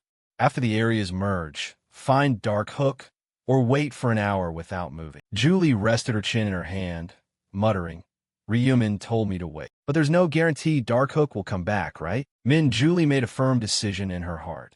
She had to go find him, regardless of all the dangers. Walking through the forest brilliant with red foliage, she moved forward, her anxious gaze scanning every corner of the trees and every bush. It seemed like he had gone in this direction, she told herself, gently brushing aside a nearby tree branch. Suddenly, her face lit up with a flash of surprise. Oh, what is that? After about 10 minutes of walking, the hazy outline of a village appeared in the distance. A thought immediately flashed in her head. Asterisk a village? Could that be the habitat of the ORCs? Asterisk she observed intently, her heart beating faster, and a plan began to take shape. Dark Hook, could he be in there? But then, she shook her head, brushing away that bold thought. Her voice rang out, shaky but resolute. No, it's best not to take risks. That place could be very dangerous. I have to stay away for now. However, a cold sense of unease suddenly ran down her spine. Something was lurking behind her. She stiffened, clearly sensing the terrifying presence she didn't want to face. An ORC. She spun around, her heart thumping, her eyes wide to confirm her suspicion. In front of her, a large ORC stood, the blood-stained axe in its hand flashing with a deadly light. The monster roared, the sound echoing, making the air feel thick. This was an unavoidable battle. Julie immediately activated the power within her body, her eyes sharp but her heart still trembling. I don't want to fight the ORCs. A notification board appeared in her view. All stats increased by 50% due to the BR skill effect. She gripped her sword tightly, bracing herself in a defensive stance. The ORC raised its heavy blade high, ready to launch an attack. Julie locked her eyes on her enemy, but a glimmer of hope remained in her mind. Luckily, I only have to face one, and I know their weakness. The ORC tore through the wind as it lunged forward. Fast as lightning, Julie dodged to one side, relying on the instructions Ryumin had given earlier. Aim for the throat. That's the only weakness. Everywhere else is too tough. She focused all her mental strength, but anxiety still crept in. If I miss, it will counterattack immediately. The power from her sword was released, the tip swinging upward, aimed straight at the monster's throat. But the ORC's glowing red eyes suddenly turned. Its shoulder shoved hard, deflecting her attack. The sword tip plunged into its shoulder instead of its throat. A roar of fury erupted, and the monster's eyes glared dangerously. Julie panicked, taking a step back. It dodged. Luckily, the sword wasn't stuck. She looked at the blade, breathing a sigh of relief. Thank heavens, the stab wasn't deep. The weapon is still safe. But before she could recover, the ORC raised its axe again, consecutive slashes aimed directly at her. Julie rolled to dodge, each slash missing her by a hair's breadth. She tried to defend herself, and with her agile body, she easily slipped away. Sweat rolled down her forehead, and she told herself, there's no other way. I have to focus. The sword was raised again, the tip aimed more accurately this time. A lightning-fast strike lunged forward, and this time, she succeeded. The blade pierced the ORC's throat. Blue blood sprayed out like rain, accompanied by a painful roar echoing throughout the forest. Min Julie stood firm, her eyes glowing with confidence.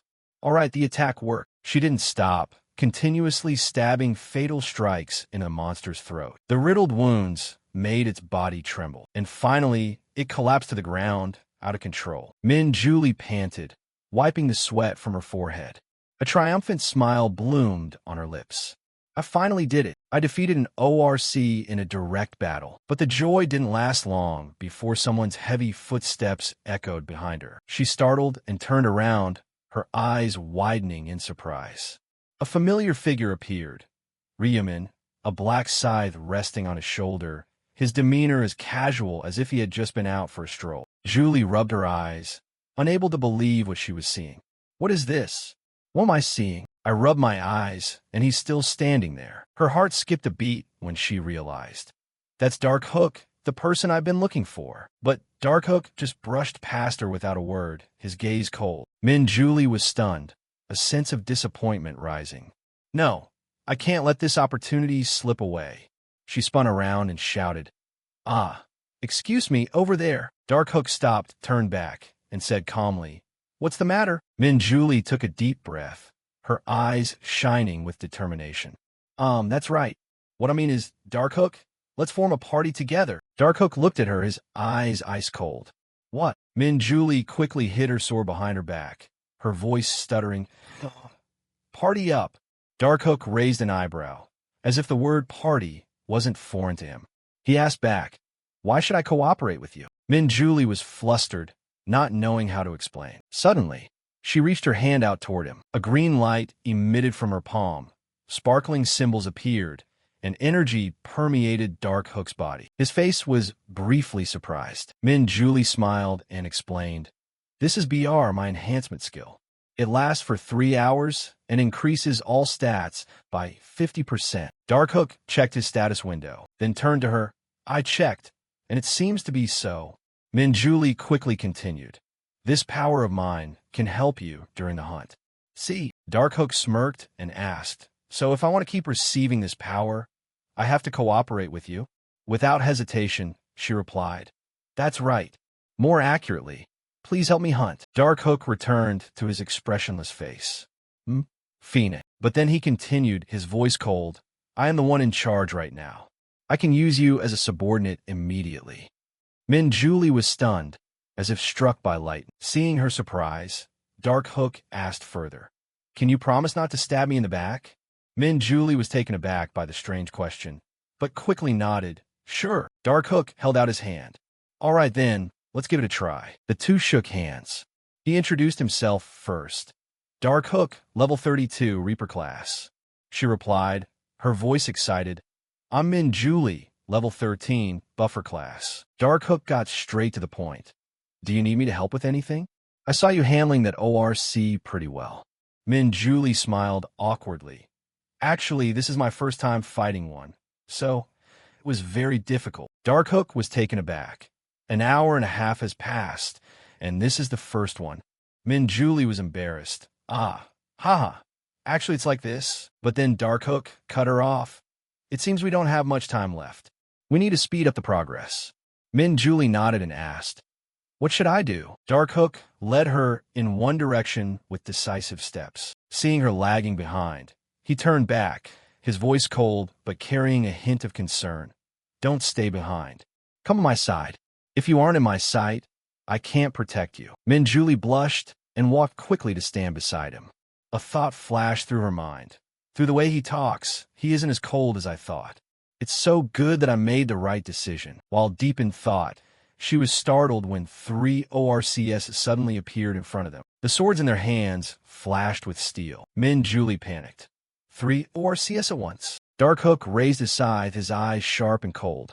Wait a second, he said, his voice calm. Not letting her understand in time, he lunged forward. The scythe swung horizontally, killing intent bursting forth. The 3 ORCs stood stunned. Before they could react, their legs were sliced cleanly off. Screams of agony erupted. Dark Hook didn't stop. He continued his fierce attack, severing the arm of the ORC behind. And then the other arm didn't escape either. Min Julie stood there, stunned by his terrifying speed. The three ORCS were now just gasping for breath. Darkhook pulled his scythe back, wiping the blood from his face, his voice calm. Now go ahead and finish them off. He turned back, his sharp eyes looking at Julie, who was still standing stunned, amazed by his speed and strength. What are you doing? His voice rang out, calm, but carrying a hint of questioning. Julie startled, her heart thumping, flustered as she replied, sorry. She stepped forward carefully, her hand gripping her sword tightly, her eyes still holding a bit of worry. Be careful. Aim for their weak points, she told herself. With high concentration, Julie landed a fatal strike on the nearest ORC's throat. Blue blood sprayed out violently, and a notification board appeared continuously. You have defeated an ORC. Experience gained plus 2.35%. Gold plus 40. Julie was stunned by the notification. This is, she muttered, unable to believe her eyes. Is killing ORCS that easy? Even when everything goes smoothly, there should be some risk, right? She glanced at Ryumin, his gaze cold but exuding an irresistible charm. Darkhook is truly too strong. The admiration in her heart surged. Seeing Julie had completed the mission, Ryumin turned his back and walked away, his deep voice resounding. If you're done here, then let's go.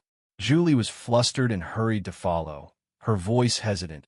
I haven't caught any yet. Ryumin didn't answer, just strolled forward, the black scythe on his shoulder, his powerful aura making Julie both respectful and confused. Looking at his back, she thought to herself, I'm really lucky to be teamed up with Darkhook. The hunt went exactly according to plan. Ryumin beat the ORCS into a state where they couldn't fight back, and Julie only needed to deliver the finishing blows. After taking down a few more, Julie couldn't hold back her joy, excitedly saying, It's truly great that things are happening this way. I didn't know hunting could be this easy. Ryumin didn't pay attention to her excitement, just indifferently asked, So far, how many have you killed? Julie replied quickly, her eyes sparkling. I've taken down 52 in 30 minutes. Fast to the point of being impressive, isn't it? Ryumin didn't answer, just quietly walked on. In his mind, this speed was nothing worth mentioning. For others, it might be fast, but for him, it was too slow. He chose to hunt around this area for a reason, to avoid the risk of being surrounded. If they attacked a village, both of them could be pinned down by dozens of ORCS. By himself, he wouldn't mind, but with Julie, protecting her was a challenge. Suddenly, Ryumin stopped, his eyes deep in thought. There was no other way. He had to find the ORC shaman. Seeing him silent, Julie curiously spoke up. At this rate, we can hit the 300 target in just 3 hours. Ryumin turned back, his sharp gaze making her startle. 3 hours is too long.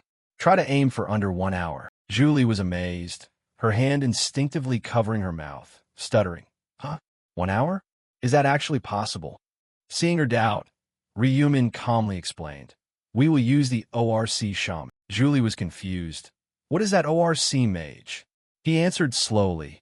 The ORC shaman is a monster with the ability to summon other ORCS. If we let it summon them, we won't have to waste time searching. Julie nodded, her eyes brightening as she caught on to the idea. So you mean we don't need to kill the ORC shaman, but let it summon more ORCS, right? Ryumin nodded. That's right. I plan to keep it alive until we eliminate 300. Julie approached, curiously asking. By the way, how does Darkhook know about the ORC shaman? You've never met it before, right? Ryumin smirked slightly, making up a perfect excuse. I had a brief encounter with it before I met you. That's how I know where it is. Julie smiled, completely trusting. Oh, I see. To put her at ease, Ryumin added, There's nothing to worry about. I will protect you from any threat. His words were like a warm breeze enveloping Julie, making her blush slightly, her gaze unable to leave him. He pays attention to every single detail in an amazing way. Both of them entered a forest, arriving in front of an ancient village with simple wooden huts. Not seeing any ORCS on guard, Julie wondered, Is there a boss in this small village? Ryumin nodded. That's right. It looks simple on the outside, but players who underestimate it often become victims of the ORC shaman. He remembered the previous regression. Behind the village was a pile of player corpses, proof of the monster's cunning. It's a trap to lure players. Julie pointed forward, still hesitant, but Ryumin had already walked away, leading her in one direction. "Why don't I see any ORCs?" she asked. Ryumin explained. "The houses here are camouflaged so players can easily approach. In reality, only the ORC shaman lives here." He stopped in front of a house larger than the others, his scythe raised. Inside is where the ORC shaman is silently setting a trap. Julie was worried. "Is that a trap?" Ryumin nodded. "The trap is very simple. Inexperienced players stepping inside will trigger it. The ORC shaman will summon 10 to 20 ORCs to overwhelm them. When surrounded, there's no escape." Seeing Julie worried, he stepped closer, his voice calm. "But it's not without a solution." Julie blushed when he suddenly approached, her heart thumping wildly. "What's the plan?" she asked. Ryumin smiled. "Don't be afraid. This plan has been tested." Julie placed her hand on her chest, confident. "Then leave it to me." Ryumin raised an eyebrow. "You intend to do it alone?" Julie nodded, though still worried. "Yes. There's no need for both of us to do it, right? Leaving us like baby birds waiting to be eaten is unacceptable." Ryumin crossed his arms, surprised by her confidence. "All right then. Good luck. I'll wait outside." Julie took a deep breath and opened the wooden door. She slowly explored the situation. A dark hallway appeared, with only one oil lamp hanging. She stepped inside, sword gripped tightly, eyes observing carefully. Julie widened her eyes in surprise at the sight before her. Suddenly, the narrow space expanded into a large room with a bright red carpet. This was the trap Dark Hook mentioned. Julie remembered the plan. Step onto the red carpet, then immediately leave.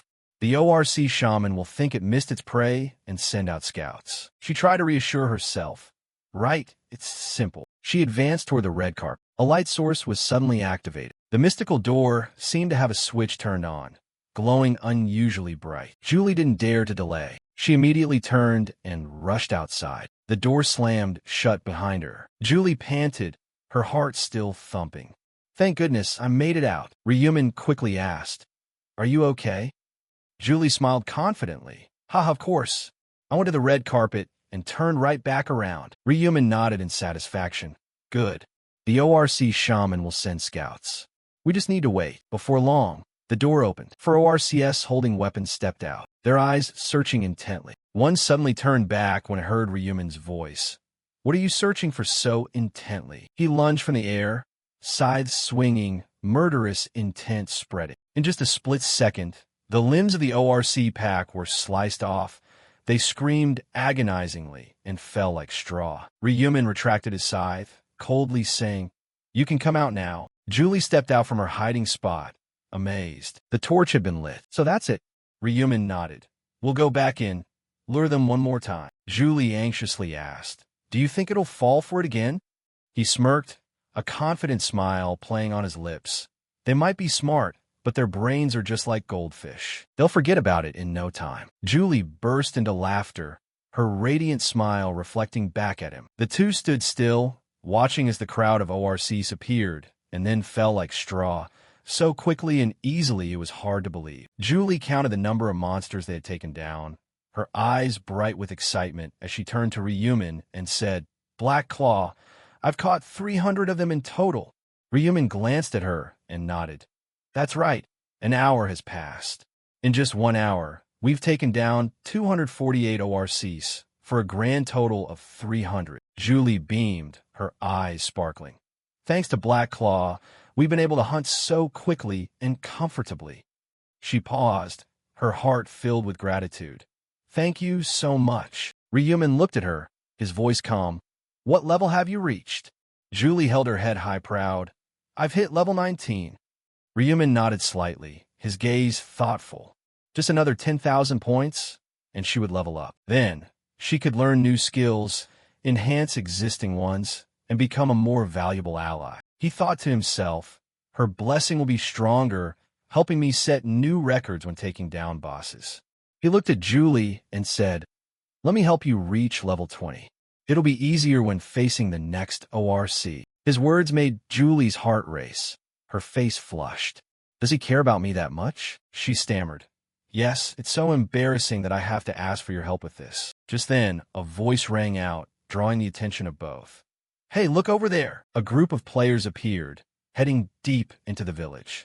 They were stunned by the pile of scattered ORC corpses, whispering, Isn't that Black Claw? Who is he with? Were these ORC carcasses? A young man in the group, with a hesitant expression, stepped forward and spoke up. Hello, Black Claw. Ryumin calmly looked at him. What's the matter? The young man nervously explained. Oh, right. We came here to hunt ORCs, but we didn't expect to see a scene like this, along with your presence here. Inside his head, his thoughts were in a whirlwind. Could just two people take down that many ORCs? Doubt was evident on the faces of the other players. It was strange for such a small town to have so many ORCs. A fat man whispered, Who is that girl next to him? Black Claw's teammate? How unusual. Another person gave a strange smile, observing Julie. Is this girl a fan of Black Claw? Interesting.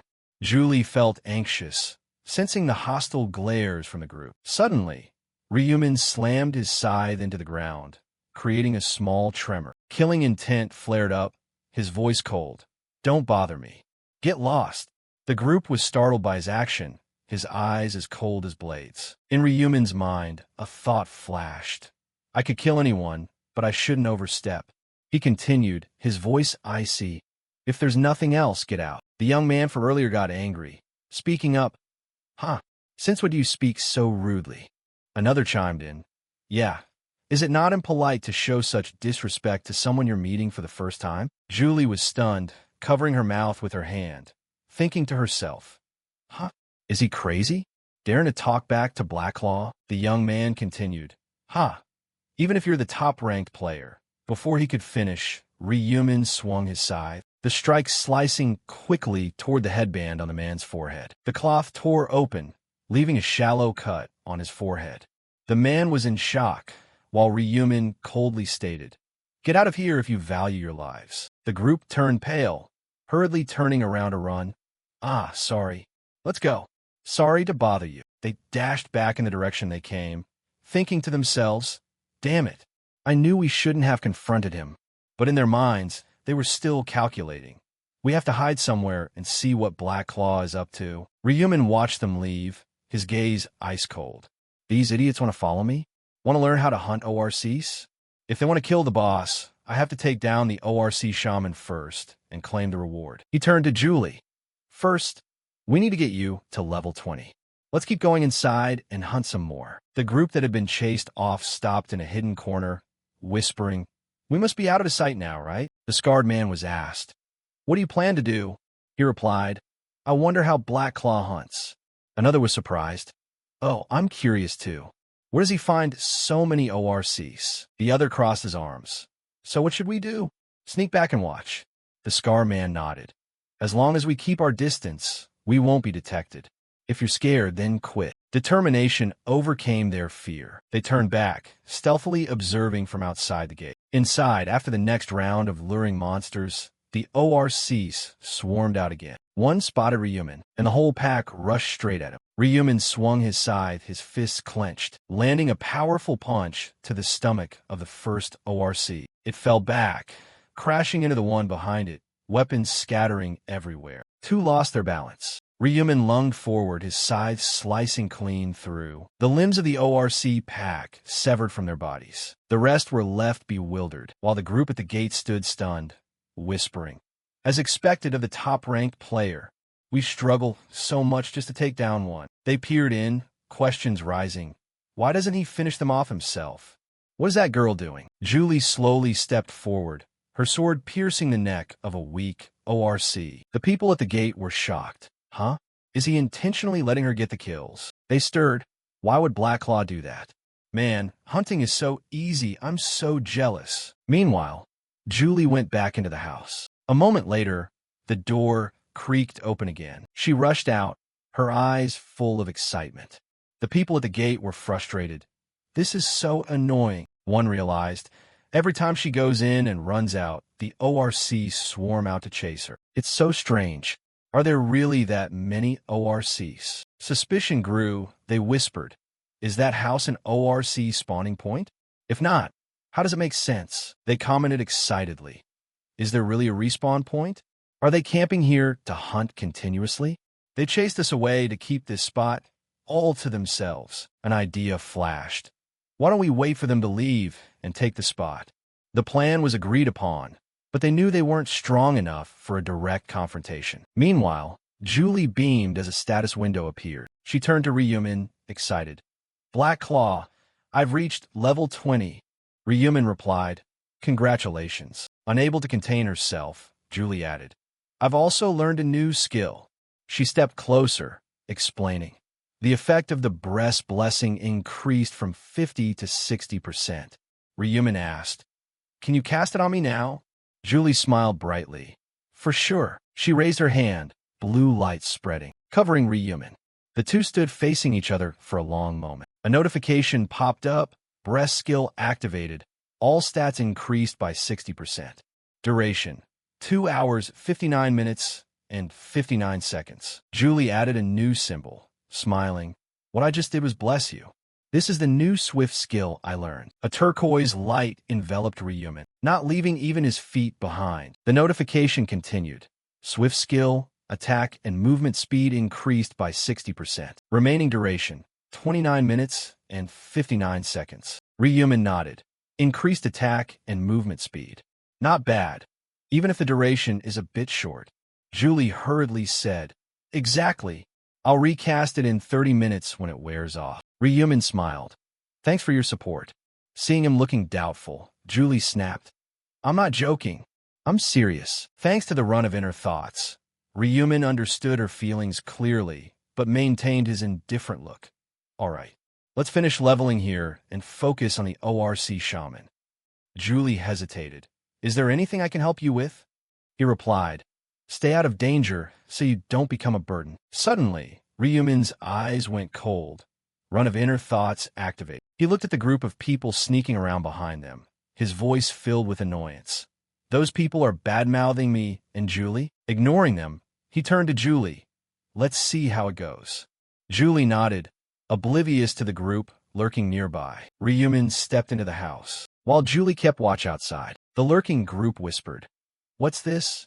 Black Claw went inside this time. Suddenly, the door shattered under 2 glowing red slashes. Ryumin rushed out, the ORCs chasing him, the exit getting wider by the second. Killing intent blazing. He surged forward like a tornado, the ORCs chasing him relentlessly. Julie stood stunned, watching the unusual scene. She wondered, why is he running away? Why? While the people at the gate were terrified, unable to believe their eyes. But then, a special figure appeared among the ORCs. A large monster, clutching a shimmering mystic staff. Its aura completely different from the regular ORCs. The mage's voice roared in a strange, alien language. Skrek Ghost. The mystic staff held high. A wave of dark energy radiated out. A giant mouth appeared on the staff as it pointed straight ahead. The regular ORCs chasing Ryumin were enveloped by pillars of dark energy. And from there, 5 new ORCs appeared, blocking his path. At the same time, the 5 behind caught up. The players outside stared in amazement. One pointed, stuttering. What is that monster chasing him? Another whispered. It's bigger than a regular ORC. Is it a boss? Another panicked. If that's a boss, then the ORCs aren't respawning. They're being summoned. Julie stood there, her face pale, her heart full of worry. Black Claw is surrounded. What should I do? Should I help him? But then, she was amazed to see Ryumin, alone in the circle, still terrifyingly calm. Not a single ORC could touch him.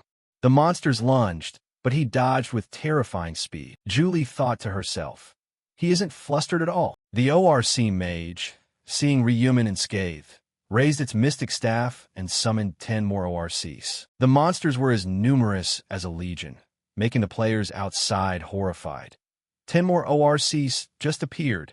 He takes 1 down, and 3 more come rushing in. 1 ORC swung, its club down where Ryumin had just been, but he jumped up, dodging cleanly. The second slashed horizontally, he ducked low. The third launched an overhead strike. He glided to the side, his movements as fluid as flowing water. The players outside were stunned. He dodged them all? This is crazy. Black Claw really is a monster. But while they were still amazed, one in the group gave a sinister smile and whispered, "Everyone, this is our chance. That boss monster is undefended. Let's steal it." Two others hesitated. But what if Black Claw finds out? The man waved them off. He's busy dealing with the ORCs. Even Black Claw must be struggling in this encirclement. If asked, just say we wanted to help him. The group agreed, sneaking around Ryumin. They approached the ORC mage. Julie spotted their movement, her eyes widening. Huh?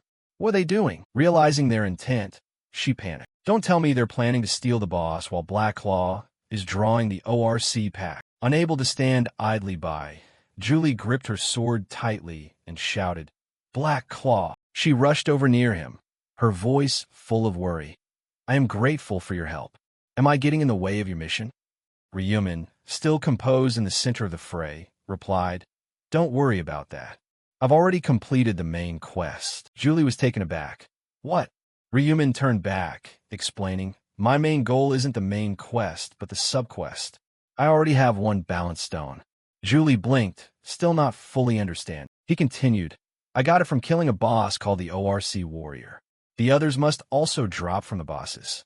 Julie nodded, her eyes brightening. "Oh, already have one?" Ryumin nodded slightly. "What I need are the bosses, so there's no need to feel guilt." Julie replied, "All right," but she immediately turned back, looking at the players sneaking up on the mage. "No, that mage must belong to Black Claw." Determination flared.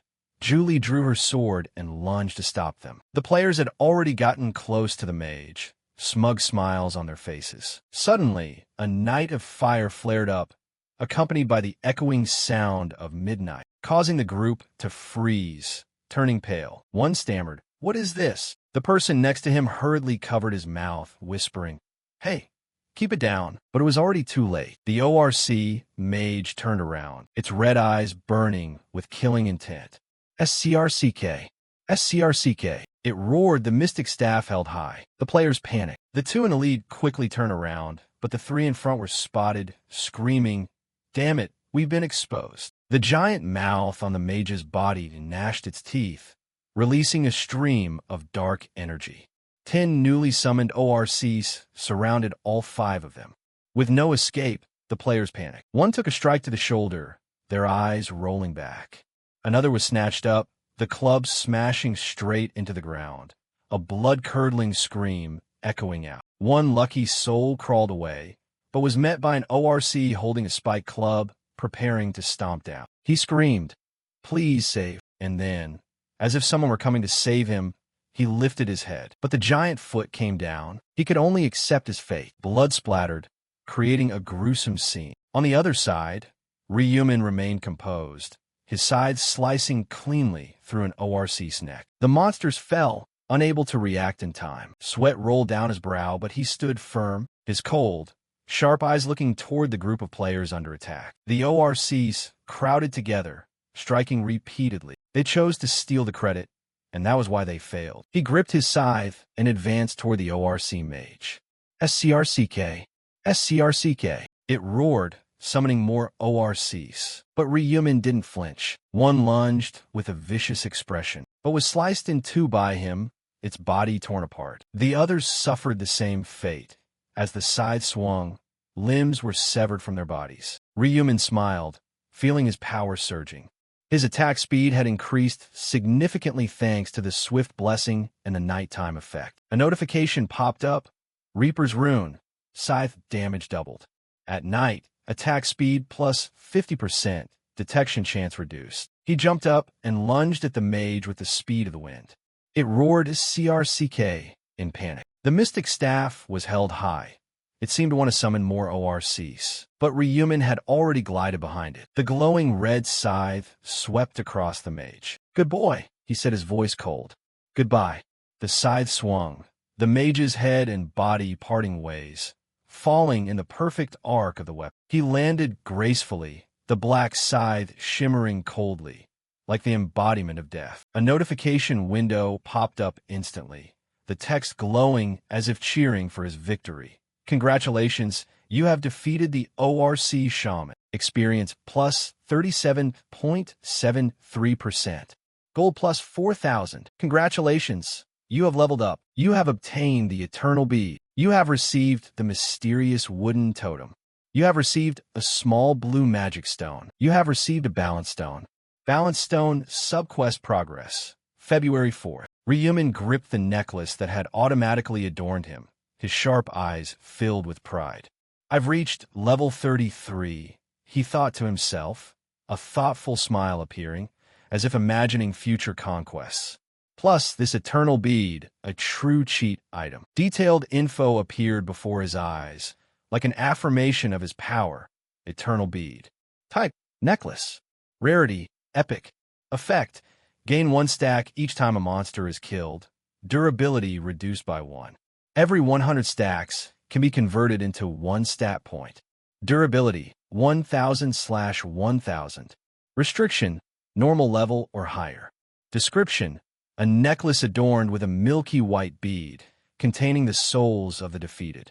In Ryumin's mind, a thought flashed. The Eternal Bead is an incredible item, capable of increasing stat points after every 100 stacks. Is it similar to the Absorption Rune that the Black Dragon Fire once possessed? The face of an old enemy briefly flashed by, but Ryumin quickly brushed it off, focusing on the present. The only pity is that its durability decreases. When the durability goes from 1,000 to 0, this bead will shatter. But a ray of hope flashed in his mind. The Endurance Rune in the 8th round can restore durability. With the help of a blacksmith, I can keep the Eternal Bead forever. Suddenly, Min's voice sounded from afar, cutting through his thoughts. Ryumin, where are you? He turned, his eyes flickering with a smile as he realized she was trying to find him. Activating the Run of Dead makes me nearly invisible, Ryumin thought, glancing at the pile of ORC corpses. First, I need to unlock Night of Dead. The trace removal skill was activated, concealing all traces of him in the blood-red space. The night gradually faded. The scene around them changed strangely, making Min panic. Oh my god, why did it get dark and then bright again like this? Her eyes suddenly caught sight of Ryumin. She lunged over, her voice full of excitement. Ryumin, there you are. I've been looking everywhere for you. Ryumin, standing beside the ORC shaman's body, replied calmly but no less sharply. As you can see, I'm busy. Min, however, didn't seem surprised, as if this victory was something she had predicted. She stepped forward and asked urgently, Did you take him down? But didn't you see anyone else? There were people trying to steal the ORC shaman from you. Ryumin, hand gripping his scythe, replied with indifference, I didn't pay attention to anyone. Min doubted, her voice vague. That's strange. I swear I just heard screaming nearby. A question mark appeared in her head, but Ryumin only remained silent, his eyes flashing with a touch of thought. Showing off battle achievements doesn't bring any benefits, he thought, then changed direction. Let's go hunt the next boss. Min nodded, her hand gripping her sword, her voice full of determination. Yes. They approached an ORC encampment, where the guards had been wiped out by Ryumin. ORC corpses lay scattered, blood-soaked, arrows pinned firmly into the wooden walls. Only one giant ORC remained, continuously firing arrows at Ryumin. But every attack was meaningless against his speed and strength. In the blink of an eye, the black scythe drew near, the monster's eyes revealing panic. One slash severed the arm holding the bow, followed by a horizontal strike across the back. The monster's body split in two, falling as if sliced apart by the blade of destiny. Notifications appeared like a waterfall. You have defeated the ORC Archer. Rewards have been granted.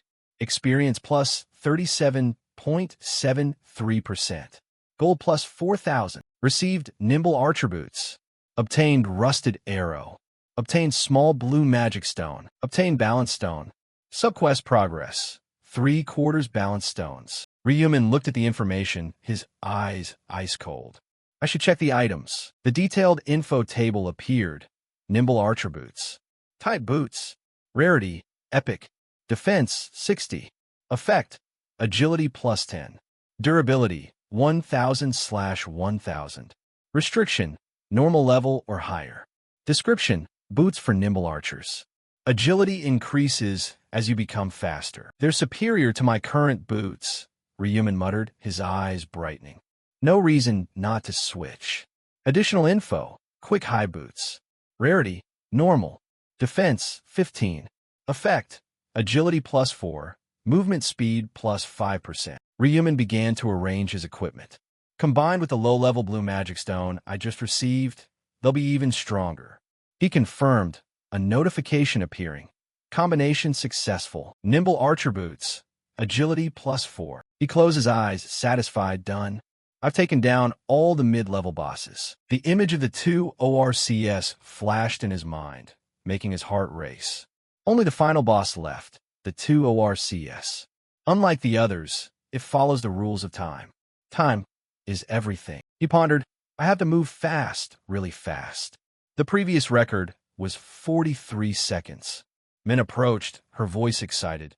Let's go. Julie, standing nearby, smiled brightly. Yes, Ryumin thought. With a buff for Min, I can break the record. They left the camp. I need to cut my time as much as possible. First, max out my level and use the Eternal Seed to boost my stats. In a new area, a monster just fell before Ryumin's side. Information popped up. Remaining time, 30.41 seconds. The monster vanished, all caused by Ryumin. The black scythe was retracted, and he thought, only one more level to hit 40, but time has run out. The necklace glowed, but Ryumin told himself, no regrets. I've achieved my goal. Min approached and asked, Ryumin, aren't you going to keep hunting? He replied, that's enough. Min, full of enthusiasm, said, then do you want to defeat the final boss now? Ryumin waved his hand, casually. We part ways here. Thanks for your support. Min was disappointed, shaking his hand with a heavy heart. I feel sad about parting. Should I stay until you defeat the final boss? She hesitated. No, I'll only get in the way. Ryumin, realizing her attachment, thought, high-level ORCS are too dangerous for Min. Min smiled, holding up her hand, emitting green energy. Ryumin, this is my final buff. The breast and sweet effects were activated. She said, thank you for helping me. I couldn't have done it alone. Min pulled out a blue mana crystal. It dropped while I was hunting. Do you need it? Ryumin refused. You keep it. Min waved her hand. I only need the experience. In her heart, she thought, I have two. I have to give him one. Ryumin, understanding her intent, smiled. Let's call it even. I'll take it. He held the stone, saying, see you next time. Min watched his retreating back, her heart heavy with sadness. Ryumin dashed off at terrifying speed, information appearing. He focused. No one has killed it yet. Target, 2 ORCS, distance, 1,121 m. Among the 4 bosses of the 5th round, the 2 ORCS are the strongest. It takes 100 level 20 players risking their lives just to potentially take it down. No average player could take it down. His speed didn't drop. I died 4 times before defeating it, setting a 43-second record. Jumping over tree branches, the distance was now 321 m. This time, I'm going to break the record. Ahead, the 2 ORCS appeared, distance 160 m. But Ryumin was startled by the sight before him. A blonde player was snatched up by it, blood spraying, surrounded by others. The 2 ORCS had already taken down one player right in its hands, throwing everyone into sudden chaos at the horrific scene. A pale complexion spread across every face, terror rising as everyone cried out in desperation. Oh my God! What is happening? How could it end up like this? There clearly weren't any problems until a few minutes ago. The past and the narrative began to intertwine, pulling everyone back to the moment they first met and formed a party. Any player who had ever faced an ORC even once deeply understood that completing the 300 kill quota alone was a grueling, dangerous, and doomed battle. Working as a group wasn't just a smart choice, but the only path to survival, providing hope and collective strength that an individual could never reach. A group gathered together, hearts full of determination, and came up with a clear strategic plan. The ORCS are aligned with each other, so why can't we? Let's go hunt together. The person who just spoke raised their hand, voice echoing with enthusiasm. introducing themselves to build trust. Let's introduce ourselves. Can everyone see our nicknames? I'm Jun Seek, level 12, a warrior. An archer nearby introduced himself next, voice warm and sincere.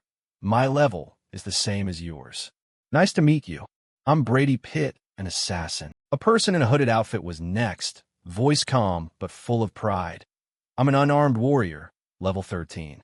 By book, by book, by book. The pronunciation might be a bit difficult. I got carried away and just typed whatever. The five of them finished the introductions in a warm atmosphere, full of bonding and hope, like a fire lit in the darkness.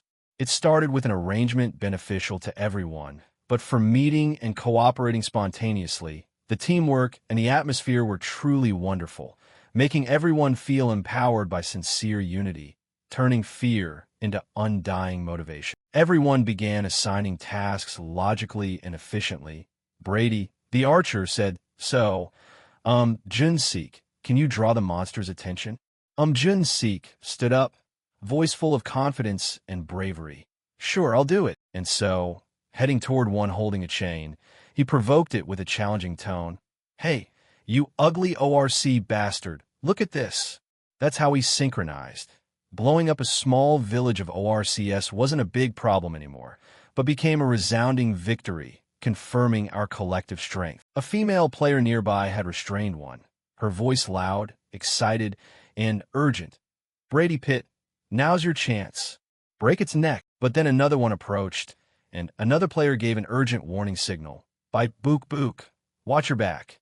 After we had been hunting for 6 hours straight, drenched in sweat, but with spirits still burning, everyone began to gather and appeared extremely hyped. I've reached the goal of killing 300. Count me in too. Congratulations. Everyone survived. The main quest had been completed gloriously, bringing immense joy and pride. Jun-seek suddenly brought up a new idea, a voice full of lingering attachment and enthusiasm. Isn't it a pity and too early to part ways now? How about we hunt a bit more? Brady Pitt replied with a smile, eyes shining with desire. Of course. I want to reach level 20. We started our hunt again. Everyone continued to coordinate smoothly, and the ORCS were easily taken down like leaves in autumn. Notifications appeared continuously. Level up. You have reached level 20. You have been promoted from apprentice to official. You can now use combination skills. Finally, we reached level 20 and even learned new skills, making the results easier than ever. And those damn ORCS were now just seen as dog food. Hee, it's unbelievable how we used to struggle with these pigs before. That's right, we had become stronger upon reaching level 20. Their confidence had hit an all-time high, like an undying fire pushing us to conquer bigger challenges, turning fear into unparalleled strength.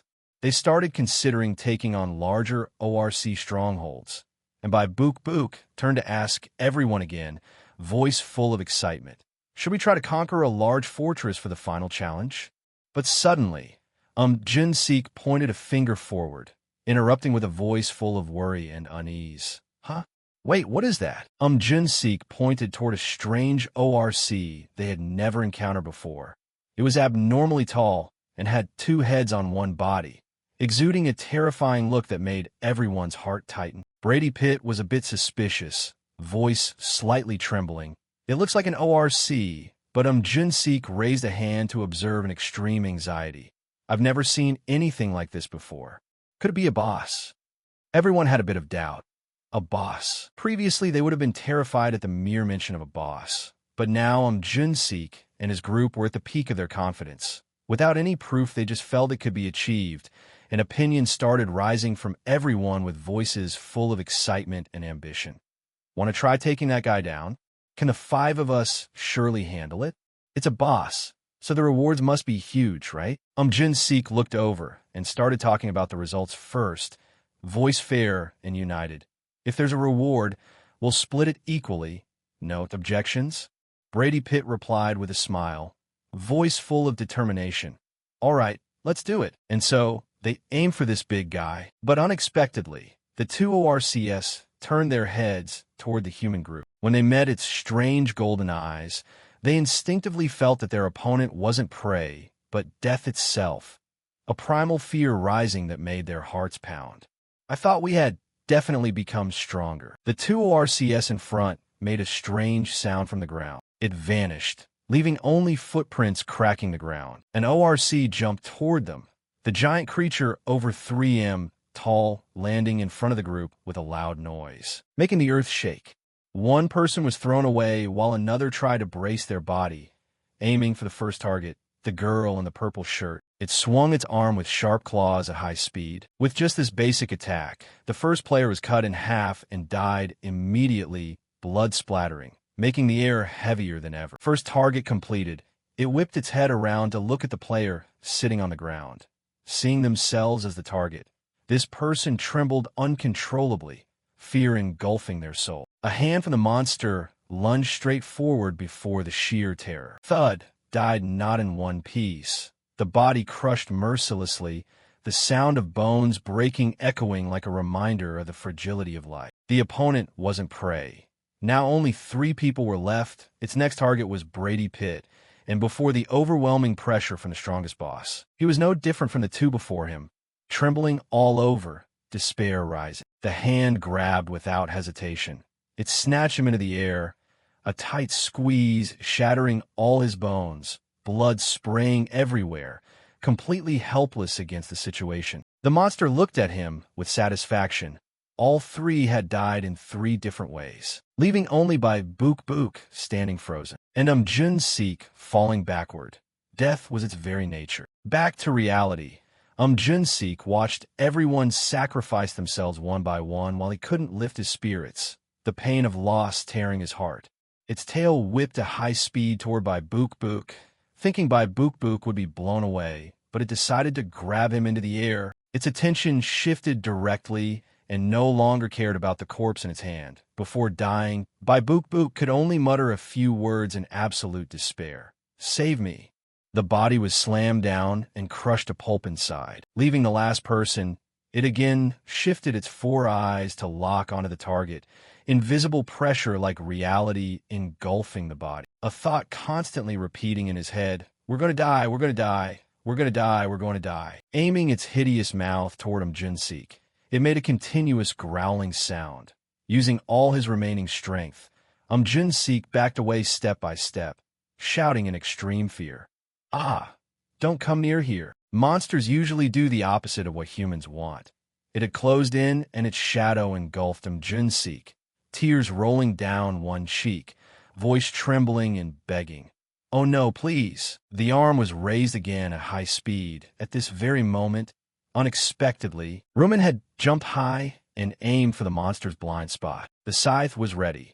"Rumen, you've come close without being detected." Breathing out a short breath from behind, he swung his scythe with all his might, cleanly severing the neck of the 2 ORCS, a red line appearing as proof, followed by it separating from the body, the other head also actively looking toward where he landed on its body. Human, it turned just to know the figure of the one who killed it, a long red mark also appearing on its neck. In Jun-Sik's state of shock, the monster fell with a crash, creating a huge tremor. Jun-Sik's face began to show signs of color returning, looking at him and seeming to start realizing that person was from above. He gently flew down and just landed. The other person had completely confirmed his identity as Black Scythe. Eyes looking at where the monster fell, he was suddenly in thought. "I never thought it would die in just one attack." The notification board began to update, bringing the joy of victory after the horror. 2 ORCS have been defeated. Congratulations on leveling up. You have reached level 40. Your rank has increased from normal to expert. You can now use the trade function. He looked at the system board, but it showed no signs of stopping. Death mark skill damage increased from 120% to 140%. Midnight domain range increased from 500 m to 1000 m. You have learned the exclusive skill for the Death Scythe class, Moon Sever. The next skill will be unlocked at level 60. Looking at them, he smiled with satisfaction and excitement. "I finally learned it. The unique exclusive skill of the Death Scythe, Moon Sever." Details mentioned. Exclusive skill, Moon Sever. Charge effect for 1 second, then deal 1,200% cone-shaped area damage. This is mixed damage, half physical and half magic, and multiplied by 1.5 times when used at night. Cooldown is 10 minutes and can only be activated when holding a scythe. From that information, he used himself as an illustration, voice full of persuasion. Usually having only one attack skill means there's a big risk if you miss, but this Moon's Sever skill is an AoE damage skill, making it easier to hit the target. It's very useful, and it's dual damage. If the enemy is immune to physical damage, there's still magic damage in between. That smile was right. The monsters now are still only at a low level, but later some enemies will become ridiculous, so this skill is essential. Now I just need to check the next rewards. Information poured out, bringing rewards worthy of his effort. You have received the 2 ORCS gloves. You have received the 2 ORCS fangs. You have protected the low-level purple mana crystal. You have received the Balance Stone. Balance Stone subquest progress April 4th. You have completed the subquest. You have received the Run of Balance reward. Run of Balance. A turquoise stone appeared in his hand. The goal of this round was to obtain the Run of Balance from start. Additional information. The acquired run will automatically be carved onto the player's body. A golden light began to envelop his body. Additional details mentioned again. Run of Balance. Effect. When the difference between pure stats is 10 or less, all stats will be doubled. Only stats increased by stat points are recognized as pure stats. He had another new smile, full of pride.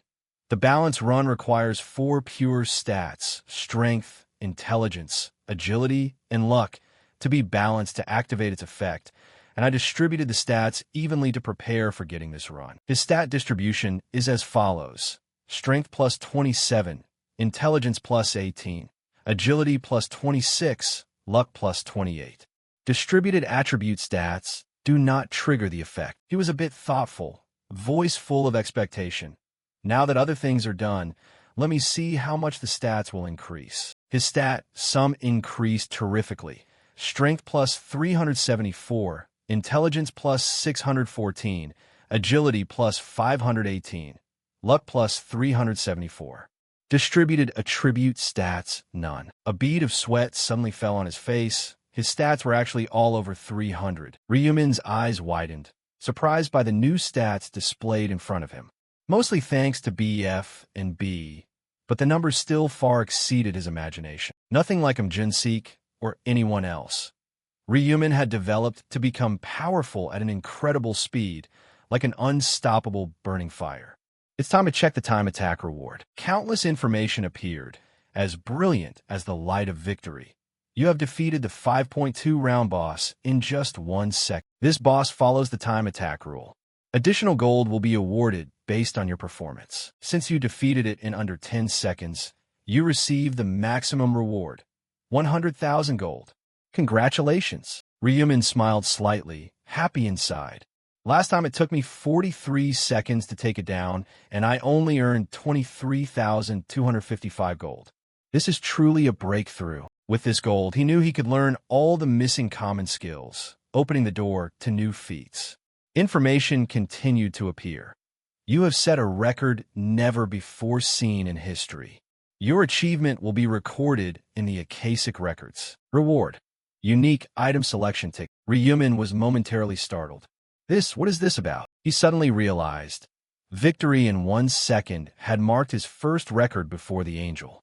Not expecting an additional reward, he checked his inventory and sure enough found the unique item selection ticket. It rewarded me because I set a new record, he muttered, sweat rolling down his forehead.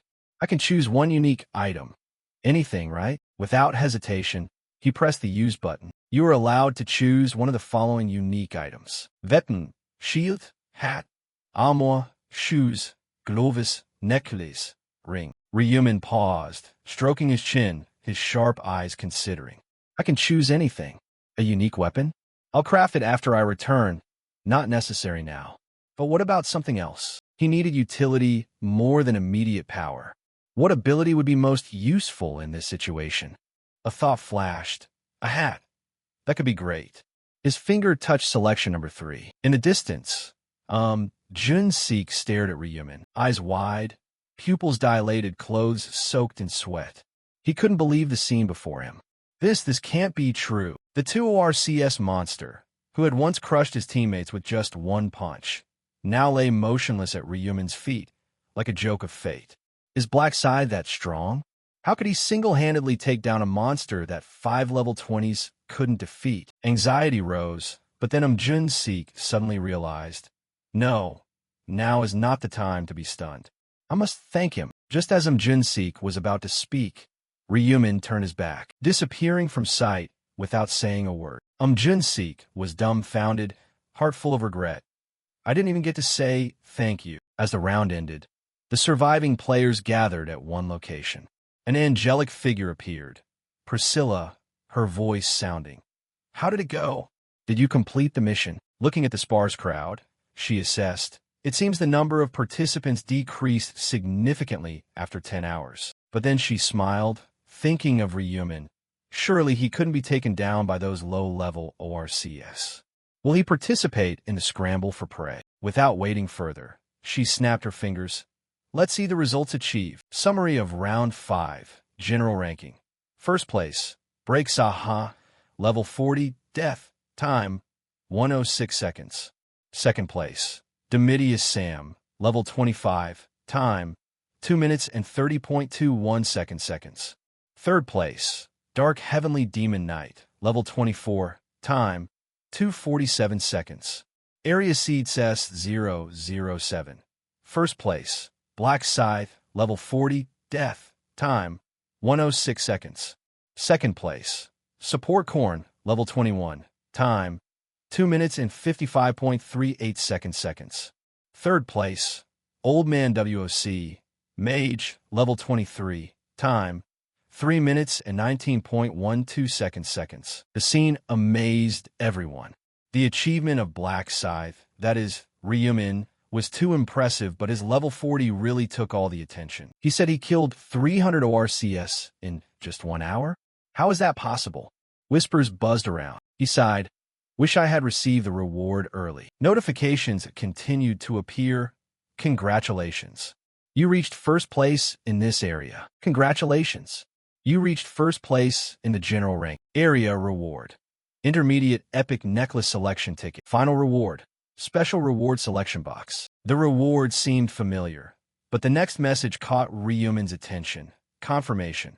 You are the first player to reach 5 consecutive first-place positions in the general ranking. Unbelievable achievement. You are awarded the title, the leader. A slight smile appeared on Ryumin's lips. So that's it. I achieved the title as planned. Information appeared. Title, the leader. Requirement. Reach 5 consecutive first-place positions in the general ranking.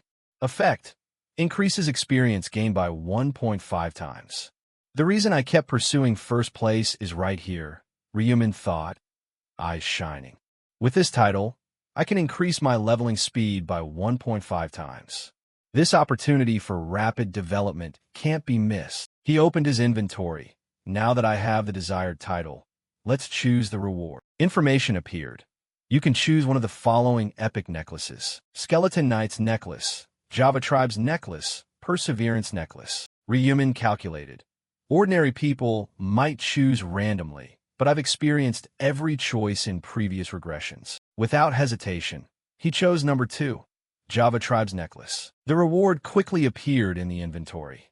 Java Tribe's Necklace, type, necklace, rarity, epic, effect, all stats +3, resistance +35%, durability, 1000/1000, usage requirement, normal rank or higher, description, a necklace of the mysterious Java tribe, soaked in magical energy. Ryumin knew, despite possessing formidable strength and skills, he still had weaknesses. I need to increase my resistance to abnormal status effects. Items like this are extremely rare and valuable.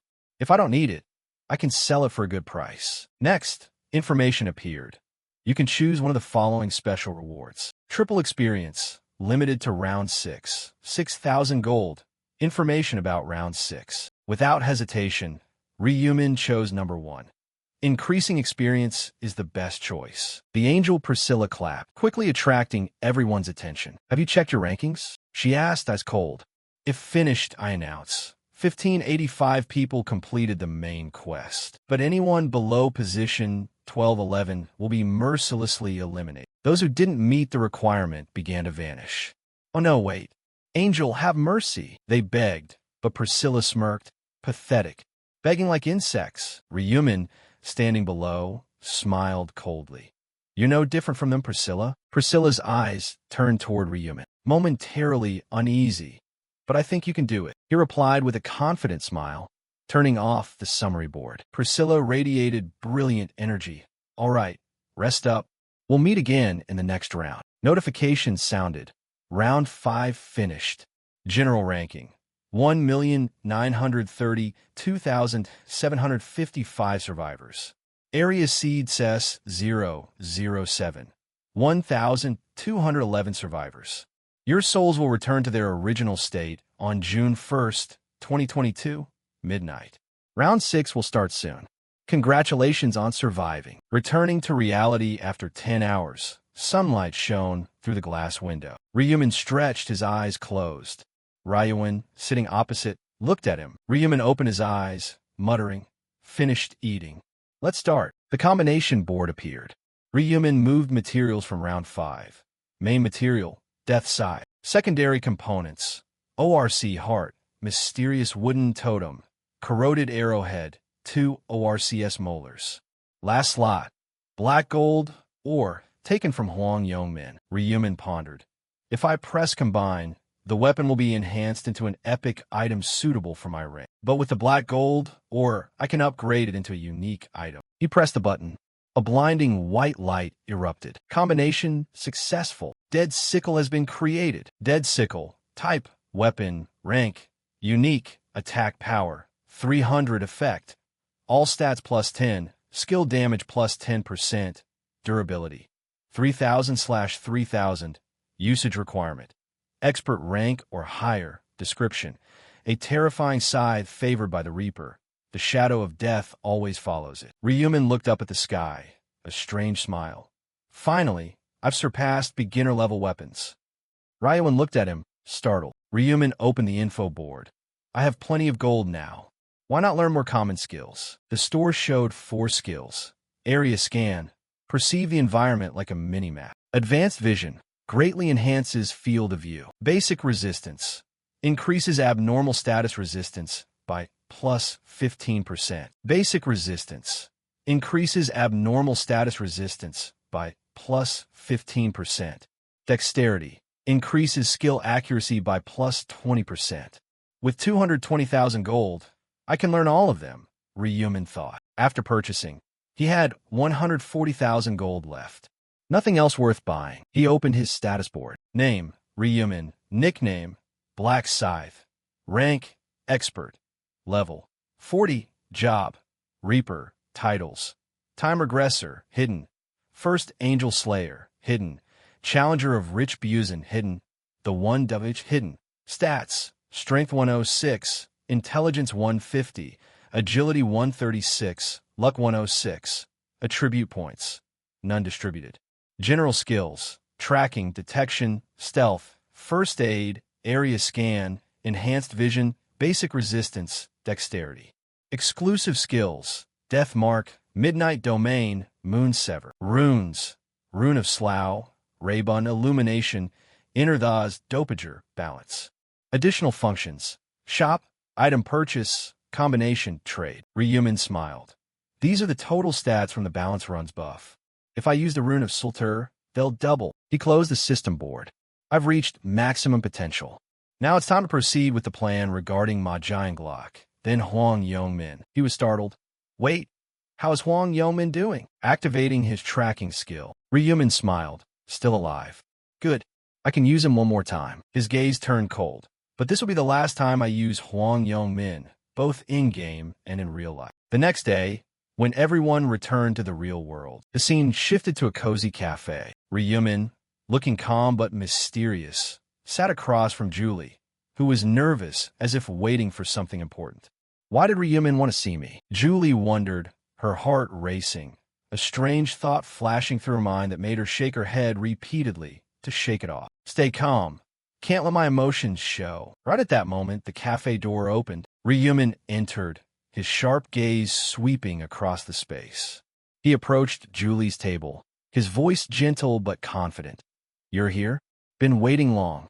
Other girls in the cafe couldn't help but glance over, but Julie hurriedly stood up, trying to hide her confusion. "Oh, not at all. I just got here." She changed her tone, making it sound more natural. "Let me order drinks. What do you want?" "My treat. Choose whatever you like." Ryumin smiled. "I'll have an iced Americano, and one more, please." Julie hurried away. "Okay, I'll be right back." After ordering, the two sat across from each other. Ryumin smiled as he started the conversation. "Enjoy your coffee." Julie nodded, her lips touching the straw, but her heart was in turmoil. Why am I so embarrassed?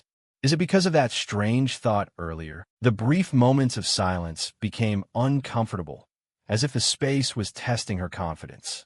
To break the silence, Ryumin spoke up. "So, how was the fifth round?" He pretended to scratch his face, turned to look elsewhere, then asked, "Did you meet Blackside like I said?" Julie was startled, replying, "Oh, yes, just as you said. We met and hunted together." She smiled brightly, her voice full of excitement. "To be honest, I had doubted whether the top-ranked player would want to cooperate with me, but when he saw my buff, he agreed immediately." Ryumin nodded, a warm smile. "I told you if Blackside saw your buff, he'd want you on his team." Julie excitedly continued. "Thanks to that, I had an incredibly comfortable hunting experience. I even won second place in the area for the first time." Ryumin kept his smile. "Second place? That's great. What reward did you get?" Julie took out an item, her eyes sparkling. "I received an intermediate rare necklace that boosts agility. Don't you think it's beautiful?" Ryumin looked at the necklace and nodded. "Oh, it looks great." Julie suddenly held it out toward him. "Take it." Ryumin was surprised. "Huh? Why are you giving it to me?" Julie explained, her voice sincere. "Thanks to your prophecy, I got it, so you deserve to receive it too." Ryumin quickly waved his hand. "No, I don't need it. You worked hard to get it." Julie insisted. "I didn't have any trouble at all.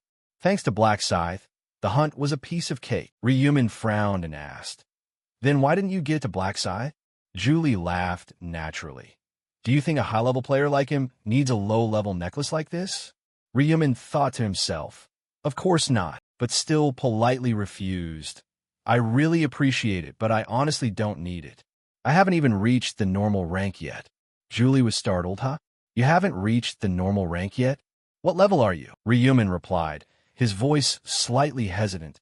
"Level 19. I had to struggle a lot to take down 300 ORCS in 10 hours. Julie empathized, taking back the item, her eyes momentarily disappointed. "Oh, a prophet isn't very suited for combat." She changed the subject. "By the way, Ryumin, how do you fight?" He scratched his head, laughing. "I use magic, but I'm shy to show it." Julie analyzed. "So you don't need an agility necklace. I understand now. You need to increase your intelligence instead." She took a low-level red mana stone from her inventory. "Instead of the necklace, I'll give you this. I found it while hunting. Please take it. Don't refuse. This is my sincerity." Ryumin smiled warmly, accepting the stone. "Thank you for thinking of me." Julie was flustered, hurriedly waving her hand. "I didn't mean. I just want to thank you, because you've helped me many times." Seeing her shy reaction, Ryumin found her quite cute. He continued, surprising Julie.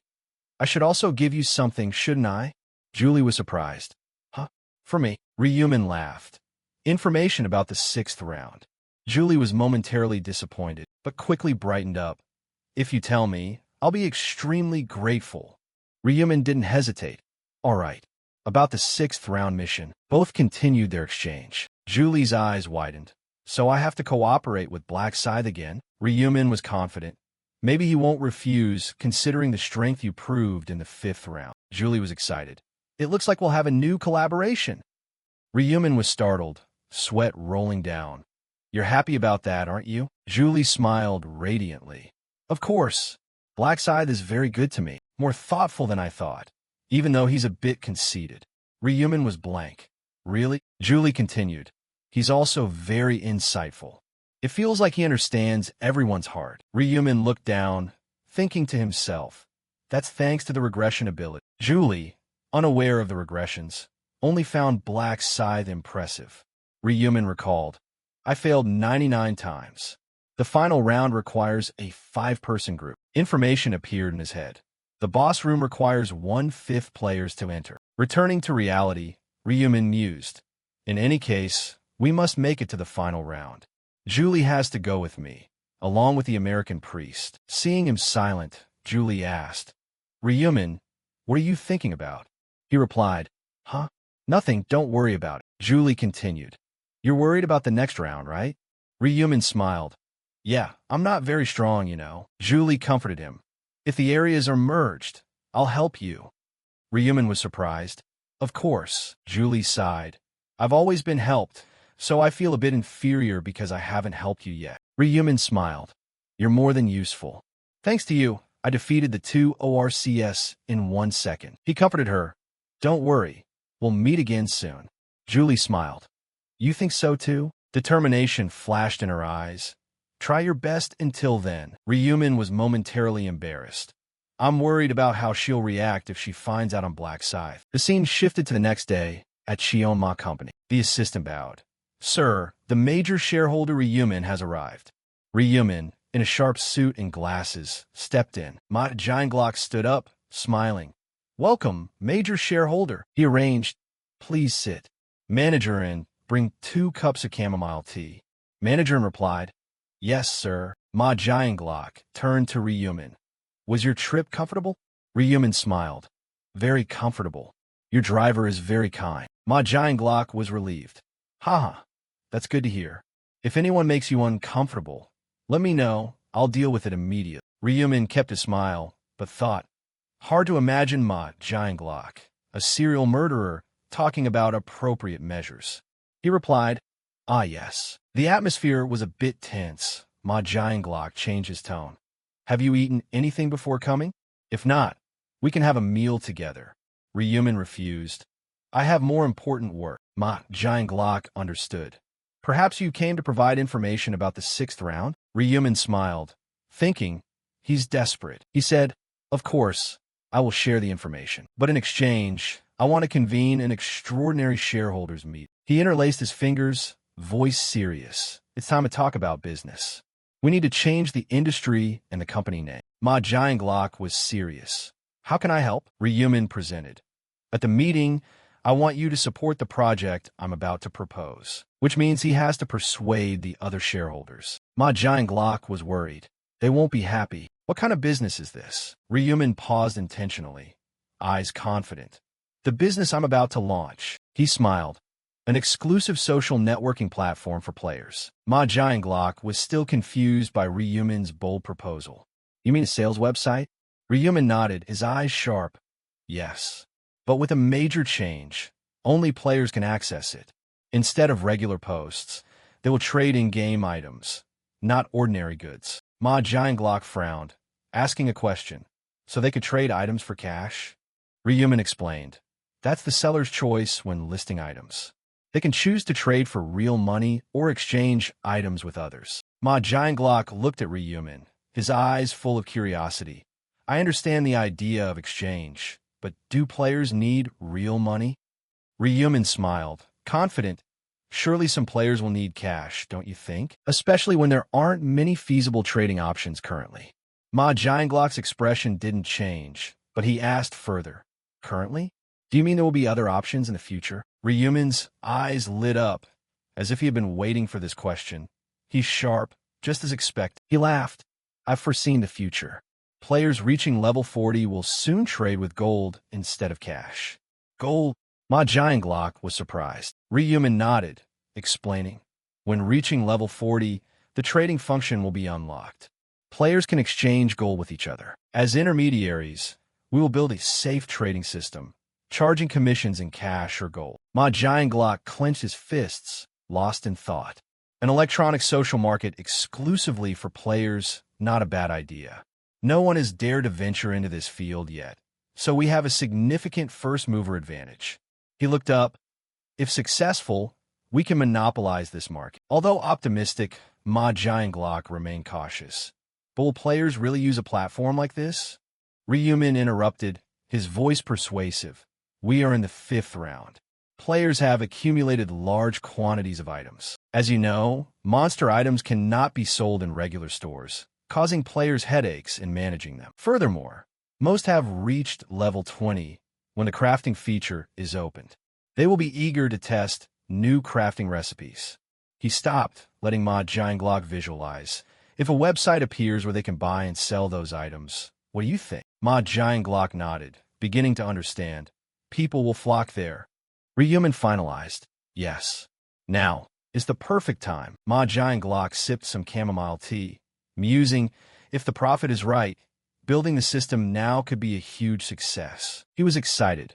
We can attract users with newspaper advertisements, create an app for easy access. An auction system is also a good idea, maybe free listing initially. A satisfied smile appeared on Ryumin's lips. He's hooked on this idea, he thought. As a prophet, it's hard to refuse my proposal. If I monopolize the crafting materials with unknown uses, I can easily create legendary items or even god-level ones. Ma Jianglok spoke up after a moment of thought. Regarding the industry, we've chosen the social market. What about the company name? Ryumin laughed. Do you have any ideas? Ma Jianglok skillfully returned it. Don't bother with my suggestions. At this time, we should follow the path the prophet has laid out. You're the major shareholder, right? Ryumin grinned. Haha, you're right, he proposed. Then let's call it A+4 player, a place exclusively for players. How does that sound? Ma Jianglok nodded. Sounds good. Can be shortened to Pages. I like this name. How long will it take to develop and operate? Ryumin replied. About a month if everything goes smoothly. It will launch after the 6th round. He changed the subject, voice full of expectation. Speaking of which, I have information about the 6th round. Ma Jianglok and Insang Chion leaned forward, eager. Ryumin explained in detail about the 6th round, including key points and necessary strategies. Ma Jianglok nodded, his eyes sparkling. Cooperation will be very important in this round. He bowed his head. Thank you, Prophet. Ryumin waved his hand. Don't mention it. In his heart, Ma Jianglok thought, keeping the Prophet close is a wise decision. Everything is going smoothly, both in-game and in the real world. Ryumin realized the other party's thoughts, but didn't let it show. Ma Jianglok quickly changed his expression. All right, let's proceed with the business plan today. I will arrange an extraordinary shareholders meeting as soon as possible to pass the resolution. Mr. Ryumin, can you attend personally and present your ideas? Ryumin nodded. Yes, I agree. Ma Jianglok turned to Insang Chion.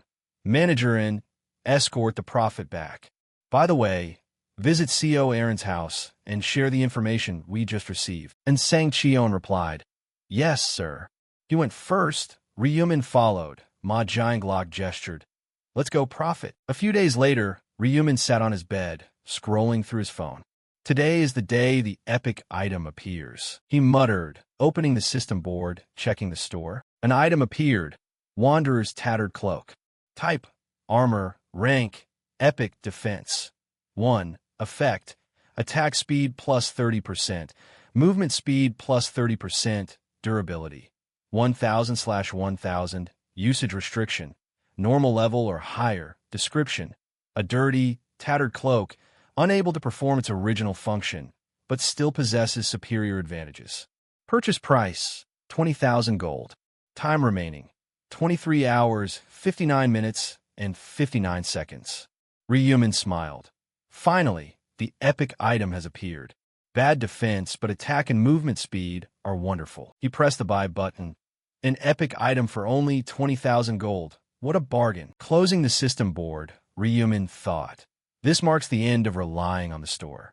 From now on, I'll buy everything from the social market. The blueprints will be sold at a high price. He visualized a blueprint containing the recipe for a specific item, helping players not have to grope around combining. Since it can be resold, it will surely be hot. If used well, I will attract a large amount of traffic to the social market. But first, Ryumin lay back on his bed. Have to ensure tomorrow's shareholders meeting goes smoothly. The next day, at the Chion Ma company shareholders meeting, Insang Chion handed out flyers to the shareholders. Please take the documents and take your seats.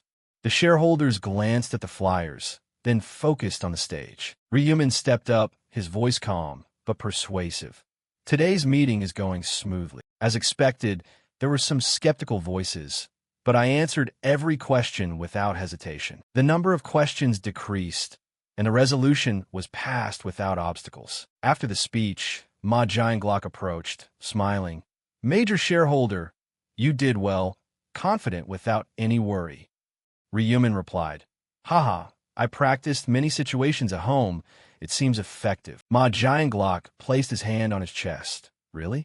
I'll handle developing and setting up the system from here. You just need to focus on surviving the next round. Ryumin smiled, thinking to himself, he's worried I'll die and lose access to the prophecies. Ma Jianglok suggested, you must be hungry. Shall we have lunch at the hotel? Ryumin nodded, sounds fine. He thought, so that's everything for today. Now only. How to use Huang Yongmin. The scene shifted to the regular meeting at Players Haven Cafe. Yami appeared on the video screen, her voice full of energy. Hello. But unlike Yami, the expressions of the others were heavy. Huh? Why is the atmosphere like this? Yami asked, foreign, his expression dropping. Haven't you heard the news? Yami was surprised. What news? Foreign explained. We lost contact with 30-year-old player and Honey Jam. They haven't appeared since the 5th round. It seems they didn't survive. Yami understood, her eyes momentarily sad. No wonder the atmosphere is so heavy. But she thought to herself, still a bit strange. They only met through video. Why are they so sad? She suddenly realized. They are acting to please the president. The president, founder of Players Haven Cafe, is the most powerful person. Showing empathy to superiors is natural. Yami covered her mouth with her hand, activating female tears. Oh no, 30-year-old player and Honey Jam. The executives simultaneously expressed similar sentiments, eyes brimming. Don't cry, Yami. If you cry, I'll cry too. Yami covered her face, thinking, look at how united they are at this moment. Humans are truly fragile. A notification appeared. The president has joined the conversation. The president looked at everyone, surprised. Why is everyone crying? Lost reported quickly. President, it happened like this. The president covered his face, saddened. Why did this happen? Regardless, that's the price for others to survive. He closed his eyes. Things like this keep happening. Our number of executives is down to 6. Someone raised their hand. President, can we recruit new executives? The president mused. I'd love to, but we lack talent. The previous candidates didn't even respond. Lost replied, yes, sir. I called many times, but no one answered. The president sighed.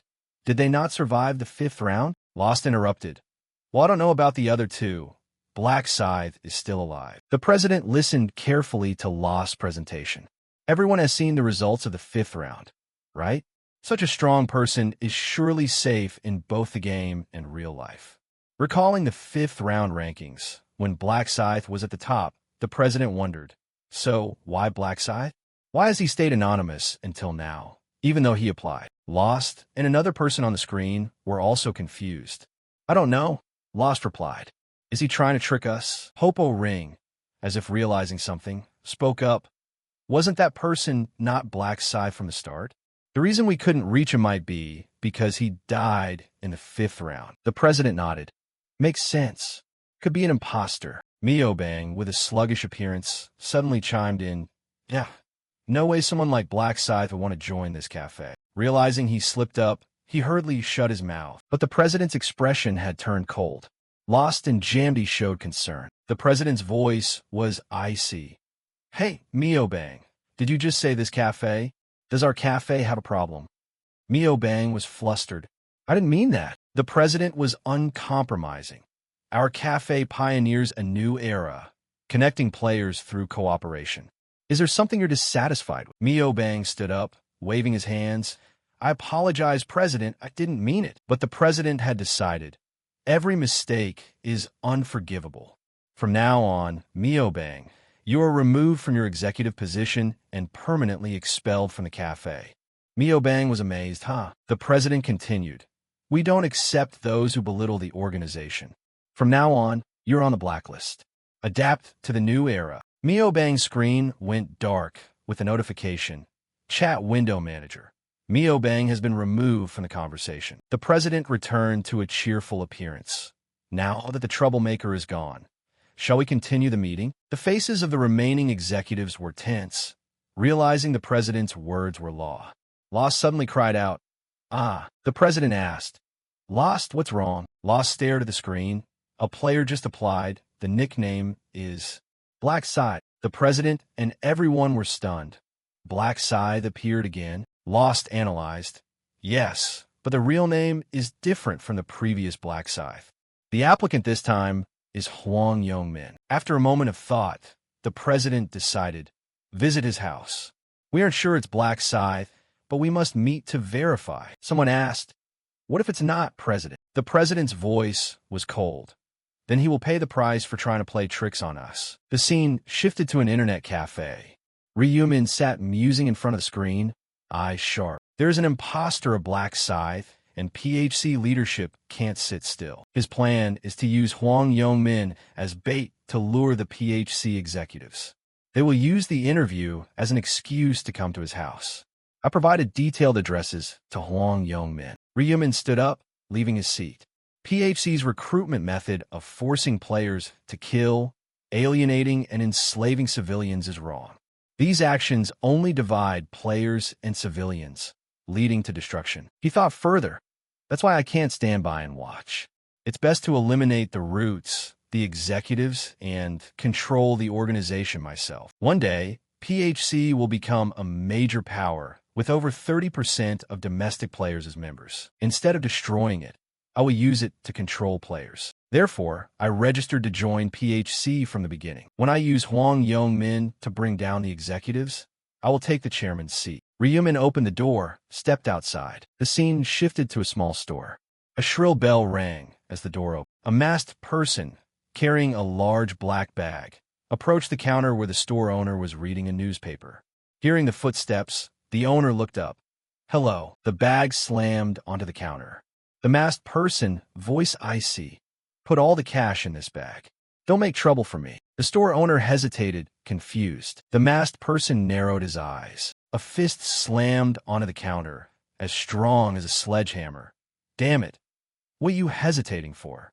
Think this is a joke?" The store owner trembled, hurriedly grabbing a bag to the cashier. "I'll do it right away." He quickly stuffed money into the bag, his eyes anxious. The masked person checked, unsatisfied. "Is this all?" The owner explained, "Business has been bad lately, ticket sales suspended. I only sell goods like a convenience store." The masked person closed in. "I didn't ask about that. I know you have a safe." A fist raised. "Bring it out now." The owner reluctantly ran off, taking money from the safe. The money bag quickly filled up. The masked person nodded. "About 10 million. That's enough." He turned around but suddenly stopped. "If you report this to the police, I'll break out of prison and kill you with my own hands." The boss was silent, stunned. Under the cover of darkness, the robber left, choosing a secluded corner to make his escape. Reaching a safe location, he removed his mask, revealing the face of Hwang Yong-min. Yong-min checked his bag and smiled. "Not a bad haul today. This money is enough to live on for a whole month." But then he paused, worried. "In the real world, I can manage. But what about the other side? Will I survive the next round?" Clenching his fists, Yong-min roared in the alley. "It's all because of that bastard, the Reaper. He made me lose my friends, and my stats drop." He shouted, "Reaper, you son of a bitch, don't let me catch you in the real world. I'll chop you in half." A cat suddenly jumped out, startling Yong-min. He continued walking through the pitch-black night until he reached a building where the lights were still on. Panting, Yong-min hurriedly climbed the stairs, but unexpectedly saw someone standing in front of his door with a phone. Yong-min was shocked, stepped closer, and asked, "Who are you?" The stranger, who was lost, replied, "Are you Hwang Yong-min?" Yong-min was cautious and didn't answer. Lost put his phone away. "Your reaction confirms it." Yong-min interrupted, reaching behind him. "Who are you?" "The police." Lost smiled in a friendly manner. "Ha! Did you commit a crime or something?" "I'm Lost, an interviewer from PHC. You applied this morning, right?" Yong-min was confused. "What is this bastard selling? What the hell is PHC?" He shouted. "Do you think I'm a black dog? Are you kidding me?" Lost sighed, realizing his mistake. "I apologize for the confusion. I'll leave now." Yong-min yelled. What the hell is going on? At least explain what this is about. Lost explained, it seems someone used your information to pull a prank. The name and address match. Young Min was stunned. Which bastard did this? A voice rang out. It was me. Both Young Min and Lost turned around. In the hallway, a man wearing a white mask and fully equipped stood looming over them.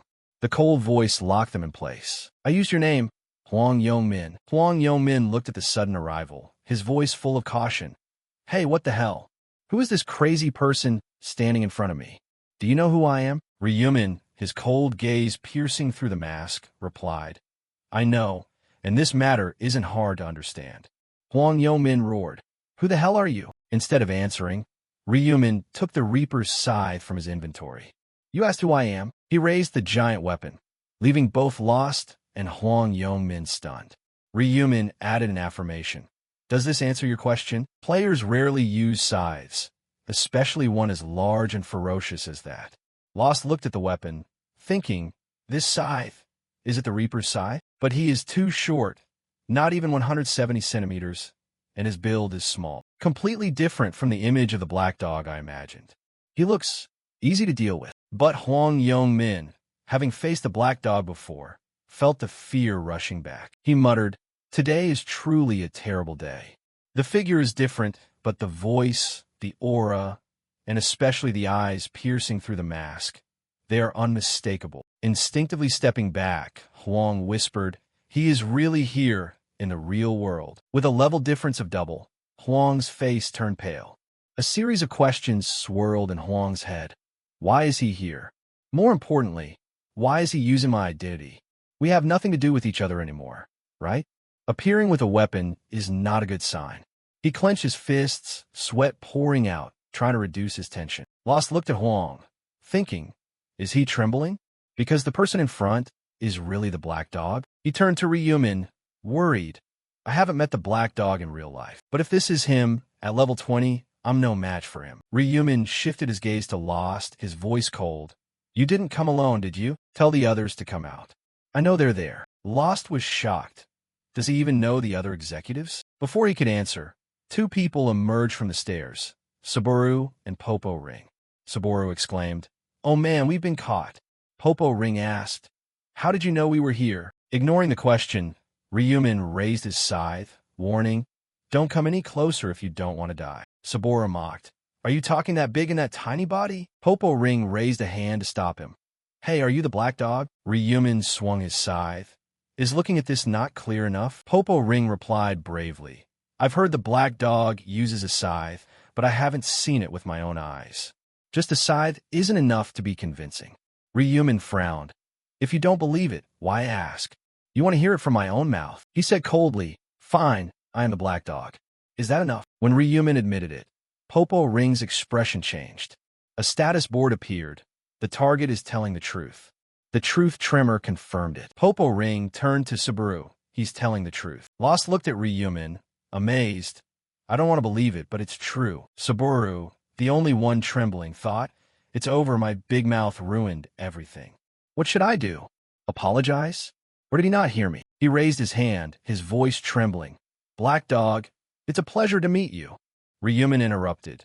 This isn't the time for pleasantries. The scythe pointed at Saburo. You wanted to confirm if I'm the black dog, right? Then use your confirmation skill. Saburo panicked. He heard me. Damn it, there's no way out. He bowed. I apologize for being rude earlier, sir. Ryumin didn't retract his scythe. Apologize? Do you not need to confirm it anymore? Popo Ring intervened. There's no need to show the skill. The verification is done. Ryumin said coldly. I only just said my name, right? Popo Ring explained. I have the truth tremor to confirm you're telling the truth.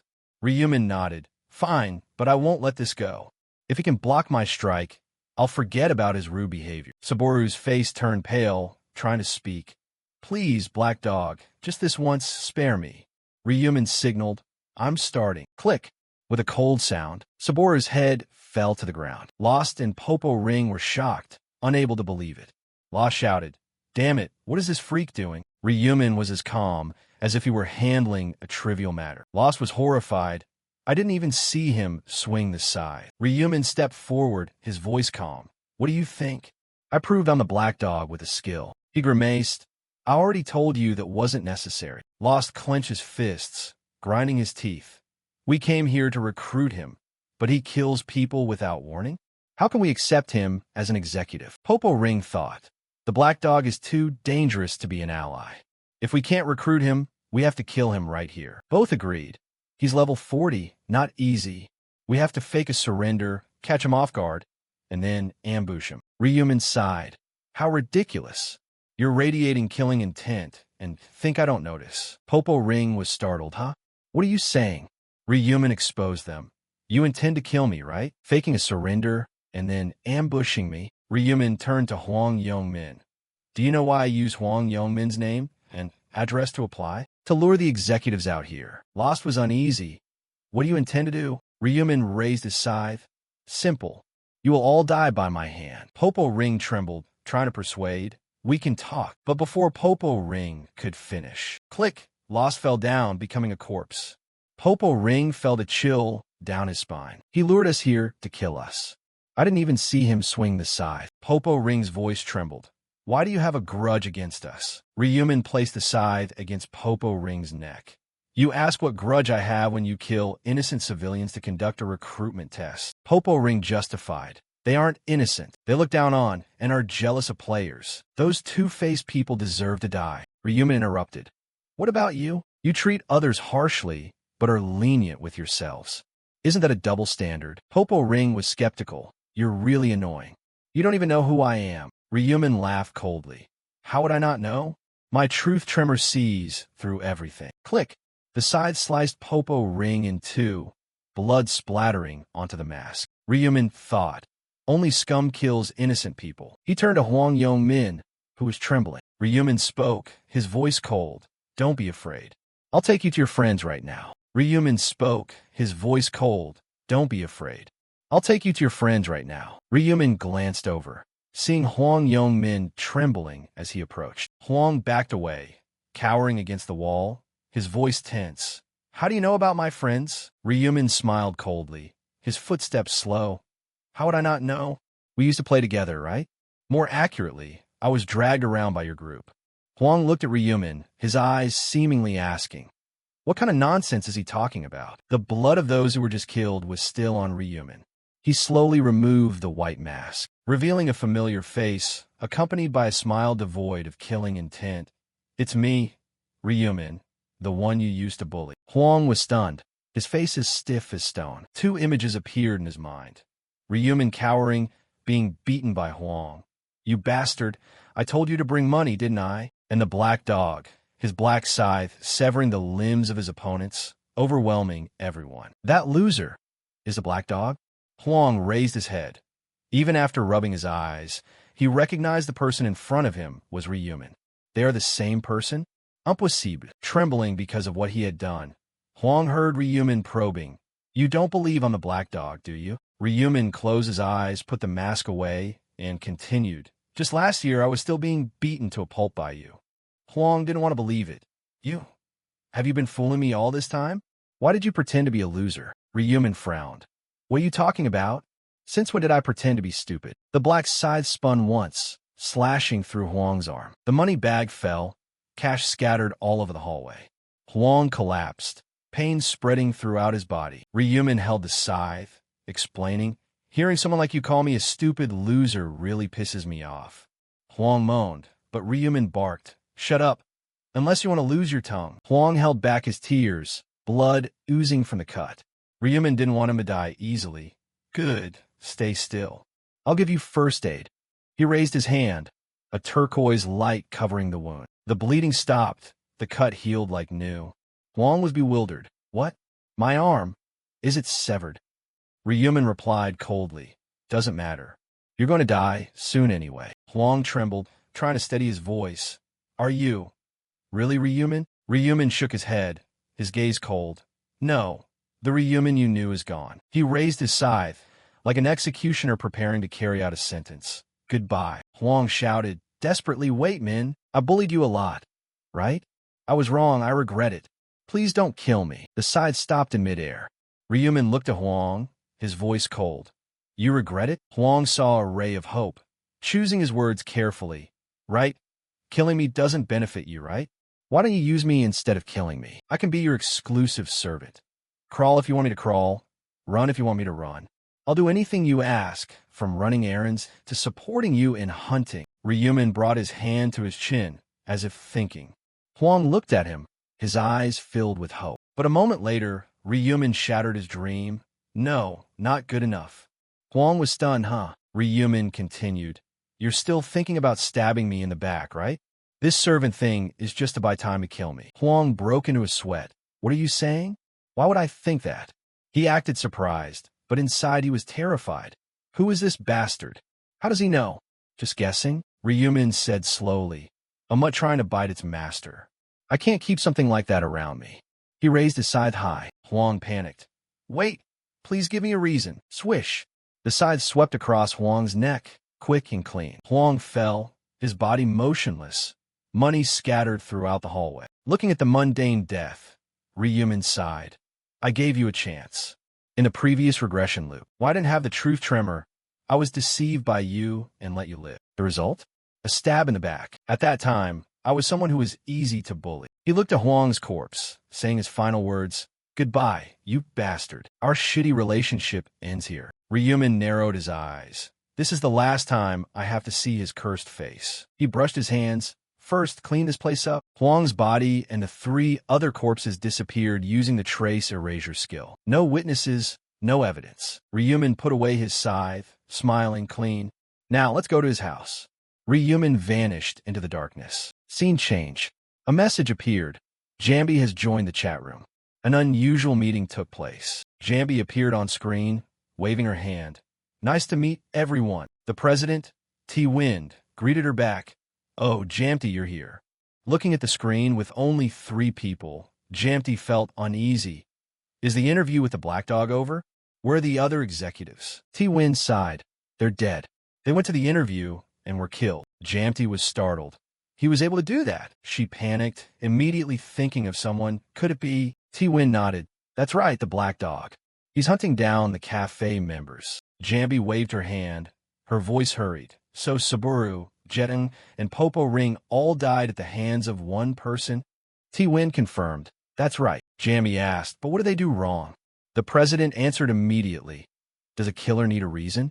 Perhaps he wants to satisfy himself, or he hates that we are increasing our influence. Jambi nodded. There are always evil people who want to steal someone else's bread out of jealousy. Is it because of jealousy that he took action? The image of the black dog in her mind changed. We must kill the black dog. She tapped her hand on the table. The request to join the cafe was just a trap to lure out the executives. The president confirmed. That's right. Jamti brushed her hair, frustrated. I used to want to meet the black dog. It turns out he's a hostile psychopath. She sighed in relief. It's a good thing we didn't take him in, or we'd be screwed. The president was vague. Seriously, he might have even taken my head. His expression was heavy. He had lost too many executives. He ordered, the black dog is now an enemy. We must find him and take revenge for the fallen members. Jampi was still skeptical. But are we sure that's the real black dog and not an imposter? The president answered, there is a witness. Please explain to Jamp. Lost appeared on the screen, his voice ringing out, Yes, Mr. President. The meeting only had 3 people left. Lost explained the situation of facing the black dog. The president concluded, See you at the next regular meeting. Jamti and Lost replied, Yes, Mr. President. Greetings, sir. A message appeared. The president has left the chat room. Lost greeted Jamti. See you again. Jambi worried. I'm sure you had a hard time today because of the unfortunate event. Take care of yourself and get some rest. Lost nodded. Thank you. He worked on his keyboard, ending the conversation, then left the screen. On the black screen, Lost's thoughts appeared. Luckily, they didn't notice. He removed his helmet, his face shimmering like waves, returning to his original form. Not with dark skin, but Ryumin. He smiled. Just as I thought, acting really suits me. Back to the earlier moment, Ryumin looked at the system board, thinking, in the 5th loop, the Assassin's Mask is a limited combat reward. This is the best item I need. Item information, name, Assassin's Mask. Type, helmet unique. Defense, 1. Effect, mimics the appearance of the player killed, changing face, skin color, voice, and build. Durability, 3000/3000. Restriction, expert level or higher. Description, a thin, transparent mask, favored by assassins with a 99% success rate. No one knows the wearer's real face. Defense is near zero, but changing the appearance of the person you killed is a huge advantage. Nothing is easier than assassinating from an allied position. Ryumin turned, thinking, I wanted to kill the president and turn into him, but the assassin's mask doesn't work on him, because the president is not a player. It's ironic that the head of a player organization is not a player. He walked away. As for Jamdi, she's close to the president. With my current level, I can't fight her skills. I have to find a way to deal with her first. I'll avoid direct contact with the executives, play the role of lost via video, and monitor the situation. The door opened, and Ryumin left. They won't look for Lost until the next meeting. Now I should restore the durability of the Eternal Sleep Stone. Looking into the distance, Ryumin made a plan. I'll travel abroad, to a log cabin in the English forest. Scene change. Someone was swinging a hammer to forge iron, dipping the steel bar into water. A hissing sound rang out, smoke billowing heavily. The steel bar revealed the shape of a long dagger. This person sharpened the blade on a machine, his eyes showing obvious satisfaction. Daniel held the dagger, smiling done, but he sighed. What's the point of making it? It won't sell anyway. He continued. Since those damn angels appeared, customers have decreased significantly. I've tried to manage, but now I've reached my limit. My account is empty. Should I find another job? Looking at the dagger, Daniel muttered, my dream is to continue blacksmithing. Is there any way? His eyes suddenly lit up. They say reaching round 20 grants a wish to pursue your dream. He slammed his hand on the table. I can't give up blacksmithing. A man must have passion. I will pass the final round and make my dream come true. Daniel remembered. In another world, I was granted the blacksmith profession. It was like destiny. Even though it's not suitable for combat, the weapon polishing skill increases attack power by 150%. Thanks to reaching level 20, I easily took down an ORC. He was determined. Let's try to reach round 20. But reality brought him back. Money is still a problem. I don't have enough money to buy materials. Daniel looked into the distance. I'll take a break for a while, save money to buy materials, then return to the forge hut as a hobby. He arranged his belongings. First, find a job after getting off the mountain. Unexpectedly, the sound of footsteps rang out. Daniel turned back and saw Ryumin with a large bag, walking in naturally. Daniel noted, an Asian youth. It's rare for anyone to come to this place. He asked, what's wrong? Are you lost? Ryumin smiled, raising his hand. Daniel, right? Famous young blacksmith, speaks fluent English. Daniel was startled, standing up straight. Who are you? Ryumin replied. Your reaction confirms I've come to the right place. Daniel searched his memories, skeptical. Where did you hear about me? I've never met you. Ryumin placed his hand on his chest. I am a prophet. I can see the future. Daniel was confused. A prophet? That's ridiculous for a first meeting. Ryumin continued. Level 21, blacksmith profession, sector CUE008. Right? Daniel was stunned. He knows my level, profession, and sector. He clenched his fists. Can you really see the future? Ryumin laughed. It's rare, so it's normal that you don't know. Prophet is a unique profession. Only one person possesses it. Daniel was suspicious. Why would someone like you come here? Ryumin smiled awkwardly. Calm down, Daniel. I came to propose a deal. You fix an item using your skills. I'll provide useful information. Daniel was cautious. What information? Ryumin answered. Information about round 6. Daniel opened his eyes wide. Round 6? As a businessman, he observed Ryumin. If I know the next round in advance, I can pass it. He asked, you'll give me information about round 6 just for me to restore an item's durability? You don't want anything else. Ryumin looked at Daniel's confused expression, thinking, this is indeed Daniel. Not easy to convince. He said, I want to partner with you. Daniel stammered, what did you say? Ryumin continued, I see a future where you reach the peak of blacksmithing, surviving until round 15 without anyone's help. Daniel was shocked, but Ryumin added, but the future stops there. How tragic. However, I can help you pass round 15. Continuing blacksmithing, your lifelong dream. Daniel couldn't believe it.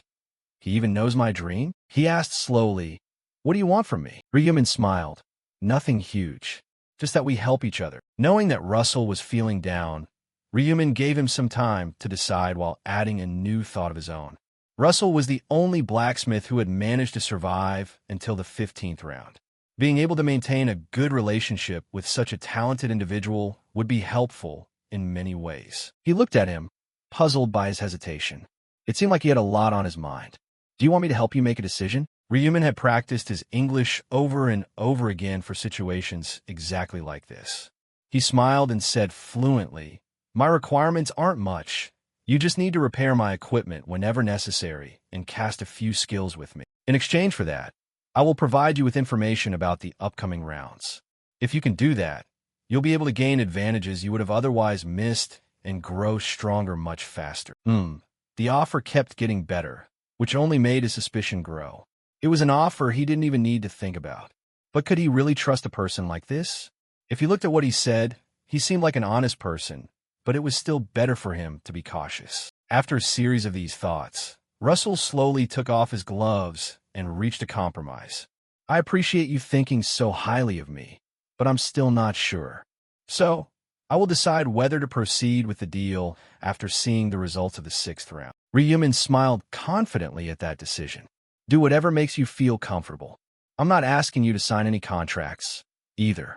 Just like Ma Giant Glock, once you confirm the prophecy with your own eyes, you'll have no choice but to choose to participate in it. Then let me fix the item for you first, and after that, I can get the information about the 6th round from you." Understood, the initial deal was made. Ryumin then took the soul stone out of his inventory. Its information was materialized once again. Stone of Eternal Rest, necklace type, epic grade, effect adds 1 stack each time a monster is killed, loses 1 durability per kill. Every 100 stacks will convert a durability state point of 1/1000th. Requires normal level or higher. Description: the necklace has a dull gray bead. It is said that this bead traps the souls of those killed. Ryumin knew that the item only had 1 durability left, so it was going to be difficult. But with Russell's help, he was confident that this would not be an issue. After receiving the necklace, Russell immediately cast his skill without even needing to look at the item's information. A short while later, Russell held the item out. Everything had been repaired. Ryumin received the item, observed it, and then began to check its information again. The durability had reached 1000/1000. The rest of the information remained the same as before. Holding the item in his hand and watching it without blinking, Ryumin smiled more confidently. "Good. Now I can start stacking again." Sharing the same expression as him, Russell formed a new judgment. "I don't know what kind of necklace this is, but it looks pretty nice and quite good. It seems like he's trying to keep using it even while he's improving its durability." But this thought was unexpectedly read by Ryumin. He looked back, paying closer attention to his counterpart. "For what you said, it seems like you didn't know anything about that item. I consider that your privacy and didn't intentionally read it." Putting the item back into his system, the two of them exchanged a few more words. "Thank you. Thanks to you, the durability has been completely restored. Now, can you tell me the information about the 6th round?" Of course, Ryumin announced more advanced information about the 6th round's mission to the other party. Reflecting on those words, Russell began to fold his arms with a lot of confusion and a sense of what needed to be done. "If what you just said is true, then I'd better gather some strong allies." Ryumin also agreed with that decision. "That's right. I guess that would help. After all, those monsters are very strong." Having obtained the information he needed, Russell felt like it should end here. A question was immediately brought back to him. "So, our deal ends here." Ryumin was silent for a moment, but then broke it immediately. "Perhaps you could sell me an item? It's black iron powder. You have it, don't you?" Russell was still skeptical, but this time he was even more astonished. Was he able to guess what he possessed as well? The fact that the other party could know what he was currently holding made the prophecy completely unbelievable. But he wasn't the only one surprised. Ryumin asked his opinion once again. "Then, what about selling that black iron powder to me? I'm guessing you're looking for a job to cover material costs. I'll pay you handsomely." This wasn't a prophecy. It was Ryumin reading the other party's thoughts. Russell stood there frozen. He even knew about his plan to find work to cover expenses. Distracted for a moment, Russell returned to the conversation. Truly amazing. Now I believe you are a prophet. Honestly, I doubted that you might have used some kind of trick. I sincerely apologize. Ryumin smiled and waved his hand as if he didn't care about those words. There's no need to apologize. I'll only talk about the future in the way I have seen it, and whether you believe it or not is up to you.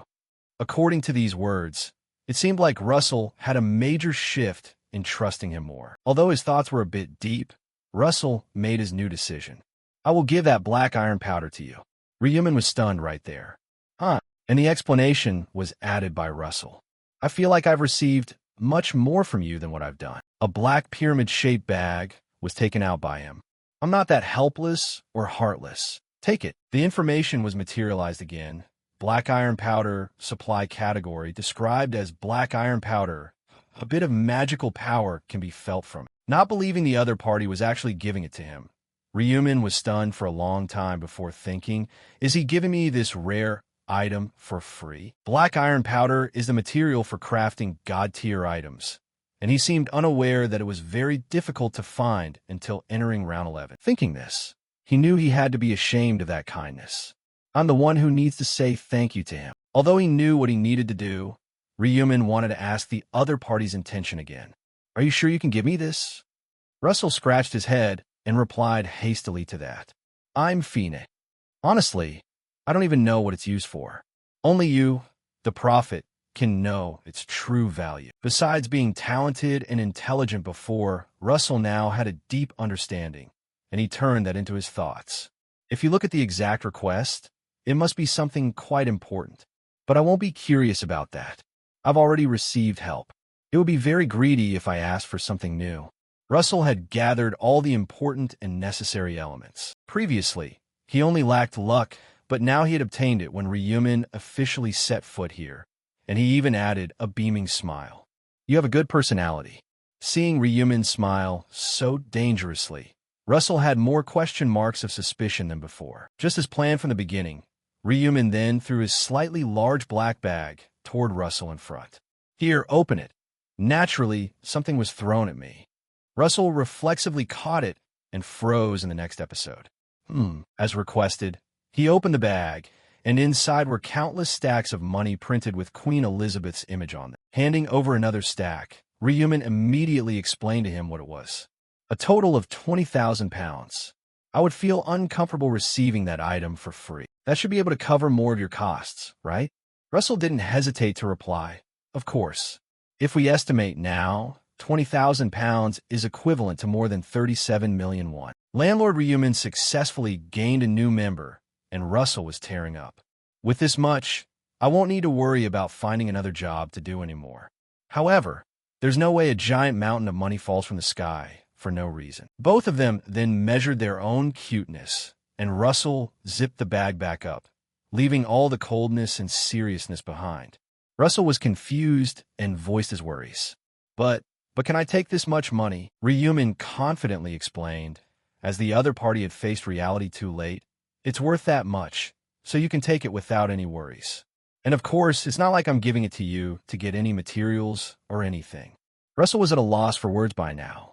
So, I can't let the other party guess for themselves. Ryumin turned serious again with a hand outstretched in invitation. Open an overseas stock account. Invest about half of the money I gave you into Korean stocks. Both of them started to go into more detail about this. Korean stocks, the company name is Player Place. I'm not forcing you to do this, but that's a company that will soon blow up. If you invest, you will never worry about material costs again. And as for the rest, whether you believe in me or not, that's up to your decision. Russell was no longer hesitant as before. He made his choice with full confidence. Since it's the advice of the prophet, I will believe in it. Moreover, it's money that I earned without effort. From outside, looking in the window, both of them shook hands for the new plans ahead. Then I wish you luck in next round. Oh, can I leave my number with you? Of course. Daniel took out his phone to save the number, but forgot one thing. He raised his head and asked a direct question to Ryumin.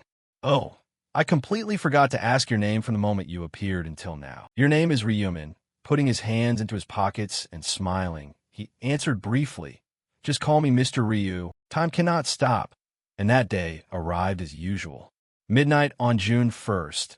A place like a desert would be the next location to face. Ryumin, in a somewhat nice outfit but with a slightly torn cloak, was summoned into the game world once again. Other players then appeared one after another around him. Seeing that he was not summoned to a location like before, changing from green to a distinct yellow color, the gossip continued among everyone.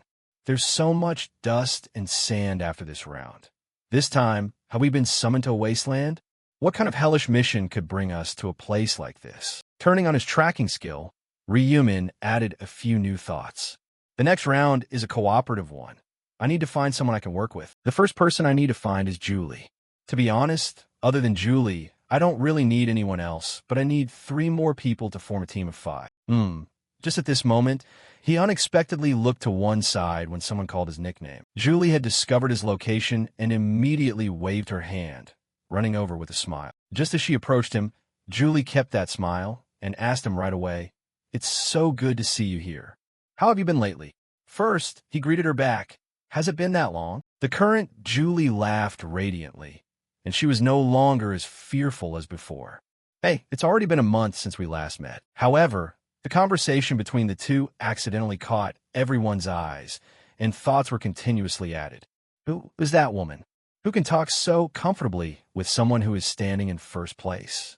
Is it Julie? Is she someone with a high rank suitable for Blackhawk? Thinking back about that, I think she stood in second place in the results of the previous round.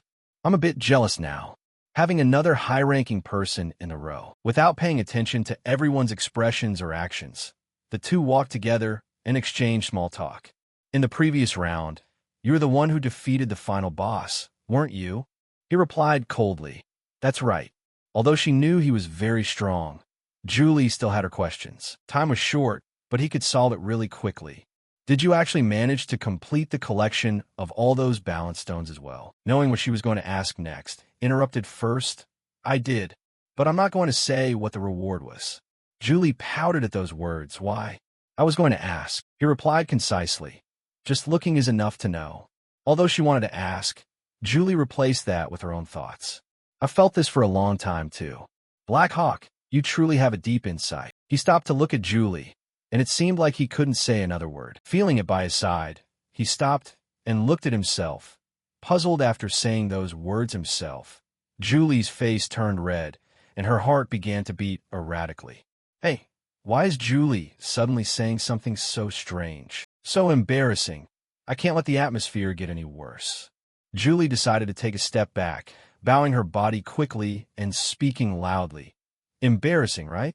Sorry about that. Ryumin didn't pay any attention. There's nothing to apologize for. Julie also realized this. Oh, you said you had to make up for those words. He broke into a smile. Anyway, thanks for the compliment. Julie laughed along. Hee, a new thought popped up. Sometimes gentle, sometimes cold and charismatic. You are truly an interesting person. And then she started the conversation again. But Black Hawk, you. However, the story had to stop because Co Aaron and Insang Cheon, standing nearby, saw them both. She thought to herself, who are Black Hawk and that woman? Immediately, both of them approached the position where Ryumin was standing. Insang Cheon sent his greetings. Oh, long time no see, Black Hawk. Meanwhile, Co Aaron was a bit confused. Hello, Black Hawk. Unable to hide her curiosity any longer, Co Aaron asked him a new question. Is this person your companion? Hearing the other party's words, as if implying herself, Julie paid attention. However, Ryumin looked over and replied in a cold tone, I don't have any reason to answer that question, do I? Seeing him being cold to her like that, Co Aaron was sweating a bit. Right, that's right. But then she was confused when remembering his previous smile. Just a moment ago, you were still smiling so comfortably, but to me, interrupting that thought of hers, he asked a counter question. Anyway, what did you guys come to find me for? Being asked so quickly, Co Aaron still hadn't regained her composure to answer him. Actually, Ryumin knew the reason but pretended not to know and thought she must have come here because I predicted she would join the team with Black Hawk, right? But then this difficult problem of Co Aaron was replaced by Insang Cheon. After considering, Yes, Black Hawk, to be honest, we want to team up with an assassin's face. He narrowed his eyes and questioned back. Team up? You guys with me? Bringing up his own words, Ryumin made Sang Cheon as confused as Co Aaron before. I know we were just obstacles. However, we will try our best to avoid causing more trouble for you. In the anticipation of the other party, Ryumin rubbed his chin, questioning himself whether he should pretend to be a little worried. To be honest, these two people were just to fill the number of people needed in a team. But what if I put these two people on my team instead of others?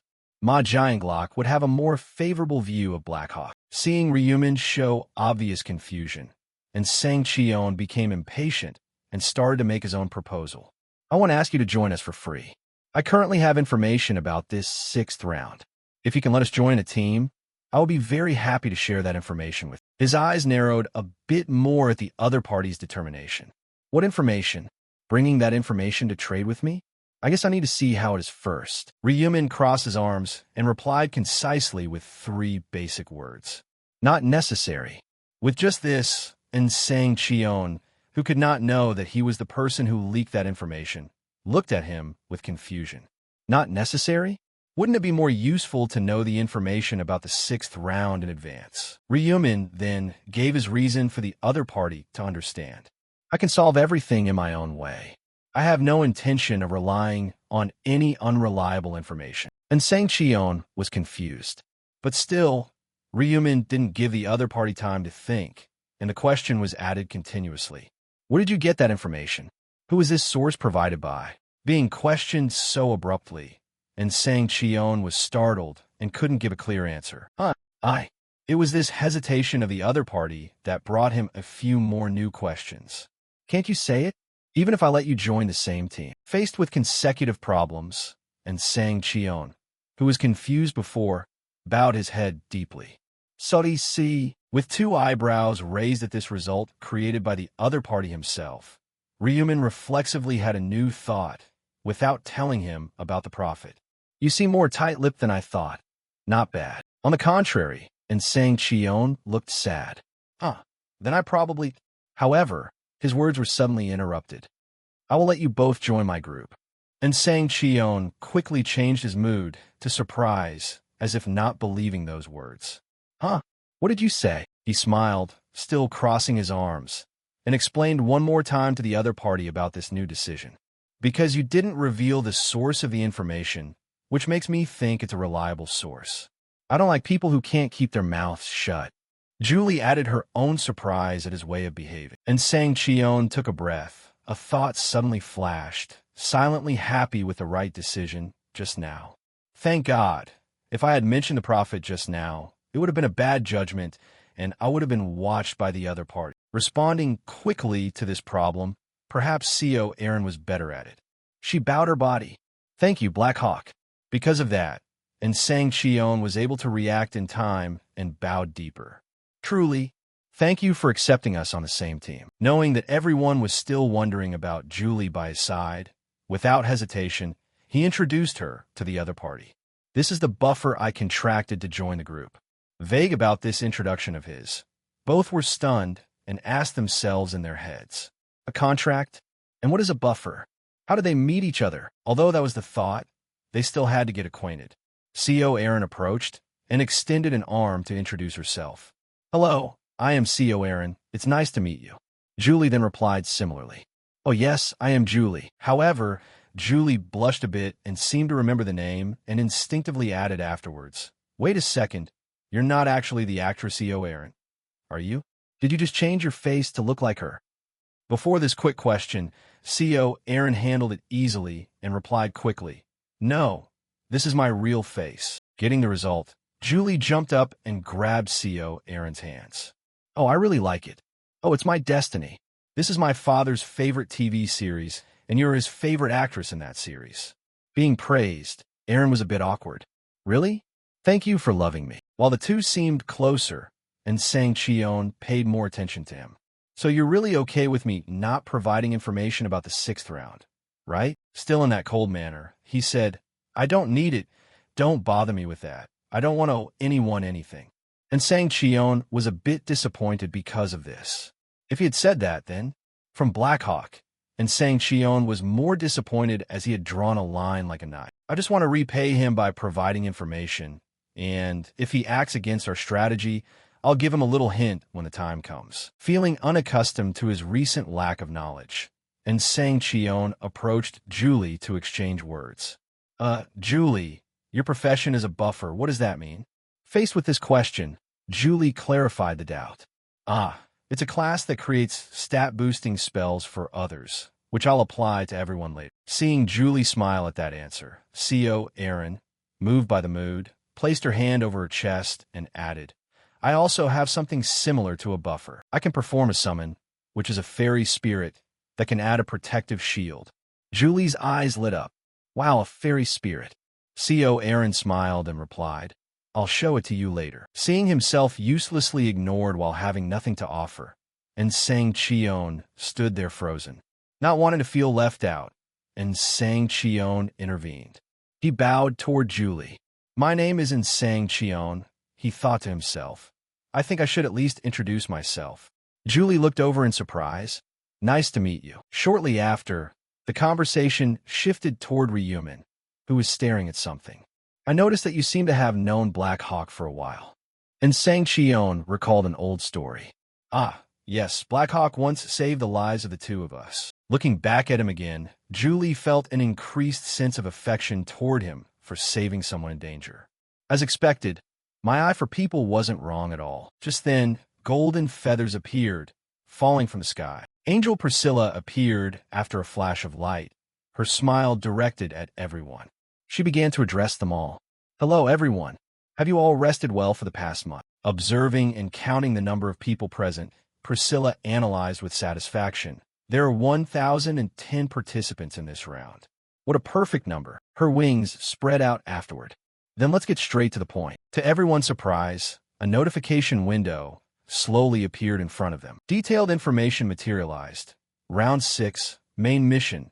Defeat a boss within 6 hours. All participant areas 1, 612, 0, 590 people reached achievement 0/8.60.295 area applied CSK 00, 7 participants, 10 people reached achievement, not /505. More confusion arose as new information appeared. He looked up and listened as everyone continuously interjected into the conversation. What? Defeat a boss? A boss has finally appeared? How can we defeat that boss on our own? Priscilla, hearing the murmurs, wore a satisfied smile. You wouldn't expect to do that in a solo match, would you? Right? Don't worry, you couldn't do it on your own anyway. Everyone was puzzled again. Can't defeat it? Then what should we do? Priscilla immediately addressed the issue. Of course, you have to do it together. That's why we need to prepare for a few things. A finger was gently raised along with that familiar smile. A party system.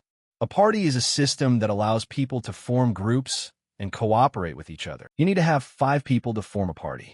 And once you are in a party, each of you in the party will be recognized as an ally and cannot cause any damage to each other. Everyone below adopted a new perspective. Oh, so we can't fight anymore. I don't need to worry about being stabbed in the back while fighting the boss. Seeing the group understand so quickly, Priscilla looked even more satisfied. Of course, attacks from other parties or monsters still work. It's just that members within the same party cannot cause damage to each other. When in a party, experience and gold will be shared equally among members. Even if someone delivers the killing blow, if they're over 100 meters away, they won't get a share of the rewards. Likewise, every time a new idea emerged, the crowd murmured more. Experience and gold are shared equally? What about items? Spreading her hands to the side, Priscilla explained in detail once again. Items drop according to contribution ratio. For example, if 2 people contribute 70% and 30% during the hunt, they will have the corresponding chance of receiving items. A new problem was raised by a player. So even if you contribute little, you can still get items if you're lucky. Priscilla clarified precisely. Even with just 1%, you can receive items if you are lucky, although the probability is very low. Waving her finger, Priscilla seemed to remember something else. Oh, and one more thing. The contribution ratio is calculated by the system based on all factors. High damage output counts for more. But it's not just based on damage. Even those who only use buffers will be considered as having contributed. He looked at a surprised player nearby, who was crossing his arms. Can a buffer-type player do the same thing? How good would it be if I were one of those types? He understood this rule clearly. His gaze turned even sharper. Thanks to that, players who cannot participate directly in combat can still receive high contribution points. Priscilla reminded them again. If you're not in a party, you cannot complete this mission. If you have formed a party, you will pass this qualifying round immediately if you kill the boss. That applies to all members of the party. A girl was surprised. All 5 of us? Looking around at everyone here. A new note was made that there were a total of 101 bosses, meaning only 505 participants involved in hunting bosses would pass this round. Her hand raised again as a few more feathers fell. The explanation about parties ended here. See? The mission isn't that hard, just kill one boss. It's too simple. He stood below, crossing his arms and commenting in his heart as usual. To them, everything is simple. Light flashed one more time, and Priscilla gradually ended the instructions. Now, everyone, do your best to defeat that boss. Oh, and there are no side missions in this round. Although there was enough detail to do the mission, a few people showed clear dissatisfaction. Damn, they said it was easy? A boss is a boss for a reason. It definitely can't be that easy. To form a party, everyone must hold hands and chant "Form Party" in unison. If you're not in a party, the mission progress will not be counted. But there was no other way. Everyone's first job was to form a team. Information boards appeared one after another. Remember that the remaining time for this round until it ends is 5 hours, 59 minutes, and 59 seconds. Form your parties right now. Ryumin's group currently had 4, both surprised and worried. And Sang Cheon reflected, just as the prophet said, round 6 is a mission that requires a 5-person party. It's fortunate that I followed the prophecy and followed Black Hawk early on. He brought up the issue to replace his thoughts. Black Hawk, can we form our party now? He interrupted abruptly. Wait, a party needs 5 people. We are still missing 1 person here. Co, Aaron, and Julie were simultaneously confused. So who should we choose as the last person? And Sang Cheon knew he didn't need to worry about this. So he said, let the strongest person in our team, Black Hawk, decide. He slowly fell silent, as if waiting for someone to appear in this place. It would be so good if that person were nearby. Putting his hand to his chin, Ryumin continued the previous thought. If that's the case, I can pretend to choose randomly and then gently insert him in. While he was lost in thought, others were concerned with finding teammates. I must form a party first. If I'm not in a party, even if I kill the boss, it won't count. So it has to be 5 people in the same team. Among them, some people found teammates for themselves. Excuse me, do you want to form a party with me? What level are you? Another person raised their hand directly and said loudly, Level 20 warrior.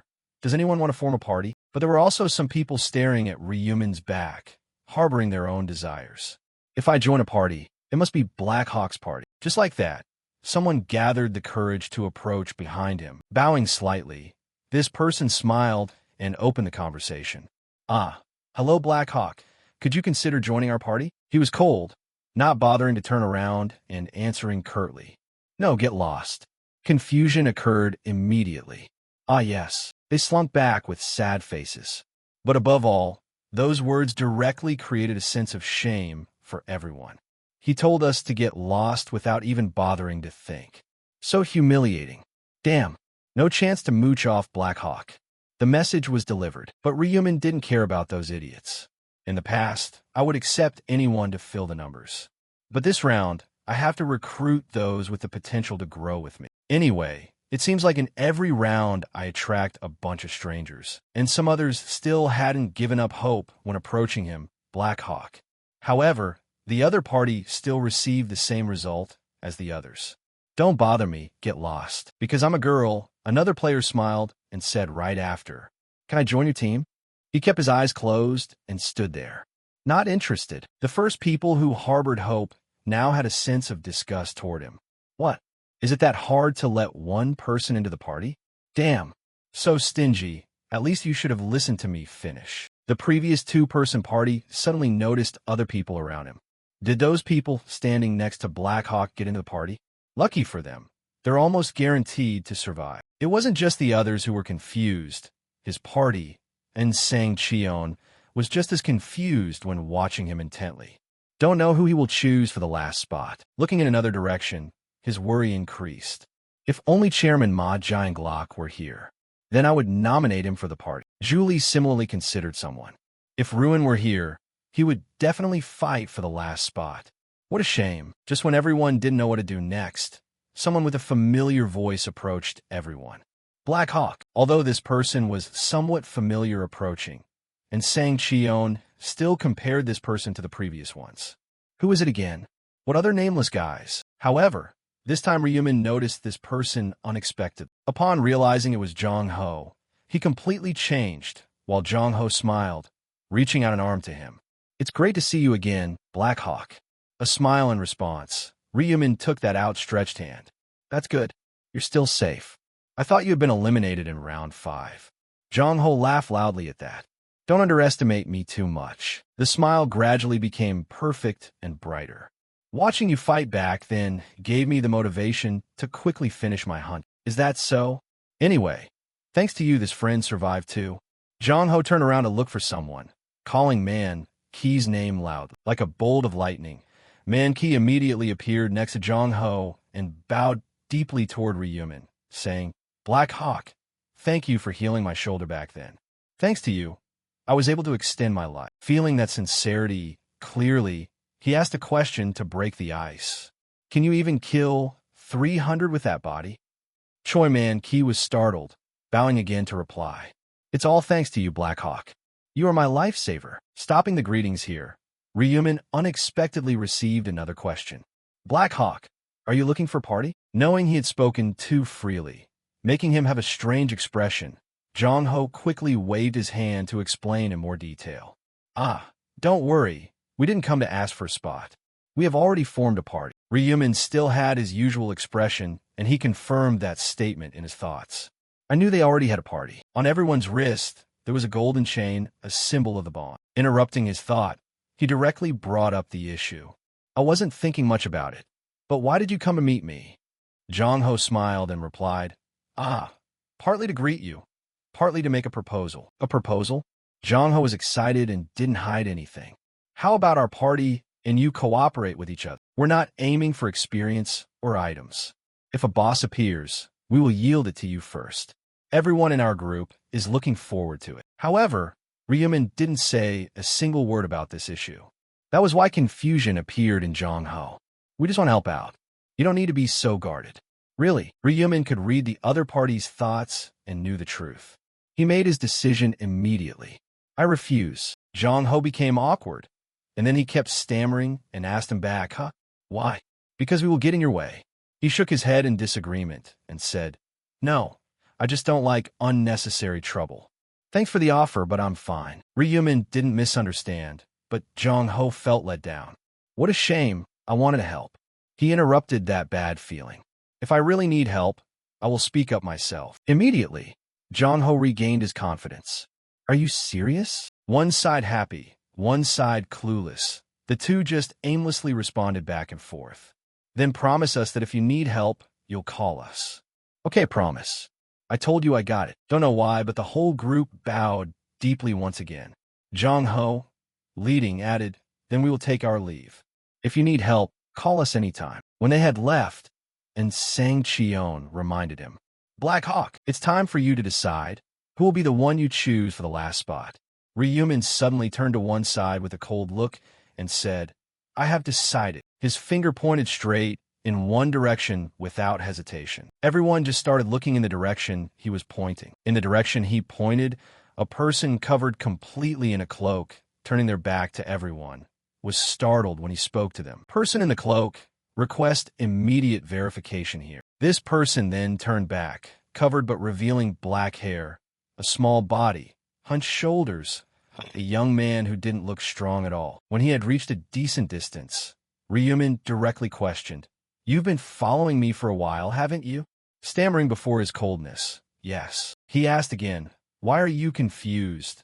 This person still lacks confidence. He bowed and slowly spoke for his hurried answer. It's because I want to be in a party with you, Black Hawk. Procedurally, he set out to exchange normal questions, level and class. Level 23, Dark Mage. The answer was there. He pretended to be thoughtful. Whatever. Turning back to look at the teammates behind, he reached a new decision. He will be the last one. Quickly, the guy was confused by the results arriving so fast. Julie and CO Aaron were both amazed, while Insang Cheon standing at the end was stunned. What? His eyes narrowed slightly. Previous confusion blended into his own thoughts. Rejecting everyone just to choose someone so weak. Once again, everyone focused on this new, slightly trembling member of his, while he wore a mysterious smile. His nickname is No Pain, No Gain. One day, this guy will establish a sect worshipping Black Hawk as a god. His hand reached out. He will become my enthusiastic follower. Building a bond early on will be very useful later. The guy shook hands, and Re-Human instructed everyone.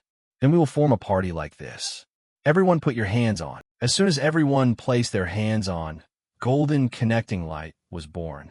A party is formed. A ring was carved according to the golden light from before onto everyone's wrist. Time was not long. The golden bond was thus perfectly connected. However, the new guy on the team had an expression that wasn't quite right.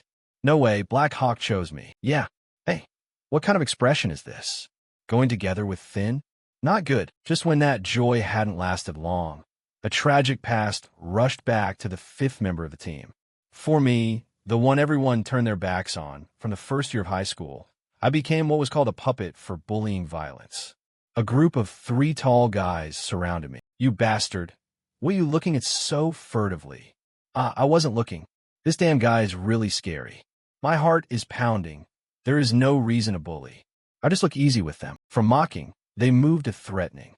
Friends must know how to live in harmony, right? Don't forget to bring money. Does a kid like you hear what we're saying? Don't you weigh anything? My face was pale, as if lacking sleep, my body trembling, my mouth stammering. Sorry, I live with my grandmother, so I have no money to give. They were immediately surprised. What? Even if you steal or do anything at all, you must bring money. Idiot. If you don't have it, you'll know what's coming. Because of you, we all became beggars because we ran out of money. When your grandmother dies, do you want to be buried with her? Once touching his self-esteem, Hyotae Suk lost his sanity. Jumping up with all his might, he swung his fist, preparing to hit the opponent. You bastards, you scumbags. And obviously, the result was extremely disastrous. Hyotae Suk was beaten to a pulp, lying there moaning. It hurts, it hurts. His body trembling, tears constantly falling, his mouth covered in blood. Hyotae Suk wished like others. I want to die. I think that would be easier. But if I leave, what will happen to my grandmother? My grandmother had to endure so many things for me. I promised to earn a lot of money to bring her a more comfortable life. That's right. I must try to endure with the only purpose of being filial to my grandmother. I tried my best in the next 3 years and finally had the results right before my eyes. Van Gold High School students achieved high results in the exam. We will cheer for everyone. But with the appearance of the angel, a new major disaster occurred. It is difficult to find a decent part-time job, let alone provide a more luxurious place to stay. Then around the second round, he opened the door and walked into his house, as usual. I'm home. However, an unpleasant voice suddenly appeared in this room. Oh, has our Hyotae Suk returned home? The 3 bullies attacked the grandmother this time. They also displayed a provocative smile. Didn't I tell you? I will bury you with your grandmother. Hyotae Suk froze on the spot, but once again, Hyotae Suk gradually lost his sanity. Grandma. 2 bags of instant noodles immediately fell to the floor. Purple-black energy formed around Hyotae Suk along with weapons appearing.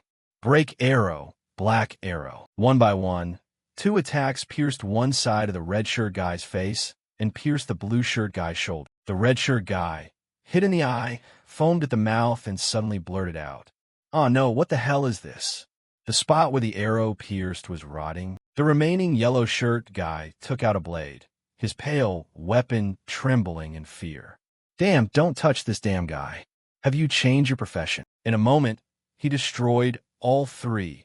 He knelt down, covering his grandmother with a blanket as if she no longer had breath.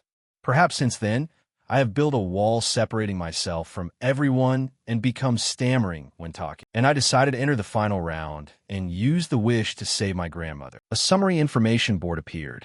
I also did that in this round. Third round match results. All area rank 1. Blackhawk level 30, 31 kills. Rank 2. Dumb Idiots level 13, Saman 982 kills. Rank 3. Heavenly Demon level 13, 963 kills. SS 351 area. Rank 1. Hyotae Suk level 11, 721 kills. Rank 2. Furry First from Eon Jin level 11, Warrior 535 kills. Rank 3. Level 11 Assassin, 81 kills. From that profession change, I have never lost the number 1 spot in my area. However, there are mountains above mountains. After the first area merger, Ryumin directly took action and wiped out all the representatives. All of this didn't escape the eyes of Hyotae Suk observing, his eyes wide open as if not believing what was happening before his eyes, defeating all 9 representatives of each area in the blink of an eye. If only I could do such a thing, then I could have saved my grandmother. I wonder why he could be so strong so quickly. I want to meet him at least once. Returning to reality, Ryumin, representing all members of the group, spoke first. Yes, he had a request. We have formed a party. Introduce yourself. Hyotae Suk was a bit bewildered. Pulling up a side of his hood, his self-introduction began. I am a level 23 Dark Mage. My skills are Black Arrow and Shadow Chain. Hyotae Suk was surprised about himself. Huh? Usually, I stammer a lot whenever I talk in front of others. But strangely, now I don't feel nervous at all. Is it because I feel a sense of confidence when in front of Blackhawk? Or is it because I want to leave a good impression in front of him? Finished with the introduction, Ryumin looked over at Julie and said, So, let's go hunting. Julie smiled and waved. I will buff everyone. A green mark appeared on Insang Cheon first. Blessing skill. All stats increased by 60%. Blessing skill duration, 259 seconds. Next was the turquoise color for CO Aaron. Godspeed skill, attack and movement speed increased by 60%. Godspeed skill duration, 2 hours, 59 minutes, and 59 seconds. Immediately, all 3 fell into a state of bewilderment on the spot. What is this? My stats increased by 60%. Attack and movement speed also increased by 60%. Is this a system bug? By now, Insang Cheon had to look at Julie with a different look. So that's why Blackhawk goes with Julie? You're great. The supporter was praised. Julie smiled beamingly. It's nothing. Meanwhile, CO Aaron was a bit confused and then realized she also had skills. I will use summoning to buff everyone too. When deployed, 2 cute fairies appeared before everyone's eyes when looking at them flying around with golden light surrounding. Julie and Hyotae Suk took turns bringing their surprise to talk. Wow, are these spirits? They are so cute. Hug them into my heart. CO Aaron smiled and explained in detail. Before this, they could only create shields and had no combat capability, but once I hit level 20, I was able to summon 2 of them, and they started using offensive magic. Aaron's hands gathered more energy, and I can even summon a golem now that I've reached level 20. Julie stared at the massive lump of dirt, her eyes wide with admiration. Whoa! CO Aaron smiled again and said, The golem doesn't have buffs, but it will draw the monster's attention. Julie was still clearly impressed. A support and a tank. That's amazing. However, CO Aaron wanted a direct compliment from Ryumin more than anything. What do you think? Black Claw, I'm pretty useful, right? Ryumin acted as if it were completely normal. That's enough. Let's go. Ryumin led everyone away. CO Aaron sighed helplessly as she walked beside him. Meanwhile, Hyotae Suk had a new idea. A buffer, a summoner. I need to pull my weight too. The mission began. Both Ryumin and Hyotae Suk led the scouting party. Just then, they both sensed a sudden, loud sound coming from a specific direction. Without hesitation, Hyotae Suk ran toward the location. Emerging from the tall stone pillars, Hyotae Suk reached a more expansive area, where a group of players was fighting a yellow, centaur-like monster wielding a spear. Smiles broke out among the team members. Found the boss so easily. Let's attack now. Following the command, both of them charged straight at the monster in front of them. However, the monster suddenly swung its spear, and one player's blade was knocked away. In the middle of their attack, both were forced to retreat. This guy is no joke. Split up and attack. A female player near the monster's rear flank asked, "How are we supposed to take it down?" The player in the pink cloak swung their sword and replied, "What if we attack its back?" But it seemed Ryumin wasn't satisfied with this, and Hyo Tae-suk, standing nearby, noticed something too. The player in the pink cloak was kicked straight in the stomach by the monster's hind legs, and due to the momentum, they flew back and tumbled several times before hitting the ground. Once they stopped, a teammate rushed over and shouted, "Bing Princess, I've been analyzing this for a bit. Attacking a horse from behind? That's stupid. You can't stop its charge." The female player then fired short blades forward. The archer joined in with some arrows, and the weapons buried themselves into the monster's chest, causing it to scream in agony. The two of them waited outside, listening to the crowd cheer. "It's time, die, you bastard." Hyo Tae-suk looked confused. What was that? After a barrage of attacks, the giant monster in front collapsed sideways. The group of players cheered in excitement. "We won. We got first place. We finally completed the mission in first place." Hyo Tae-suk stood beside him, looking pale, thinking there was no way. Had first place really been snatched away? Right then, in front of them, the jubilant voices of the player group still echoed. "We finally finished the mission in first place. This round was easier than I thought." Hyo Tae-suk was stunned, struck by a sense of inescapable shock. While he was distracted and before he could realize what was happening, had he really lost the top spot? The gaze shifted to him. Black Claw questioned, "Are you feeling disappointed that you didn't take first place?" Why was he being so unusually calm? Just as they were confused about what was going on, a member of the group ahead had a major suspicion.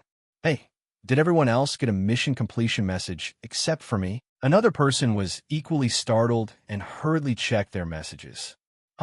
No. Why isn't it showing up for me either?" Don't tell me." Ryumin crossed his arms, watching their helplessness.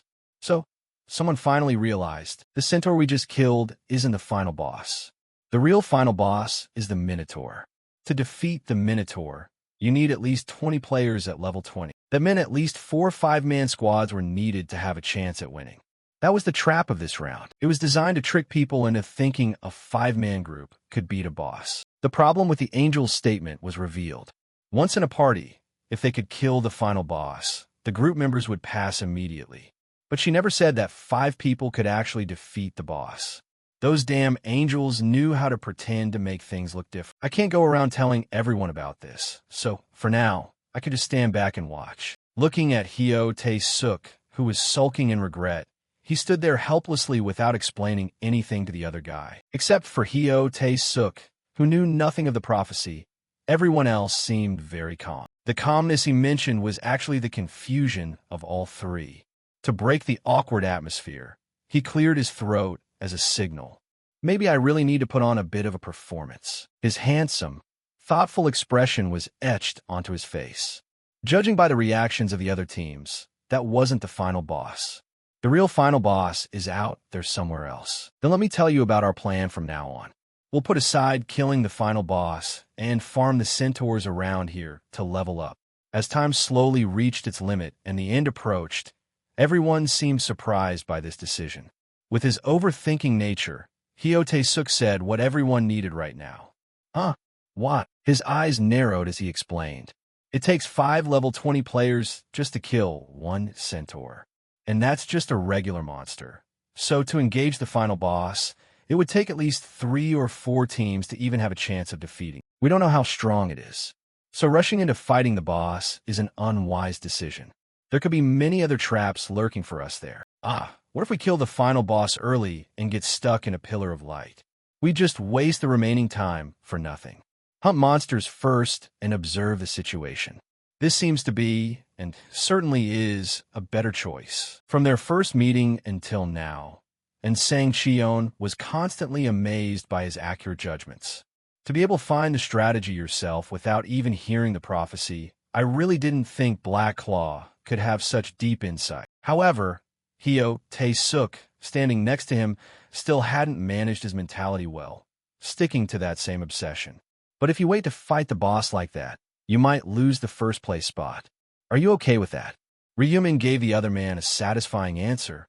It's no problem. Even without the first place reward, the experience we gain from those 6 hours of hunting is enough to make up for it. Besides, first place might not even be measured by who killed it first. At this point, Insang Cheon was speechless. How could he find the right path without a prophecy? What Insang Cheon was thinking was the same as being able to escape a maze on your first try without taking a single wrong turn. Say what you will. The two girls in the group still had their own worries. Then let's go hunting together. Shouldn't we come up with a simple strategy first? But he denied that. No, that's unnecessary. I'll be the only one killing the monsters. The group stood dumbfounded at the decision and immediately spoke in unison.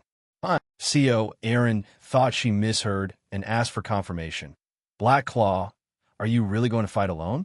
Even against those monsters that require a group of 5 to defeat. Hyo Tae-suk nodded at his weighty determination. Well, if it's Black Claw, just him alone should be fine. He confirmed it to put everyone at ease. That's right, you don't need to do anything. I'll be the one killing the monsters. Feeling like I'm just standing around doesn't feel right. And Sang Cheon immediately asked for his advice. Then what should we do? And it was true that he intended for everyone to stay idle. Just follow me and collect the experience in gold. Consider it being carried. A new issue arose. But all the items dropped based on contribution will belong to me. In exchange, you get the gold and don't need to risk anything. How about it? Is it a deal? A tempting offer was put forward for everyone to choose. And because this deal smelled so sweet, no one refused. In that case, I agree. Us too. We'll do as you say, Black Claw. When everything went as he wanted and fell into place, he smiled and pulled out his black scythe, stained with something red. Good choice. You won't regret it. Next, he turned his back on everyone. Well, let's go. 3, 2, 1. The spot where he had just been standing was left with only 4 people. And before anyone could understand what happened, he had already sped away. The group was like a gun that had just fired. The bullet had taken off, while the gun was left there, bewildered. The fastest to react, and Sang Cheon immediately commanded everyone. Hurry, follow him. Ryumin kept rushing forward, never imagining that the remaining members, even with rockets attached, would have no way to catch up. And even though everyone was buffed with the effects of Swift, the distance didn't shrink at all. At this point, both CO Aaron and Julie had their own big question. How can he move that fast? How high did his agility stat reach? And Hyo Tae-suk, who thought he was relatively fast, realized that at this level, it was no different than comparing a house cat to a cheetah. As that thought ended, Hyo Tae-suk stared fixedly in one direction, pointing his finger to mark it for everyone. Over there. By then, Ryumin had already shifted positions, directly encountering the first centaur of the new mission. With a flash, he disappeared from his current location. In the next 0.3 seconds, he landed elsewhere, leaving the familiar slash on the centaur's neck that almost all the monsters fighting him had. And just as the centaur fell sideways, the group behind finally caught up. Instead of them being happy, a sense of dizziness overwhelmed their minds. At this moment, they looked at him as something more than just a scary monster. What just happened? No one could have imagined that a centaur monster could be killed in just one blow. Though there were many such thoughts, Ryumin kept running straight to the next target. And directly opposite, 2 centaurs were rushing toward his position. Encountering the first centaur, he stopped, crouched, and held his scythe behind him. A semicircular blade slash was released, aimed at the legs of the one charging forward, rotating the scythe in a reverse semicircle. At the same time, the monster lost its momentum, and the centaur began to stumble. And for some reason, the monster's head fell exactly into the position where the scythe was weighted. The scythe passed through, the monster fell, and the centaur received nothing but empty air. He then rushed toward the remaining centaur. Unlike waiting before, he jumped directly on top of the horse this time, and when it felt something rushing at it, it used its 2 front legs to leap up. He followed, taking advantage of that to place his feet on it. The same scythe maneuver was executed. Without a single wasted movement, its neck received a critical hit from him. The monster fell, and that was the moment the process finished and the system updated. The centaur had been eliminated. Triple Experience BF is being activated. Title effect. Experience increased 1.5 times. Gold plus 0.89%, plus 60. Repeating similar maneuvers, the system provided another result. Monsters killed, 172/100. Slaughter Gem effect. All stats plus 100%. He temporarily stopped the hunt and assessed his satisfaction. 172 in 30 minutes. Such a speed wasn't bad at all. There were a total of 200 centaurs active on the battlefield. At this pace, I might end up hogging them all in 6 hours. Of course, minus the ones the other teams managed to kill. While he paused, everyone had a chance to catch up to him once again. And the point of being able to be in a squad with him was clearly painted by everyone. Being tired to death, even while doing absolutely nothing. His face showed no emotion when he saw them in this state. Im Ving. Cough cough. Not want to make everyone feel awkward. He gave a smile and an offer. If you're tired, you can take a little break. Finally able to rest. Julie and Hyotae Suk felt relieved all over. Really? Thank you so much. Without waiting any longer, everyone collapsed. Hyotae Suk was even worse, lying there like a lump. Only Insang Cheon could stand firm, though his complaint was audible. Just keeping up with you is tiring as hell. Fanning his arm to cool himself, CO Aaron offered a bit of analysis. I thought a 100-meter gap was enough, but it turns out it wasn't. With a flushed face, Hyotae Suk weakly asked what she meant. What do you mean, not paying attention to them? Julie smiled and paid him a compliment. Black Claw, you're truly terrifying. Your hunting speed is unbelievable. To this compliment, he gave a playful question. Does that mean you're not satisfied? Julie was visibly flustered when he asked that. No, that's not it. Just by following you and leveling up like that. How could I hate it? With a defeated look, Hyotae Suk stood up, shakily giving a thumbs up to him. The one working harder than us is you, Black Claw. He crossed his arms, blankly responding. Looking at you, one would think you're the one suffering. While everyone was happily chatting, another group of people approached, and more precisely, this was a group larger than a 5-man party. Because of this, everyone's attention shifted in that direction. What's this?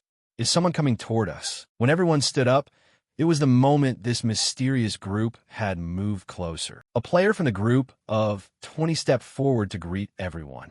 Hello, Black Claw. It's truly lucky that I can see Black Claw right here. He lazily crossed his arms and asked the other party. All right, what's up? The person smiled and replied, nothing much. We're recruiting a team to go hunt the final boss. I'd like to invite you to join our group. I refuse. He cut them off coldly before they could say anything else. The teammates behind seemed a bit worried, while the person who was refused looked quite bewildered, not believing they'd been rejected so quickly. Yes, what? Regaining his composure, he looked in another direction. Black Claw, I don't know if you're aware, but the final boss in this round is not an easy opponent. Over there, do you see that one looking like a buffalo? Following the direction the player pointed, a fairly powerful-looking minotaur was wandering around. That one is the boss we need to fight, and it's also a formidable creature, not easy to bully. Actually, another team already challenged it, and they were all wiped out, turning to him as if victory were assured. When I heard that, I realized immediately, teams need to cooperate with each other. Still with a cold demeanor, he replied coldly, You guys do it yourselves, don't drag us into it. Looking at his glare, the player returned to being as confused as the first refusal. But wouldn't it be better if we helped each other? I'll give you priority, especially if you land the finishing blow. So please consider it. Unlike last time, Ryumin was genuinely angry after that statement. Don't make me repeat myself a third time. The aura radiating from level 40 made the level 20 small fry feel uneasy and run away. I understand. I sincerely apologize. When things didn't go as expected, they started having some exchanges among themselves. I couldn't do it. I'm out of options. Did you say you'd let him perform the finishing blow? I said that, but he still refused, saying we have to do it ourselves. However, when things were out of reach, some doubts kept arising. Why? Even Black Claw needs to kill the boss, right? Is it possible he's afraid of that boss? I think we have no other choice but to try this challenge ourselves. Right? That's right. For now, we have to try it ourselves. The Minotaur, a huge, 6-meter-tall creature, was walking and making noise. As a bull, or perhaps a buffalo, it walked back and forth wielding an axe like a human. Its hand held an axe as big as its head. A group consisting of multiple teams chose to approach it by sneaking up behind it. To be more precise, they were swallowing their saliva, and fear had taken over. Yeah, it looks even bigger as we get closer. Hey, can we win? Oh, of course. After all, we're a group of 20 people. At that moment, the Minotaur, which was moving, suddenly drooled and stopped. And what was bound to happen, happened. The bull turned around, and its gaze locked onto the group of 20. Its attention collided with their eyes, and shock was born among the players, increasing their fear. The Minotaur held its battle axe and screamed, running toward everyone there. It worked very well, as some members showed signs of turning pale on their faces. Cursing also ensued. Damn it, it's running toward us on its hind legs. Despite the overwhelming fear, there were still brave members in the group who stepped up to face it head-on. Everyone charge, kill it, take this. Ryumin couldn't miss such a good opportunity either. He chose a high dirt pillar and jumped on top of it to observe the situation. How long will it take to take it down? The Minotaur is not as difficult a boss as it appears. Although it unintentionally carries a large axe, its attacks are neither clever nor fast. Because its movements are quite slow, it's very predictable and can be avoided. Practically speaking, if 20 people swarm you, no matter how good you are, it's hard to move.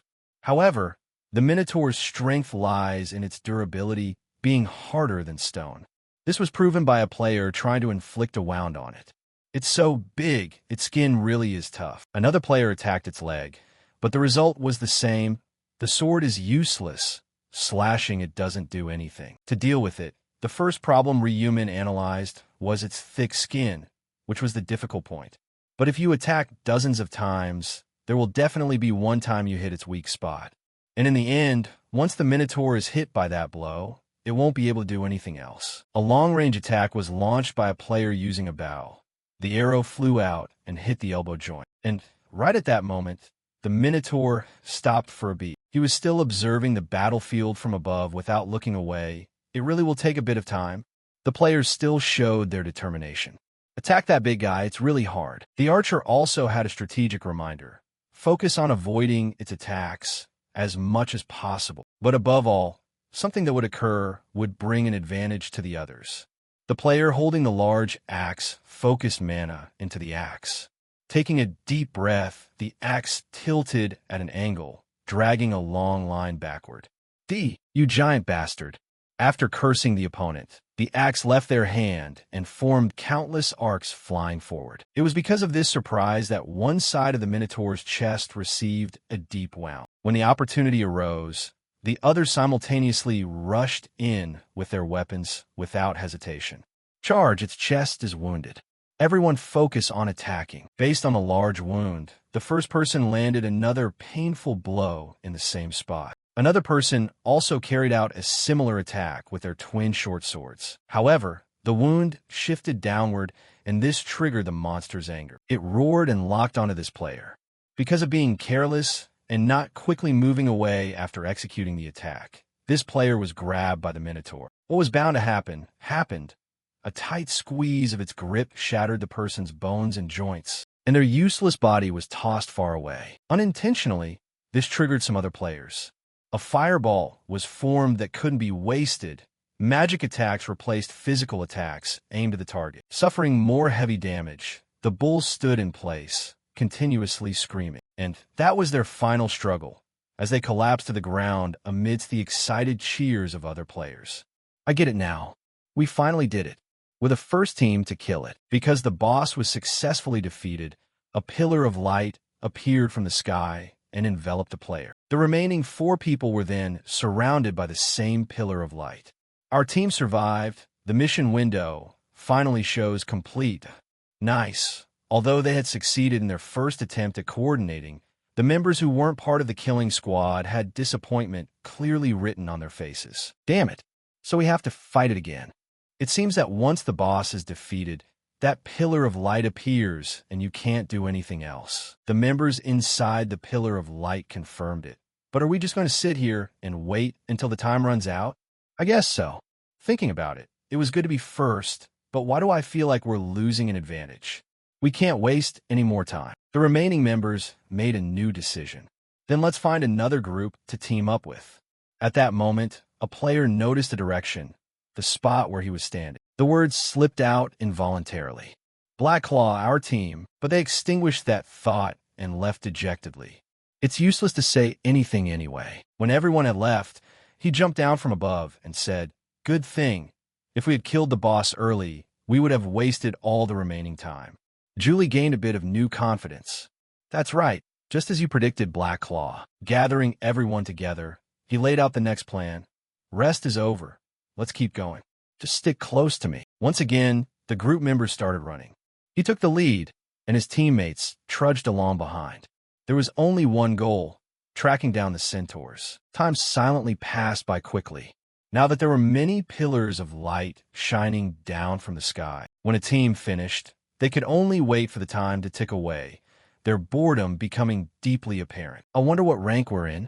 I don't see a leaderboard showing up, so we just have to deal with it. Forget it. As long as we kill the boss and survive, it's fine, right? I'm just going to lie down and rest for the rest of the time. However, in any group, there's always one member who's nosy about the outside. Hey, what's that over there? Near everyone's location, Ryumin targeted a large centaur nearby, a clean cut with his side. He claimed another kill for his hunting tally. This unbelievable feat caught the eyes of a few players and turned into a new topic of conversation. Isn't that Black Claw? Can he kill that thing in just one hit? Level 40 really is on another level. A question crept in. But why is he just hunting centaurs and not bothering to fight the boss? Wouldn't it be better to kill the boss and then go rest? Contempt was also evident on their faces. If you go kill it now, you'll only be ranked below 50. He must have given up on the rank. Now, he's just focusing on grinding points to level up. What a pity. I thought he would take first place again. But even Black Claw can't stay on top forever. Wise move, though. At least he's grinding points until the end. While they were busy chatting, he had already eliminated another one. And this one was officially the last one as the information board updated. Centaur targets not found.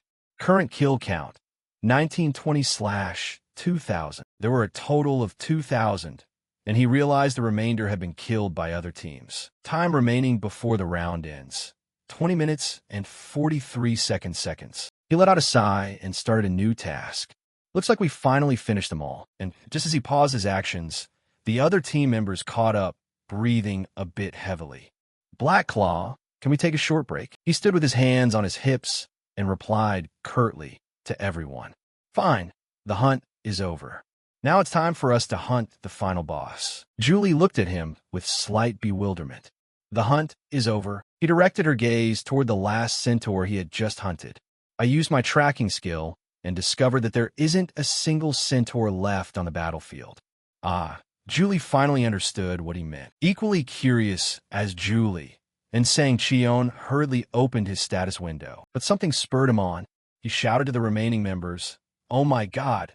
Everyone, check your levels." Following in Sang Cheon's words, the group members opened their status windows and immediately felt a wave of confusion. My level? Has it really increased this much? To be honest, Ryumin had poured all his time into hunting and almost had no time to rest. Occasionally, there were notifications that his level had increased, but he hadn't paid attention. Then he approached in Sang Cheon and asked, "How many levels did you go up to have a reaction like that?" And Sang Cheon didn't hide it and replied, "I was at level 20 when I first started, but now it's level 34. CO Aaron had the same stat increase. I'm also at level 34. Julie was a bit different. I went from level 21 to level 35. Hyote Suk turned himself into a stiff log when he realized his current state. I was level 23, but why am I level 36 now? The first digit changed from 2 to 3. Ryumin clearly felt the confusion in their voices, and he also wanted to see how much he had increased. So everyone went up about 13 to 14 levels. And me too. My level increased from 40 to 54. Status window. Name Ryumin, alias Black Claw, class professional, level 54, job reaper, titles. The last regressor, hidden. The first angel punisher, hidden. Not only that, he decided to look at the items dropped from the hunting. 19 magic stones, 9 common equipment items along with many miscellaneous items, and even materials needed for god-tier equipment combinations. One of those items was a shiny horsetail, a consumable item. Description, just as the name implies. A horsetail that radiates a brilliant light. A faint magical power can be felt. While he was focused on the items, Julie suddenly blurted out, "Ah, gold. It's piling up like a mountain over there," joined by the other teammates. Me too, 115,000 gold. Hio's eyes were spinning. Since they didn't participate in the fighting, all members received the same amount of gold. The calculation started first from Insang Cheon. I'm confused because I suddenly have so much money. It's like I'm lost in a dream. What should I do with this money? Because he had regressed so many times, he knew what was optimal. He provided some suggestions. Buy regular skills at the shop, and especially remember to buy things like presence detection, enhanced body vision, and basic magic resistance. If you see anything you need in the special shop corner today, buy it. Hyo Tae-suk decided to follow his advice and opened the shop to buy. Presence detection, huh? However, Julie didn't want to do it right now. I'll go shopping later. We can't just stay here talking until time runs out. He turned his back and commanded everyone. Follow me. We should go hunt the final boss now. Hyo Tae-suk was startled by his basic error.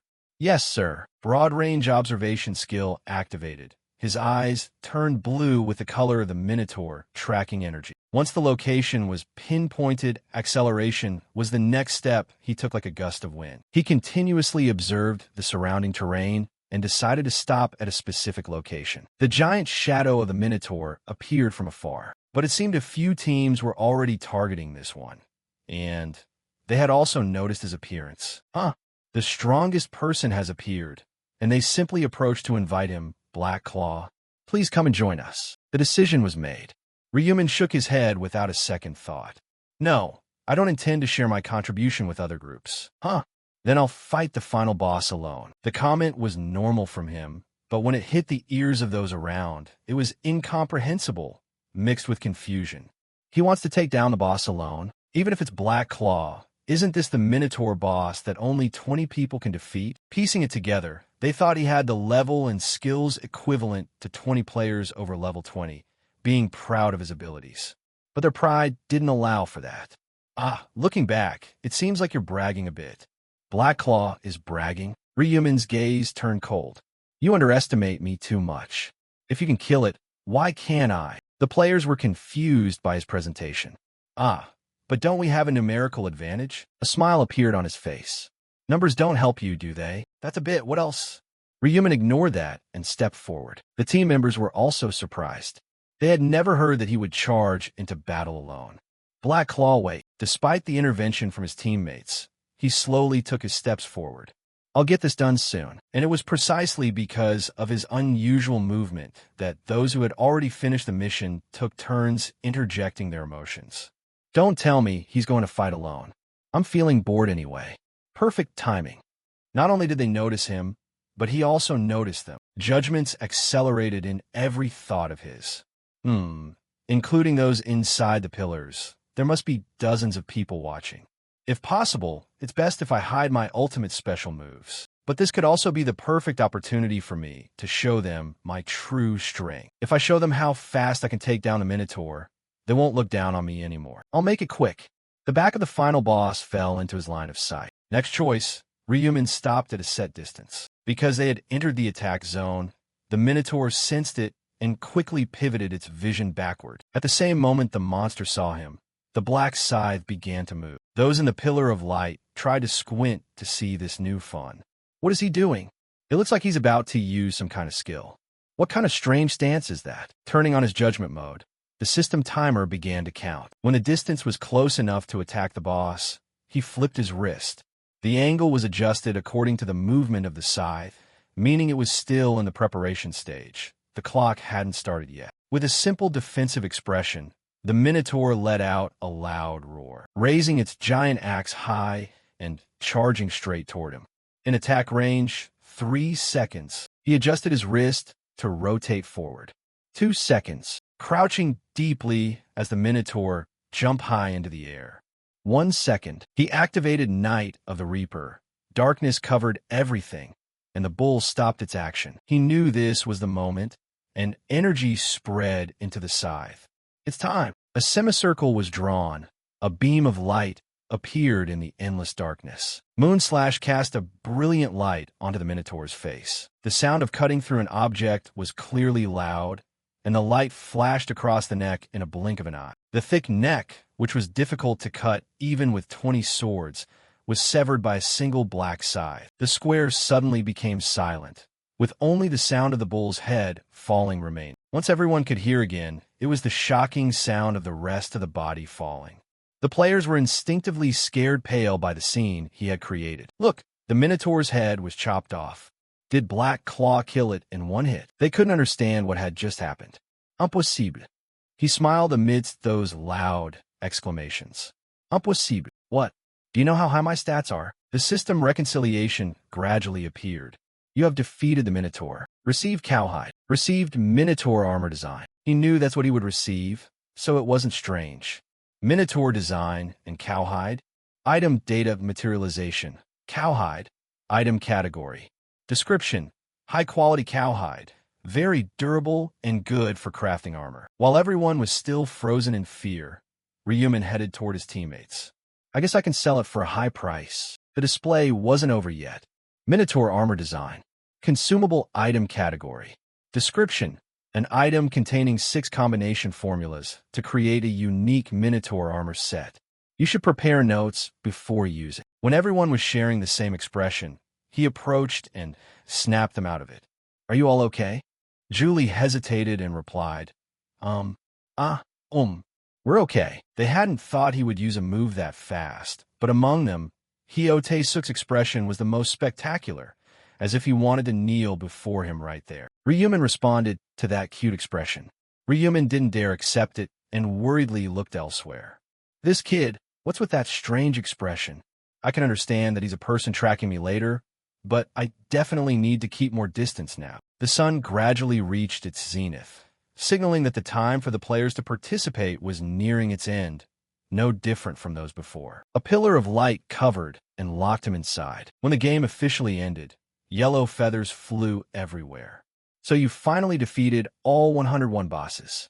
Then next, we'll eliminate the remaining teams that didn't catch the final boss without any further thought. Angel Priscilla's voice slowly sounded, and then a sinister, creepy smile was revealed. Trash needs to be eliminated and disappear. The players eliminated were those not covered by any pillar of light. The losing voices, like previous rounds, gradually faded. No. Oh, Angel, wait a moment, please save me. Those lucky enough to survive silently rejoiced that they didn't share that fate. When the lamentations were gone, Angel Priscilla clapped her hands and smiled, drawing everyone's attention back. So let's check the rankings together. A giant reconciliation table appeared in view. Round 6 results, all areas. First place, Black Claw and 4 other players 0:1 seconds. Second place, Kiyama and 4 other players 0:32:1 seconds. Third place, Sitheads and 4 other players 0:49 seconds. Area CS 0:07 applied. First place, Black Claw and 4 other players 0:01 seconds. Second place, Kim Suin and 4 other players 5:31 seconds. Third place, Boroi and 4 other players 5:58 seconds. When they absorbed this knowledge, a few teams seemed very panicked, twisting both their speech and their thoughts. Why isn't our team the top-ranked team? We were the first team to kill it, right? Black Claw's team actually took the first position. Wasn't his team the one that killed it late? Something must be wrong. Priscilla, hearing those mutters, scoffed. Who said that? Are you ranking by the order of killing? As you can see, the rank is calculated by the time required to kill that boss. The perception of a few changed into sudden collapse. Time? So our team is in the last position. That teasing smile made them feel even more humiliated. 11 minutes 30 seconds. I don't understand why you took longer than 11 minutes to kill a cow. Anyway, humans are truly inferior. Not knowing if she looked at the results screen carefully, Priscilla spoke words that hadn't been calculated. On the other hand, the shortest time is 1 second. And that is the Team Black Claw manages. So this result is quite good and understandable. Quickly, a player interrupted this. Angel, the time is not 1 minute. Priscilla blinked, stunned, and looked back as if she felt something strange. Round 6 results, entire area Black Claw's team, 0:01 seconds. The information board hit the defensive line of thought directly. 1 second, it's 1 second, not 1 minute. The time Black Claw took to handle the boss was 1 second. After realizing this, his expression became emotionless. The arrogance that the angel possessed was now confused by the participating players. Oh, I made a silly mistake in front of this crowd of people. Changing her expression, she crossed her arms on the spot, complaining. There's even a 1 second record. Anyway, is the boss really this weak? These words fell on the player's ears like water off a duck's back. Having resolved her mistake, Priscilla announced another thing. Okay, first of all, we will award the top 3 positions. Please note that the rewards are only given to players who contributed the most. He crossed his arms, waiting for the results from the screen. Congratulations, you have completed the mission in first place in your area. Congratulations. You have completed the mission in first place in the entire area. First place in the corresponding area. Optional reward. Advanced Epic Helmet. Selected as the first place reward in all areas. Special reward selection box. He smiled, looking at the inventory he always kept open to wait for items. It's time for me to change my helmet. When he touched it, the notification screen glowed. You can choose one of the following epic grade helmets. Reward. Touch the reward you desire. 1. Angel's Ring. 2. Minotaur's Bull Mask. 3. Hermes' Feathered Hat. There was no condition for him to hesitate. If there's one thing I need, it's a feather hat with a fairly attractive option. Item info for item 3 appeared. Hermes' Feathered Hat. Epic grade helmet. Defense 180. Agility effect +10. Can use stealth. Durability 1500/1500. Restricted to professional level and above. Description. A helmet modeled after Hermes' long feathered head. Not an original product. He equipped it on his head while it was still hot. If I wear it immediately, skill info board. Temporarily invisible. Effect masks your entire appearance from opponents. Sound cannot be hidden. Automatic Vichu when attacking or being attacked. Duration. 30 minutes. Cooldown. 30 minutes. The thing that could turn him into a perfect assassin had also fallen into his hands. His smile, for that reason, still couldn't end.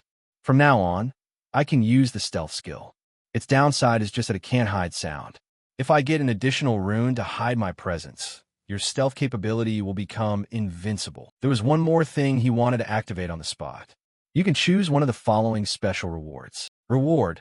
Touch the reward you desire. 1. Random item selection. 2. 14,000 gold. 3. Information about round 7. I'm not poor when it comes to gold. Information I already understood from the 99 previous regressions. Then only the first one I can choose. I don't need gold or information. 4 special rewards. You can only choose this first position. Selection information attached. Reward. Choose one of the following materials. 1. Broken branch. 2. Foaming solution. 3. Hard magic shell. 4. Angel's gold dust. Knowing what they were, he immediately chose box number 4. You don't need to worry, and you already understand the use of each material. Selecting Angel's gold dust, a god-grade item. Angel's gold powder, consumable category. Description. Powder flying on an angel's hair, it's not dandruff. Golden energy surrounding him lit up. Angel Priscilla's voice gradually ended. All rewards have been awarded. Now you can return. See you all in the next round. The large overall notification board was activated. Round 6 finished. Total survivors in all areas. 8,602.95. Area seed says 007 applied. Survivors, 505. After a period, souls will be transferred to the current dimension's body. Round 7 will begin at midnight on May 1st, 2023. See you all in the next round. Congratulations to all who survived. Returning to reality, the person who appeared wasn't Ryumin, but Ma Jianglok. More accurately, someone was knocking on the door continuously, shouting, Director Ma Jianglok, trying to get up because he was bothered while still sleeping. But with someone calling so urgently, he had to put on his slippers and step out to open the bothering door. Department head in Sang Cheon, formal suit, waiting for you. What happened that made you come here right after returning to this place? And Sang Cheon, voice shaking slightly. Excuse me, may I come inside to talk? Of course. Both moved to the guest table. Ma Jianglok poured himself a glass of alcohol. So, the level increased a lot, right? Anyway, you teamed up with Black Claw and went hunting for 6 hours. Going directly, Ma Jianglok looked coldly and questioned. So how much did you contribute and increase that you ran to this place so excitedly? And Sang Cheon was confused and didn't know where to start explaining. Going only to the final result. I went from level 20 to level 34, a total of 14 levels. Ma Jianglok's hand, about to drink the whiskey, stopped in midair. 34. Are you kidding me? Take a sip to wake up. Yes, it's great, isn't it? It's logical because all the hunting work was handled by Black Claw. Thinking about this was also a big surprise. Yes, he handled everything alone. We just ran to keep up. Ma Jianglok shook his glass. I guess he kept all the items received. In anxiety, and Sang Cheon had a fleeting happy expression. Yes, but I don't regret passing on those items at all. I never thought my level could go up that fast. Ma Jianglok's voice was slightly cold as he took another sip of the drink. I never thought you could surpass me in level either. And Sang Cheon asked quickly, so how many has the director granted so far? 29. The result took in Sang Cheon by surprise, leaving him speechless. Shaking off his previous joy, and Sang Cheon hid his emotions. Whatever it is, it can't make the director comfortable. So I guess Actor CEO is on the same level as you, right? Thinking that my level is lower than hers, it seems I need to try much harder. Although he smiled, it was a bitter one. Once again, Ma Jianglok poured himself a glass of wine. Tell me, Chief, and did the black dog really kill that fast? Yes, he took down those centaurs in just one hit. So yes, it was very fast. Even with 5 people in a team, I couldn't have done it that quickly. Truly the black dog. I saw the results. He eliminated that minotaur in just 1 second. Is that for real? And Sang Cheon scratched the back of his neck, remembering how he did it, and said, that's right. He used some kind of glowing skill and sliced its head off in 1 strike. I've never seen that skill before. Even though he knew such an outcome was possible, Ma Jianglok was still stunned. He took down that minotaur with a single skill in a single second. Has the gap between him and the rest of us really grown this wide? The Shadow Knight is strong, but still no match for the Black Dog. If I reach level 40, will I be able to be that strong? For now, I have to focus on grinding levels instead of dreaming about that. His pride wouldn't allow Ma Jianglok to hesitate any longer. I guess I have to force myself to work harder. It seems I have to thank the Black Dog. He gave me the motivation I thought I had lost. He can also help Chief In and Actor CEO become stronger. If we ever meet again, I will give him a gift worthy of him. Bowing his head as if despondent. When the prophet appears, I will ask when I will meet the Black Dog. As for the crucial question, and Sang Cheon said, do you think the prophet is still alive? Ma Jianglok was not pleased with that line of thinking. Instead of thinking, why not call to confirm? That is your job. Chief and Sang Cheon knew he was wrong. I'm sorry. I'll go check right away. He watched the chiefs retreating back and exchanged words. No need to apologize. Report back to me once you've confirmed it. By the way, have you learned the 2 skills I told you? Yes, I have definitely learned both tracking and concealment as the director instructed. Good. We'll test the skills while cleaning up when we go out later. It's been a while since we've done any cleaning. And Sang Cheon understood. Working at this hour? The sun is already starting to rise. Ma Jianglok didn't care much. It's fine. We aren't killing anyone on the street anyway. Understood, director. The sun was indeed rising through the window. Weather this gloomy is perfect for relieving stress. Switching to a room where someone was still sleeping. Hyo Tae-suk blinked and opened his eyes, remembering him. Mr. Black Dog. He let me join his party and showed me that terrifying power. Mr. Black Dog is on an entirely different level, someone I wouldn't even dare to look up to. So, is he truly a god? Rubbing his hair a bit too much. How can I repay his kindness? Can I do anything for him? I'm not as useful as the buff girl, sitting up right there. If only my class could support him. The more I think about it, the more I realize I can't help him in this world. What about in the real world, then? A smile began to brighten his face. That's right, what does a god need most? A loyal follower, of course. Speaking of this, he rubbed his hands together and shivered strangely. Why do I feel a chill down my spine today? That cold feeling coincidentally made Ryumin's mind grow fuzzier. I'm starting to feel a bit chilly. Maybe I'm just tired. Before he knew how to handle it, the phone on his nightstand suddenly rang. Ryumin thought it was an international call, and since he couldn't ignore it, he picked it up a second later. Since there was only one contact linked abroad, he pressed the answer button and started the call. Hello, Russell, it's me. On the other end of the line, a slightly awkward voice sounded. Hello, Profe. First of all, I'd like to express my gratitude to you. It's thanks to your prophecy that I was able to survive. He cared about this important person and asked quickly, did something happen? Russell smiled brightly and replied, I'll come over there and tell you more specifically in detail. I see. So you're coming to Korea? Ryumin's probing question echoed. Meanwhile, Russell was packing his things into a backpack with the phone pressed to his ear. Yes, I just booked a ticket. Instead of being happy, Ryumin was confused by a big mess. What? This never happened in those regression cycles. This expression showed that in the previous times he helped Russell, this must be the first time he came to find Ryumin directly.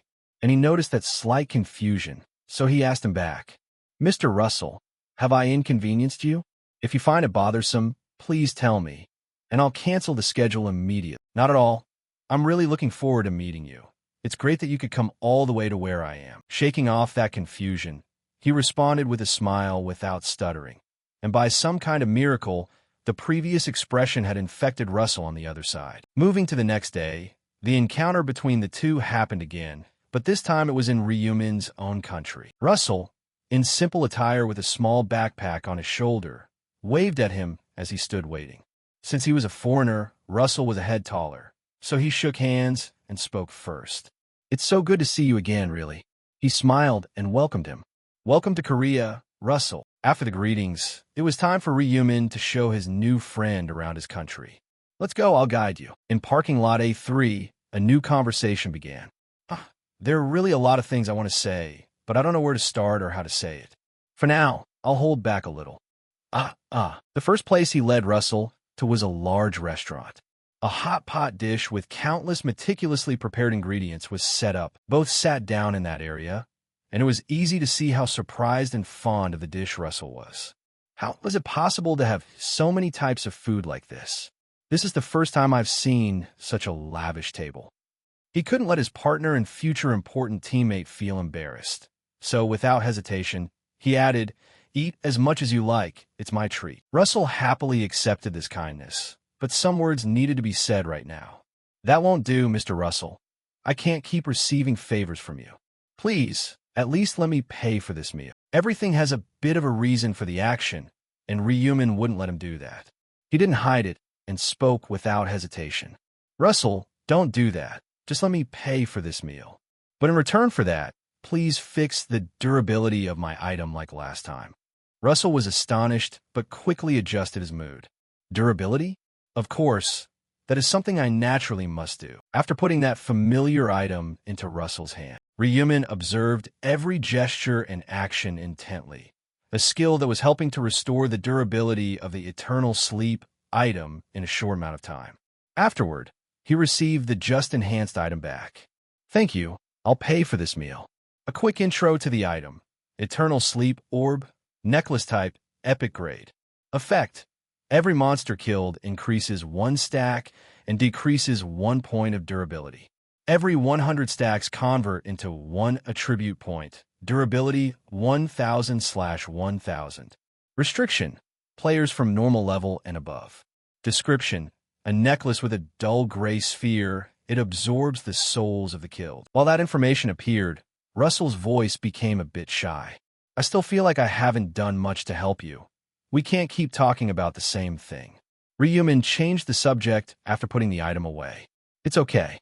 By the way, what exactly happened? You said you almost died? Russell forgot that he still had that story to tell him. About that, he became more shaken as he recalled the giant shadow of the Minotaur while telling it. Following your advice, I went hunting for nearly 6 hours, profit, and then we want to challenge the boss. The thing was so strong that I almost died fighting it. If I hadn't leveled up a bit, as you said, we would have really been done for. While the other person was still afraid, he smiled naturally. I'm very glad I could help you. So what level have you reached?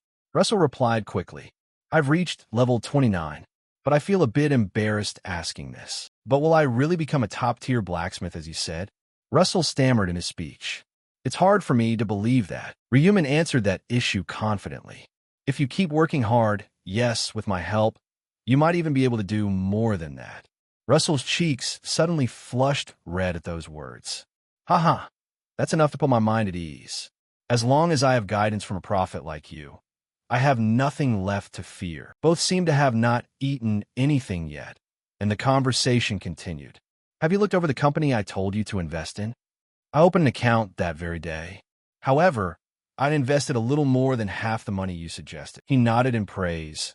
A very wise decision. That's enough to ensure your life. With chopsticks in each hand, Russell watched him intently and asked, but exactly how did that company become so famous? What kind of business are they in? Completely frozen. He had no idea. He didn't even look into it before he was going to invest. How could he blame Russell?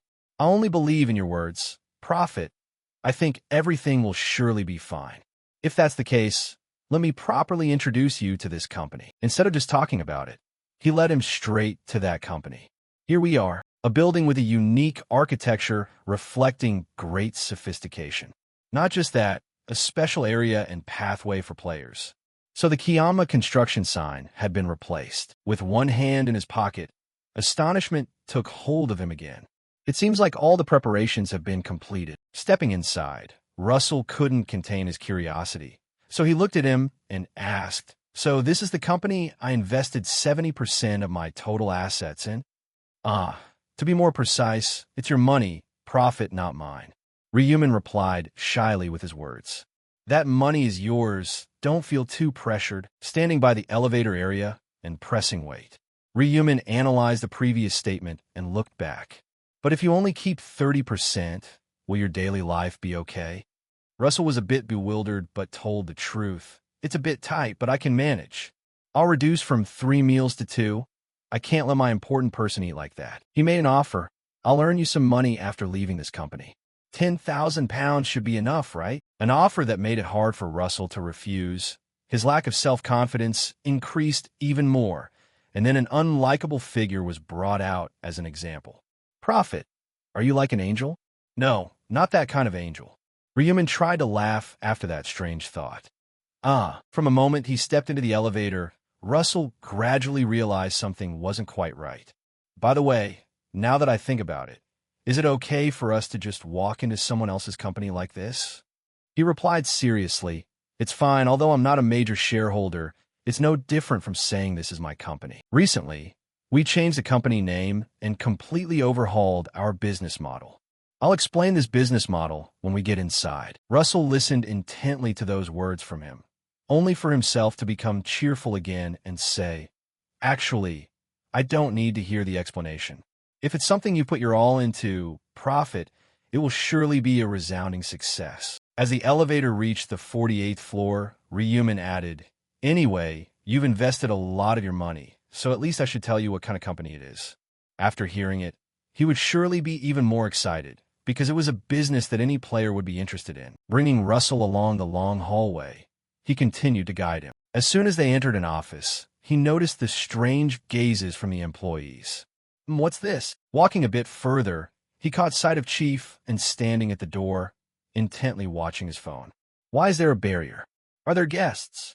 Because he was the chief, his observational skills were very good. And Sang Cheon spotted his appearance. Mr. Ryumin, our major shareholder, what brings you here? He said calmly, sorry for coming without notice, stepping to one side to introduce another person. I intend to introduce the company a bit to an overseas investor. I intend to meet the director. He is currently inside. Is that right? Putting the phone inside his shirt. Chiefin hesitated, not daring to look him in the eye.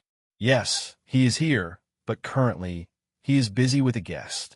He hurriedly asked with a smile, "Ah, there's a guest?" Although he deliberately tilted his head, and Sang Cheon still had no intention of moving aside. He saw that and thought to himself, it seems Ma Jiangrock ordered not to let anyone enter. Even so, even when I've signaled so clearly, he's pretending not to see. Indifference gradually etched onto his very face. Even if he's an idiot who listens to Ma Jiangrock to the point where if told to die, he'd actually die, who on earth has come here? He started reading the thoughts of Chief, and who was bewildered and didn't know what to do in front of him. This is troublesome. Just at this moment, it had to be when the director's fiancée was here. Reading this, he was startled on the spot, but then a smile gradually appeared. That girl had arrived. After a long time, the room was opened by Ma Jiangrock himself. Surprise gradually took over. What brought you here without notice? He took a step forward and asked the opposite question. Oh, do I need to make an appointment to be invited in? Ma Jiangrock tried to smile and explain. It seems like I spoke in a strange way that made you misunderstand. In business, profit is always prioritized. Whoever brings more benefit is the one prioritized. He understood that clearly. Misunderstand what? Being a prophet isn't a powerful occupation. Besides seeing the future, there's nothing special about it. So in his heart, he's secretly looking down on me. Isn't he? Ma Jiangrock tried to squeeze out a conciliatory smile. A major shareholder like you can naturally come anytime. It's just that because you always make an appointment before coming, I was a bit surprised this time, not paying attention to Ma Jiangrock. Ryumin looked over at the girl beside him. Haha, is that so? A foreign woman with blonde hair was standing in an elegant pose. Ryumin introduced the other person briefly in his mind. Christine Great, a woman whose sole profession was priest and who is someone who could survive until round 15. The priest is like an essential support occupation, especially the resurrection skill learned at level 60, which is an undeniably cheat skill, capable of bringing someone back from the dead. Although it has some limitations, only players who died less than 10 minutes ago can be resurrected. But even so, having an extra life would be a huge advantage. Initially, I approached Ma Jiangrock because of Christine. Meeting at this time is nothing special. But who knows, it might be a good thing. No matter what happens, I must turn her into an ally and take her to at least round 20. Ma Jiangrock gradually noticed the strange gaze from him. Without hesitation, Ma Jiangrock pointed and introduced, this is my friend. Her name is Christine Great. Under this introduction, once again, he had a bad impression of the other person. A friend, you say? Don't make me laugh. You said you wouldn't hide anything from me. Yet you hid your own fiancée, didn't you? Adjusting his mood, a smile and a hand were extended to greet. And it was in English. Nice to meet you. Ms. Great, my name is Ryumin. I am Mr. Ma, Jiangrock's business partner. Shaking hands and greeting back. Nice to meet you. Ryumin, just call me Christine. I didn't know the director had a business partner. Ma Jiangrock was panicked. Can he speak English? Meanwhile, he continued. I also couldn't imagine that the director's fiancée would be this beautiful. Christine brought a sentence that added to Ma Jiangrock's fear. Did the director tell you about me too? This time he turned to look at Ma Jiangrock, his anxiety increasing. Did he even know about the existence of his fiancée? Immediately bowing to him. I'm sorry, Prophet. I didn't mean to deceive you. His voice softened slightly. It's okay, you must feel very awkward. Thank you for understanding. However, looking at it another way is still looking at it another way. But if only you trusted me a little more, it would have been better. Ma Jiangrock didn't dare look in the eye, only knowing how to curse himself. Damn it. And beside them, Christine still didn't understand what was happening. Although not very pleased, the important thing in choosing to come here also needed to be done. Ryumin said, I was also planning to provide information on the next round to your fiancé. Let's go inside and chat together. He didn't forget to turn to Russell and instruct him, Russell, wait outside for a bit. Russell didn't object to his suggestion. All right, Mr. Ru. Once again returning to the director's room. Ma Jiang-rak stood beside Christine, waving his hand horizontally to say a few points. Christine, I didn't clearly introduce Mr. Ryuman earlier. He is one of our business partners and is currently the executive director of our company. Still looking at him, an anxiety engulfed his mind and more before he could continue. Ma Jiang-rak wanted to ask his permission to say the next thing, and when Ryuman nodded, he continued. He is a prophet who can foresee the future in this regard. Christine was still confused and didn't quite understand. What is a prophet? He stepped in to explain on Ma Jiang-rak's behalf. Just as he said, I am a prophet, a special class with the ability to see the future. For example, information and strategies for the next 7th round. There was still that skepticism. Christine looked at Ma Jiang-rak again. Really? Ma Jiang-rak nodded with a smile. There hasn't been a single mistake in what the prophet has said, and he has never failed in setting goals. This was an incredible claim, and more importantly, Christine still didn't understand one thing. She turned back to look at him and asked, Then why do you want to reveal that to me? He said seriously, I will provide you with information about the 7th round, without any conditions for exchange. Silence filled the air. A moment later, Christine loosened her guard. I'll listen. Pausing for a moment, he analyzed the situation before speaking further. Even though he offered to reveal the future, her reaction remained the same. She surely still didn't believe him. And then the message he delivered immediately after was, Don't be swayed or tempted.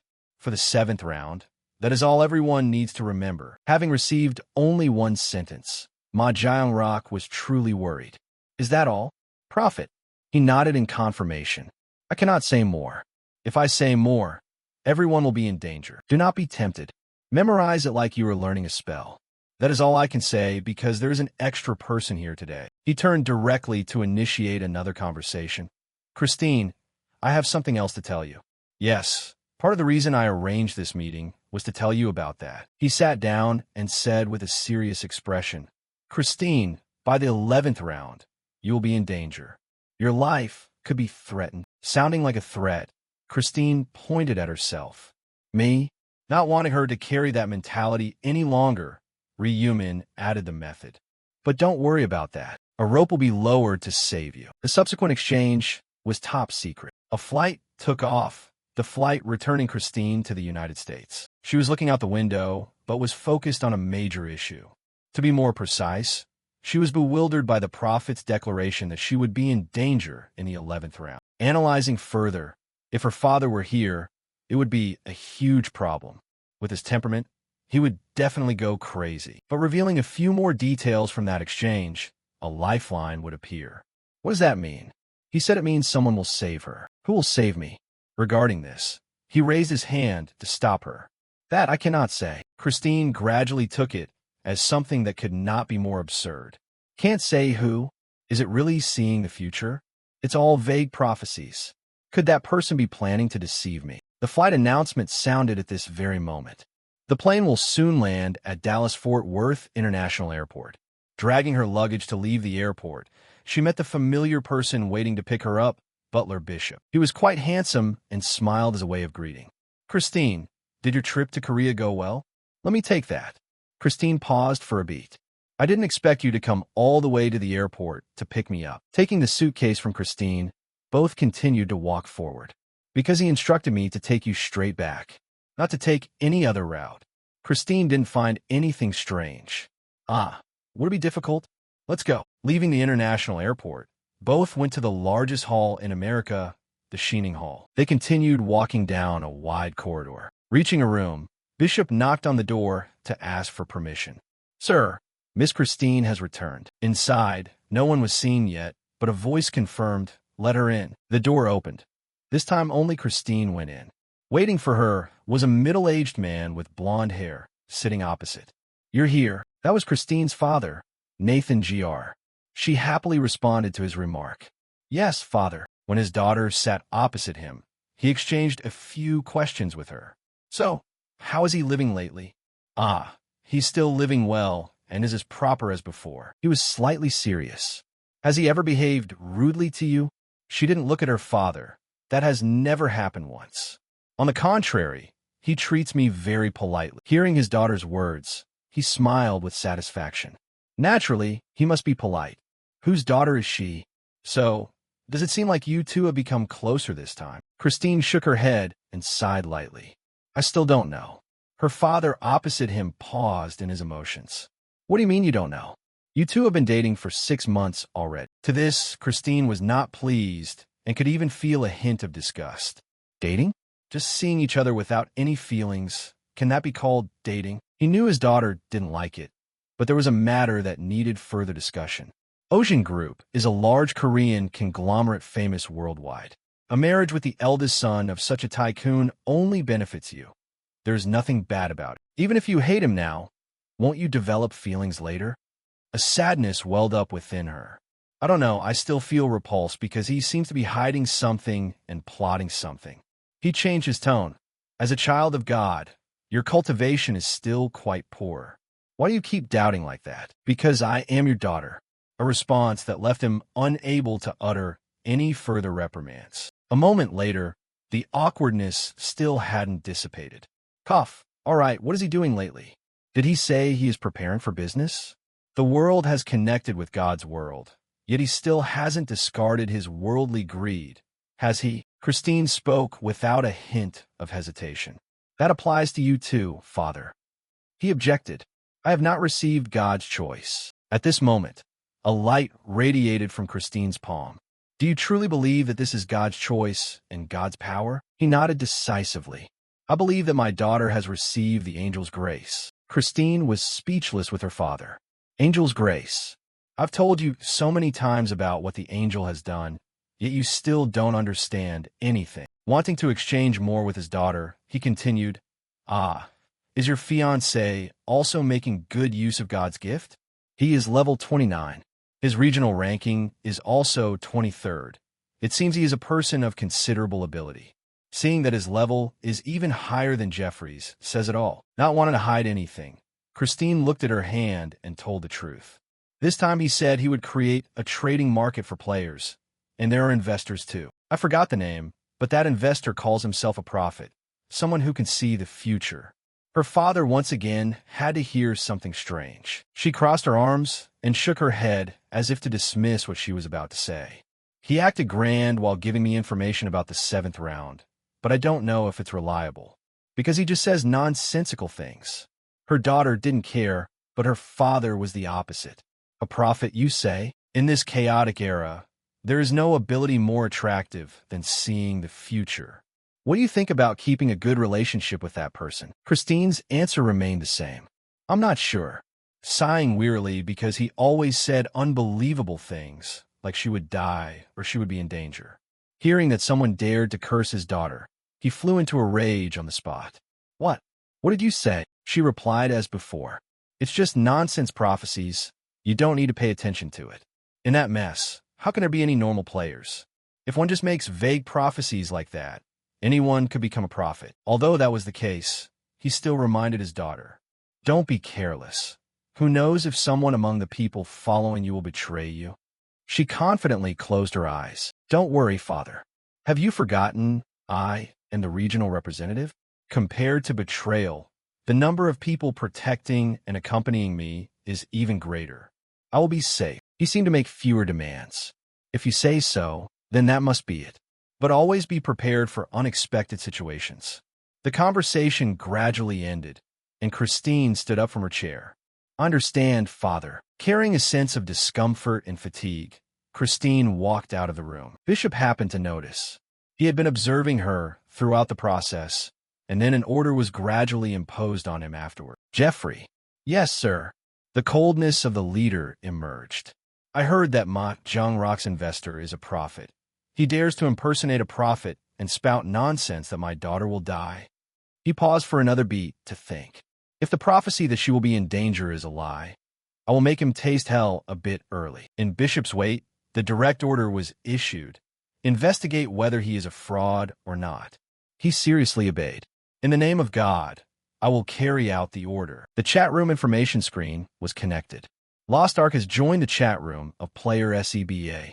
Yami has joined the chat room of player SEBA. With an invisibility mask, Ryumin went to the studio where Russell lived, and now he had become the smiling party initiating the conversation. "Welcome, Russell." The sound responded to him. "Lost Ark, you're here early?" He replied, "I just didn't have anything to do." Ah. While both were exchanging, another important character appeared on the Oka information. Chairman has joined the chat room of player SEBA. The meeting room had 3 people, and the chairman said seriously, "Hello, everyone. Let's start the meeting. Last time we decided to select the executive positions, right, Lost Ark? Among those who submitted applications, have you chosen any candidates yet?" Lost Ark listed what he had prepared on the computer. "Chairman, wait for my report on this. Among the current candidates, I have selected 30 people in order of level and region." The chairman asked, "Among them, there's no Black Dog, right?" 3:5. If he were there, I would have reported immediately. What about the other names? I've checked too. There are no nicknames like Heavenly Demon or Idiot. The chairman frowned unpleasantly. Then we have no choice but to choose the CEO from among the 30 candidates. The 5 people who pass the examination will be appointed as CEOs. Russell, please conduct the test. Yes, I will do that, Chairman. At this moment, Ryumin received another piece of information from the chairman, and the next content seemed to indicate that a lawmaker had started condemning players. Russell also knew about this information and said, I saw that news, that's right. Representative Lee Sung-hyun of the National Assembly, right?" The chairman's expression didn't change, but his voice and way of speaking were different. "That's right. After the executives are appointed, we will discuss whether and how to deal with that person. The enemies of us players are the lawyers, and they're trying to tie us into that so-called legal framework." Ryumin smiled, but didn't show it. Why the word us when he's not a player? The information also ended. The chairman said the final words before leaving. Then that's it for today's problem. Regular meeting concluded. Ryumin returned home. Stepping out of the bathroom, he was drying his hair with a towel, and his eyes were fixed on the phone screen. Finally, this day has come. The official Player Place website had successfully launched. Just as predicted, tens of thousands of players had accessed it, and items have been registered. Everyone must be short on money to have posted all sorts of things like that. First, let's scavenge for the unique materials. Very quickly, a few items caught his eye. Earth Root, 100,000. Black Diamond, 300,000. Orc Fong, 95,000. Vomit Backbone, 70,000. Hunter's Liver, 100,000. Among them, he chose a few things he liked. Earth Root, Black Diamond, Orc Fong, and Vomit Backbone. He was satisfied after finishing his selection. With this much, he could craft at least 3 unique items. There were 4 items in the card on the screen. He decided to choose Express Delivery for all of them. Done. The unique items are now regular items. Now it's time for Magic Stones. Each Magic Stone is known to be worth over 2 million. Although they were only low-grade Magic Stones, he bought them all. 90 items were snatched by him in 1 second. The blue sky had few clouds and plenty of sun.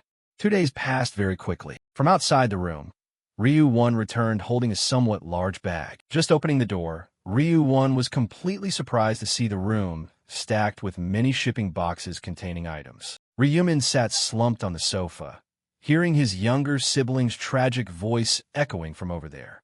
"Iche, brother, what is this?" Playing innocent as if he didn't know. Walking out from inside, he said gently while looking at the giant pile there. It's here." With a pale face, not thinking this was his brother, he said, "Brother, you ordered all of this? What exactly did you buy that there's so much?" Ryumin smiled and said his purpose immediately. "Nothing big or special. These are just items for players to use." Ryumin understood, but couldn't avoid the confusion. What is this player place?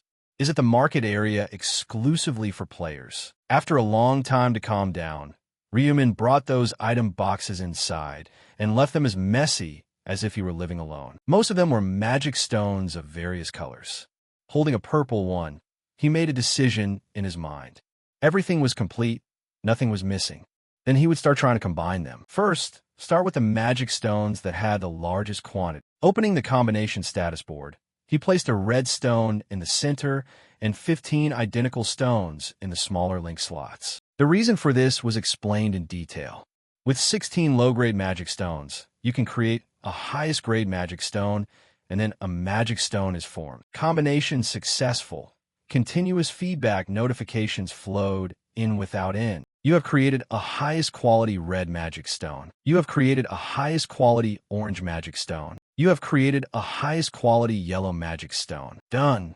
With the highest unit of 7, Ryumin had completed the collection of highest grade magic stones for each color. Finished with that, he switched back to the combination board, but it seemed different from before. Now, if I combine these into equipment, then golden aura appeared.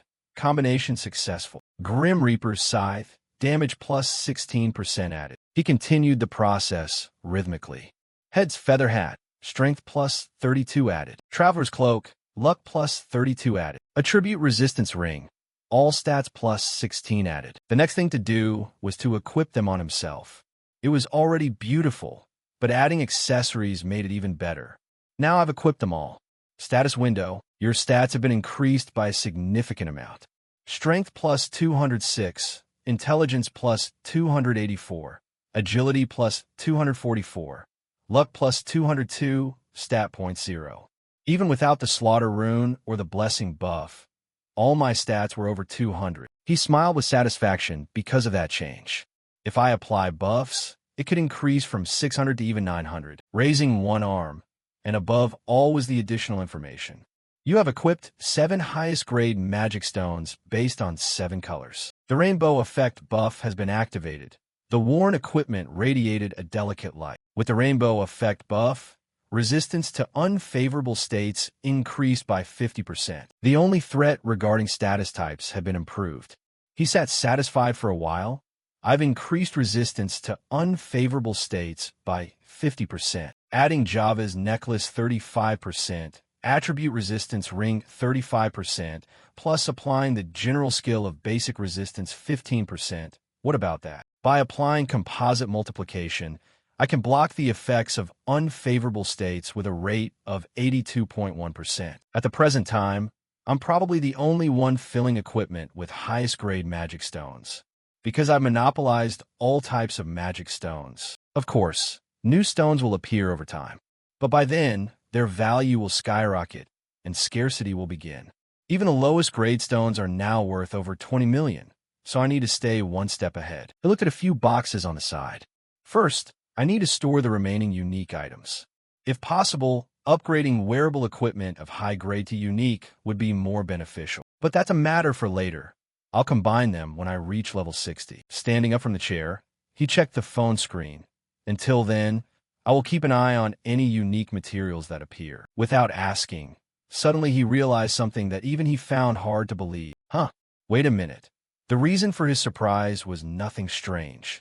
This is the necessary combination material for a legendary item. Information: Immortal Skin Piece, 1 million. Item category. Description: Skin piece cut from a creature called Immortal. Trading method: direct trade only. Trading location: Suwon. A new piece of knowledge was mentioned by him. Similar to player levels, items also exist in 6 levels: common, rare, epic, unique, legendary, and god. The things you can buy in the shop are at most epic grade. As for higher levels, players must create them themselves through combination. The higher the level, the lower the rate of obtaining combination materials. Of course, that is not impossible, just very difficult to obtain. And currently, there's only one place that can drop the immortal skin piece, and that is the boss of the 5th round, the high-level lord. When you kill it, there is an extremely low chance of dropping this immortal skin piece. But he was serious when he was alone, not only killing the high-level orc, but also luckily receiving that material. And then he suddenly woke up. Could it be that guy? Being a person with enough ability to kill an orc. Moreover, that person also has the item drop rune word. Everything seemed to have cleared up for him. If it really is that guy, then it's highly likely this is a trap, and a quite dangerous one at that. He forced himself to look closer. The fact that it only applies to direct trade seems to be correct. Let's see. He selected the chat box. The message started connecting. Hello, you're the one selling the immortal skin piece, right? A quick response returned. Yes, for 07 p.m. He sent 2 consecutive messages. You listed it for 1 million. Can you lower the price a bit? The other party was also a bit surprised. Huh? How much are you thinking? Is 900,000 won okay? A bit difficult for me, right? Okay, I think that's fine, but it seems like he has some new calculation. Maybe I'll try to press the price down a bit more. It's not that, I typed it wrong. Lower it a bit more.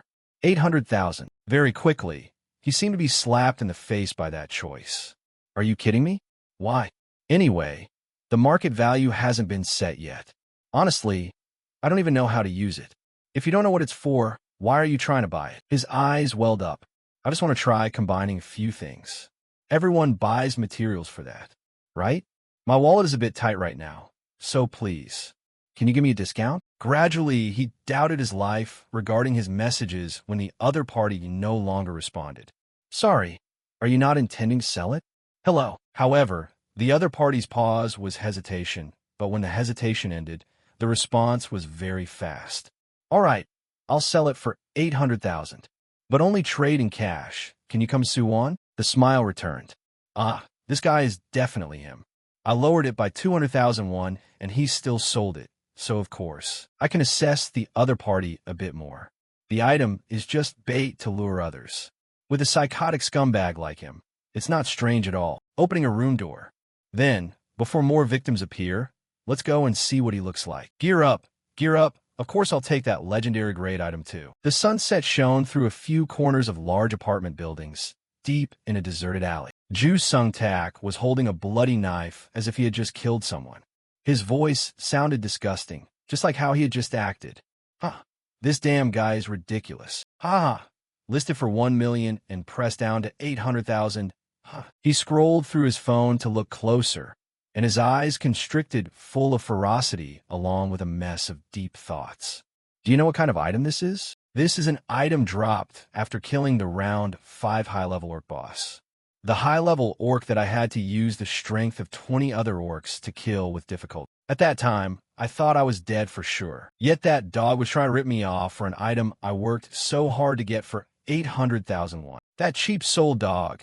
If I meet you in real life, I won't let you die in one piece. Ju Sung-tak gritted his teeth and put the phone down, himself startled for a moment, because he could hear and see the sound of dying breath under his feet. Save me. A middle-aged man, around 40 years old, was lying there, struggling to lift his head. Ju Sung-tak said somewhat awkwardly, "Damn it, scared the hell out of me, old man. What is this? Still not dead yet. Please, please save me." Hearing that sound, Ju Sung-tak raised the knife again. Save me is a hollow way of speaking. The other person could only say a few words like that, meaning consciousness was gradually fading and a blurred state was established. With his unpleasant and cruel personality, Ju Sung-tak directly stabbed the man in the neck. The sound from here ended. Pulling out his knife, his disdain was even more apparent.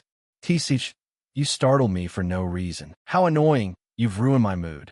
Ju Sung-tak laughed contentedly, a series of grand schemes brewing in his mind as he wiped the blood off his short blade with his opponent's shirt. Anyway, as long as I wait for that bastard to show up here, he's a dead man. This time should be more fun. Ju Sung-tak seemed to recall a few shadows of his own past.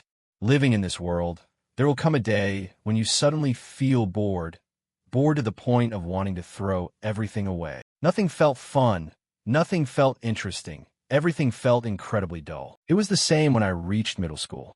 I thought if I focused on something it would get better, so I tried following my parents' advice and never dropped from being top of the class. But then studying became boring too, so I neglected it. My grades plummeted and my parents nagged me more. What on earth do you think you're doing?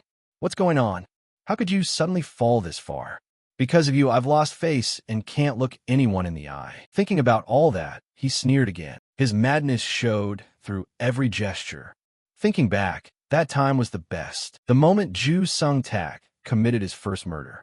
The first people Ju Sung-tak killed were his own parents. The conflict stemmed from their criticism. He stabbed his parents to death with his own hands. I still can't forget that experience. Because I was still young, I escaped punishment and continued to commit countless murders until I was 27. But thanks to meticulous planning, I was never caught. In the meantime, the Otherworld game I joined was quite suited to my personality. Thanks to the loot drop ancient script I received early on, I earned many useful items, and even a sorcerer job change item dropped, so I quickly changed classes. The game started to become truly interesting from the fourth round. It's really fun.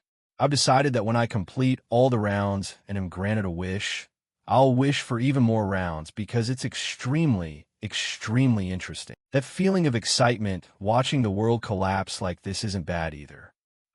He squatted down to look at the carcass that had stopped moving, and then used his own hands to grab its shirt and drag it away. Well then, let's slowly prepare for our meeting, shall we? After hiding the body in the trash bin, he timed it perfectly for when his target approached, using the corpse explosion skill to blow him to pieces. If he were lucky enough to survive, he would use the fear curse skill to control him, then toy with him and kill him like an insect. A plan considered perfect, calculated carefully in his head. When everything was finished, it was time for the sound of footsteps and a dark shadow approaching. Ju Sung Tak jumped up triumphantly. You finally made it here, you bastard. I prepared a gift for you. He hid in the recessed doorway. The shadow cast on the street grew larger, and the sound of footsteps became clearer. And to his surprise, the person who appeared was Hwang Yongmin. However, this person had already been dealt with, which proved that this was Ryumin in disguise. How could Ju Sung Tak have known that? So his smile with that slightly ugly jaw remained unchanged. Bingo! He stood there waiting for him to step into the big trap. That's right, one more step, just 5 more steps. However, that ambition was extinguished when Hwang Yongmin stopped moving. Ju Sung Tak, still in the corner, started to get insanely annoyed. Why? Why did you stop again? Hwang Yongmin stood there with an expressionless face, as if seriously calling out, Hey, are you the one selling the immortal skin fragment? Ju Sung Tak, hiding inside, clenched his teeth. Damn it, just 2 more steps, and he would have been in the corpse explosion range. Seeing no action or word from the other side, Hwang outside waved his hand and continued. What are you doing in there? Not selling it? Come out here. Ju Sung Tak hesitated inside, thinking, if I go out there, I'll be in range of my own corpse explosion. He awkwardly scratched his head. Ah, you're here. His face was unspeakably awkward. Of course, I could abandon the plan to use corpse explosion and just use the fear curse to control him. But that's boring. That's not how I planned it. What are you doing? Why aren't you coming over? Hwang continued to call out after receiving no response. He tried to reply yes, but stopped at the first letter. But very quickly, his shyness faded, and a better plot formed. Could you come over here for a second? I hurt my leg. He still thought, just 1 step, just need to lure him 1 more step. If you're going to pretend, you have to do it in style. Hwang crossed his arms and looked down on the world, saying, Damn it, you think you're the only one with a hurt leg? Sorry, I'm disabled, so it's a bit hard to move. The other party was playing dirty, so I just had to play dirtier. This somewhat provoked the other side. Disabled? Looking at those 2 legs, they look perfectly fine. Anxiety intertwined. Damn it, could he have discovered something? He wondered, doubting his own existence. No, it's impossible. With a body hidden in the trash, how could he know I'm a sorcerer with corpse explosion? Neither side made a move, so they resorted to cursing. Damn it, you didn't have any intention of trading, did you? Well, what? The item you said you had is a fake too, right? You stupid asshole. Did you lure me here to rob me of my money and gear? Is that why you kept calling me over?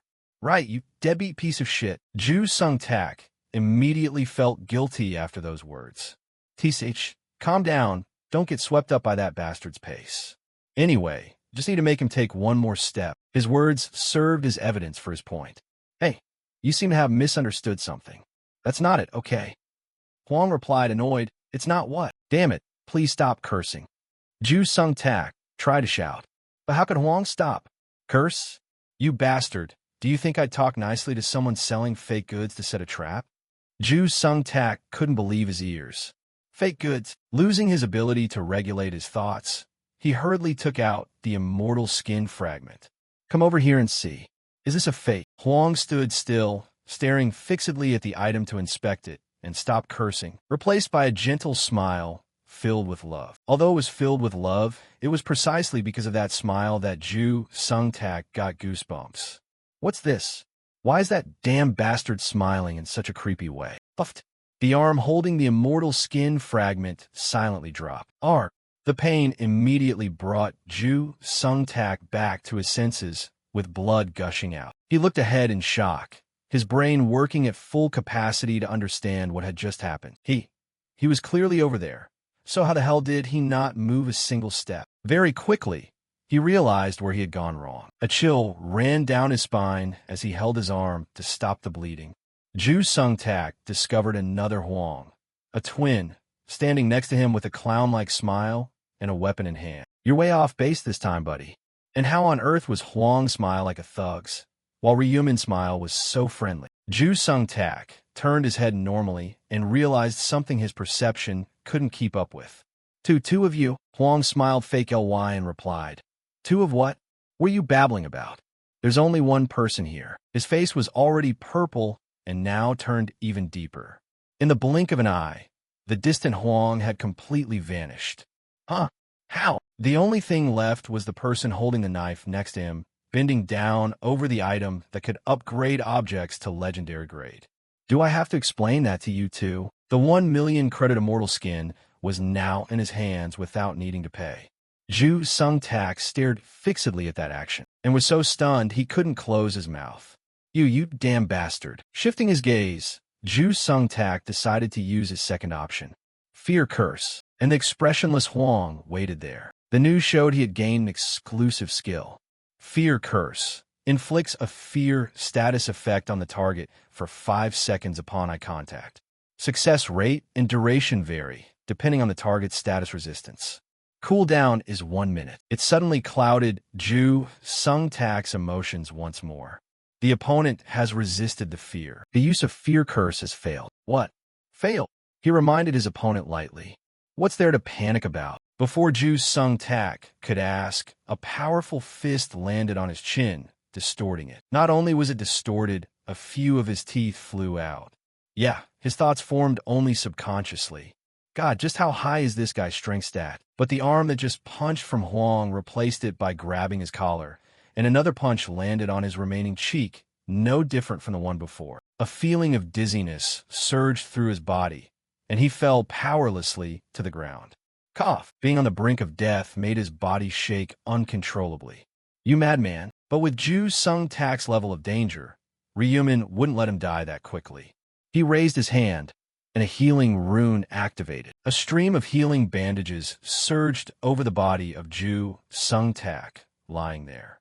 His strength was restored. Ju Sung-tak sat up, touched his head, and a giant question mark hovered over his existence. Wow, what? Huang answered gently. I use a healing skill because I want to hit you a bit more. Although he spoke quickly, his fist was even faster than his words. One cheek was distorted, and blood flowed more from his mouth. Unlike before, this time a punch was aimed directly at his chest, slamming him off the ground. Huang stepped back, followed by a relentless barrage of punches. When he stopped, Ju Sung-tak was almost going insane, but his wounds had healed thanks to the healing from him. He supported his body with one arm. Damn it, you damn bastard, he asked, not done getting beaten yet. When he could stand up again, Ju Sung-tak still held onto his special hope. He just needed the cooldown to end, and then that moment arrived.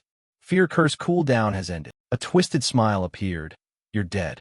You bastard. Puffed. Blood gushed out again. Arg. A darkness surrounded him. Ju Sung-tak's eyes were bleeding. My eyes. Ryumin stood opposite, holding his sword, seriously giving the opponent a problem. Your parents will probably cry tears of blood for having given birth to someone like you. Just like you now, your vision is gone. Ju Sung-tak naturally drew his player's dagger. Cough, you damn bastard. As he completed the draw, Ju Sung-tak counterattacked with wild swings, but those blind attacks couldn't land. You dare trick me? Bop. A kick from Huang bypassed the slashes, sending the opponent flying backward, losing his balance and ability to resist. His body rolled on the ground, and as soon as it stopped, it trembled because he was out of cards to play. Damn it, what now? One arm was severed, and now his eyes were blinded, but then he realized something important. Actually, this far is enough, if it's here. A cunning smile gradually made him excited again. He looked at the opponent who stood there not saying anything, but still smiling. Even if I die, I'm dragging that bastard down with me. Cult's explosion. Boom. A massive explosion occurred, causing tremors where both were fighting. When the sound of the massive explosion happened in that alley, merchants nearby were rushing over. What? What was that? Did you just hear something? It sounds like there was a bomb explosion in the back. With hurried footsteps, they appeared in that very alley. Scorched black marks, broken item containers, and a thick plume of smoke and dust. Whoa, look at that. Very quickly, police arrived and cordoned off the entire area. But they still didn't know what it was about, only able to hypothesize the cause. Was it a gas canister explosion? People were told to stay away, and they never thought there would be someone watching them from afar. Huang folded his arms and took a light breath. Then Ryumin, who was invisible inside the two-story building, looked at Ju Sung-tak, who was unconscious in a corner. Thoughts intervening almost wiped us all out. His name is Ju Sung-tak, nicknamed the Idiot. He's a talent competing for second and third place in the whole area. Just like Heavenly Demon Ma Jiangrock. But no matter how capable he is, a serial killer can't go with me to round 20. However, before that, I can use him to hunt bosses, because the loot drop rune he possesses is very useful. The loot drop rune is a type of rune that increases the item drop rate after hunting. It increases the drop rate of special items from boss-level monsters by 10 times. As long as this guy is alive, he will continue to collect good materials and list them on the market. But the problem is that he is a serial killer. If you let him live, he will clearly continue to kill innocent people. But that doesn't mean I have no way. Ryumin drew his 10,000 poison blade, a quick and clean slash cut through the air. I don't know where he slashed, but he used the healing rune once more. It turned out he was aiming at Ju Sung-tak's leg, and the healing was very clear at that spot. Not only that, he moved the healing to his face. When he wakes up with his vision restored, he will see his own pathetic appearance. Finished, he stood tall looking around. I've dealt with his severed arm, so he can't reattach it. Now he won't be able to wander around killing people anymore. After all, the thing needed to get items is the body in the other world. He doesn't know my real face, so he can't come back for revenge either. Finally, he left. A while later, Ju Sung-tak shook his head and gradually woke up. Ugh. His appearance was dazed like a clueless capybara. What's this? And where am I? Trying to look around a bit, it was clear he had activated corpse explosion in that alley, and he frantically tried to etch the image of Huang into his memory. Ah, that bastard cut off my arm. Where did that piece of shit go? And then he noticed something was missing. Ju Sung-tak panicked and cursed loudly. Damn it, my leg. The pain was gone because he had healed him, but he still screamed as if it had just been cut. Looking ahead and seeing nothing, he decided to look to his side. Where? Where are you? Where are you? You bastard. I'm asking you where you are, you piece of shit. Fumbling around, he unintentionally touched a piece of paper next to him. He picked it up and opened it to look immediately. What's this? First of all, your leg ending up like that wasn't my fault. Why hide that useless bomb? Try to use it to kill me? I intended to just kill you for your insolence. But seeing you lose your leg, I felt a bit sorry, so I'm letting you go. In this life, who would heal someone who tried to rob them? Know your place from now on. Don't do those useless things and live decently. If you cause trouble and I catch you again, you're dead meat. Because I've memorized the entire address on your ID. Ju Sung-tak's arm trembled. Well, what is this? Helplessness surrounded him again, and the paper left his hand as he let it go. The corpse explosion I activated. Not only did I not kill that bastard, but I also ended up like this? How absurd. He put his hand into his pocket. How long was I unconscious for him to do this bullshit and run away? But he had to panic once more. He decided to rummage through the other pocket. My phone, my wallet, I put all my cash assets in there. His face wrinkled even more than a monkey's ass. Not only did he cut off my arm, but he also took my materials and my wallet. You piece of shit. He scrambled around right on the spot. You asshole. Today's humiliation, I definitely will pay back tenfold. Time passed, and the scene came to the Imperial Hotel. Before the 7th round, Ryumin had a meal with Julie. The handsome Ryumin asked, the traditional Korean food here is delicious, right? The pretty Julie replied, yes, of all the restaurants I've eaten at, this is the most wonderful place. A bright smile appeared on him. I'm glad it's to your liking. We'll come here more often. Julie was surprised by that statement.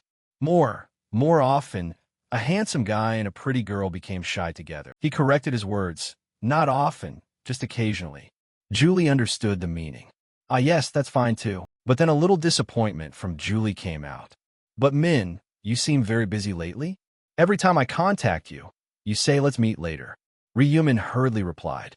Ah, sorry, just a few things, he said while eating, vaguely lost in his own thoughts. I am busy. Every weekend, I have to attend meetings at Player Place and then attend meetings there too. Also, there are times when it's not easy for me to go out because I have to be wary of being followed. Because even right now, there are still eyes watching me. I already know who that person is. Level 28 assassin Jeffrey Bishop, who was sent to investigate him from the U.S. And the mastermind is Christine's father, Nathan Craig. He tracked Ryumin to look for information. At first, I didn't know I was being followed. However, with my presence detection ability, I knew someone had been following me for a few days, but he hadn't appeared yet. That's right, he is an assassin with the ability to turn invisible, but he lacks the ability to detect presence. If he had learned that skill, he wouldn't have followed me so obviously. From the day I discovered this person, I followed this follower in reverse. As soon as his invisibility was removed, I could recognize his identity. I read his thoughts and even his purpose for following me. It seems Christine told her father about me. I understand why Nathan is angry. He wants to know who the man who told his daughter she would die in the future is. So what? Keep following me. As long as I have a mask and invisibility magic, I just look like a normal office worker. That thought was quickly replaced by Julie's words opposite him. By the way, Min, you gave me information about the 7th round last time, right? Is that really all there is? Don't be mesmerized by temptation. He picked up his water glass and smiled. Yeah, just remembering that is enough. He pondered further about that important information. If you know the mission beforehand, you'll be disqualified from the round. Disqualification means disappearing. I can't let the people I need to protect until round 20 disappear. This time, I'll try to save as many people as possible and reach the final round. No need to worry. Ryumin finished thinking and spoke a bit more. Julie, we must definitely survive until the final round. This was a statement of confidence. Julie quickly smiled, shyly replying, Ali. The next important moment arrived. Midnight, May 1st, 2022, the angel Priscilla appeared in midair. Months. Have you lived well this past month? The number of survivors this time is 434, right?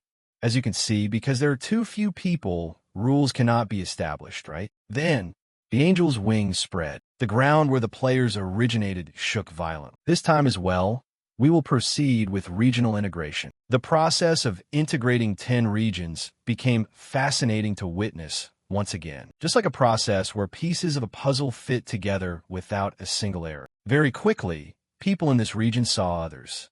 The ground began to connect more logically. Integrated 10 regions, total of 4,992 people. Priscilla raised her hand and smiled.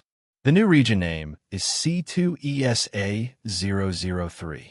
As you can see, everyone is Korean, so no need to be too wary. Everyone nodded for a moment at that friendly explanation. So before we start, we should also choose a regional representative for this time, right? The representatives quickly frowned when they realized they would have to kill each other again. Damn it. Except for Ryumin, Priscilla's voice continued. Before that, please wait a moment. There's a matter to discuss regarding the procedures. A few people panicked. Oh, what? He stood there with his arms crossed, deep in thought. The representative selection match is coming up. This time, I absolutely cannot let the position of regional representative slip away. Even though it's only once, it brings ruling power that can be used in the real world. Moreover, it is also a reward for the side quest of this round. Wall of Spirits Rune. That is one of 19 mandatory runes that must be obtained, and it is needed to counter Amphitrite's ability. Regional Representative Reward and Wall of Spirits Rune. Those two things must be obtained at any cost. Because to achieve that, Ryumin had prepared carefully. Regional integration doesn't just involve players. The appearance of representative angels is mandatory. They began to have a big discussion. Who wants to do it? Is there any angel who volunteers? Who wants to step up as a guide for the integrated region? Elia and Sophia both aimed at an angel and said, Oh, by the way, I heard you just had a great game with Oliver, didn't you, Priscilla? I heard that too. It's the game where if the humans in the assigned region win, they become king, right? Priscilla stiffened her expression. Let's try playing that game too. It will be fun. On the outside, it was like that, but in reality, Priscilla was very happy that the angels chose that. Then the method to choose a representative will be the most basic deathmatch. Wait, suddenly a voice interrupted. An angel next to her crossed her arms and exchanged quickly. Your region has the black dog. Not the only human who passed level 50, right? If it's a deathmatch, naturally Priscilla, you will become king. That's unfair. Priscilla frowned. Then do you have a better idea? A smile lingered on the corners of her mouth. If there's a black dog, a game using strength will be disadvantageous for us. What about the first person to pass round 7? When the choice game had a difference, the angels wavered. That sounds good. Anyway, this is a round unrelated to strength. The angel who interrupted Priscilla's previous words turned back to look at her. Priscilla, what do you think? Priscilla had previously hoped, but now was disappointed. But there was no other reason to oppose it. The representative of the angels, once again, Priscilla appeared before the players. The method to choose a representative has been decided. The position of representative of the integrated region will be awarded to the representative of the region that completes the mission the earliest. The representatives breathed a sigh of relief. Not a death match, but there was still a small worry. Although I don't know what it is, it's definitely better than a death match. Very quickly, a screen appeared before everyone's interface. Then I will announce the mission for Round 7. Round 7 main mission. Total region participants. 6, 927, 06, number eliminated. 0 thirds, 463, 533 current region C2SA003. Participants. 492, number eliminated. 0/24, 461. Unlike the previous 6 rounds, this time there was nothing. The players panicked again. Why is there a question mark here? I have it too. Is the system broken? Priscilla calmly replied. It's not a glitch. The round 7 mission is a secret mission. That's all. Priscilla prepared to disappear. The players still stood at their original appearance positions. What? What do you mean secret? A cold screen appeared. Time remaining until the round ends. 1:59 minutes, 59 seconds. Initially, the angels succeeded in creating a great panic for those remaining. We don't even know what the mission is. So what are we supposed to do? Is it okay to just go wild now? What do we do? Having a time limit means we have to do something in this period, right? Some others started moving. Just walk around and see. Maybe we'll find something. Damn it. Now, even a mission we have to find ourselves. Oh, at that moment a group of players approached Ryumin. CO Aaron, Hyote Suk, and Julie. Lord Black Dog, you're here? He looked at them, those who were in the same team in the previous round 6. He crossed his arms and said coldly, Why are you all walking together? And Sang Cheon smiled. We happened to meet recently. Hyote Suk also said with a smile. Haha, meeting like this is also fun. And then suddenly in Sang Cheon's face darkened. Lord Black Dog, about the previous mission, did you guess anything? He didn't change his expression and replied, Why ask me? The mission didn't appear, so I'm helpless too. And Sang Cheon felt slightly disappointed. Is that so? But that is understandable. In that case, Lord Black Dog, let me give you some information about the 7th round. He feigned suspicion. Information about the 7th round? How do you know about that? Because I heard it from a prophet in the real world. This time he was somewhat displeased. He frowned. Last time he was secretive, yet this time he reveals it so freely. I'm such a fool for thinking he was trustworthy. As he glared at Sang Cheon with that thought, the man stammered, startled. Why are you looking at me like that? That strange talk, what prophet? I'm telling the truth. And Sang Cheon quickly glanced at CO Aaron next to him. Since she's an acquaintance, I've been helped many times. Right, Aaron? CO Aaron? Yes, that's right. He crossed his arms and sighed. CO Aaron too? Another unreliable person. He said, fine, go ahead and say it. And Sang Cheon recounted the prophecy. To pass the 7th round, you only need to remember this sentence. Do not be mesmerized by temptation. Hyote Suk asked, confused. Temptation? What do you mean? I don't know the details. But more surprisingly, Julie revealed her own identity. Wait, isn't the prophet's name Minis? This time, and Sang Cheon was as surprised as Co Aaron had been. Ryumin observed the whole situation and sighed inwardly, his red eyes glowing even brighter. The existence and identity of the prophet are already known to 4 people. As long as my black dog identity isn't exposed, it should be fine. For now, it's better to separate these 4. He looked up at the 4 people opposite him. Thanks for the information. We have to wait and see what that prophet's words actually mean. Now we should separate and look for more detailed information. And Sang Cheon interrupted. Separate? But going together would. He cut him off, not yet knowing if this was a group mission. Why must we do that? All 4 bowed. I understand. Then each person will solve the 7th round on their own. Good luck, everyone. Only Julie remained to ask. So there's no exception for me, and you? You go too. Julie was dejected. Ah, yes, she left. He remained, deep in thought, no longer caring about them. Asterisk, the situation is getting troublesome. But what is the 7th round mission again? Asterisk. But then a sharp scream rang out from somewhere. Ryumin immediately ran towards where he heard the scream. His speed grew faster and faster. And then, surprisingly, he rarely identified it, because right in front, there was a large trail of blood. And the person injured was Julie. Ryumin approached, extremely worried to see Julie sitting, clutching her stomach. Hey, Julie, what happened? Julie's voice trembled, unable to form a sentence. Black dog, no. Min? Help me. Worried before, Ryumin now felt great astonishment. You know my identity? What on earth is going on? Julie leaned her face close to his, but her expression grew worse. Min, you are Ryumin, right? He asked back. How do you know my identity? Julie's tears flowed continuously. Of course I know. How could I not? Because you're my first love. No matter how hard you try to hide it, it all shows. Ryumin was confused. So you've known all this time, but pretended not to? Julie smiled and nodded with difficulty. That's right, pretending not to know lately has been very hard. He kindly supported Julie to his side, seriously saying, We'll talk about that later. What happened to your stomach? Who did this? The healing rune he used on her rune became even more uneasy. The wound is too serious. If you had come any later, you would have died. Very quickly, the large wound gradually narrowed and recovered. A short time later, Julie's complexion was brighter, the wound was gone, and he retracted the rune. Thank you, Julie. Ryumin knew the wound had just healed, not completely, but because of anger, he asked again, Who was it? Who stabbed you? Julie leaned into his chest, softly saying, It was that man who did it. And Sang Cheon, he narrowed his eyes, shouted, What? Anger made him tremble, directed at a name. Where is that bastard? A shadow appeared behind him. In surprise, and Sang Cheon and Co Aaron appeared quietly, speaking up, making him jump. I'm right here. Where else? Ryumin turned his head when he heard the familiar voice right behind him.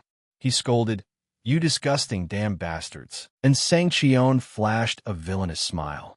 Didn't expect your words to be so vulgar. Mr. Prophet, Ryumin's distorted expression changed subtly. His anger subsided and calmness returned. You guys know I'm the prophet? And Sang Cheon didn't hide it. We tortured this bitch to get information. Until just now, we didn't know anything. Julie looked at him worriedly, because she had said those things earlier. Sorry, Min, because of the pain, I couldn't hold back and let it slip. Naturally, he had no intention of blaming her. He focused his anger on the guy who wasn't normal in front of him, and Sang Cheon's mocking voice rose. Don't glare at me like that. Do you know how surprised I was? Never expected that weak name to be Black Dog. Who could have imagined? Ryumin immediately cut him off. Before I tear your mouths open, let's hear the justification first. First question, why attack Julie? And Sang Cheon stood there, shrugging, because she seemed to have a close relationship with you. I attack her just to get some information. Putting his hand to his mouth, but unable to hide his mocking smile, but didn't expect the harvest to be bigger than expected, right? If the director knew, she'd be very happy. Hearing these words, Ryumin's dark, deathly face was revealed. Will you survive to pass on the message? He looked at the scythe he brought out, and Sang Cheon raised his hands in surrender. Whoa. Stop there. Don't come any closer. Otherwise, I'll detonate the bomb I hid in Julie's body. A change in the problem. He panicked. What? He hurried to look at Julie resting behind. Bomb. He. The smile pushed the worst things out into the light, and the remaining member, Hyo Tae-suk, walked out beside and Sang-cheon. A clue was brought along. This friend gave me a hand. Immediately Ryumin guessed the situation, his body trembling. No pain, no gain, you. How is that possible? Hyo Tae-suk's face turned pale. Sorry, Lord Black Dog. Ryumin gradually lost his mind. Impossible. How could Hyo Tae-suk? When things went too far, he discovered a terrible thing. Dark Seed skill is a skill that dark mages learn when they reach level 40. After burying the dark seed in the ground and activating it, it can randomly summon one of the demon's monsters there. But what if such a skill were implanted in a human body and then summoned? Ryumin didn't dare imagine that tragedy, but he wanted to confirm. How did you reach level 40? Without changing his expression, Hyo Tae-suk replied, Because I wanted to become as strong as you, Lord Black Dog, I hunted very hard. He spoke coldly. No pain, no gain. Dispel the seed immediately. Hyo Tae-suk didn't budge. I don't want to. His annoyance grew higher. How dare you?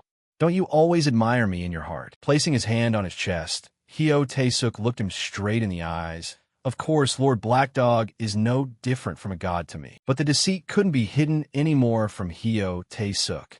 But that's only true when you solve every situation well. If you're no longer perfect, then I have no reason to worship Lord Black Dog anymore. Right? Now Ryumin realized a harsh truth. I've been completely stabbed in the back. The consequences of being stabbed in the back by someone you trust are extremely serious. He could only accept it now. What do you want? And Sang-cheon smiled falsely. This girl seems to be someone very important to you, doesn't she? Shut up and say what you want, and promise that if I meet your requirements, you won't kill Julie. Haha. And Sang-cheon laughed until his mouth almost tore, a very realistic sign of a villain. Seeing his own laughter wasn't stable, and Sang-cheon quickly covered his mouth with his hand, bowed his head, and said, All right, if you agree. He didn't want to go in circles, so he interrupted directly. So what do you want? Information about the next round? Or the location of hidden elements? Maintaining his smile, and Sang-cheon was ready with a plan. I don't care about those things. It's just ridiculous that someone like you dares to deceive us. Then you even plan to manipulate Director Ma. A suffocating and serious atmosphere wiped away all previous mockery. Comme suicide, right in front of us, and I will spare her life. Ryumin didn't hesitate to place the scythe to his throat. Keep your promise. Julie panicked and rushed to intervene. No, Min, but it was too late. Ryumin's head had separated from his body.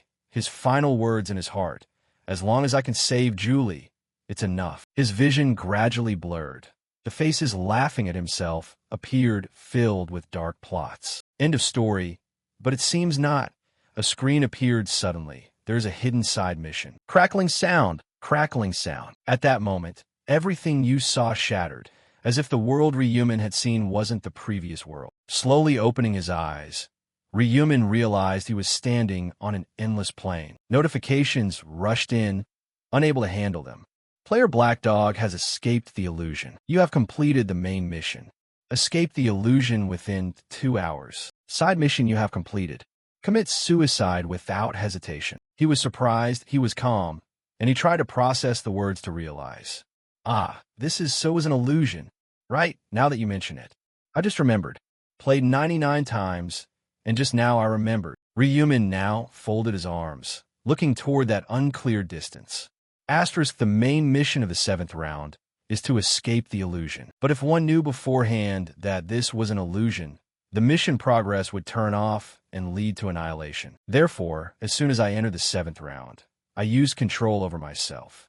Asterisk, asterisk, because when the time limit begins, the system will create an illusion, and if one perceives its existence, the annihilation penalty will appear. The command I gave myself was not to have the thought that this was an illusion until the side mission was completed. I erased my own memories, and to conquer the side mission, I self-brainwashed before coming to the other world. That I must save Julie even if I have to sacrifice my life. That I love Julie. Asterisk. In the 7th round, the system will create an illusion based on the player's inner anxiety and lead to a situation where one must commit suicide. In my case, the anxiety is having my identity exposed and being betrayed by trusted comrades. A scene in the illusion repeated that never expected that weak prophet guy to be Black Dog. Who would have imagined?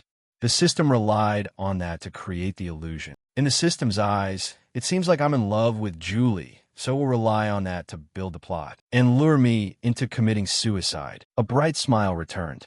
How lucky. Thanks to the brainwashing, everything went according to plan. While happy, suddenly someone else walked step by step. It was CEO Aaron. She waved to greet him. Lord Black Dog, have you already passed the 7th round mission? He answered indifferently. Yeah, you too. Aaron's face flushed, not daring to look him in the face. Yes, I also escaped the illusion. Looking around, but the others seem like they haven't escaped yet. He nodded in agreement. So that's how it is. However, the seriousness returned with the next words from CEO Aaron. Anyway, Lord Black Dog, don't know if you're surprised when I suddenly say these words. But actually, I think I like Black Dog a lot. Aaron's voice became shyer, while he made a strange move. These words are too sudden, right? I know. Sounds like a joke, but it's my true feelings. If it's not now, there surely won't be another chance. So I took all my courage to say, "Hey, Lord Black Dog," to me. His side struck in a line aimed at CEO Aaron's neck. Her body fell powerlessly immediately. He still stood there looking up at the air. Stop those petty tricks. Important information appeared. You have completed the main mission.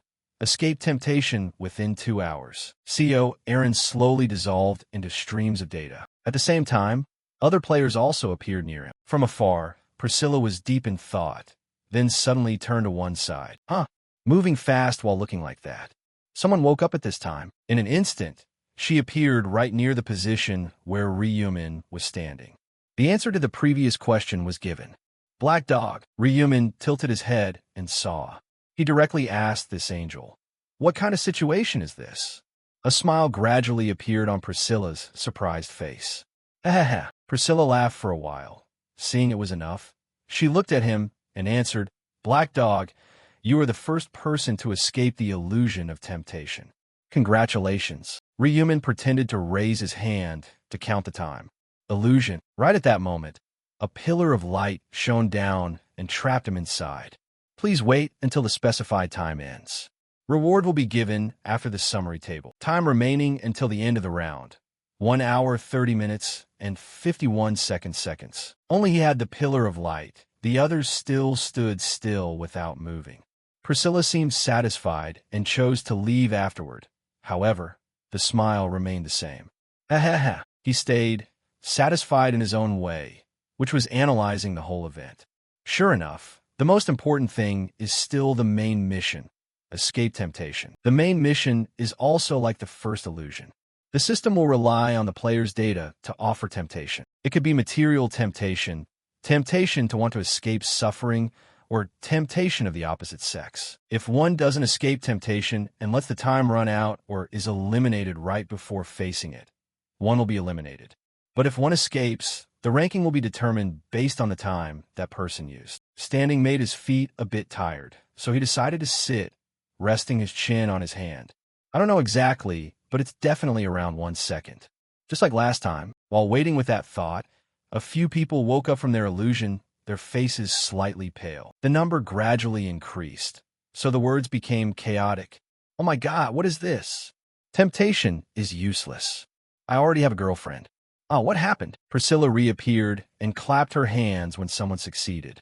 Now, everyone wake up and pay attention here. No need to explain too much. She pulled out the whole table for the crowd to see and feel. Round 7. Main mission. Escape temptation within 2 hours. Side mission. Commit suicide without hesitation.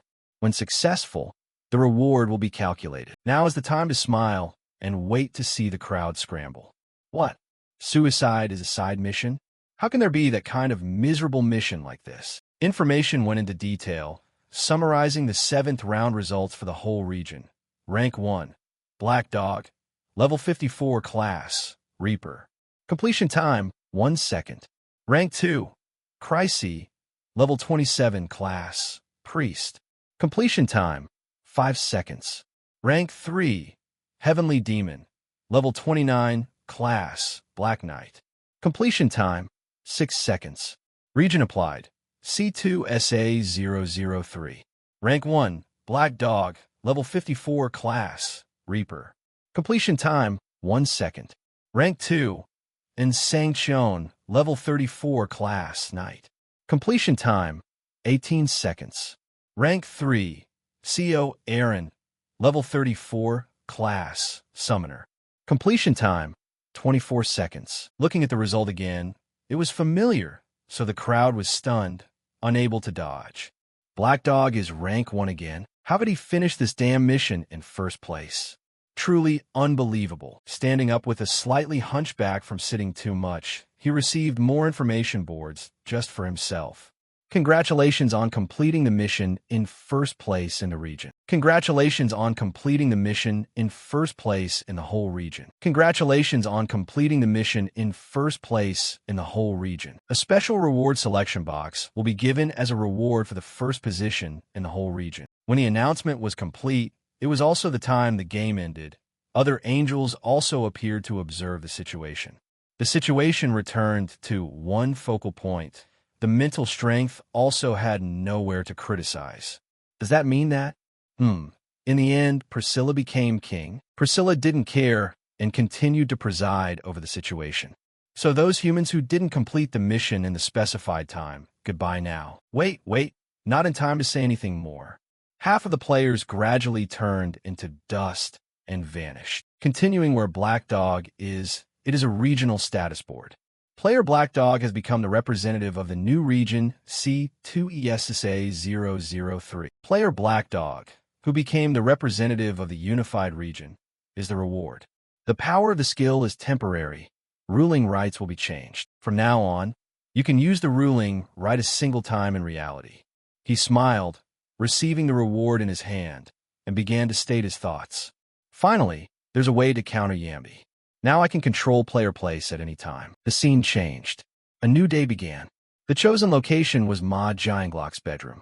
He just sat up and supported his forehead. What Ma Giantglock did immediately upon returning was look around with a few more thoughts. Did I really return to reality? Or what I saw illusions? The brothers want my life again. Could it be that wasn't an illusion, but that I saw the future? Must quickly develop the company to be recognized. By the way, on the total ranking, it seems there isn't any name that looks like a prophet. What on earth is it? It wasn't a combat mission either. Could it be he knew the mission beforehand, but didn't do it until he was pushed off the ranking? Or did he deliberately delay completing it? What on earth is that prophet plotting? Looking from another angle, Ryumin is now starting his meal. Eating without looking at the food, but looking ahead. Because ahead, the beautiful Julie is showing signs that aren't good with her own psychology.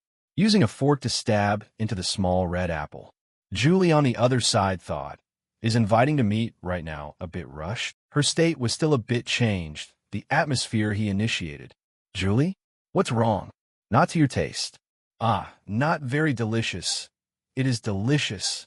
Did something happen in the 7th round? Trying to hide it, but it was brought out. Julie stammered, blushing, not daring to look straight at Min. No, nothing. Min was confused because with mind reading, he already knew everything. I accidentally saw it. He smiled brightly to let it pass. Don't know what kind of illusion it was, but let's forget about the 7th round. That's a thing of the past. Probably have to be like that. Julie became a bit happy again. Nothing. Probably because I was a bit tired, that's why. Since I prepared in such a rush. Hee. While the two chatted, Invisible Bop still didn't take his eyes off. Ryumin, inside, happily continued the story with Julie. Actually, the reason I invited you to eat isn't just because I wanted to tell you about the 8th round soon. Glancing to look at the target hiding. From now on, remember every detail. To gain trust from Christine, this information must be conveyed through this guy. The story stopped there and moved to another story. Player Place, the area where players organize periodic meetings every Sunday. On the connection screen now, there were 2 high-level managers who appeared, Yambi and Lost Ark. Remaining one person is the chairman who is still hesitating and hasn't joined, glasses glowing, signaling a case about to be broken. Some news appeared on the GBS news screen page, interviewing players who survived after round 7. 3 minutes ago, Player Place's market application is a great success. 6 minutes ago, success of the trading floor specialized for PLPL players. What do players trade?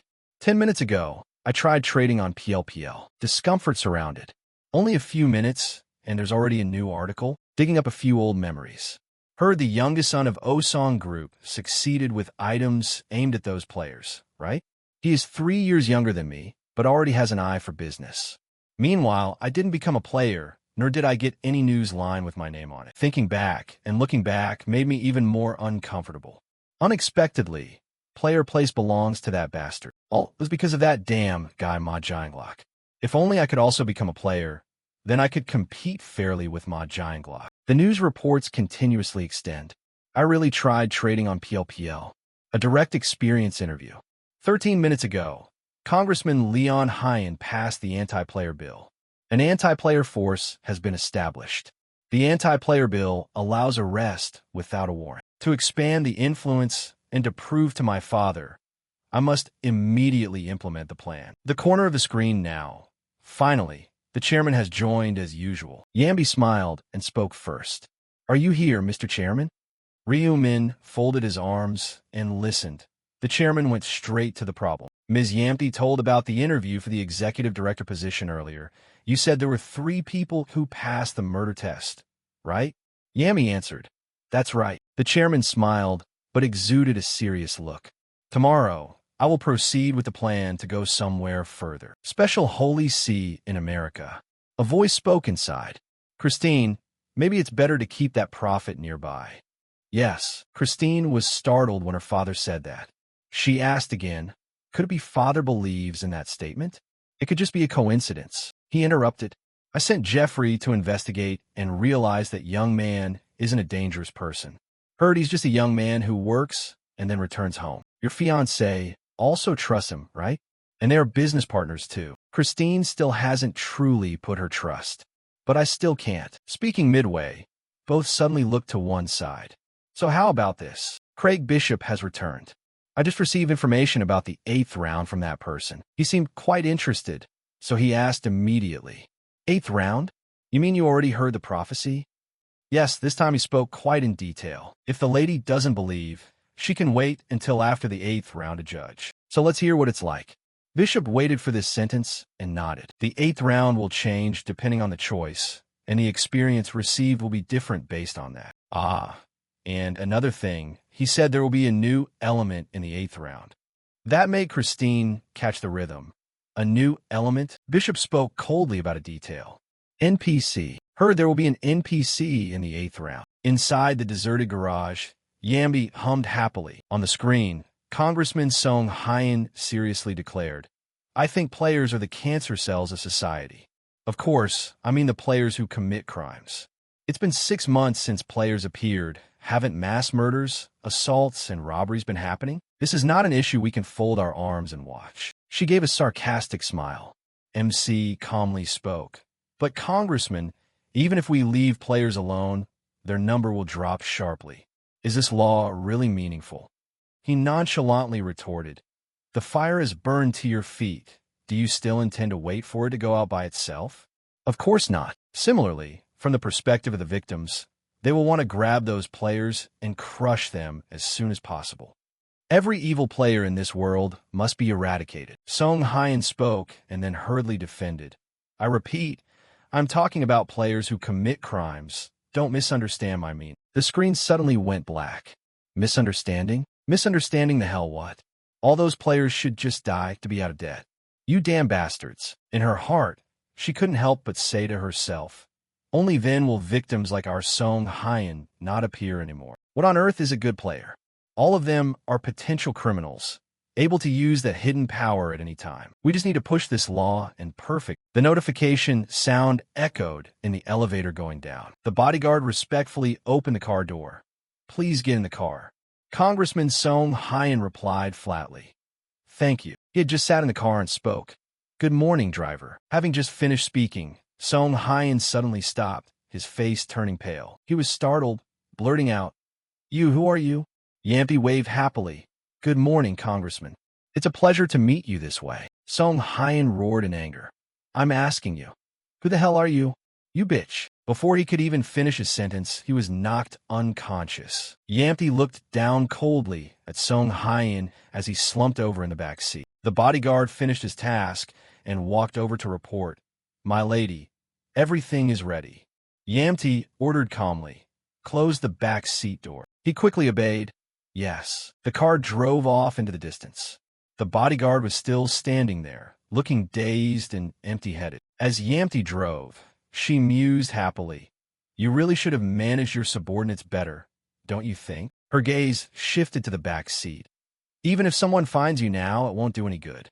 Because the enchantment spell I possess is absolute. It forces people to be loyal." The system window flashed. Enchantment spell. Effect. By making eye contact or physical contact with a target, you can charm and control their mind. Can control a maximum of 5 people and only works on the opposite sex. The duration is infinite, and those charmed will be absolutely loyal to their master. Cannot be used on monsters or angels. Yambi thought smugly. Thanks to the enchantment spell, I can control players and go hunting safely. Just then, the charmed player said, "Master, you just need to stab him with this sword." Yet, there was one thing that bothered her. If she had to name one single downside, it was that she couldn't re-enchant someone who had already been disenchanted, so she had to be very careful when disenchanting anyone. The 4 bodyguards on the system screen just now were the ones currently under her spell. Yamti silently ordered the disenchantment for numbers 2, 3, 4, and 5. The system screen immediately popped up a notification that those currently charmed had been released. Thinking about that scene, she let out a sarcastic smile. Now the bodyguards would go and hunt down the councilman's whereabouts. Then, Yampi's expression suddenly darkened. Only the chairman was left. I have to maintain the charm on him. The currently charmed person, Song Jaeum, is a civilian because I need him to control the situation here. She couldn't help but reflect. When I cast the spell on the chairman, I was quite surprised. At that moment, the system displayed that Song Jaeum had fallen under the charm. But Yamti was stunned when she first saw it. Wait, a civilian? That's ridiculous. The founder of a cafe exclusively for players isn't even a player himself. She ordered arrogantly, "When you're in front of others, don't call me master, act like you used to, and treat me like a founding member." Song Jaeum bowed respectfully and replied, "Understood." Back to reality. Yamti couldn't help but ponder.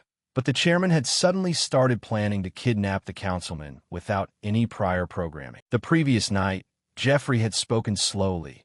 "We're carrying out the plan tomorrow." She asked with a hint of suspicion.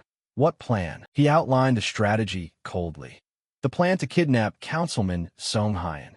After we kidnap him, we'll frame the scene to make it look like the work of money-hungry civilians. We've already bribed some civilians with criminal records." What he said next made Yamti realize the truth. "After that, we'll show up late to rescue Song Hyen because by then, he'll already be dead." Jeffrey wore a confident smile. "This way, we not only achieve our goal of killing Song Hyen, but we can also officially announce to the public that we aren't their enemies.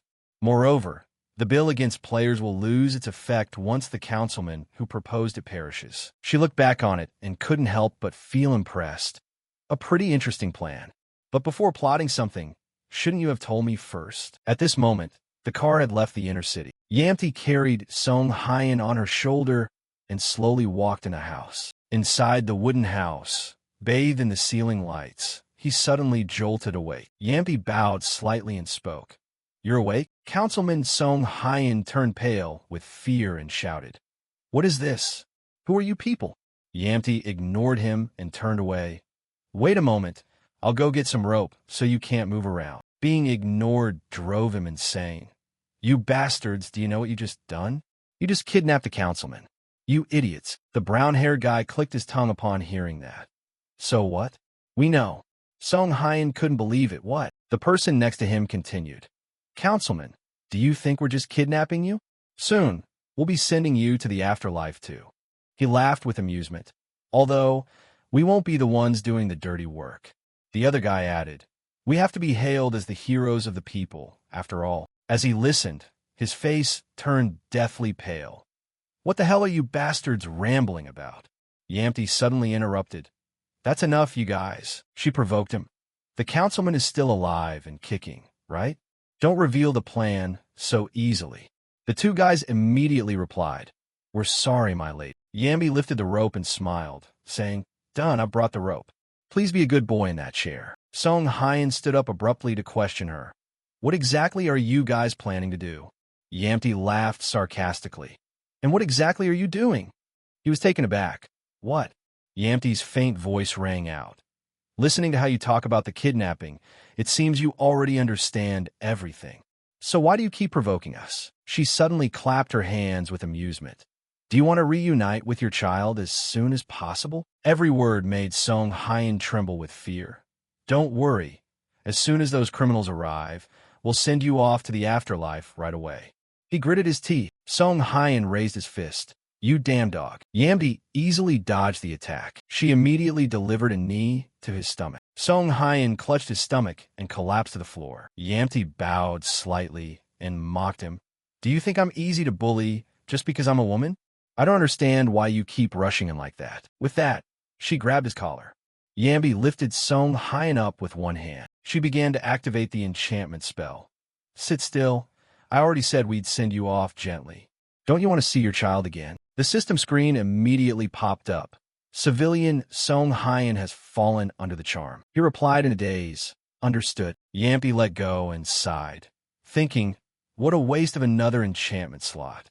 I wanted to save it if possible. She turned her head and ordered, "It won't be long before the chairman brings the criminals here.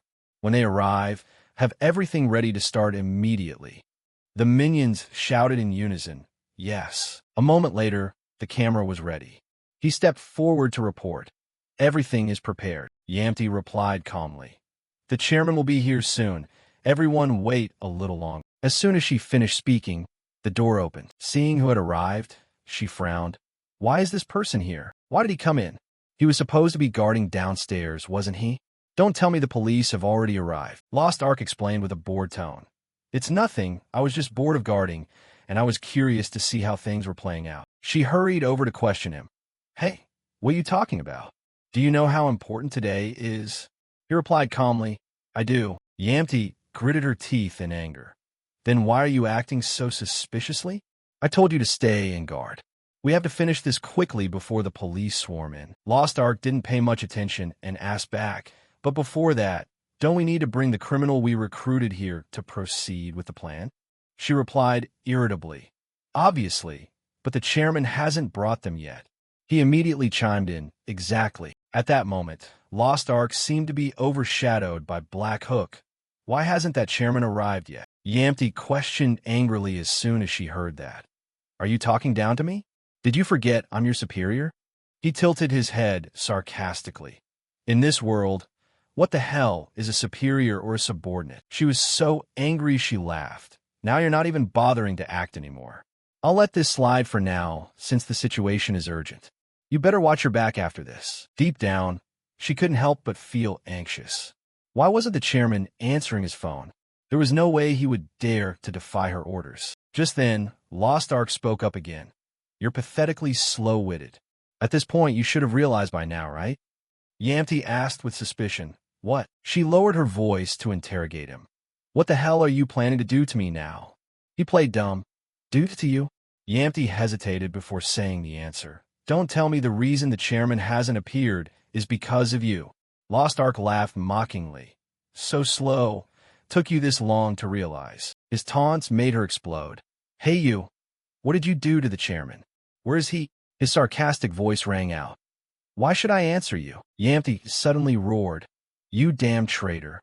Hey, look me in the eye and obey my orders right now." The enchantment spell immediately wrapped around Lost Ark. Yamti scolded him angrily. "I should have gotten rid of a bastard like you from the start. It's definitely my fault. Hey, where's the leader? Tell me the truth." Lost Ark didn't care and asked back. "Do I really have to answer?" She frowned and questioned him. "Where is he?" "What the hell did you just say?" He chuckled and repeated. "I said, do I really have to answer? Are you deaf?" Those words stunned Yamti. "That's strange. I'm sure I cast a spell on him. There's no way Lost Ark is a woman." She wasn't willing to give up and told herself, "Let's try one more time." Yamti stayed silent for a moment before speaking. "I'm asking you, Where is the leader? Answer me. Lost Ark questioned her calmly. What right do you have to order me? She was astonished and thought. The magic didn't work again. How is that possible? Yampi's gaze immediately fell on the screen beside her. Wait, there's a powerful mental barrier blocking you. You cannot enchant the player Blackhook. She asked herself in shock. What? He isn't a regular person, but Blackhook? Yampi turned pale and stammered. He laughed and commented. See? My nickname is Blackhook. This enchantment spell is really something, isn't it? It even revealed my nickname to you. She stepped back in surprise. How do you know about my enchantment? She stepped back in surprise. How do you know about my enchantment? Lost Ark repeated calmly. I told you time and time again. Do I really have to answer your questions? Yampi began to calculate in her head. What should I do now? It's clear from this atmosphere that he doesn't have good intentions. I can't match his strength. The opponent is the notorious Black Hook. I have to resolve this with words at all costs. The fact that he hasn't killed me immediately proves he needs something. She couldn't help but lower her pride. Lord Black Hook, if you let me know what you want, I'll do my best to fulfill it. The minion couldn't believe it and spoke up. Ms. Yampi. He stepped forward to inquire. Is something the matter? A cold smile slowly blossomed on Lost Ark's lips. Yampi's expression gradually turned pale. The minion urged her in a low voice. Just give the order. We'll take care of him. She shouted hurriedly. Shut up. You're just getting in the way. Stand still. Just then, a voice rang out. Lost Ark laughed coldly and complimented. It seems your friends are quicker than you. At least they know how to read the situation. Streams of dark energy began to radiate. In the blink of an eye, the dark energy had wiped out the henchman. Yampi turned pale at the scene before her. In an instant, only the two of them were left, but she didn't know her own limits. She thought in a panic. I can't even see his movements. I can't react to the speed at all. Yampi's whole body trembled. What should I do? Both my magic and my strength are useless. She mustered all her courage and spoke. What do you want? Lost Ark ordered calmly. Release the spell on Councilman Song Hyen right now. Yampi calculated in a panic. If I release it, I won't be able to use it on him ever again. She stepped back and muttered. What if I refuse? As soon as she finished speaking, dark energy immediately struck her arm. Watching her scream in pain, he commented faintly. Your courage is commendable, but you chose the wrong opponent. I didn't come here to hear a refusal. With that, Lost Ark leaned down, picked up her severed arm, and reattached it to its place. Magic circles wrapped around the cut, healing it bit by bit. He evaluated calmly. You won't be as good as new, but at least you can still move it. Listen carefully. I'll repeat this one more time. Release the spell on Councilman Song Hyen. Yampi answered fearfully. Okay. Releasing the magic. The system screen immediately popped up. Human currently under the influence of magic. Song Jaeum, civilian. The magic has been dispelled. She stuttered. I've released it.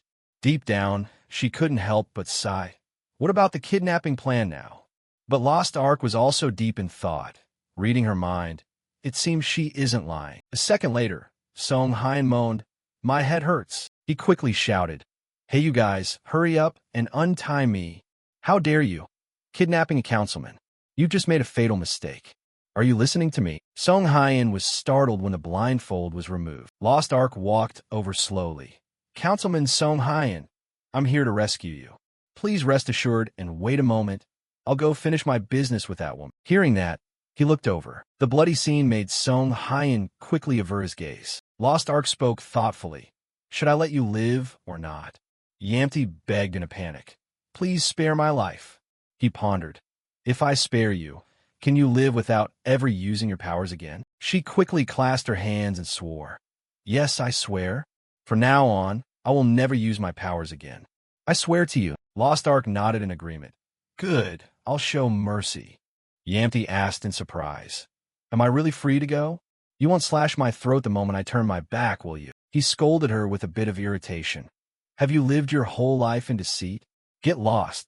She immediately bowed in gratitude. Thank you, sir. Thank you very much. With that, Yampi hurried away. Then I'll take my leave. Harsh sunlight pierced through the forest canopy. She darted through the forest quickly. Yampi collapsed and coughed incessantly. She glanced back suspiciously. Is he really not following me? The more Yampi thought about it, the more confused she became. Even her presence-sensing skill couldn't detect him. Is he really going to spare my life? She suddenly pursed her lips to hide a smile, then tilted her head back and laughed heartily. What the hell is wrong with him? She laughed and mocked him. Did he fall for my looks? He's crazy, that's what. Why spare me so easily? Just let me go because I promised not to use my powers? I've never seen anyone as naive as Lost Ark in my whole life. Yamti sighed in relief, losing a bit of her anxiety. What a stupid bastard. Promises and oaths? Take that nonsense and fool the rookies. Why should I keep my word? At that very moment, her pupils constricted. Her presence-sensing skill had detected a target. Who knew when? But Lost Ark was standing there quietly. Just as I expected, you're not the type of person who could be trusted. Yamti explained in fear, sir. Lord Blackhook, why are you saying that out of the blue? There must be a misunderstanding. It's a misunderstanding. He laughed sarcastically. I heard every word of someone mocking me and calling me a fool. Your laughter is so grating that even angels would be defeated by it. Now I'm certain you've betrayed my trust. What should I do with you? She turned pale and pleaded hurriedly. Wait, hold on. Take it easy. Look, if you're going to kill me, please reconsider. The more she talked, the more urgent Yamti became. I might not look like much, but I'm very useful. Lost Ark interrupted coldly. And why should I trust you when you just finished mocking me? Every word made her face turn paler. Besides, who said I was going to kill you? He stepped closer, threatening in a low voice. Killing you would be a waste of such a wonderful ability like the enchantment spell. That made Yambi freeze. Then Lost Ark suddenly ordered, Become my slave. At the same time, the system screen appeared. Temporary skill. Control. Remaining uses. 8. Target. Yamti. You have used up the control uses available in the real world. You can use the remaining control uses in other worlds. Her eyes gradually became hollow. Yamti bowed slightly and spoke politely. It is an honor to meet you, Master. Yamti spoke in a daze. It is a great honor to meet you, Master. Please give me your orders. Master, whatever you command, I will follow. Ryumin thought confidently. Thanks to this, I've acquired the powerful enchantment spell, and above all, I've taken over the PSBA faction. Everything is going exactly according to plan. After learning about the plan to kidnap Councilman Song Hyen, I secretly followed Song Jaeum, the chairman of the PSBA. The moment Councilman Song Hyen is truly in danger is when the criminals hired by the chairman start acting. So if those criminals never appear, Song Hyen won't have to face the threat of losing his life. The thug questioned suspiciously. Sorry, boss. After finishing this job, will you really pay us triple? Jeffrey confirmed calmly. That's right, but he still didn't trust him. You aren't going to flip on us and run away with the money, are you? He laughed in anger. If you can't do it, say so now and return the 25 million world I gave you. The minion panicked. You've got a temper, I was just asking. The thug sneered sarcastically. We didn't say we weren't doing it. The other guy also clicked his tongue. In this day and age, killing someone isn't that big of a deal. He frowned and pondered. Whether it's players or civilians, there's scum everywhere. At that moment, Jeffrey's phone rang. He quickly answered, Yes, Ms. Yamti. Understood. I'll bring them over right away. With that, Jeffrey ordered coldly, Load everyone here onto the truck, and before he could finish his sentence, the bodyguards were attacked. Lost Ark coldly took down another one. He backed away in fear. Lost Ark, Jeffrey roared in terror. When did you show up? No, why are you doing this? He didn't answer, only saying, Now, Chairman, and you too, get some sleep. A powerful hand strike came down hard on the back of his neck. Seeing that, the thug shouted in alarm. Lost Ark finally turned to look at them. What should I do with you guys, I wonder? The lead thug turned pale and muttered to himself. He's a player. We can't take him. He continued to mutter. I can't just let people who plot murder walk free. With that, Lost Ark swung his scythe directly at them. In an instant, the entire group of thugs was wiped out. He stood there, coldly watching everything collapse. Lost Ark waved his hand, burning the bodies and erasing all traces. They would have died at the hands of the PSBA anyway. Even if I spared them, they'd just commit more crimes. His gaze suddenly paused. I'll leave the chairman here. By the time he wakes up, everything should be settled. After that, I headed to the location where Councilman Song Hyen had been kidnapped. While tracking, I confirmed I had arrived with the councilman. After dealing with the officers, I deliberately let Yamdi go. Earlier, Lost Ark had promised, "Good, I will be lenient." Yamdi asked in disbelief, "Am I really free to go? You won't slash my throat the moment I turn my back, will you?" He questioned her with annoyance. "Do you live only to be deceived? Get going." She hurriedly bowed in gratitude. "Thank you. Thank you." Watching Yamti's back, Lost Ark felt distracted. I can't use control in front of the councilman just to get the enchantment spell. The enchantment spell has no level limit and can control anyone. Whether a player or a civilian, it's so powerful that even I couldn't get close until now. But thanks to the mental barrier spell I obtained in the 7th round, a system window suddenly appeared. Mental barrier spell. Effect: immune to all mental-based attacks. Finally, I could face Yamdi. At that moment, he had complete control. Become my slave. Yamdi, just as planned, could only mechanically repeat, "Please command me, master. Anything you order, I will do." Lost Ark ordered with satisfaction. "First of all, don't call me master in front of others, and don't bow or speak formally when other people are around. Just act naturally." Yamdi nodded quickly. "Yes, sir." He pointed, giving orders. "Just keep running straight down this path. The police will arrive soon. Tell the chairman that Lost Ark is the traitor." She immediately bowed. "Yes." Lost Ark frowned, warning, "Don't even mention the name Black Hook. Erase the thought that I am Black Hook from your mind." Yambi was dazed, confusedly asking, "I'm sorry. What should I call you from now on?" He smiled leisurely. "Just call me by my name, Ryuman." In contrast, Song Hyen was slumped over in despair. He gritted his teeth, thinking, "I never thought I'd be kidnapped. They must have kidnapped me to take revenge for the bill I proposed. If anyone has the ability to threaten me, it can only be the players. I'm certain of it." While he was lost in thought, Lost Ark returned. That young man clearly said he had come to save him. He smiled, suggesting, "Please stay calm and wait a moment longer. I'm going to settle things with that woman." Song Hyen grew more confused. "But what is your relationship with that woman? You don't seem to be on the same side." His face turned pale in an instant. "But just that doesn't mean he's an ally." Just then, Lost Ark sat down. "Sorry for the delay. Councilman, I had some business to take care of outside." Song Hyen asked with some confusion, "Settle? You mean with that woman?" He explained slowly, "Yes, as you experienced yourself, that woman was the mastermind behind the kidnapping. I've handled it, so you don't need to worry anymore." He listened skeptically. "You must be very curious about the current situation. I will explain everything. First, let's move these bodies." Lost Ark waved his hand, summoning the bodies. Song Hyen spoke in horror. "You're a player, but why did you save my life?" He answered calmly, "As you might have guessed, there are many players who hold a grudge against you. The group here was one of them." Lost Ark recounted slowly. "I received an offer for this job from a player I know.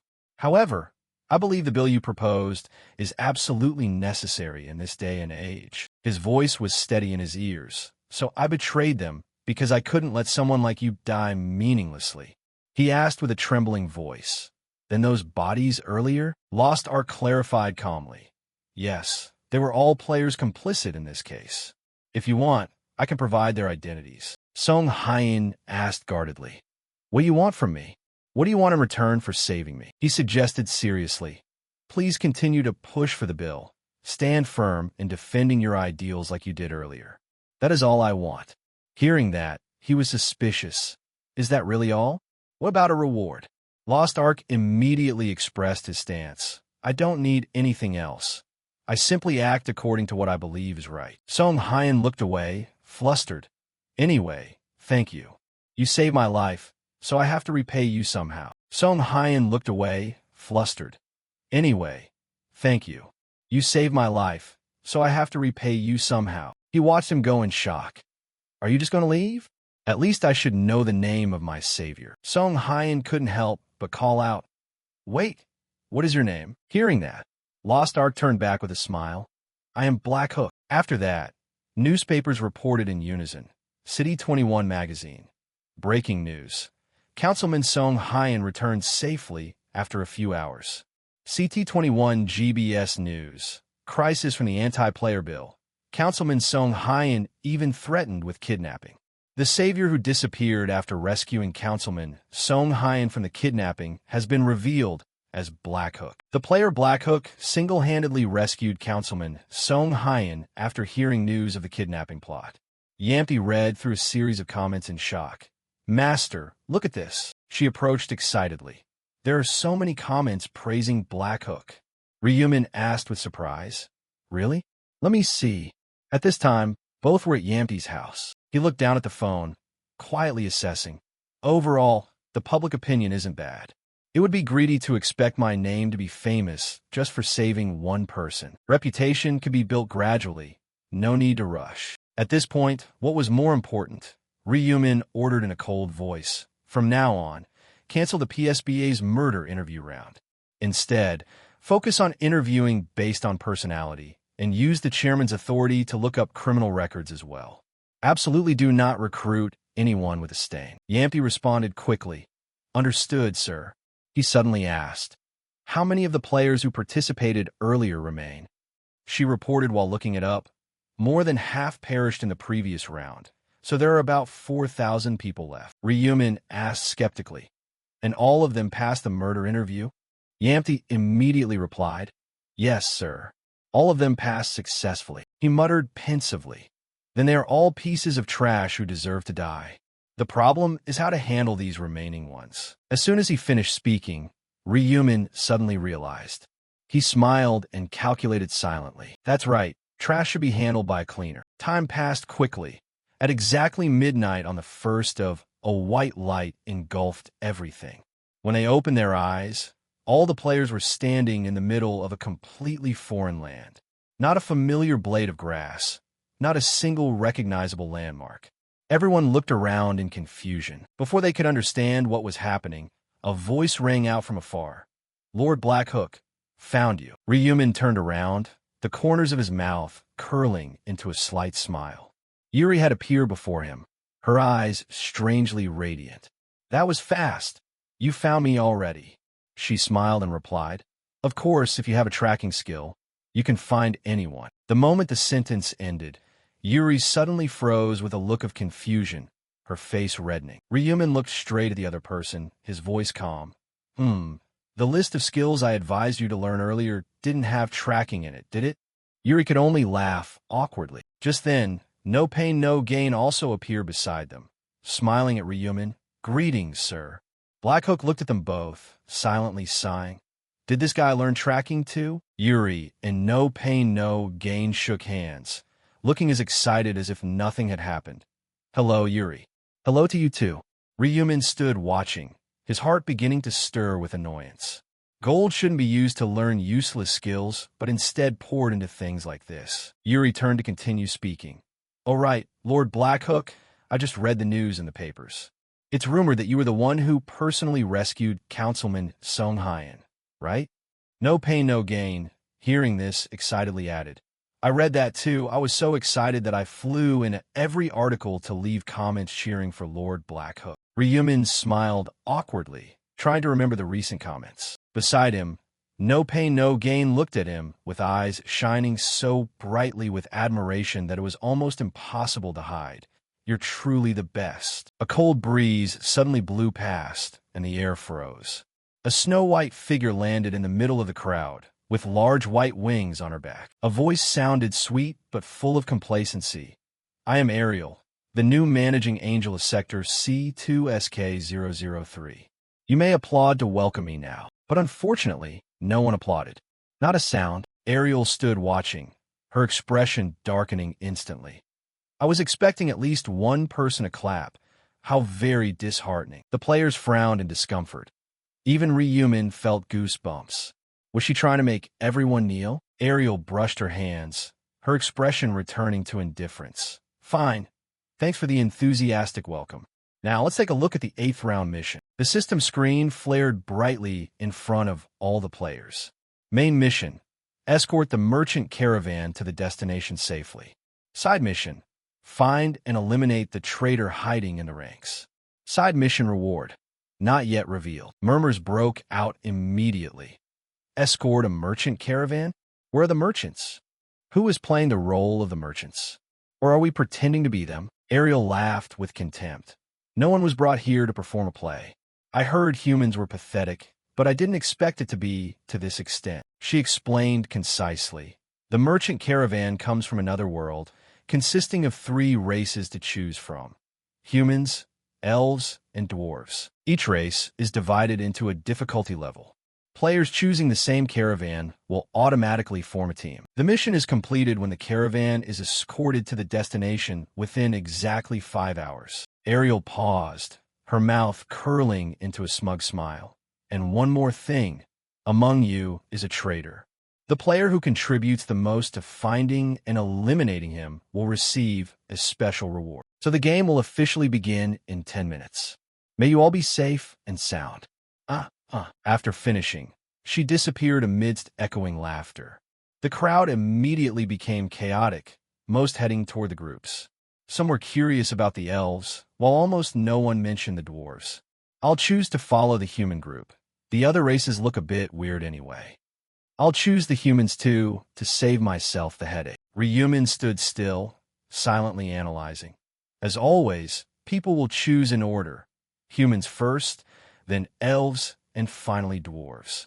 But actually, the dwarf group is the best choice. The difficulty is the lowest, the monsters are the weakest, and contribution points are the easiest turn.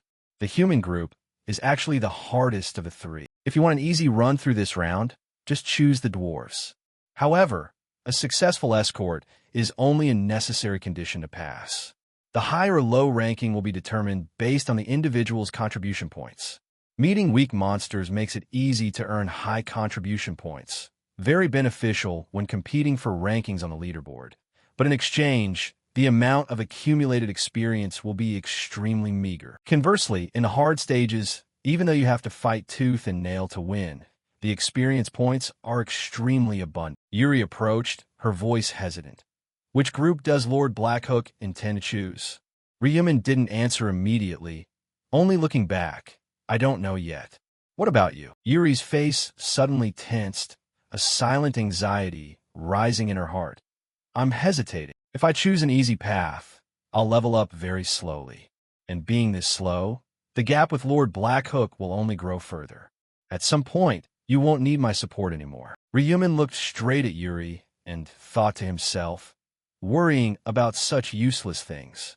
If I had known, I should have just decisively forced her to choose the dwarf group to save myself the trouble. Ryumin's voice was calm but carried enough weight.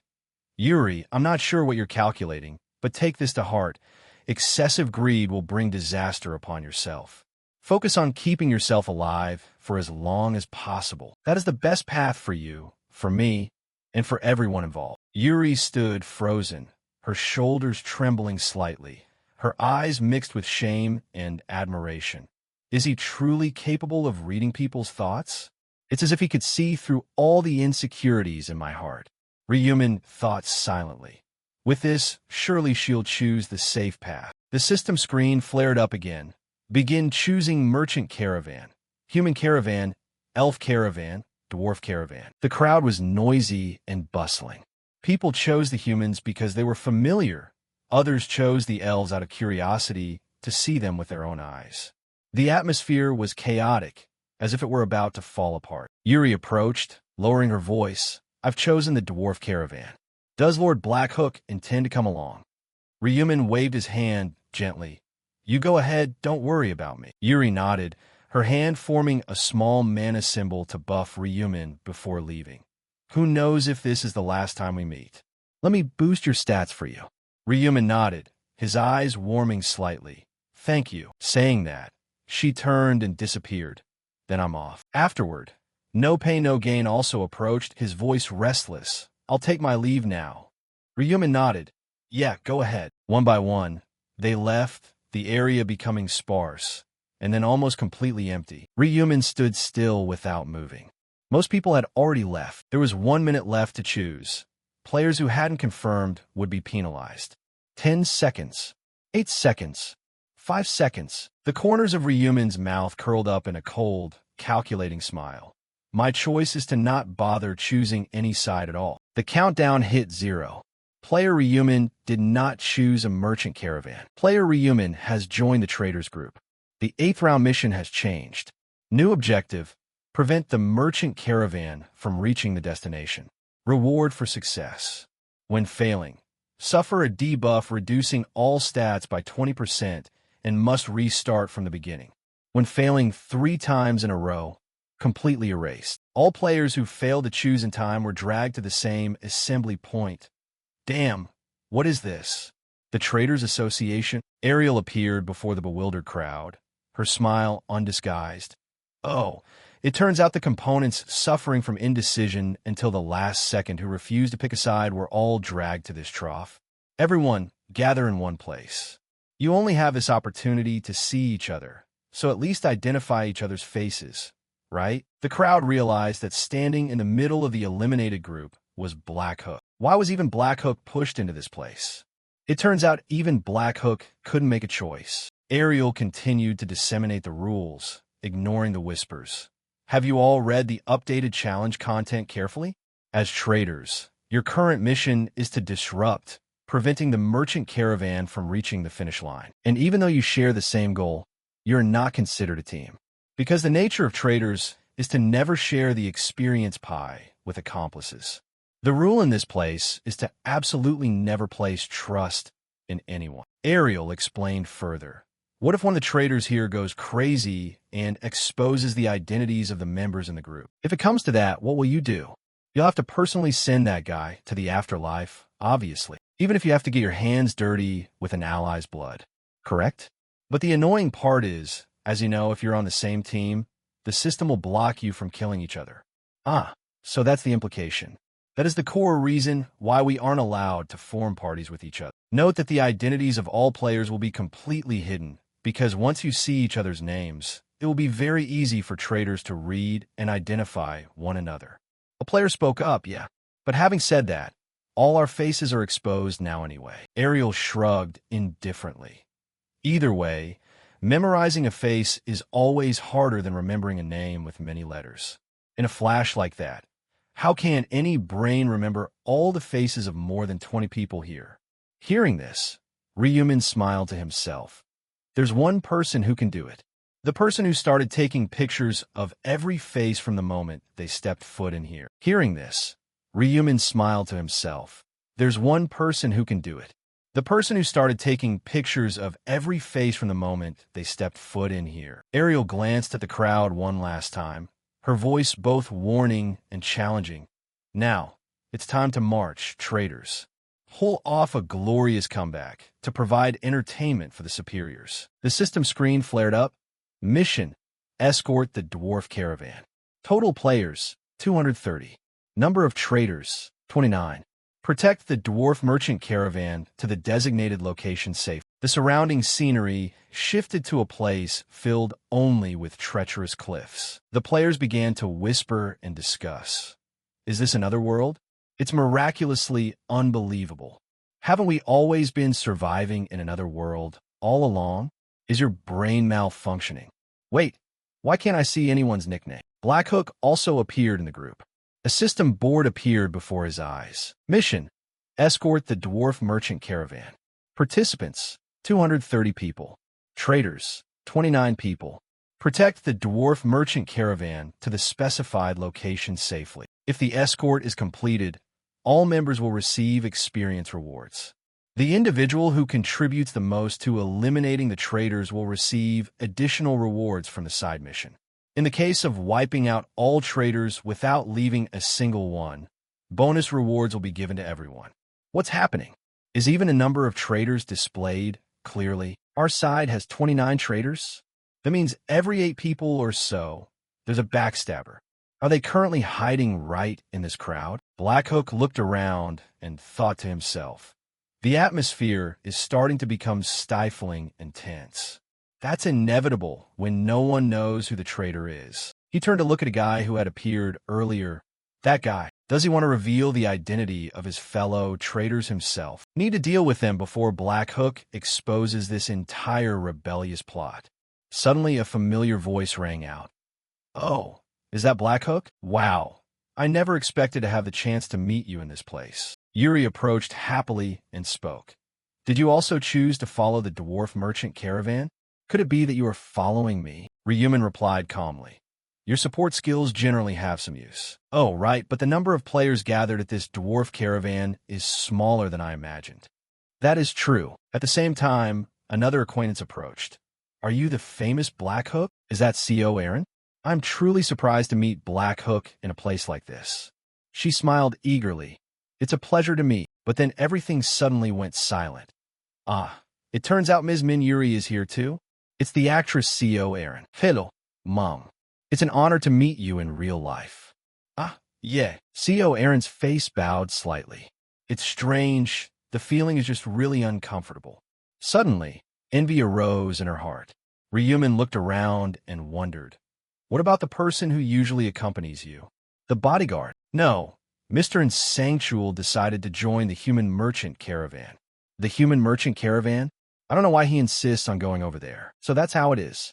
Knowing full well that place has the harshest difficulty level, but still choosing the human merchant caravan? That's truly a surprising decision. And then someone's scream caught the attention of all three. Oh, look over there, everyone. It seems there are about 10 carriages approaching. The dwarf merchant caravan appeared. The leader jumped off his beast and said, Humph, have you all gathered? Oh, brave warriors from another world. Activating the auxiliary feature for the round. Interpretation. You can now communicate with races in the other world. He continued to explain, It's a pleasure to meet you. I am Heimer, a blacksmith in the dwarf merchant caravan. It seems you are the warriors from another world sent to take on the escort mission. Is that right? My eye for people has never been wrong. No wonder your appearance and aura are completely different from the aggressive bandits in this locality. The entire inventory on the carriages consists of precious iron, ore, and metallic materials. These need to be escorted across the Kagago mountain range to reach the Ambit Kingdom.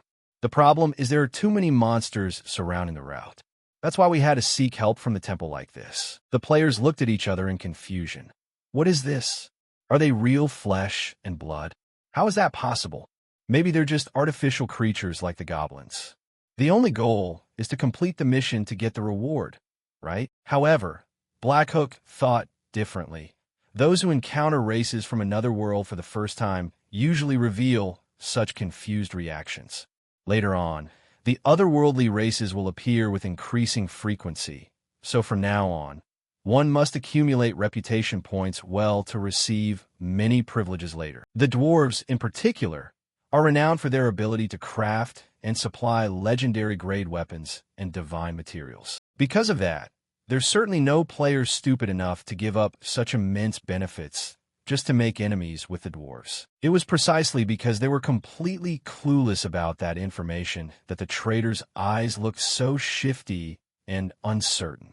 Even if you paid them, they wouldn't dare act so blatantly in front of so many other players. The leader stepped forward and declared, Oh, warriors from another world, we entrust the rest of this journey to you. There are 5 hours left on the countdown to our destination. And so, the group began to move, with everyone staying alert and scanning their surroundings. Ryumin also slowly followed the group, remarking, A bunch like this could be taken care of in a heart. From the dark canyon, an army of orcs appeared to block their path. The players looked at each other, confused. What's going on? Orcs are everywhere. They're swarming out like ants. Aren't these the same ones we encountered in round 5? Isn't it just lovely to see them again? With that, everyone rushed in, hacking and slashing wildly.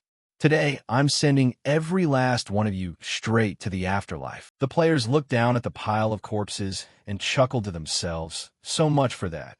They weren't all that tough after all. However, it seemed the number of orcs this time was a bit overwhelming. Why do these freaks keep pouring out without an end in sight? Black Hook rampaged through the monsters alone, each swing of his blade claiming the lives of countless enemies rushing toward him. The exact number was 4,600 orcs appearing, because after every sweep, the number of monsters spawned would be 20 times the total number of players present. There would be a total of 30 such waves of attacks. That meant the monsters would launch a full-scale assault every 10 minutes like clockwork. At this rate, the experience points. Why is the amount of experience gained so pathetic? To make matters worse, The experience points gained from killing monsters were divided equally among all party members.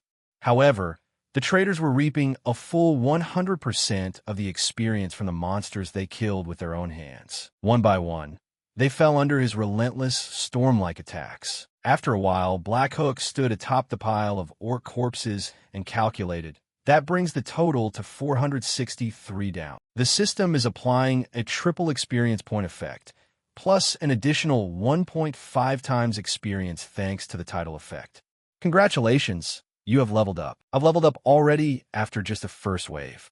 If I can persevere through the remaining 29 waves, breaking through level 60 is definitely within reach. The dwarf leader spoke up again. "Oh, warriors from another world, you have worked very hard. Now, let's continue on our way." A short while later, the orcs frantically poured out from every direction, attacking continuously. The players started to get exhausted and cursed. These crazy wild boars. Why are they attacking again? We haven't even had a second to catch our breath. Looking around, everyone was drained from the constant fight. Only Black Hook was still full of energy, sweeping through one wave of monsters after another without pause. "Damn it, I can't take this anymore." They pointed at him and muttered, "Wait, if the situation is going to stay like this, we might as well just stand by and watch, right?" Yeah, come to think of it, that's true. Even if we don't lift a finger, the experience points will just keep rolling into our accounts automatically. How about we take this once-in-a-lifetime opportunity to hop on Black Hook's ride and hitch a free lift? He glanced back and smiled. Are those parasites dreaming that they can easily tag along and freeload? However, just standing around doing nothing like that won't fly, because the leaderboard ranking will be determined based on the actual contribution level in hunting monsters. Min Yuri understood that rule very well, which is why she was constantly moving to provide buffs. "All right, I'll cast a buff to boost your power." "That's amazing. All my attributes have been boosted by 60%. Please cast a buff on me too." Ryumin smiled. "It looks like I don't need to worry about Min Yuri falling behind anymore." A few moments later, the monsters finally all went down. Everyone was panting with exhaustion. "Have all the monsters been cleared out yet? Hurry up and get the horses moving again." "My warriors from another world." A player stood up and complained, "Hey, you old dwarf, you have to give us a short window to recover our strength. If the caravan stops, the monsters will just keep coming. If you want to rest, do it while we're moving. No stopping." Damn, this is so frustrating. Those trash monsters, I could take them out with a light swing, but they're still dragging us down. The difficulty of this round isn't high, but the lack of rest will drain stamina and lead to exhaustion very quickly. Now, the perfect opportunity to make a final move had finally arrived. Suddenly, someone standing on a rock yelled, "Everyone, look this way and listen to me for a second. Instead of just mindlessly hunting monsters, shouldn't our immediate priority be to bring the traitors to light? If we keep going like this, we'll all be dead from exhaustion before we even find them." That makes a lot of sense. We've been too focused on killing those things.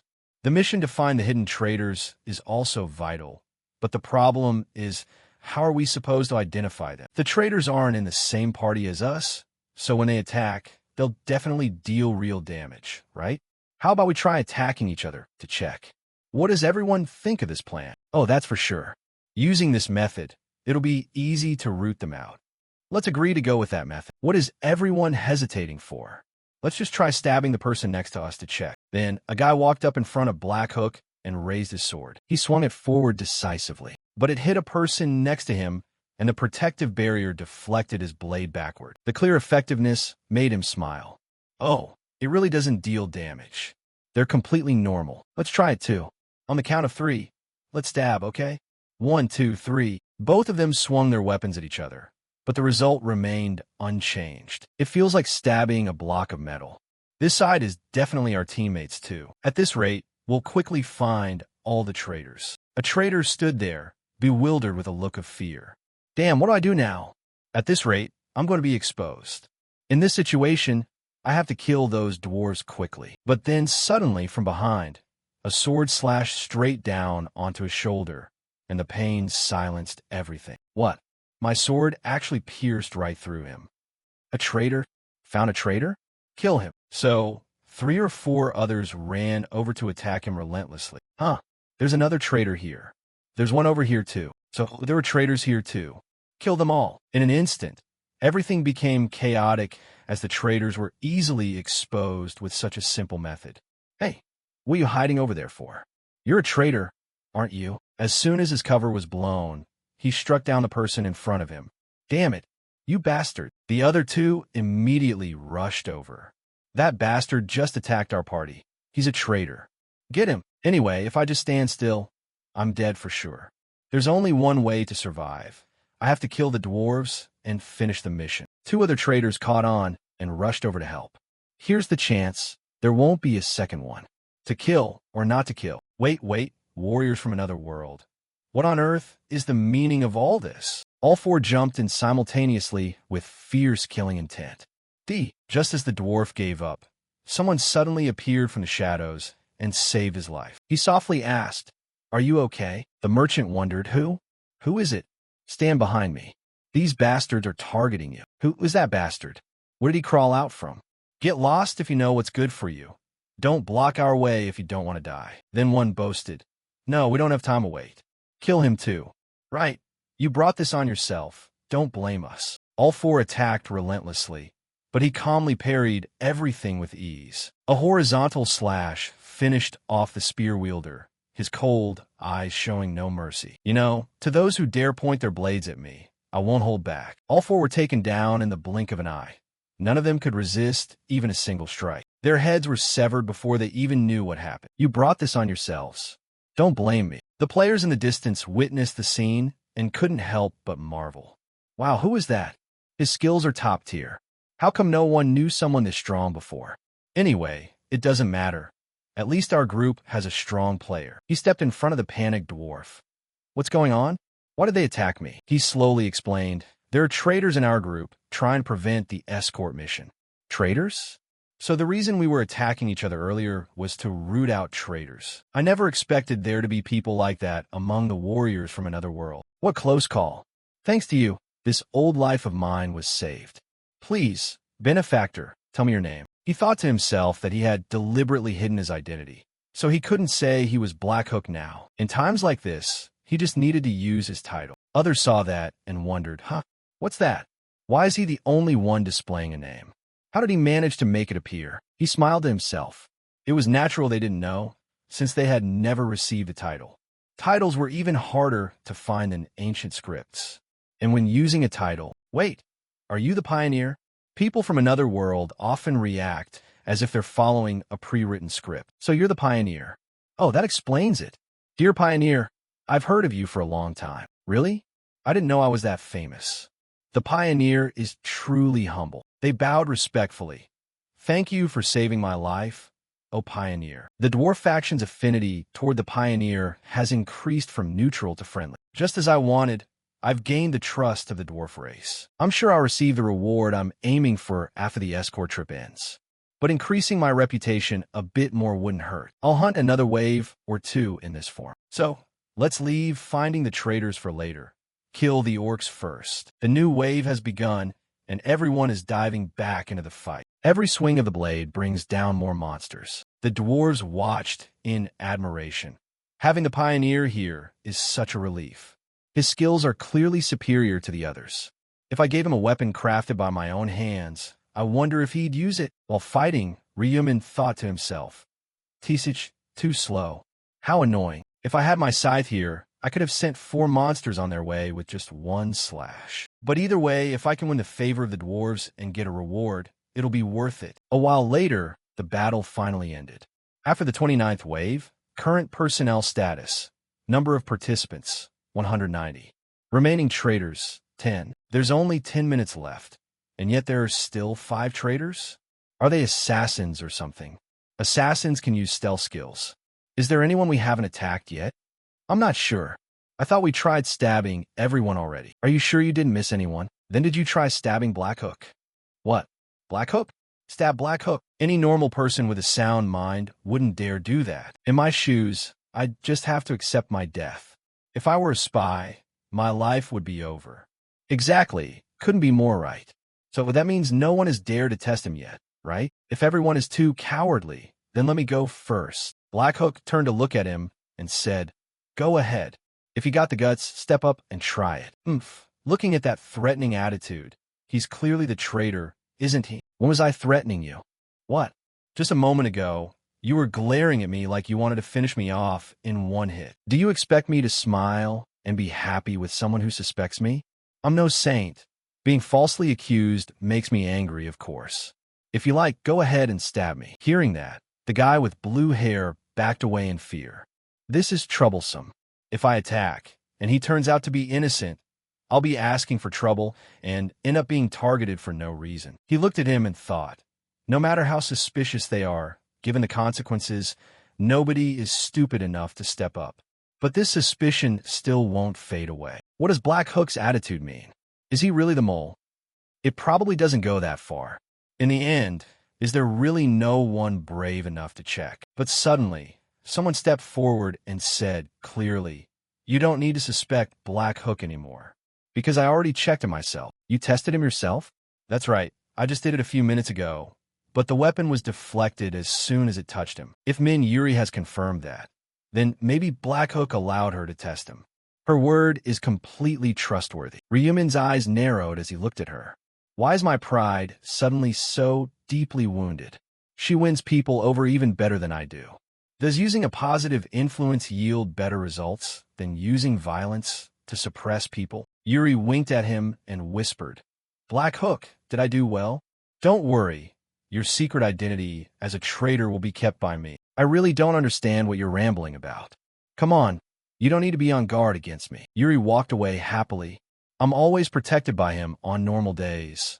Finally, I found a chance to repay him. How lucky. Do you want to help me that much? On the other side, CO Aaron felt a bit sad. I should have been the one to speak up first. Suddenly, another wave of monsters appeared and rushed to attack. Over there, monsters are appearing. There are only 10 minutes left, and they're still swarming out. Damn it, I'm exhausted. These annoying, blasted things. So the whole group had to jump into the battle with the monsters once again. This battle is surely the final sweep. It's quite a coincidence that I reached level 60 and upgraded my skills in the last wave. How about I take this opportunity to wipe them all out in the final round? Black Hook activated the exclusive skill, Night of the Reaper. What is that? Why did the sky suddenly turn dark? Is this a skill unleashed by Black Hook? The range of the Night of the Reaper skill has expanded up to 500m. When combined with the Reaper's ancient script, the attack speed is also pushed up by 50%. I will sweep them away in an instant. The player stood there, stunned. My God, how can it be that terrifyingly fast? It's much more horrifying than before. And I had the guts to try and test the endurance of such a terrifying monster. His hand tightened around the scythe. The damage of Moon Slash was also boosted by 1,800%. Therefore, the finishing blow would be decided by Moon Slash. A giant slash was unleashed, blowing away all the orcs in the path and tearing them into pieces. What kind of ridiculous skill is this? Seeing those orcs being slaughtered like that makes me feel sorry for them. How lucky that he's on our side. After a while of fighting, the battle finally came to an end. The countdown to the destination reached 0. The dwarf leader shouted joyfully, "Oh, warriors from another world, thank you all very much. We've passed through the dangerous territory. The escort journey can end here. Our final destination is just ahead. We'll travel the rest of the way ourselves. You can head back now. Thanks to your help, the shipment has arrived intact. Once again, I would like to express my gratitude to everyone. And you over there, warrior from another world, not the leader leading the way. I'm incredibly grateful that you saved this old life of mine. It's nothing worth mentioning." Then he took something out of his pocket and gave it to him. "This gift can never repay the favor of saving my life, but I still want to show my sincerity. Please kindly accept it. You received the ancient script fragment of durability as a reward from the master blacksmith. Activated the use of the ancient script fragment of durability. The newly acquired ancient script will automatically fuse and be carved onto the player's body. The effect of the ancient script of durability. The durability index of the equipment currently in use will automatically recover 1 point every second. Now, even without a blacksmith nearby, I can repair the durability of my equipment myself. From now on, I won't have to trouble Russell to help with repairs anymore. Then, farewell, leader. I'll look forward to our next meeting. A notification board appeared before his eyes. You have successfully completed the escort of the dwarf merchant caravan to a safe location. In a few moments, all participating members will be awarded experience for the successful escort. The amount of experience added will be double the number of monsters that the individual and the party have destroyed. Is this for real? Experience multiplied by 2 based on the number of monsters killed? The system is playing big and being so generous this time. Following this party formation, everyone leveled up simultaneously. Your level has increased. Reaching level 70 thanks to the trip with the dwarf merchant caravan. This amount of experience is truly beyond my imagination. At this rate, in the next round, I can completely break through the level 80 milestone. Min Yuri slowly walked over and said, Black Hook, it's all over now. You've worked hard, and everyone has put in a lot of effort too.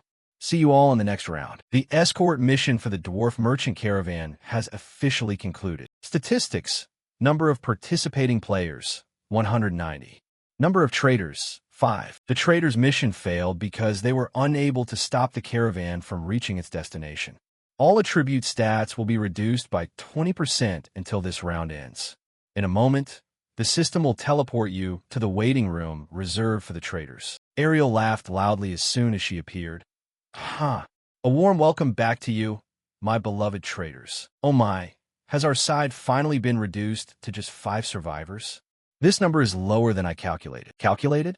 Does that mean you foresaw the prospect of everyone dying like this? That is obvious.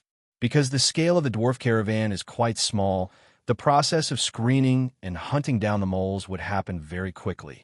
Did you guys develop a sense of complacency just because you saw the difficulty level was low? It is truly a naive way of thinking. To put it bluntly, foolish would be more accurate. However, you still have a chance to turn the tide. And you have 2 more opportunities, in fact. The elf merchant caravan gathers up to 700 people, so the difficulty certainly won't be as intense as this time. Next time, the 5 of you should know how to work together and fight properly, even though you are already suffering the stat penalty. The 4 traders quickly gathered. There are only 5 of us left now. This round, we must coordinate really well. Exactly. If we want to save our lives, we have to join forces. Next round, let's advance and retreat together, acting as one. Should we map out a specific strategy before we start? And Black Hook too. What do you think? You guys handle it yourselves. Does Black Hook have no intention of coordinating with us? Even during the ambush on the dwarves earlier, he didn't even bother to show his face. What reason do I have to put my trust in you guys? We weren't even in the same party to begin with. It was just a coincidence that our mission targets overlap. Beyond that, it's every man for himself. That's exactly why experience points are divided individually. Stop with the nonsense thoughts and focus all your energy on hunting. Ariel smiled. It's so tense here. It seems the 5 of you are having internal strife and disagreements again. Well, that's not something I care to worry about, so you guys can fend for yourselves. Now, let's get ready to move to the elf caravan area. I wish you all success this time. Elf caravan escort mission. Number of participants, 740 people. Number of traders, 5 people. Please protect the elf caravan until it reaches its destination safely. Upon completing the escort mission, all members will be rewarded with experience points. The individual with the best performance in rooting out the traders will receive a hidden mission reward. If every single trader is eliminated, everyone will receive an additional bonus reward. The players were teleported to the starting location. Oh, we're starting the escort journey right from this spot? But why is the group so crowded here? It must be over 500 people, right? I guess everyone is curious to see the beauty of the elves, which is why they rush to choose this map. Wait, why can't I see anyone's nickname displayed? The announcement said there are 5 traders mixed into our ranks. How are we supposed to find out where they are in this sea of people? With such a large force, we can't use the stab-to-check method on every single person anymore. Oh, look over there. Wow, actual flesh and blood elves. They look exactly like the elf characters stepped right out of Game World. The rumors are true. Whether male or female, the elves possess exquisite, sharp features. From far away inside the forests, an elf army slowly appeared. One person stepped down and approached the players. It seems everyone is gathered here right on schedule. Greetings, warriors from another world. I am Yujito, manager of the magic merchant caravan owned by Elsorium. To be guided by warriors from the temple like this, truly nothing makes me feel more at ease. Hearing that, they replied, "Oh, I never expected to have the chance to see elves in real life with my own eyes." Did that person mention the phrase magic merchant caravan just now? If so, that elf must be the head of the caravan, right? Black Hook smiled to himself. Magic merchant caravan, my foot. Despite wearing merchant clothes, that group of elves are actually knights belonging to Elsorium. This means the knights are escorting something so important that they are forced to hide their true identities. And the thing that needs to be strictly protected is right over there. It is being carefully hidden inside the large carriage. During this trip, if we protect that item intact, we will surely receive a worthy reward from the elf race. Then, suddenly, someone touched his shoulder lightly. Isn't that Black Hook? No pain, no gain, asked in surprise. Why would Black Hook appear in this place? Could he be following me? That's impossible. What kind of nonsense am I thinking? Of course, I'm here because I personally chose to follow the elf caravan. His expression dimmed slightly.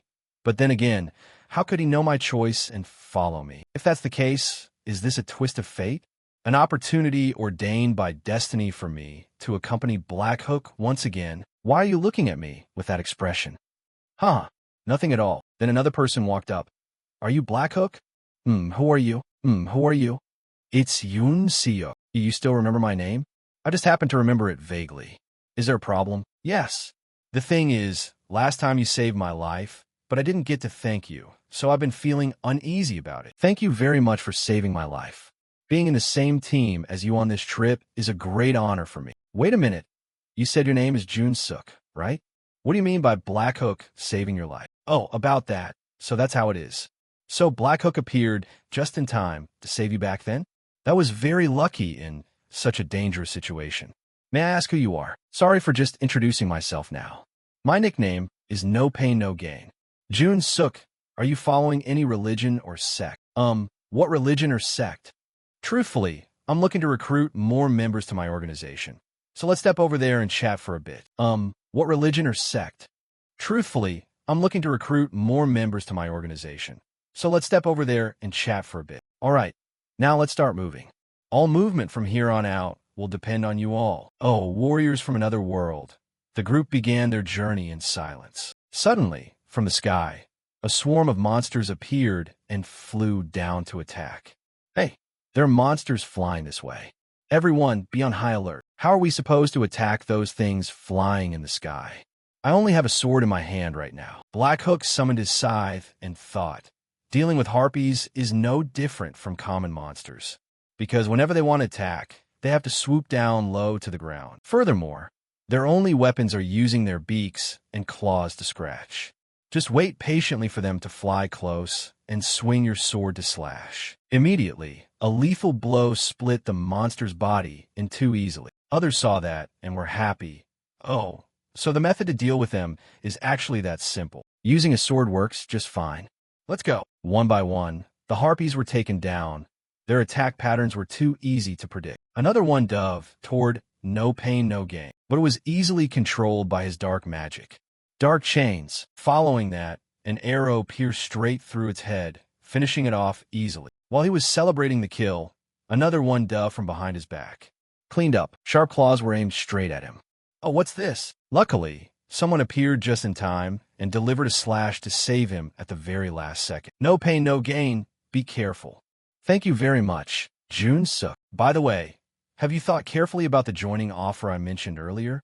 Let's just clear out these monsters first. Can we discuss it later? Oh, okay. Watching from above, Black Hook observed everything. Since when did those two become so close?